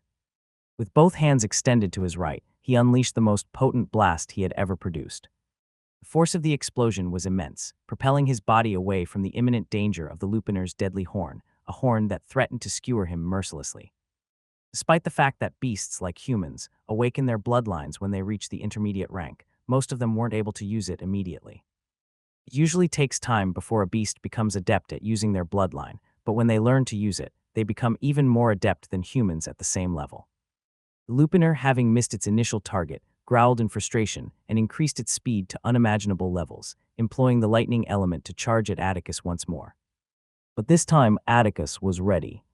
With his perception operating at full power, he accurately tracked the Lupiner's movements, predicting its trajectory. He raised his hands, pointing them forward, and released a fiery blast while keeping his legs firmly in place, simultaneously allowing his body to fall backward. Then, with supernatural swiftness, he raised his right leg, unleashing a burst of fire from his heels to intensify the force of the strike. As if it were a natural course of action, the Lupiner's jaw suddenly intersected with Atticus's kick. The blow landed from below with tremendous force, sending the massive beast hurtling upward through the air. However, Atticus didn't emerge from this interaction unscathed. The lightning enveloping the Lupiner's body destroyed the protective suit around his feet. "That hurts," he muttered, shaking his legs to alleviate the numbing sensation. Did that do the trick? He pondered, as he shifted his gaze toward the Lupiner that had landed a few meters away. Its jaw was broken, and saliva mixed with blood oozed from its maw, but it remained tenacious, eyes fixated on Atticus with chilling intensity. "Looks like I've only made it angrier," he muttered. Atticus suddenly entertained a rather audacious idea. "I'll try using earth," he decided. Employing earth mimicry against a beast renowned for its lightning speed might seem foolhardy, and Atticus was well aware of the risk, but he was determined to use this encounter for practice. Even though he brimmed with confidence in his ability to handle whatever the beast could unleash, he maintained unflagging vigilance, ready to react to anything. Atticus swiftly stimulated his mana with the earth element, keeping his vigilant eyes locked on the menacing Lupiner. His body began to feel firm and heavy as the earth element took hold. Then he dashed towards the beast. Despite being slower than before, he retained an adequate speed. As he advanced toward the Lupiner, Atticus observed the lightning enveloping the beast intensify, and its horn started emitting a brilliant blue glow. Suddenly, the Lupiner bent its horn forward, unleashing a lightning beam at astonishing speed directly towards Atticus. Atticus's eyes widened, and with rapid reflexes, he placed both hands on the ground, focusing on the earth element. An earth wall 1 meter thick materialized instantly, successfully blocking the lethal strike. Capitalizing on this narrow window of opportunity, Atticus swiftly manipulated the earth to shroud his legs, using it to glide seamlessly around the protective wall and closing in on the Lupiner at an even greater speed than before. He reached the beast almost instantly, catching it off guard as it had yet to recover from its prior attack. Without hesitation, Atticus directed the earth enveloping his foot to become firmer and sturdier. With a powerful jump, he used his earth-covered foot to deliver a crushing blow to the Lupiner's head. The strike landed with brutal intensity, immediately shattering the creature's skull. The Lupiner was sent hurtling through the air, landing lifeless with a resounding thud. Atticus landed on the floor with grace, gazing at the aftermath of his new art. That was awesome. He couldn't contain his excitement over the potential of this new art. If these were just the initial levels, he couldn't even fathom the possibilities at higher tiers. After marveling at the newfound power of the art, Atticus stored the defeated beast in his storage ring and started heading back to the camp. Getting to the camp, Atticus went straight to the beast division to turn in his hunt. "Hey, little genius. You came back quick," Belle greeted Atticus with a smile as he approached the counter. Atticus noticed she seemed a bit more cheerful today, and it didn't take him long to figure out why. "No paperwork today?" Atticus inquired as he handed over his kills. "No. It's like the heavens listened to my prayers." Belle replied cheerfully as she inspected the carcasses, and Atticus couldn't help but chuckle. While examining the carcass, Belle's eyes widened. "You killed an adult horned Lupiner," she exclaimed, but then realizing her mistake, she quickly closed her mouth. However, it was too late. The trainees in the vicinity had heard her, and hushed whispers began to ripple through the hall. Atticus noticed most of them staring at him with shocked expressions, but he simply glanced at them before returning his attention to Belle, who was already giving him an apologetic look. "I'm sorry, but you're a first year." "How?" she whispered, leaning in and using one hand to cover her mouth, as if that would prevent others from overhearing. Atticus just shrugged casually. "It just happened." Betty stared at Atticus incredulously for a moment, then shook her head. "Don't bother yourself, Belle. Understanding geniuses is impossible," she thought to herself. She quickly entered a few things on her holographic screen, and Atticus immediately received 1,000 Raven points. Atticus's eyes widened at the number of points he received. "To think I wasted a whole month," he thought. In the past, each squad member had to divide the points among themselves, but now that he was hunting alone, all the points were his to keep. Atticus couldn't help but imagine how many points he could have amassed if he had been hunting solo from the beginning. He thanked Belle for her assistance and left the beast division. A few hours later, the camp was shrouded in darkness, with most trainees either training in their rooms or resting. The silence of the night hung heavy in the air as a young boy made his way through the camp.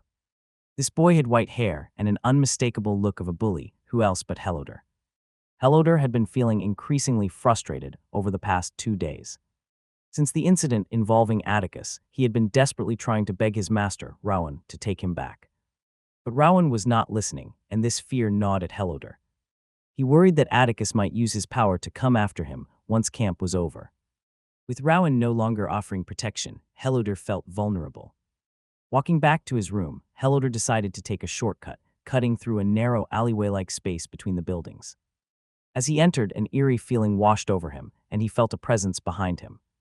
Reacting quickly, he turned and came face to face with the source of his fears, Atticus. Atticus, with his piercing blue eyes and spiky white hair, regarded Heloder with a cold gaze. Terrified, Heloder started backing away, stammering, "What do you want? Haven't you beaten me enough?" His voice trembled with fear. Atticus remained silent, his eyes fixed on Heloder. He took a step closer, causing Heloder to retreat even faster. "Please," Heloder pleaded, his voice shaking, "I'm begging you. I won't do it again." He clasped his hands together in desperation as he backed up and eventually lost his balance and fell onto the ground. Atticus continued his advance without uttering a word. Heloder found himself unable to move, frozen in fear. As Atticus closed in, Heloder shut his eyes tightly and started crying, tears streaming down his face. "Please," he sobbed, his voice barely audible between sobs. And then, to Heloder's utter humiliation, he wet his pants, hot stream of liquid drenching his pants. Atticus finally stopped in front of him at a safe distance from the pool of urine forming and spoke, his tone icy. "I'm going to ask you only once. Who asked you to do it?" Hearing the question, Heloder's eyes widened, and his teeth began to chatter uncontrollably. As Atticus observed the terrified Helloder, his thoughts churned. He knew that someone had been plotting against him. The intensity of a 13-year-old's hatred was not enough to warrant an attempt on his life, especially when Atticus hadn't done anything significant to provoke such extreme actions. On that day, Atticus had been enraged, and he had gone too far with Helloder, rendering the boy's mouth practically unusable. That was why he had decided to have a more private conversation with him later, after he had calmed down. As Atticus maintained his cold gaze, Helloder trembled on the ground, the involuntary stream of urine showing no signs of stopping. Atticus crouched down, positioning himself at eye level with Helloder. The mere act caused Helloder to flinch and shut his eyes tightly, as if bracing for something terrible. In a tone that demanded compliance, Atticus spoke, "Open them." Helloder obeyed instantly, not daring to find out what might happen if he refused. His eyes met Atticus's piercing blue gaze, and his lips quivered as tears flowed freely, mucus clogging his nose and mouth. Atticus spoke again, his voice unwavering, "I won't repeat myself." Helloder stuttered in response, his voice high-pitched and choked, "Please, I can't." It sounded as if he was struggling to speak, with mucus obstructing his words. Frustrated by Helloder's hesitation, Atticus sighed and raised his arm. Helloder, terrified, began to speak, Monaco, but before he could finish, blood started seeping from his eyes and ears. Atticus, seeing this, quickly struck the back of Helloder's head, causing the boy to lose consciousness. Although Helloder hadn't been able to finish his sentence, anyone with at least 2 brain cells would have discerned his intent. "Monocontract," Atticus muttered.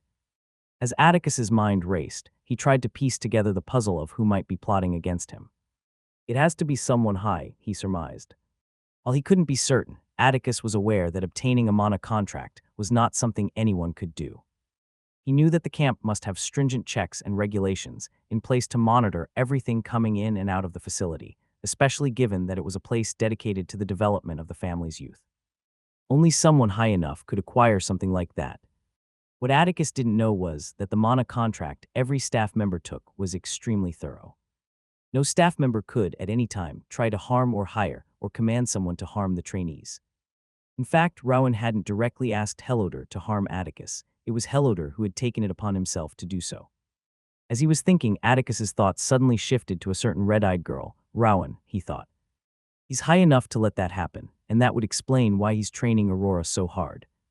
Does he have some kind of feud with the main family? He pondered. It was all about timing. The first time he had met Aurora, she looked vibrant and full of life. The second time, after he got the first rank, she still looked okay the next day. But then he got first in the morning training, and Aurora started showing up weak and beaten. It was odd. But this assumption isn't foolproof. It might just be his nature. Maybe he simply wants his daughter to be the strongest. There are too many unknowns. I need more information. Atticus had recently discovered that Aurora's father was Rowan. With limited information about Rowan, he couldn't jump to conclusions, and he understood that everyone in the camp was a potential suspect. He decided to gather more information the next day. Leaving Helloder behind in the alley, Atticus made his way back to his room. Along the way, he couldn't help but think about how annoying the situation was becoming. Atticus was no stranger to the idea that, due to his position as the heir to the family, he would face many people attempting to harm or exploit him. This was an expected part of his life. Back on Earth, he had been a normal person. Although 10 years had passed since his reincarnation, his knowledge and experience were primarily derived from books he had read since childhood. His intelligence played a significant role in helping him acquire knowledge rapidly. However, he wasn't well-versed in dealing with situations like this. He entered his room with a cold look on his face and muttered, "Well, nothing changes. They mess with me, I mess them up." Regardless, Atticus had always been vengeful and always repays his enemies tenfold, no matter the circumstances. The next day, Atticus woke up and followed his usual routine. Nothing had really changed. He was still the first and only person to complete the course. After the morning session, he returned to his room. Quick, refreshing shower later, he sat down cross-legged inside the training room and began the process of absorbing mana. Despite having numerous skills to train, Atticus knew that neglecting his mana absorption would be a mistake. It served as the foundation for all his skills, and without a strong body, the potential of his skills would remain limited. So increasing his mana rank was a top priority. After several hours later, Atticus heard the doorbell ring. His eyes flickered open, and he halted his training. He stood up and went to answer the door. Upon opening it, he found a slender boy with square-shaped glasses standing there with a smile. Lucas. Atticus wasn't surprised by his visit. He was expecting it. He promptly invited Lucas inside. "Come in." Lucas nodded and entered. Atticus gestured for him to take a seat at the table, and they both sat down. Without wasting any time, Atticus got straight to the point. "Tell me about Rowan." Out of everyone in the camp, Atticus couldn't say he trusted anyone apart from Ember. However, knowing Ember's reclusive personality, he believed that he even knew more about the family than her. Atticus wasn't entirely sure if he could trust Lucas, but he didn't have much of a choice. Lucas was the only person he was acquainted with and knowledgeable enough about the inner workings of the family. He didn't have a way to ensure Lucas's loyalty, nor did he have any leverage. Torturing someone who wasn't involved didn't sit well with him, and it could easily backfire. Besides, despite not being an expert in reading people at a glance, Atticus had a sense that Lucas was smart enough to choose his alliances wisely. And indeed, Lucas didn't disappoint. He smiled, having always been a good judge of people. While he found it hard to read what Atticus was always thinking, he was certain that Atticus wasn't someone you'd want to be against. "What do you want to know?" Lucas quickly responded with a smile.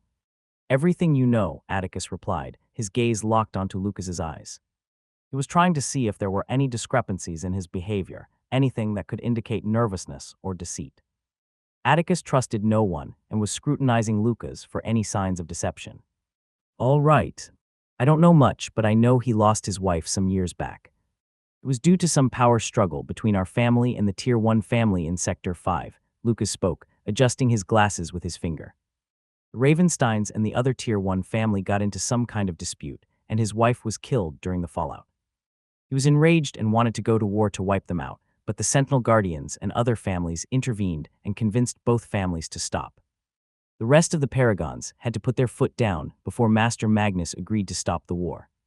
Sir Rowan became enraged after hearing that and wanted to continue the war, but the main family forbade him from doing that." Throughout Lucas's explanation, Atticus's expression remained mostly neutral. He wasn't particularly interested in Rowan's reasons, he just wanted to confirm his assumptions. After a few seconds, he simply said, "I see."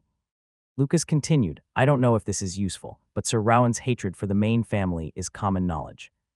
Atticus's eyes narrowed at Lucas's comment. Lucas smiled as if reading Atticus's thoughts and said, "So why did the main family not do anything?" Seeing Atticus's silence, Lucas went on, "Well, no one knows the actual reason.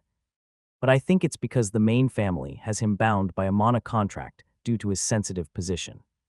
So I believe they're not too worried about him betraying the family." Atticus nodded. He had also speculated that this was the case. However, he found this situation odd. Helodor had tried to kill him, and there was no denying that fact. Maybe he did that on his own. Atticus deduced, his mind working through the information he had gathered so far. But Rowan is not faultless either. He probably commanded Helodor to provoke me. Even though the higher years weren't allowed to attack, they were allowed to defend themselves, Atticus reasoned. It was natural for others to assume Atticus was weaker than a third year.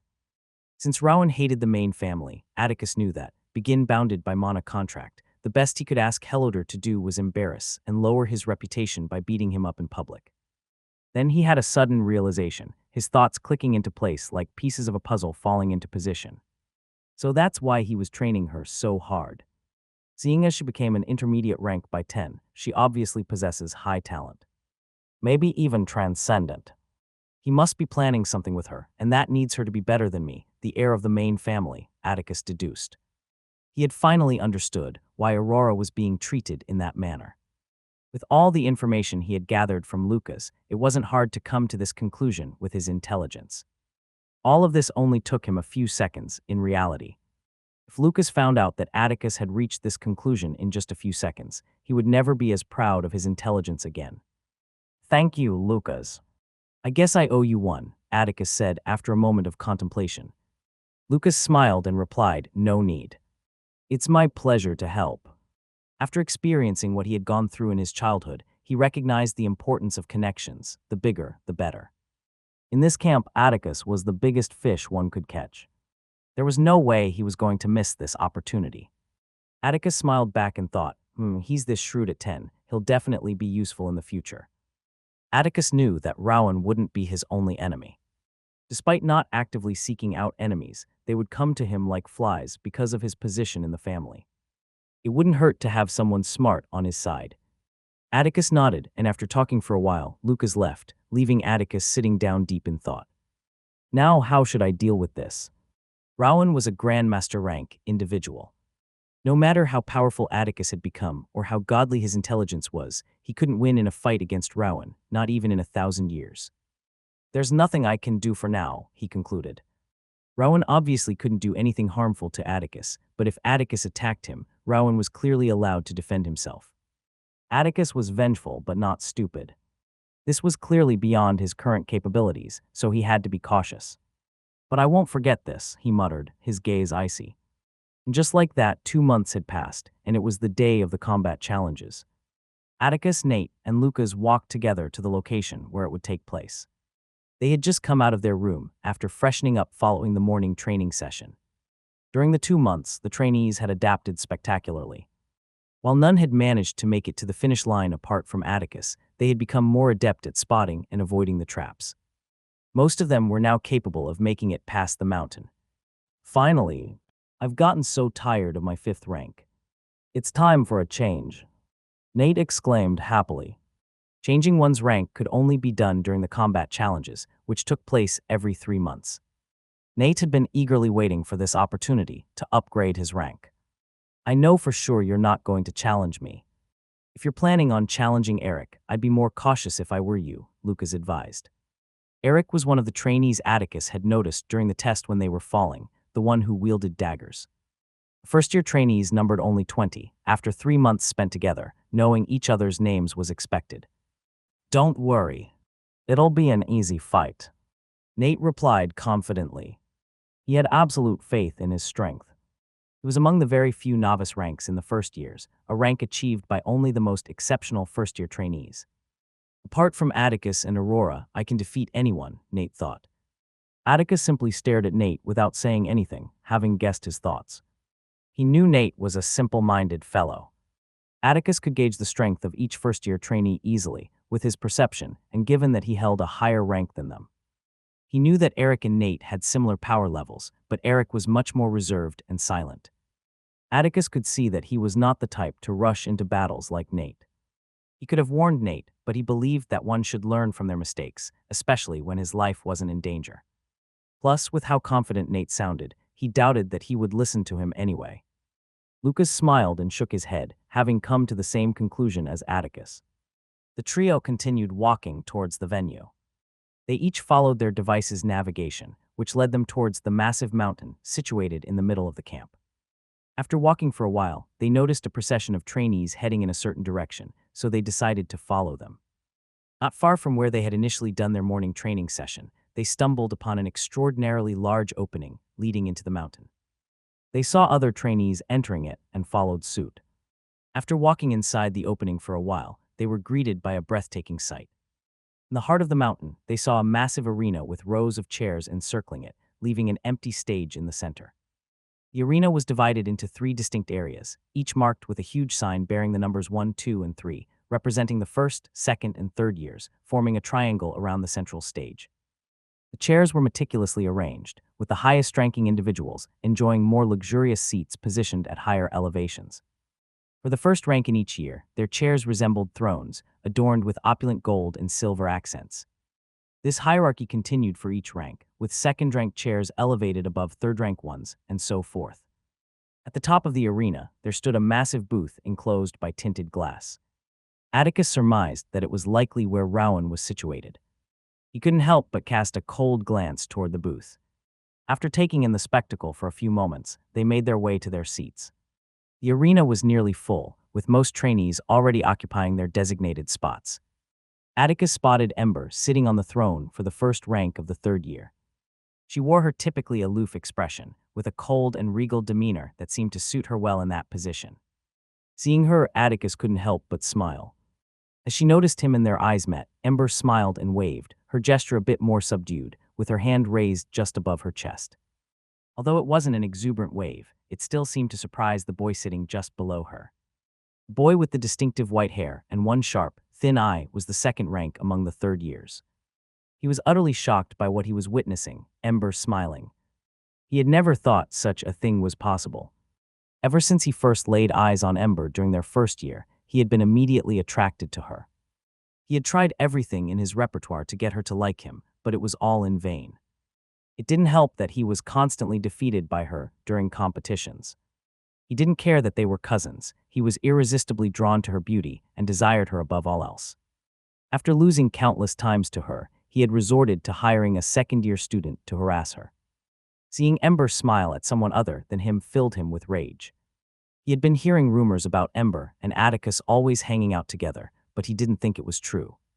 He gritted his teeth and shot Atticus a murderous glare. Atticus waved back at Ember and continued to his seat, oblivious to the intense hostility directed toward him. As he passed through the crowd, many people watched him with mixed reactions. Some viewed him with discontentment, feeling he was too arrogant. The fact that Atticus always drove away those who tried to approach him left many dissatisfied. Some who hadn't given up hope of getting close to him still harbored aspirations.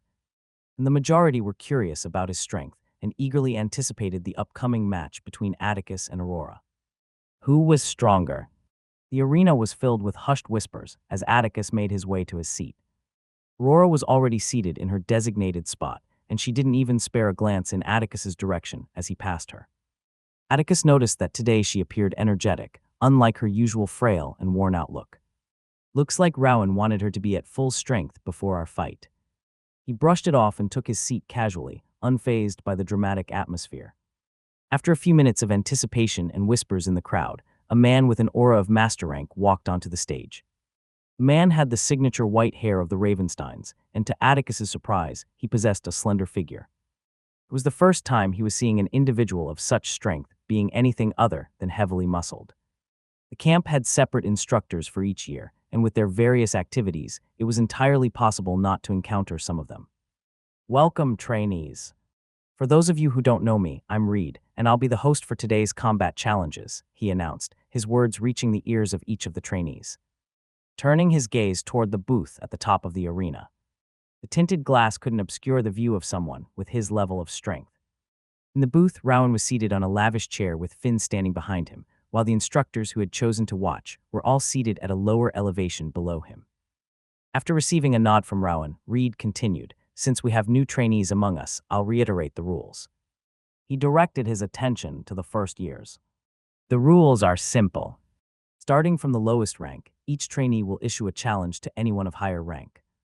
The higher-ranked trainee cannot refuse the challenge unless they have already participated in a fight. In that case, they can refuse both a challenge and the choice to challenge someone else. Other than that, issuing a challenge and accepting one is mandatory. You are also not allowed to challenge someone of lower rank. After a brief pause to let the rules sink in, he went on, "You are permitted to use everything at your disposal in a fight, from real weapons to your arts. The stage is engraved with runes that will block any fatal strikes, so go crazy. The winner is only determined in two ways: if the opponent is incapable of continuing the fight, or if the rune blocks a potentially lethal strike. If the winner is the lower rank, they will assume the rank of the loser, and the loser will be given the right to challenge once it gets to their former rank." Reed's words left some of the first-year trainees shifting uncomfortably in their seats. The requirement that the rune must block a strike meant their lives had to be in danger first. Most first-year trainees hadn't even been in a real life and death battle. Atticus' expression remained unchanged. He had already discussed the details with Ember and had mentally prepared himself. Now let's begin with the first-year trainees. 20th rank, step forward. Reed's commanding voice echoed, causing a chubby boy with a round face to flinch. He rose hesitantly, his nervous steps taking him to the stage. Reed inquired, "Who do you challenge?" The boy hesitated for a fleeting moment before stammering, "I challenge the 18th rank." This choice surprised some of the first years. He had gained a reputation as the weakest among them, nicknamed Chubby. Many thought he would challenge the 19th rank at the very least. The 18th ranked boy wore a smug expression as he confidently stood up and joined Chubby on the stage. "Prepare your weapons." Reed's instruction prompted them to comply. the 18th rank readied a gleaming sword, while Chubby, still trembling, equipped a gauntlet. Begin! With Reed's command, the 18th rank surged toward Chubby, his face oozing with confidence. However, Chubby's expression suddenly changed. His fear and trembling replaced by a menacing smile. The boy immediately sensed that something was amiss and decided to end the match quickly. He called upon his art, Radiant Blade. His sword bathed in golden light and swelled, nearly doubling in size as it descended menacingly upon Chubby. But then something unexpected happened. Chubby's eyes sharpened, and he moved at a speed far beyond what his size suggested. He deftly sidestepped the attack and countered with an attack of his own, declaring Taurus Fist. His punch bathed in blue light grew and transformed into the likeness of a bull's head, charging toward the boy's head. The boy's eyes widened in realization that it was too late to dodge, and he instinctively closed his eyes in terror. However, just as the punch was about to land, the platform suddenly lit up, covering the boy's body immediately, and the attack was dispersed easily. Reed's voice rang out, declaring, "Winner, 20th rank." The first-year trainees fell into a stunned silence. Who would have thought that Chubby had been hiding his true strength all this time? Atticus watched all of this unfold with a bored expression. What's the point of all that, he thought.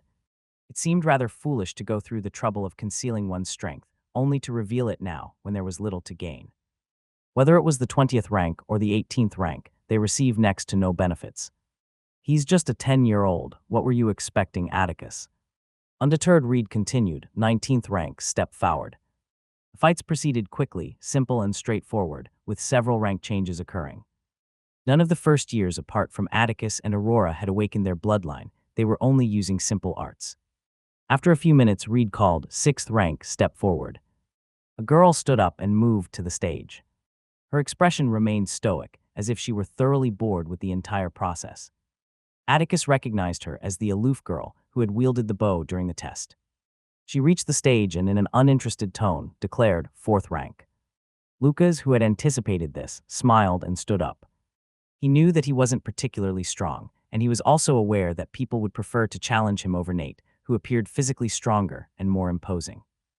Don't worry, Lucas. She doesn't seem all that strong, Nate reassured him. Lucas simply smiled in response while standing up. He knew better than to underestimate his opponent. Let's see how you handle this, Atticus thought, observing Lucas closely. He knew Lucas was way intelligent for his age, but intelligence was only valuable if one could apply it effectively in real-life situations like this. Lucas walked confidently to the stage and faced the stoic girl, Arya, on the other side. Get ready, Reed's voice commanded. Both brought out their weapons. The girl wielded a bow and Lucas, slates. The sight of Lucas bringing out slates left some trainees baffled, while others were outright shocked. So he joined the runes division, Atticus noted. Runesmiths were exceedingly rare, and the sight of a first-year holding combat-ready rune-engraved slates was enough to astonish even those in the viewing booth at the top. Everyone knew that the runes sold in the market were not for combat, so there was only one way he got them. He must have engraved them himself. Rowan turned to Finn with a look that clearly conveyed his desire to recruit Lucas, and Finn nodded in agreement.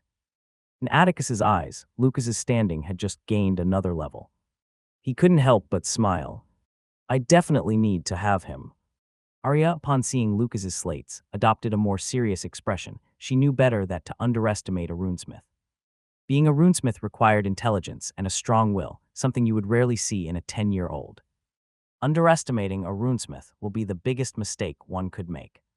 After a brief moment of shock, Reed composed himself and initiated the match. Begin! As Reed's command echoed through the arena, Arya moved with a swiftness that seemed almost unreal. Her nimble fingers drew 3 arrows from the quiver on her back and expertly knocked them on her bowstring. Without hesitation, she released all 3 arrows simultaneously, a clear intent to end the match swiftly. Lucas, however, remained composed, his serene smile unmarred by the 3 deadly arrows zeroing in on him. He reached for one of the slates he held, his fingers dancing gracefully as he channeled mana into it. The slate responded with a radiant, golden glow, and he casually tossed it before him. In an instant, a shimmering, transparent shield materialized, effortlessly intercepting the trio of arrows. Arya's eyes widened, a flicker of surprise dancing across her face, but she wasn't one to falter easily. She continued releasing arrows with even greater speed, intending to shatter the protective barrier. After a bit, the shield showed some cracks under her constant attack. Seeing the danger, Lucas acted fast. He used another slate, creating a second shield to reinforce the first. Deterred, Arya knocked another arrow, her focus laser-sharp, and her voice barely audible as she whispered the words, "Rapid Essence." The arrow radiated a red glow as it expanded in size. Her mana infused every fiber of the arrow as she released it, sending it hurtling towards Lucas at a blistering speed. Lucas, recognizing the danger, acted decisively. With a quick gesture, he layered multiple protective shields upon the first. As the arrow met the shield, it detonated in a blinding explosion, shrouding the immediate vicinity in thick, concealing smoke. And this was exactly what Lucas wanted. He seized the opportunity and immediately moved. Inside the dense smoke, Arya remained alert, her senses heightened in anticipation of any potential threats. She couldn't see anything amidst the dense smoke. Doubts began to creep into her mind. Did I get him? She wondered. Suddenly, as the smoke cleared, she spotted Lucas still standing behind a single flickering shield. As Arya prepared to fire another mana-charged arrow, Lucas moved swiftly. He grabbed another slate, infused it with mana, and hurled it toward her. Unlike the first, this slate, however, transformed into a blazing fireball mid-flight. Arya's eyes widened, and she dodged the incoming fireball just in time. Before she had time to rest, another fireball appeared and she quickly dodged again. But the ground where she had landed suddenly emitted a brilliant golden glow, catching her off guard. Before she could react, the ground beneath her detonated with a deafening explosion. Boom! The arena fell into stunned silence. What had just happened? Atticus smiled. He saw what happened as he was able to see through the smoke easily. He used the initial explosion to set up some of the slates as mines on the stage, then used fireballs to make her move into the trap. Smart, very smart, he thought. I really have to learn how to make runes. They can be very powerful when used correctly. Reed, after a momentary shock, declared winner 4th rank. Lucas simply smiled and walked back to his seat, showing no interest in challenging anyone. Haha, that was awesome, Lucas. Nate exclaimed as Lucas returned to his seat. Lucas responded with a bashful smile, scratching his head. Arya was still on the stage. The runes shielded her from the explosion. Rank 5th. Reed called out. Reed's call for the next challenge brought Arya back from her stunned thoughts. She left the stage, still bewildered by the unexpected turn of events. Nate quickly stood up, brimming with confidence. I'll be seating above you after this, he declared to Lucas. Be careful, Nate, Lucas cautioned once more, but Nate was already making his way to the stage.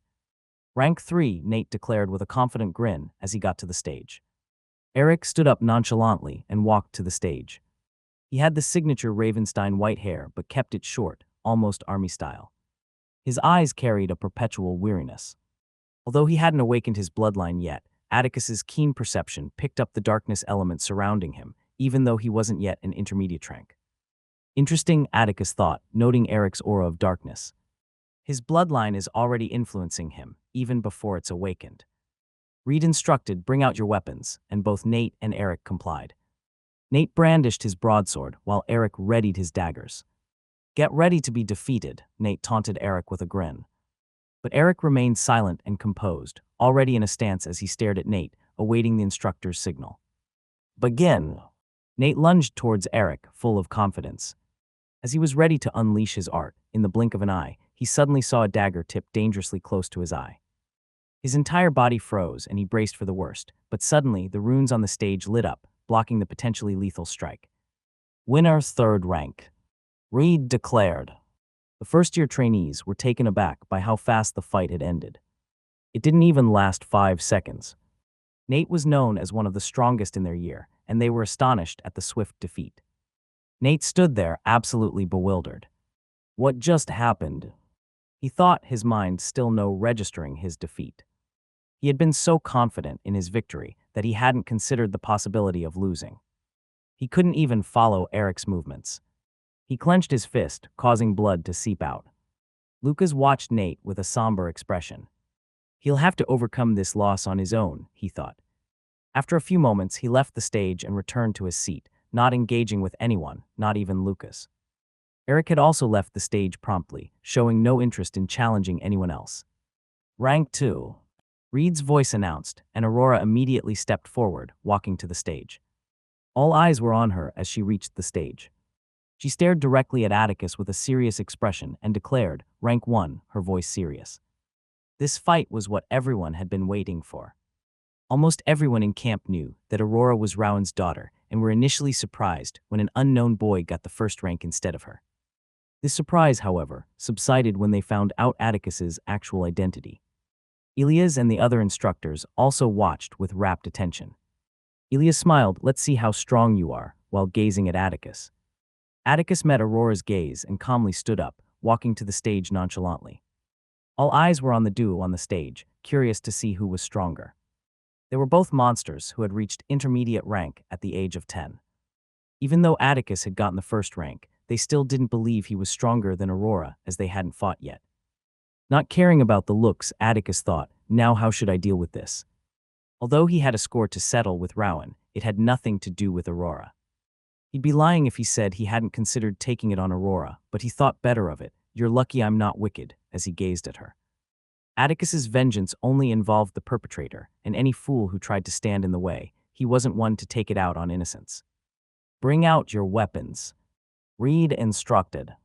"My katana would be overkill." "I'll use water mimicry," Atticus decided. Although he was trying to keep some cards up his sleeves, using the element and the art was different. His movements would mimic the element, but it had no visual effects. Only people of adequate strength would be able to tell that he was using the water aspect of the art, something only people with water elements could use. Atticus knew that Rowan might be able to tell, but it didn't really matter. He was sure Heloder had already informed him that he had multiple elements, and adding one more wouldn't change much. Besides, Rowan couldn't do anything to him, as he was bound by a mana contract. Hearing the instructor's voice, Aurora promptly listened and brought out her weapon, a high-quality gauntlet that outshone Chubby's by a mile. As she finished equipping, she looked up at the booth with a resolute expression and then glanced down at Atticus, who had yet to take out his weapon. "Won't you bring out your weapon?" she asked, bewildered. "You should worry about yourself, Aurora," Atticus replied coolly. Aurora was irritated by those words and muttered, "Suit yourself," with anger lacing her voice. "Begin," Reed declared. Aurora's entire body suddenly ignited with fire, and she shot towards Atticus at a blistering speed. Atticus stood there unfazed, stimulating his water bloodline with mana. Months of practice had cut down the time it took for the art to take effect. Currently, he only needed a few seconds. He felt his body become freer and more flexible. As Aurora drew nearer, she increased the concentration of fire around her hand and threw a punch that sliced through the air with intensity. With the fluidity of water, Atticus used a backhanded palm technique akin to kung fu to redirect the punch. His movements were as smooth as flowing water. He capitalized on her momentum and grabbed her, slamming her on the ground, knocking the air out of her lungs. Seeing Atticus's movements, Rowan's eyes narrowed into pinpricks. Finn, who stood behind him, spoke in absolute shock. "He can use 3 elements." Rowan didn't answer. He kept his intense gaze on Atticus. He knew how difficult it was to master elemental mimicry. Your talent played a significant role in mastering that art. Even for transcendent talent, it took at least half a year to come close to the proficiency Atticus had just displayed. And he had only been here for 3 months. Finn noticed how the room seemed to grow colder and wisely decided to keep silent. He couldn't help but feel a sense of pity for what Aurora would face. "He's even more of a monster than I thought," Elias thought, a smile forming. To think he learned elemental mimicry to this level in such a short time. He clenched his fist, his excitement surging. Meanwhile, Aurora was panicking. No, no, no, no, I can't lose," she thought frantically. She quickly stood up and muttered, "I can't lose." With focused determination, the fire surrounding her intensified, doubling in intensity. She compressed all the fire into her right hand, raised her heels, resting on her toes, and then released a colossal burst from her feet, propelling herself at Atticus at twice her previous speed. "Cosmic punch," she muttered. Her hands blazed with intensity as her fist tore through the air like a comet, promising nothing but devastation. As the blow neared Atticus, he decided to use something he hadn't employed since he had learned it, his first art. He simply raised his hands and muttered, "Arcane barrier." Instantly, a blue, transparent shield formed in front of him.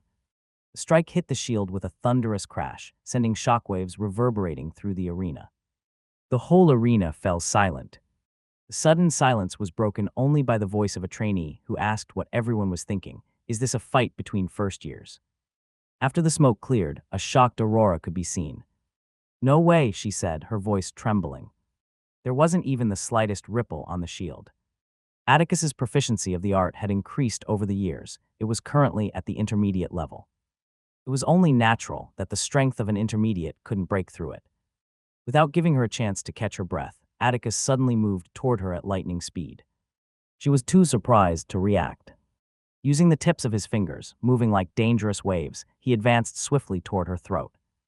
Aurora's eyes widened, and as the strike was about to land, the stage lit up and stopped the attack. "Winner Atticus," Reed declared, his surprise evident as he didn't even realize that he called out Atticus's name instead of his rank. Aurora fell on her butt, still in disbelief that she had lost. She cast a look at the booth and suddenly shivered, feeling her father's cold stare even though she couldn't see it. Atticus walked off the stage and moved towards his seat. As he walked, all eyes were on him. Various looks of judgment and doubt he had received earlier seemed to vanish, leaving only one expression: admiration. Only Ember and his teammates, who had witnessed his strength firsthand, weren't too surprised.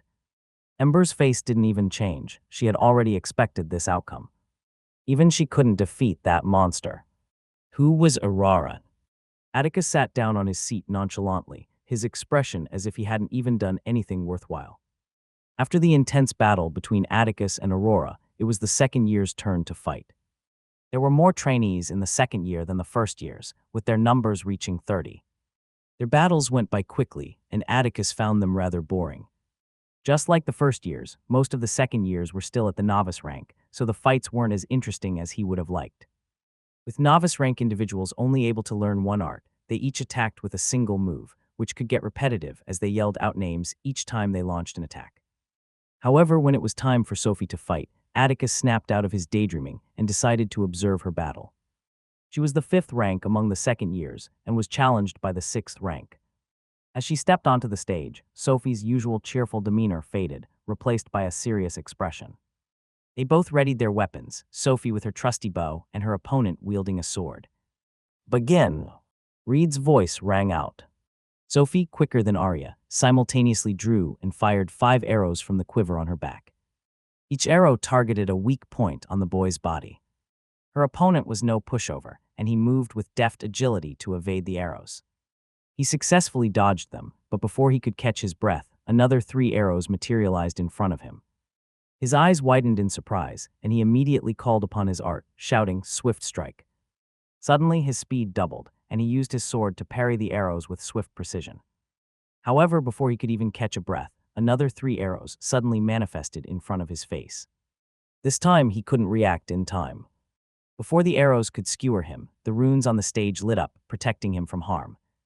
"Winner Sophie," Reed declared. And immediately, Sophie's bright and cheerful smile returned as she walked back to her seat, leaving the frustrated boy gritting his teeth in frustration. Reed promptly continued with the fights, which went by quickly. When it came to the third-year students, the intensity of the battles changed significantly. All of the third years, even those with the least talent, had already awakened their bloodlines, making their fights colorful and filled with intensity. Atticus also noticed that most of the third years were using multiple arts. Intermediate-ranked individuals were able to learn a total of 3 arts, unlike novice ranks who could only learn 1. When it reached the 4th rank, Hella stepped forward with a confident stride, her expression as bossy as ever. "Rank 3, she called out as she reached the stage. Orion stood up and confidently walked forward to join her. The trainees were equally interested in this particular battle. Every 3 months, Hella challenged Orion, but she had consistently lost each time. Their fights were known to be hardcore, and everyone was curious to see if anything would be different this time around. Atticus, too, watched with interest. He had already witnessed how Hella fought, but he was curious to see Orion in action. The boy had been taunting Atticus for a fight, and he wanted to even see how strong he was. "Do you think you can win?" Orion asked her, smirking as he stepped onto the stage. Hella didn't reply, which seemed to irk him. They both brought out their weapons, Hella her sword and Orion a pair of sabers. He smirked at Hella and only unsheathed one, seemingly not taking the fight seriously. "Begin!" Reed's voice rang out, and they both immediately manipulated the air to increase their speed, dashing towards each other at surprising speeds. Orion slashed diagonally towards Hela, and she easily parried the attack. Unfazed, Orion unleashed a flurry of strikes, but Hela continued to parry effortlessly, frustrating him. "Let's see if you can keep up with this," Orion taunted with a smirk. He invoked his elemental mimicry, harnessing the power of his bloodline to mimic the swiftness of the air. The third-year students had been training in the elemental mimicry art for approximately 2 years. It was no surprise that the effects of art started showing within a matter of seconds. His strikes gained a noticeable surge in speed, yet Hela remained entirely unperturbed.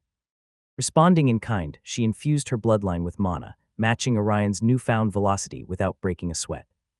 Orion clicked his tongue, growing tired of this exchange. Deciding to end it, he quickly unsheathed his second saber. Hela had been expecting this move. Intending on taking advantage of this opportunity, she immediately deployed her art, muttering, "Cyclone Blade." Her sword transformed and was immediately enveloped in a fierce whirlwind, which descended rapidly toward Orion. Reacting with swiftness, Orion deftly employed his specialized movement technique, smoothly evading Hela's strike. With both sabers now in play, he assumed a distinctive stance, one sword held above his head and the other poised below his back. He muttered, "Swift vortex." In an instant, he became a blur, spinning at an astonishing speed. Hela struggled to react in time, and before she could make a move, Orion's saber reached her neck. A brilliant flash of runes lit up, creating a protective barrier just in the nick of time, deflecting the lethal strike. "Winner Orion's," Reed declared. The trainees began to murmur, impressed by Orion's skill. Meanwhile, Hela clenched her fists in frustration and exited the stage. Orion, on the other hand, glanced in Atticus's direction and offered a smirk. Atticus, unperturbed, maintained his neutral gaze, a reaction that seemed to irritate Orion. Without any intention to challenge anyone further, Orion left the stage. He and every third-year student recognized that the first and second ranks in their class operated at an entirely different level. While it was no surprise that Ember from the main family held the top spot, the general expectation was that the second rank would belong to Orion. This was what everyone had predicted. Yet they were shocked when the boy, William, effortlessly defeated Orion. "Rank 2. Raid's voice boomed. William stood up and stepped out calmly, ignoring the whispers in the air. He reached the stage with a slight smile and confidently said, "Rank 1. Ember stood up without any change in expression, calmly walking to the stage and positioning herself across from William. William maintained his smile and attempted some light banter, intending to elicit a laugh from her. "Lady Ember, please take it easy with me."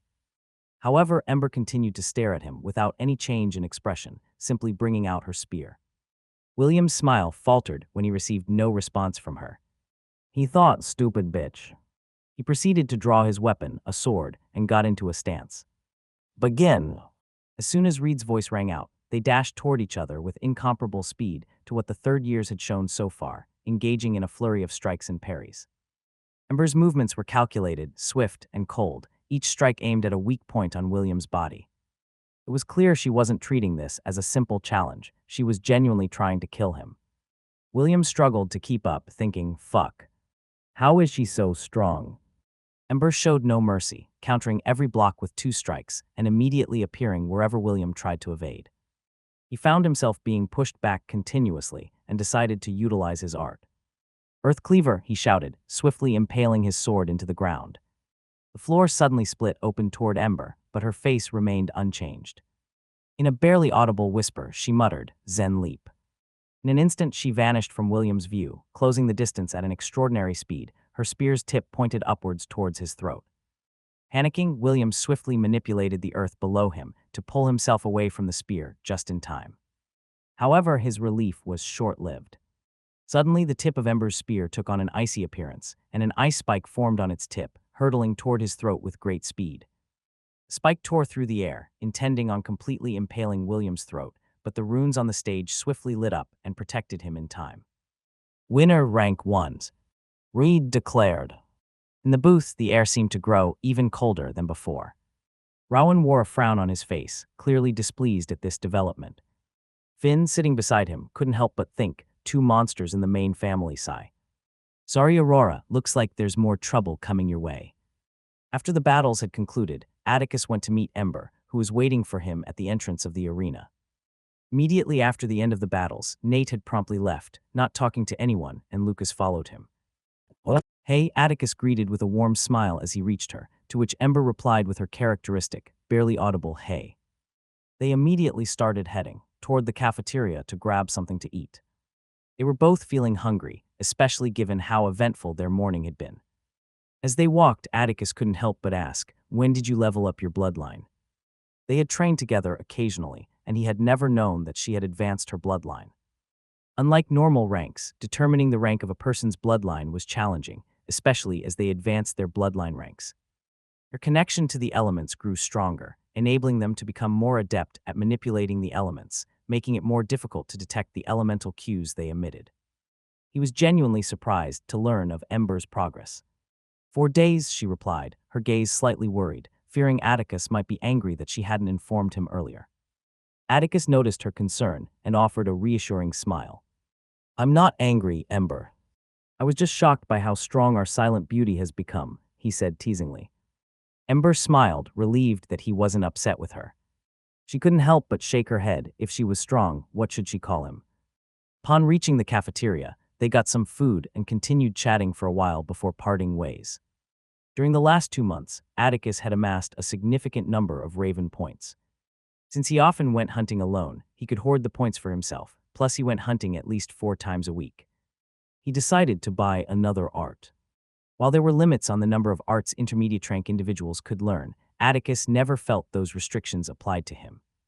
He wasn't sure why, but he sensed no impediment to his ability to learn more arts. Currently, with his katana's first move, Arcane Barrier and Elemental Mimicry, he had already reached the limit of 3 arts that an intermediate rank trainee could learn, but he felt he could learn more if he wanted. Heading toward the south side of the camp, Atticus entered the Emporium. The intensity of the stares directed at him had increased significantly since this morning's display of strength. People were now even more determined to approach him and earn his favor. But as usual, a cold stare from him was enough to send them away, especially when they know how strong he was. Approaching the clerk, Atticus requested a list similar to the one he had received earlier. He made his way to the section containing the available arts and began perusing the list. The Raven points he had gathered in 2 months were substantial, and he couldn't help but smile upon checking his device. Raven points, 20,500. However, that smile quickly faded when he saw the prices of transcendent potential arts. Each art's potential was categorized, and Atticus had previously saw the elemental mimicry art in the unlocked potential category. This was his first time exploring the transcendent potential category. The prices he saw were staggering, with the lowest one being 100,000 Raven points. Atticus wisely decided to change categories, and after some searching, settled on an art that he believed would be useful. He made the purchase and then returned to his room to continue his training. Seated cross-legged in the center of his training room, Atticus held the newly acquired art in his hands. Channeling his mana into the art, he absorbed its knowledge into his brain, causing the book to crumble to dust after a few seconds. The art he had bought this time was an empowered potential art that cost 18,000 Raven points. Ethereal Cloak Potential. Empowered, this art enables an individual to mimic the unique mana signatures of his environment, effectively camouflaging his presence, rendering the individual invisible to the naked eye and senses. Atticus regarded this art as invaluable due to its versatility. He believed that being able to blend seamlessly with the surroundings could prove useful in countless situations, especially when facing unpredictable challenges. He had always been cautious, and he felt that he should have a skill that would help him escape if needed.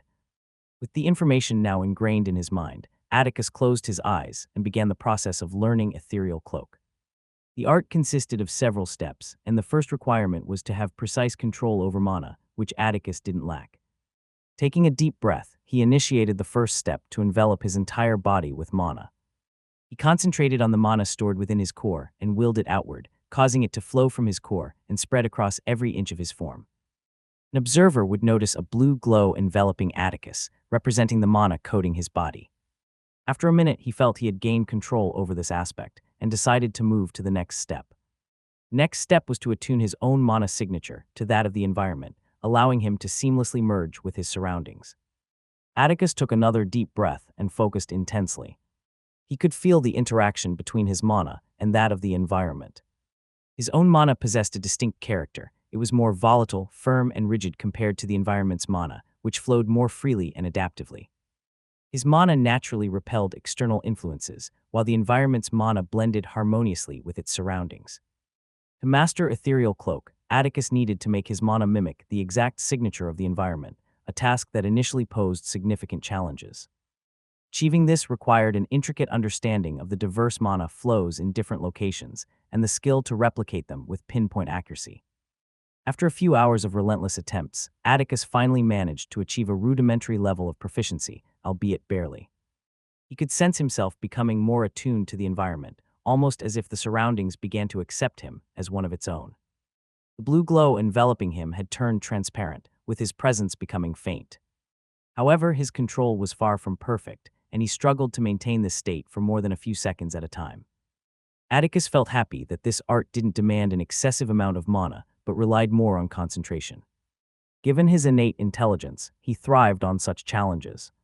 He continued to practice, repeatedly coating himself with mana to align with the environment's signature, pushing himself to become more in sync. And as he continued practicing, he felt his mana becoming more in tune with the environment. Without my intelligence, this would have taken longer, Atticus thought. He knew that if it weren't for his above-average intelligence, which allowed him to control and manipulate his mana easily, it would be much harder for him to make progress this quickly. After feeling that he had gained a good grasp of it, he attempted to stand up. However, immediately his focus wavered and his mana dispersed. Atticus initially didn't understand what had happened, but after thinking for a second, it made sense. The environment was constantly changing every time he moved. Whatever he imitated in one spot would be different in another spot. Therefore, using this art required him to maintain complete focus at all times. He sat back down cross-legged and started the process all over again. Within a few minutes, he felt his mana becoming more attuned to the environment. Maintaining intense concentration, he stood up slowly. As he moved, the mana and environment was constantly changing. Although the properties of the environmental mana remained the same, the density was different in each spot. An individual might not normally notice this, but because this art required one to constantly interact with the mana in the environment, it was noticeable. With every movement he made, Atticus had to adjust the density of his own mana to match that of the environment. It wasn't easy, even with his intelligence, but he kept practicing. After several hours of training, he decided to take a break and resume his efforts the following day. The following day, Atticus headed to the morning training session, as usual. He noticed Nate and Lucas on the side of the training ground, with Nate looking at Eric determinedly. Looks like he's recovered, Atticus thought. He knew Nate had taken a significant blow to his ego when he lost to Eric. He believed that Nate needed to overcome such setbacks independently. Atticus had always liked to be friends with like-minded individuals. What he hated the most was being friends with someone so weak-minded that he would have encouraged her every time something little happens. Although he recognized that there are some instances where it was necessary, it was still better for it not to be too often. Atticus scanned the training grounds but couldn't find Aurora anywhere. Even after Elias arrived at 6 a.m., Aurora was still absent. Elias also noticed this, and Atticus could perceive a subtle sadness in his eyes. Nevertheless, Elias began the training session by shouting, "Let's move." They started running toward the base of the mountain, going through their usual routine before ascending the mountain. After an hour and a half of rigorous training, Atticus returned to the starting point, where Elias, already accustomed to Atticus's impressive feats, awaited him. Catching his breath, Atticus turned to Elias and asked, "Where is she?" Elias was initially taken aback by the question but responded, "She had something to do today." The subtle sadness in Elias' expression didn't escape Atticus's notice. He simply nodded and left without saying anything, leaving Elias with his thoughts. Elias was aware of what was going on with Aurora, but he couldn't intervene in the matter. He couldn't help but let out a heavy sigh. After leaving, Atticus returned to his room to freshen up before heading to the Beast Division. Upon arrival, he saw Helodor at the front of the building. Helodor appeared worse for wear, sporting dark circles under his eyes, indicating he hadn't been resting properly. During the combat challenges, Atticus had observed Helodor's miserable loss. It was obvious his mind was preoccupied, and he wasn't paying attention during the fight. Helodor spotted Atticus as he was leaving the building. He immediately flinched and fled upon sighting the demon. Unfazed, Atticus ignored Helodor and proceeded into the division building. Inside, he greeted Bella at the counter and then headed upstairs to select a mission. Atticus noticed some people by the mission wall, but paid them no mind, quickly choosing a mission. It's unfortunate I can only select one, he thought. Trainees could only take on one mission at a time to ensure that there was enough opportunities for everyone. If they allowed a single squad or trainee picked multiple missions at once, there wouldn't be any missions left for others to go on. Atticus didn't waste time and quickly chose a mission and turned to leave the building. As he stepped outside, he encountered a group of 3 boys blocking his path. I've had enough of this, Atticus thought, already anticipating the nonsense about to happen. The boys all had smug looks on their faces and were all third years. The boy at the middle, who was clearly the leader of the trio, thought with a giddy anticipation 10,000 points just to embarrass him in public. There's no way I'm missing this opportunity. The boys beside him shared his enthusiasm and surrounded Atticus while smirking. Although they all knew Atticus was strong, they didn't believe he could take on all 3 of them simultaneously. The fight everyone had witnessed between Atticus and Aurora was still within the third year's strength. Atticus already knew what they were thinking, and he couldn't help but internally shake his head, wondering how their brains worked. After spending 2 years in the camp, it was surprising that they still didn't grasp the most basic rule: a higher year could not initiate a battle with a lower year.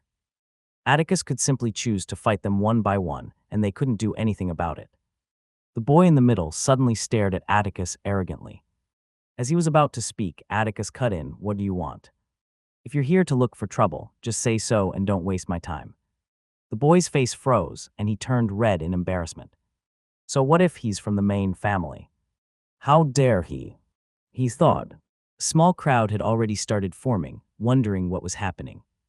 As the boy was about to shout angrily, Atticus interrupted again, stating, "Fine, trouble then." Those were the last words he heard before a thunderous impact struck his face with brutal force, sending him flying away. Before the other boys could react, they suddenly found themselves airborne. It took a moment for them to comprehend what had happened, but once the pain registered, they realized Atticus had also punched them in the face. Then, as if the matter didn't concern him, Atticus simply left the scene, the gathered crowd clearing the way for him as he passed. No one wanted to get on his bad side. He just beat up 3 third years as if it were nothing. After beating up those third years, Atticus made his way to the south gate, clad in his equipment. He scanned his device, stepped out, and started moving through the forest, using his device for navigation. The hunt this time was for an obsidian claw. These creatures' habitat lay deep within the heart of the dense forest. They were incredibly territorial, fiercely defending their domain from any intruders. Being solitary by nature, it was rare to witness 2 obsidian claws together. Despite them being an intermediate-ranked beasts, obsidian claws possessed unparalleled strength. Even the horned lupiners that Atticus had encountered in his battles paled in comparison, except for the elite intermediate-rank horned lupiner, of course. This was precisely why Atticus chose to hunt one. After running for a while and following his device for navigation, Atticus found himself in a dense canopy of trees. Trees stretched out everywhere around him, displaying various shades of green. Atticus continued moving, and after a few minutes, arrived in a large grassy clearing surrounded by trees. He climbed a tree just before the clearing and kept his gaze on the gigantic form in the middle. The obsidian claw had an awe-inspiring appearance. Its dark steel-like fur resembled glistening obsidian in the sunlight. Its fur was spiky, offering both a striking appearance and an effective form of defense. Fiery red eyes seemed to pierce through the forest where it resided. The creature's razor-sharp claws, capable of cutting through thick trees and formidable adversaries with ease, were among its distinctive features. Long, fearsome canines protruded from its massive jaws, adding to its menacing visage. Atticus observed the beast calmly. It hadn't noticed him yet, as it was preoccupied with licking its paws. Atticus was tempted to call the scene cute, if only the beast involved wasn't able to split a human into 4 with just a swipe of its claw. Having become adept at using his new art, Atticus had been experimenting with his bloodline abilities, exploring different ways to utilize his bloodline. Jumping down from the tree, Atticus landed silently. With a thought, the earth began to move, covering his form, starting from his feet, then his legs, torso, and hands, stopping at his neck. He left adequate space at each joint for flexibility. His fist was covered in earth, resembling a boxing glove, with increased density to make it harder. Currently, Atticus could only control 2 elements simultaneously with ease, and he wasn't yet proficient at controlling 3 elements together. So he decided to add fire to his earth-covered fist. With another thought, fire enveloped his earth-covered hands, blazing with intensity, and he turned his gaze back to the obsidian claw in the middle of the clearing. Taking a deep breath, Atticus zoomed towards it in a blur of motion. Atticus moved towards the obsidian claw at high speed. As he got closer, the obsidian claw quickly noticed him and swiftly stood up on its hind legs, letting out a deafening roar. Atticus, who saw this, increased his speed even more and kept dashing towards the obsidian claw. As he closed in, the beast stomped the ground while still standing on its hind legs and swiped down its claw. The claw cut through the air with intense speed, leaving deadly claw-like afterimages in the air. Atticus continued to close the distance between himself and the obsidian claw, as if he didn't see the claw threatening to split him into four. With the claw inches away from his face, he pointed his hand forward and released a blast from his hands, immediately stopping his momentum. With his momentum stopped, the claw slashed down where Atticus was supposed to be moments before. Before the claw had even finished its swing, Atticus had already acted. He raised his hands behind him, stood on his toes, and released another blast from his hands and legs, propelling himself upwards toward the obsidian claw at high speed. He raised his right arm, intensifying the flames, and threw a punch at the obsidian claw's left cheek with tremendous force, causing blood to splatter on the ground. Due to its huge size, the punch didn't send the obsidian claw flying, but it did shift its head to the left. Immediately after the punch, Atticus followed up with another move while still in the air. He released a burst from his left hand, making himself spin in an anti-clockwise direction. Utilizing the momentum, he threw a spinning kick with his leg, targeting the same spot he had punched. The kick landed with a crushing force, and the added impact sent the obsidian claw's head towards the ground, hitting it brutally. The beast let out an enraged roar and suddenly got up, causing Atticus to back up immediately. It stood on its hind legs, and its steel-like fur started gleaming and shaking, becoming firmer and sharper. Then suddenly, the fur shot outwards like spikes in every direction. Atticus reacted immediately. He took a huge step forward and controlled the earth under his feet, turning it into mud, allowing himself to sink into it. Then he immediately manipulated the earth and moved underground towards the obsidian claw. He emerged from underground just below the beast, its jaw just sitting there, seemingly begging to be broken. Atticus unleashed a powerful blast from his feet, propelling himself upwards towards its jaw, and delivered a brutal uppercut, breaking the obsidian claw's teeth. Without wasting any time, Atticus followed up with another kick to its jaw, increasing the force of the blow by releasing a burst from his heels. The blow landed on the obsidian claw's already broken lower jaw, shattering it even more and rattling the beast's brain. The creature appeared disoriented, and Atticus swiftly manipulated the earth on his right hand, molding it into a pointed and sharp shape. He concentrated the fire on the tip, making it scorching hot, the tip turning whitish due to the heat. Then he closed the distance between himself and the beast, releasing a burst upwards, and drove the steaming hot sharp earth into the obsidian claw's eye. He increased the speed and lethality with a perfectly timed burst from his elbow, piercing its eye and then its brain effortlessly. The beast let out a final whimper before falling to the ground lifeless. Atticus let out a long exhale and muttered, "I'm starting to love fighting." He enjoyed the thrill of battle, how everything fell into place, and the strategic thinking required. He relished his fighting style, especially with the elements like fire, which provided an unpredictable way of moving during fights. After taking a few minutes to catch his breath, he stored the beast's corpse inside his storage ring. Then he turned to leave, running through the forest. It didn't take long for him to reach the camp, arriving in just a few hours. He headed to the Beast Division building and exchanged his hunt for points, adding 700 Raven points to his total. As he walked through the camp, not wanting to waste any more time, Atticus decided it was time to learn about runes. He headed towards the Runes Division. Inside a training room, 3 boys knelt on the floor, their forms completely battered, covered in bruises. They all kept their heads bowed. Upon closer inspection, one could see that these were the same boys Atticus had beaten earlier in the day. All you had to do was embarrass him in public, Jack. "How did you fail?" a boy with a sharp, thin eyes shouted at them. The boy in the middle, Jack, who Atticus had punched first, gritted his teeth and clenched his hands, repeating the words like a mantra in his head, "It's for my family, it's for my family, it's for my family." He knew that if he didn't answer, this bastard would keep on beating them. "I apologize, young Master William," he finally spoke, his voice trembling. "We had no idea he was that strong." William gritted his teeth in anger, his face contorted with frustration. "You useless fools," he shouted, delivering a kick to Jack, who had spoken.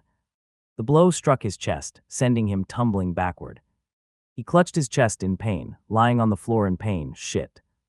William observed all of this with a cold gaze, and after a few seconds he clicked his tongue and muttered, "Useless fools," before walking out of the training room.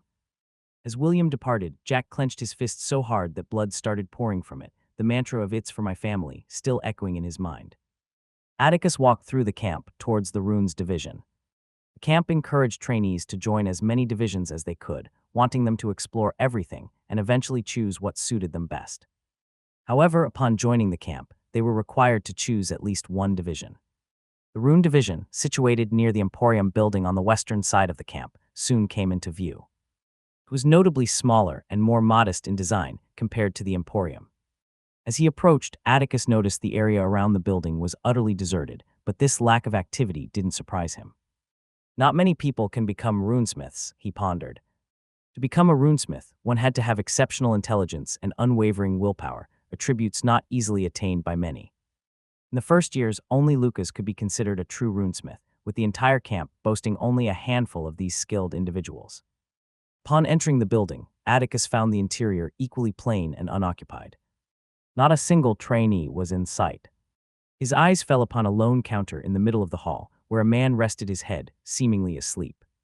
Atticus decided to get the man's attention. "Hello," he uttered, but got no response. He raised his voice a notch, repeating, "Hello."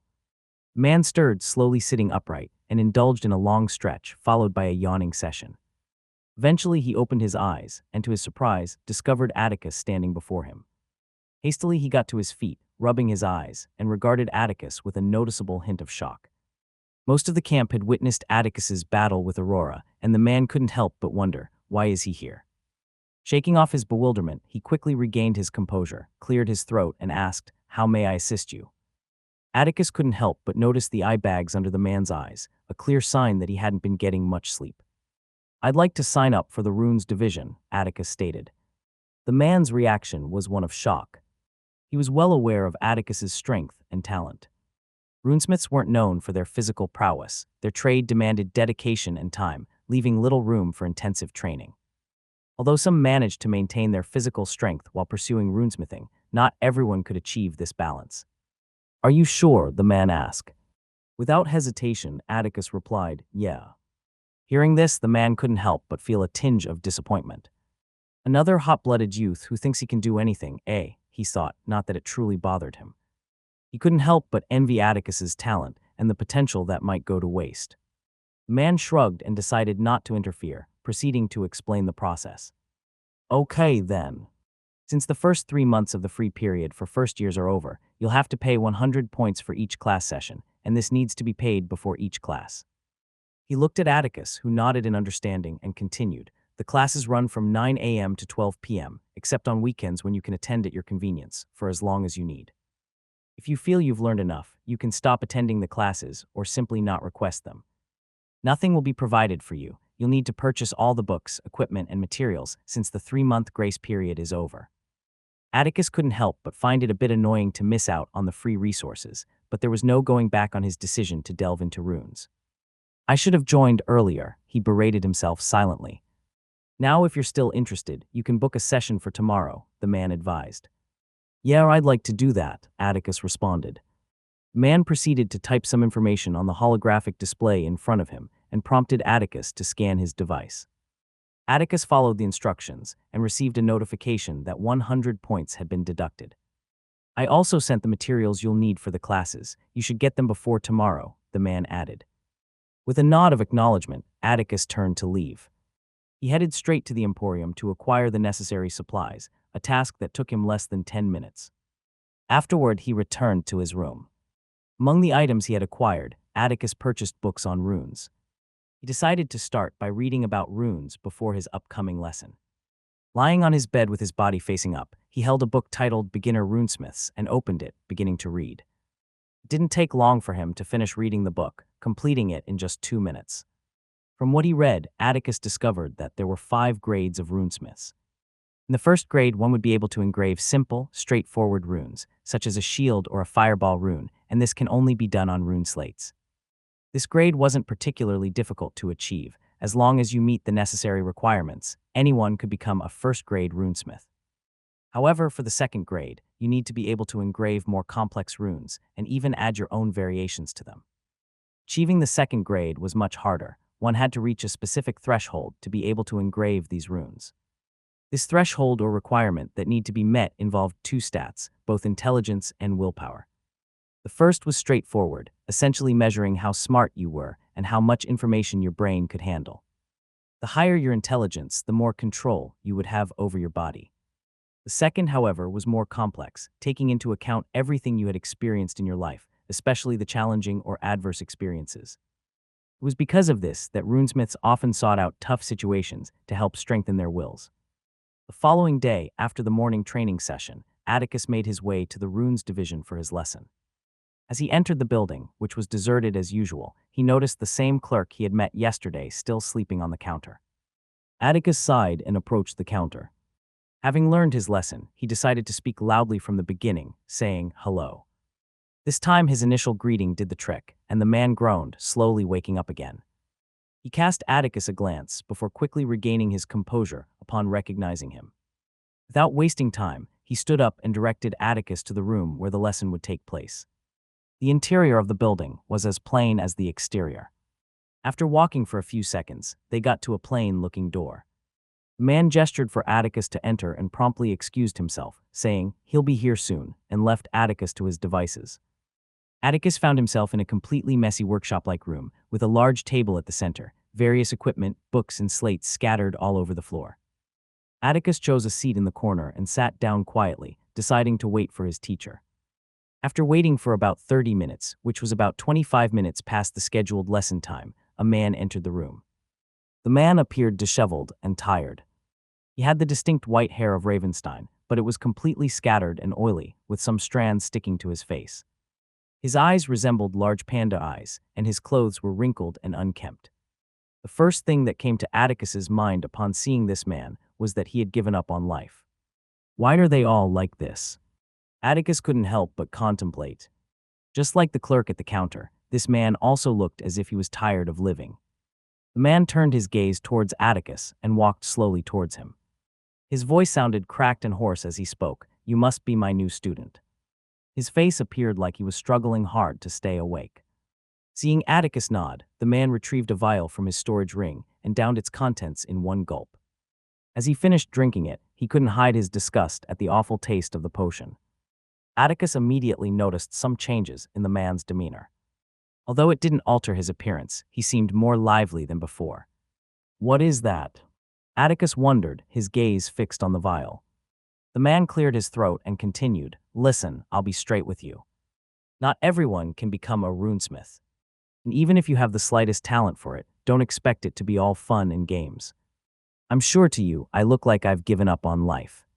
He glanced at Atticus, who responded with a nod. "Yes, this is exactly how you would feel about 90% of the time if you go through with this. So I will ask you, are you sure about this?" Atticus's expression remained unchanged throughout the man's speech, and he replied without hesitation, "Yeah." He had already made up his mind. The man shook his head, a little disappointed. He was aware of Atticus's talent and felt it would be a huge waste if he chose this path. However, camp staff weren't allowed to force trainees into anything, so he had no choice but to accept it. Letting out a heavy sigh, he introduced himself. "All right then, my name is Grimestone, and I'll be your teacher for as long as it takes for you to become a runesmith." Atticus stood up and also introduced himself, saying, "I'm Atticus. I'll be in your care." Grimestone smiled at this, seemingly pleased with Atticus's introduction. He had initially expected Atticus to be a proud, hot-tempered brat, given his talent and his status as the son of the family head. He was glad to see that Atticus didn't fit that stereotype.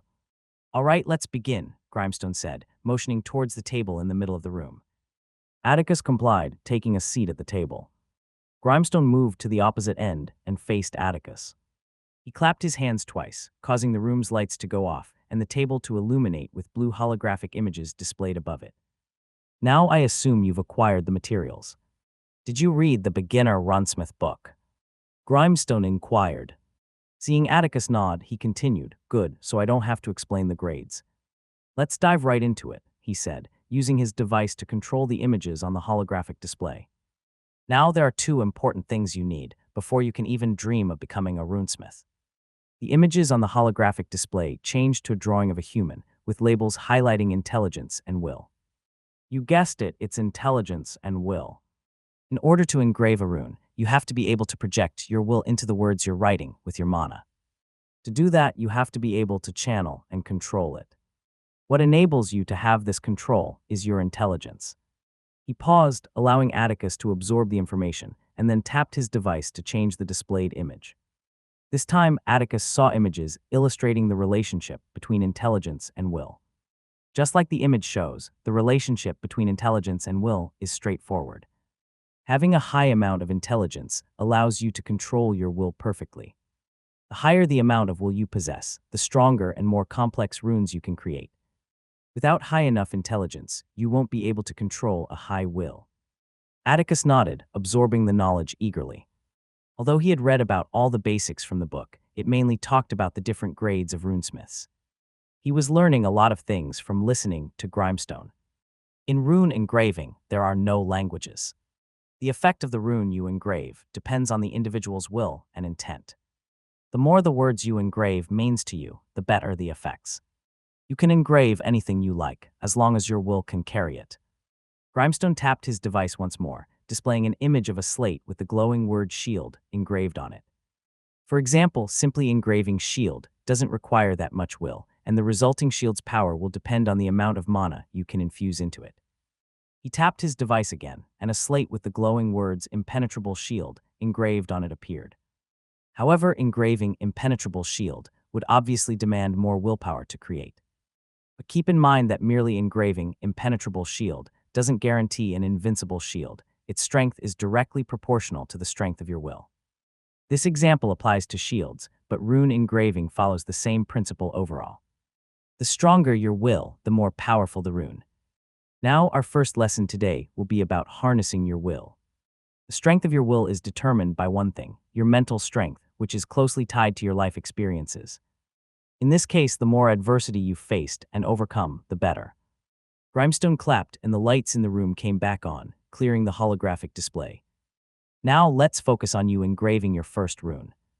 Bring out an engraver and a slate, Grimestone instructed. Atticus followed his guidance, producing a slate and an engraver. The slate was a rectangular piece, measuring approximately 12 inches in length, 8 inches in width, and half an inch in thickness. Its surface had been meticulously polished to a mirror-like finish. The engraver, as its name suggested, was used for engraving runes. Crafted from polished steel, it featured a finely carved wooden handle. The tool had a moderate length, providing optimal control and balance. It tapered elegantly toward the tip, where the actual engraving took place. Constructed from a specially tempered steel alloy, it was exceptionally sharp and hard, allowing for precise and clean incisions into rune slates. Grimestone also retrieved a slate and an engraver from his storage ring. It's fairly easy to engrave your first rune, as long as your intelligence surpasses a certain threshold, and you can use it to control your will. It's simple and straightforward. Most warriors have strong wills, but the reason they can't become runesmiths is because they lack the intelligence to focus and use it. Watch me closely, Grimestone instructed. Grimestone placed the slate on the table, and then focused his mana and will on the tip of the engraver. Almost immediately, Atticus saw the tip start to emit a purple glow. Now the color of everyone's mana is naturally blue, but when I mix my will into it, it changes to purple. Each runesmith has a different color, reflecting their life experiences. Mine is purple, but you might encounter another runesmith with a blue color, Grimestone explained, making sure Atticus understood. He proceeded to engrave the word shield on the slate. Once he finished, the word lit up with a purple glow, and Grimestone inserted mana into the slate, tossing it into the air. The slate transformed into a purple, transparent shield, covering Grimestone. Now close your eyes and concentrate. Try to recall everything you've been through in your life, Grimestone instructed. Atticus followed the guidance, picked up the engraver, and closed his eyes, entering a meditative state. Don't be discouraged if you don't get it at first. It's very rare to see young ones like you becoming runesmiths, unless they've gone through something extremely tragic, Grimestone encouraged. He wasn't expecting Atticus to succeed quickly, considering the lack of significant adversity in his life. He couldn't help but remember Lucas, the genius first-year trainee who achieved this feat in just 3 weeks. I wonder what that boy went through to have such a strong mind, he thought. While Grimestone was contemplating this, he suddenly noticed a red glow forming on the tip of the engraver that Atticus was holding, sending shock throughout his body. How, he thought, surprised. Meanwhile, Atticus, unaware of the impact he was having on his teacher, continued to concentrate. He was thinking of everything he had experienced in his life, and to be honest, it wasn't anything particularly remarkable. His life on Earth had been peaceful, with only a few trivial incidents. Even his death had been quick, with only a brief moment of pain. In his life here, he had primarily focused on training and hadn't faced any significant hardships. So it wasn't surprising that his will felt lacking. However, his intelligence had reached a high level, allowing him full control over his body. High intelligence meant increased control over his actions and thoughts. Thus, despite his underwhelming will, due to his high intelligence, he was able to focus and control it. After a few minutes of concentration, a deep red color emanated from the tip of the engraver. Grimestone's eyes widened. Why is it so red? While he had encountered various colors in his experience, this was the first time he had seen a hue as intense as this red. The color of an individual's will was seen as a representation of their life experiences and personality. What could have made it so red? Grimestone pondered. Atticus opened his eyes and brought the engraver down onto the slate. Focusing on his intention, he moved the engraver with fluid grace, writing the word shield with extraordinarily beautiful penmanship. As soon as he completed the last word, it was as if he had lost all his energy and motivation. He suddenly felt disheartened, as if nothing in life mattered anymore. Grimestone, noticing Atticus's condition, snapped into action. He retrieved a vial, similar to the one he had consumed earlier, and quickly administered it to Atticus. Almost immediately, Atticus emerged from his depressed state. Grimestone looked at him and explained, "It's a recovery potion. It will help you regain your will faster." "Now you understand what I meant by looking like me 90% of the time," Grimestone remarked with a chuckle. Atticus was still shaken by the experience. That was dangerous, he thought. The feeling of complete demotivation wasn't something to be taken lightly. It was as if he had lost interest in everything. Suddenly he didn't want to train anymore. He didn't want to get his revenge anymore. Heck, even breathing seemed like a chore. I should never use this in battle, he decided.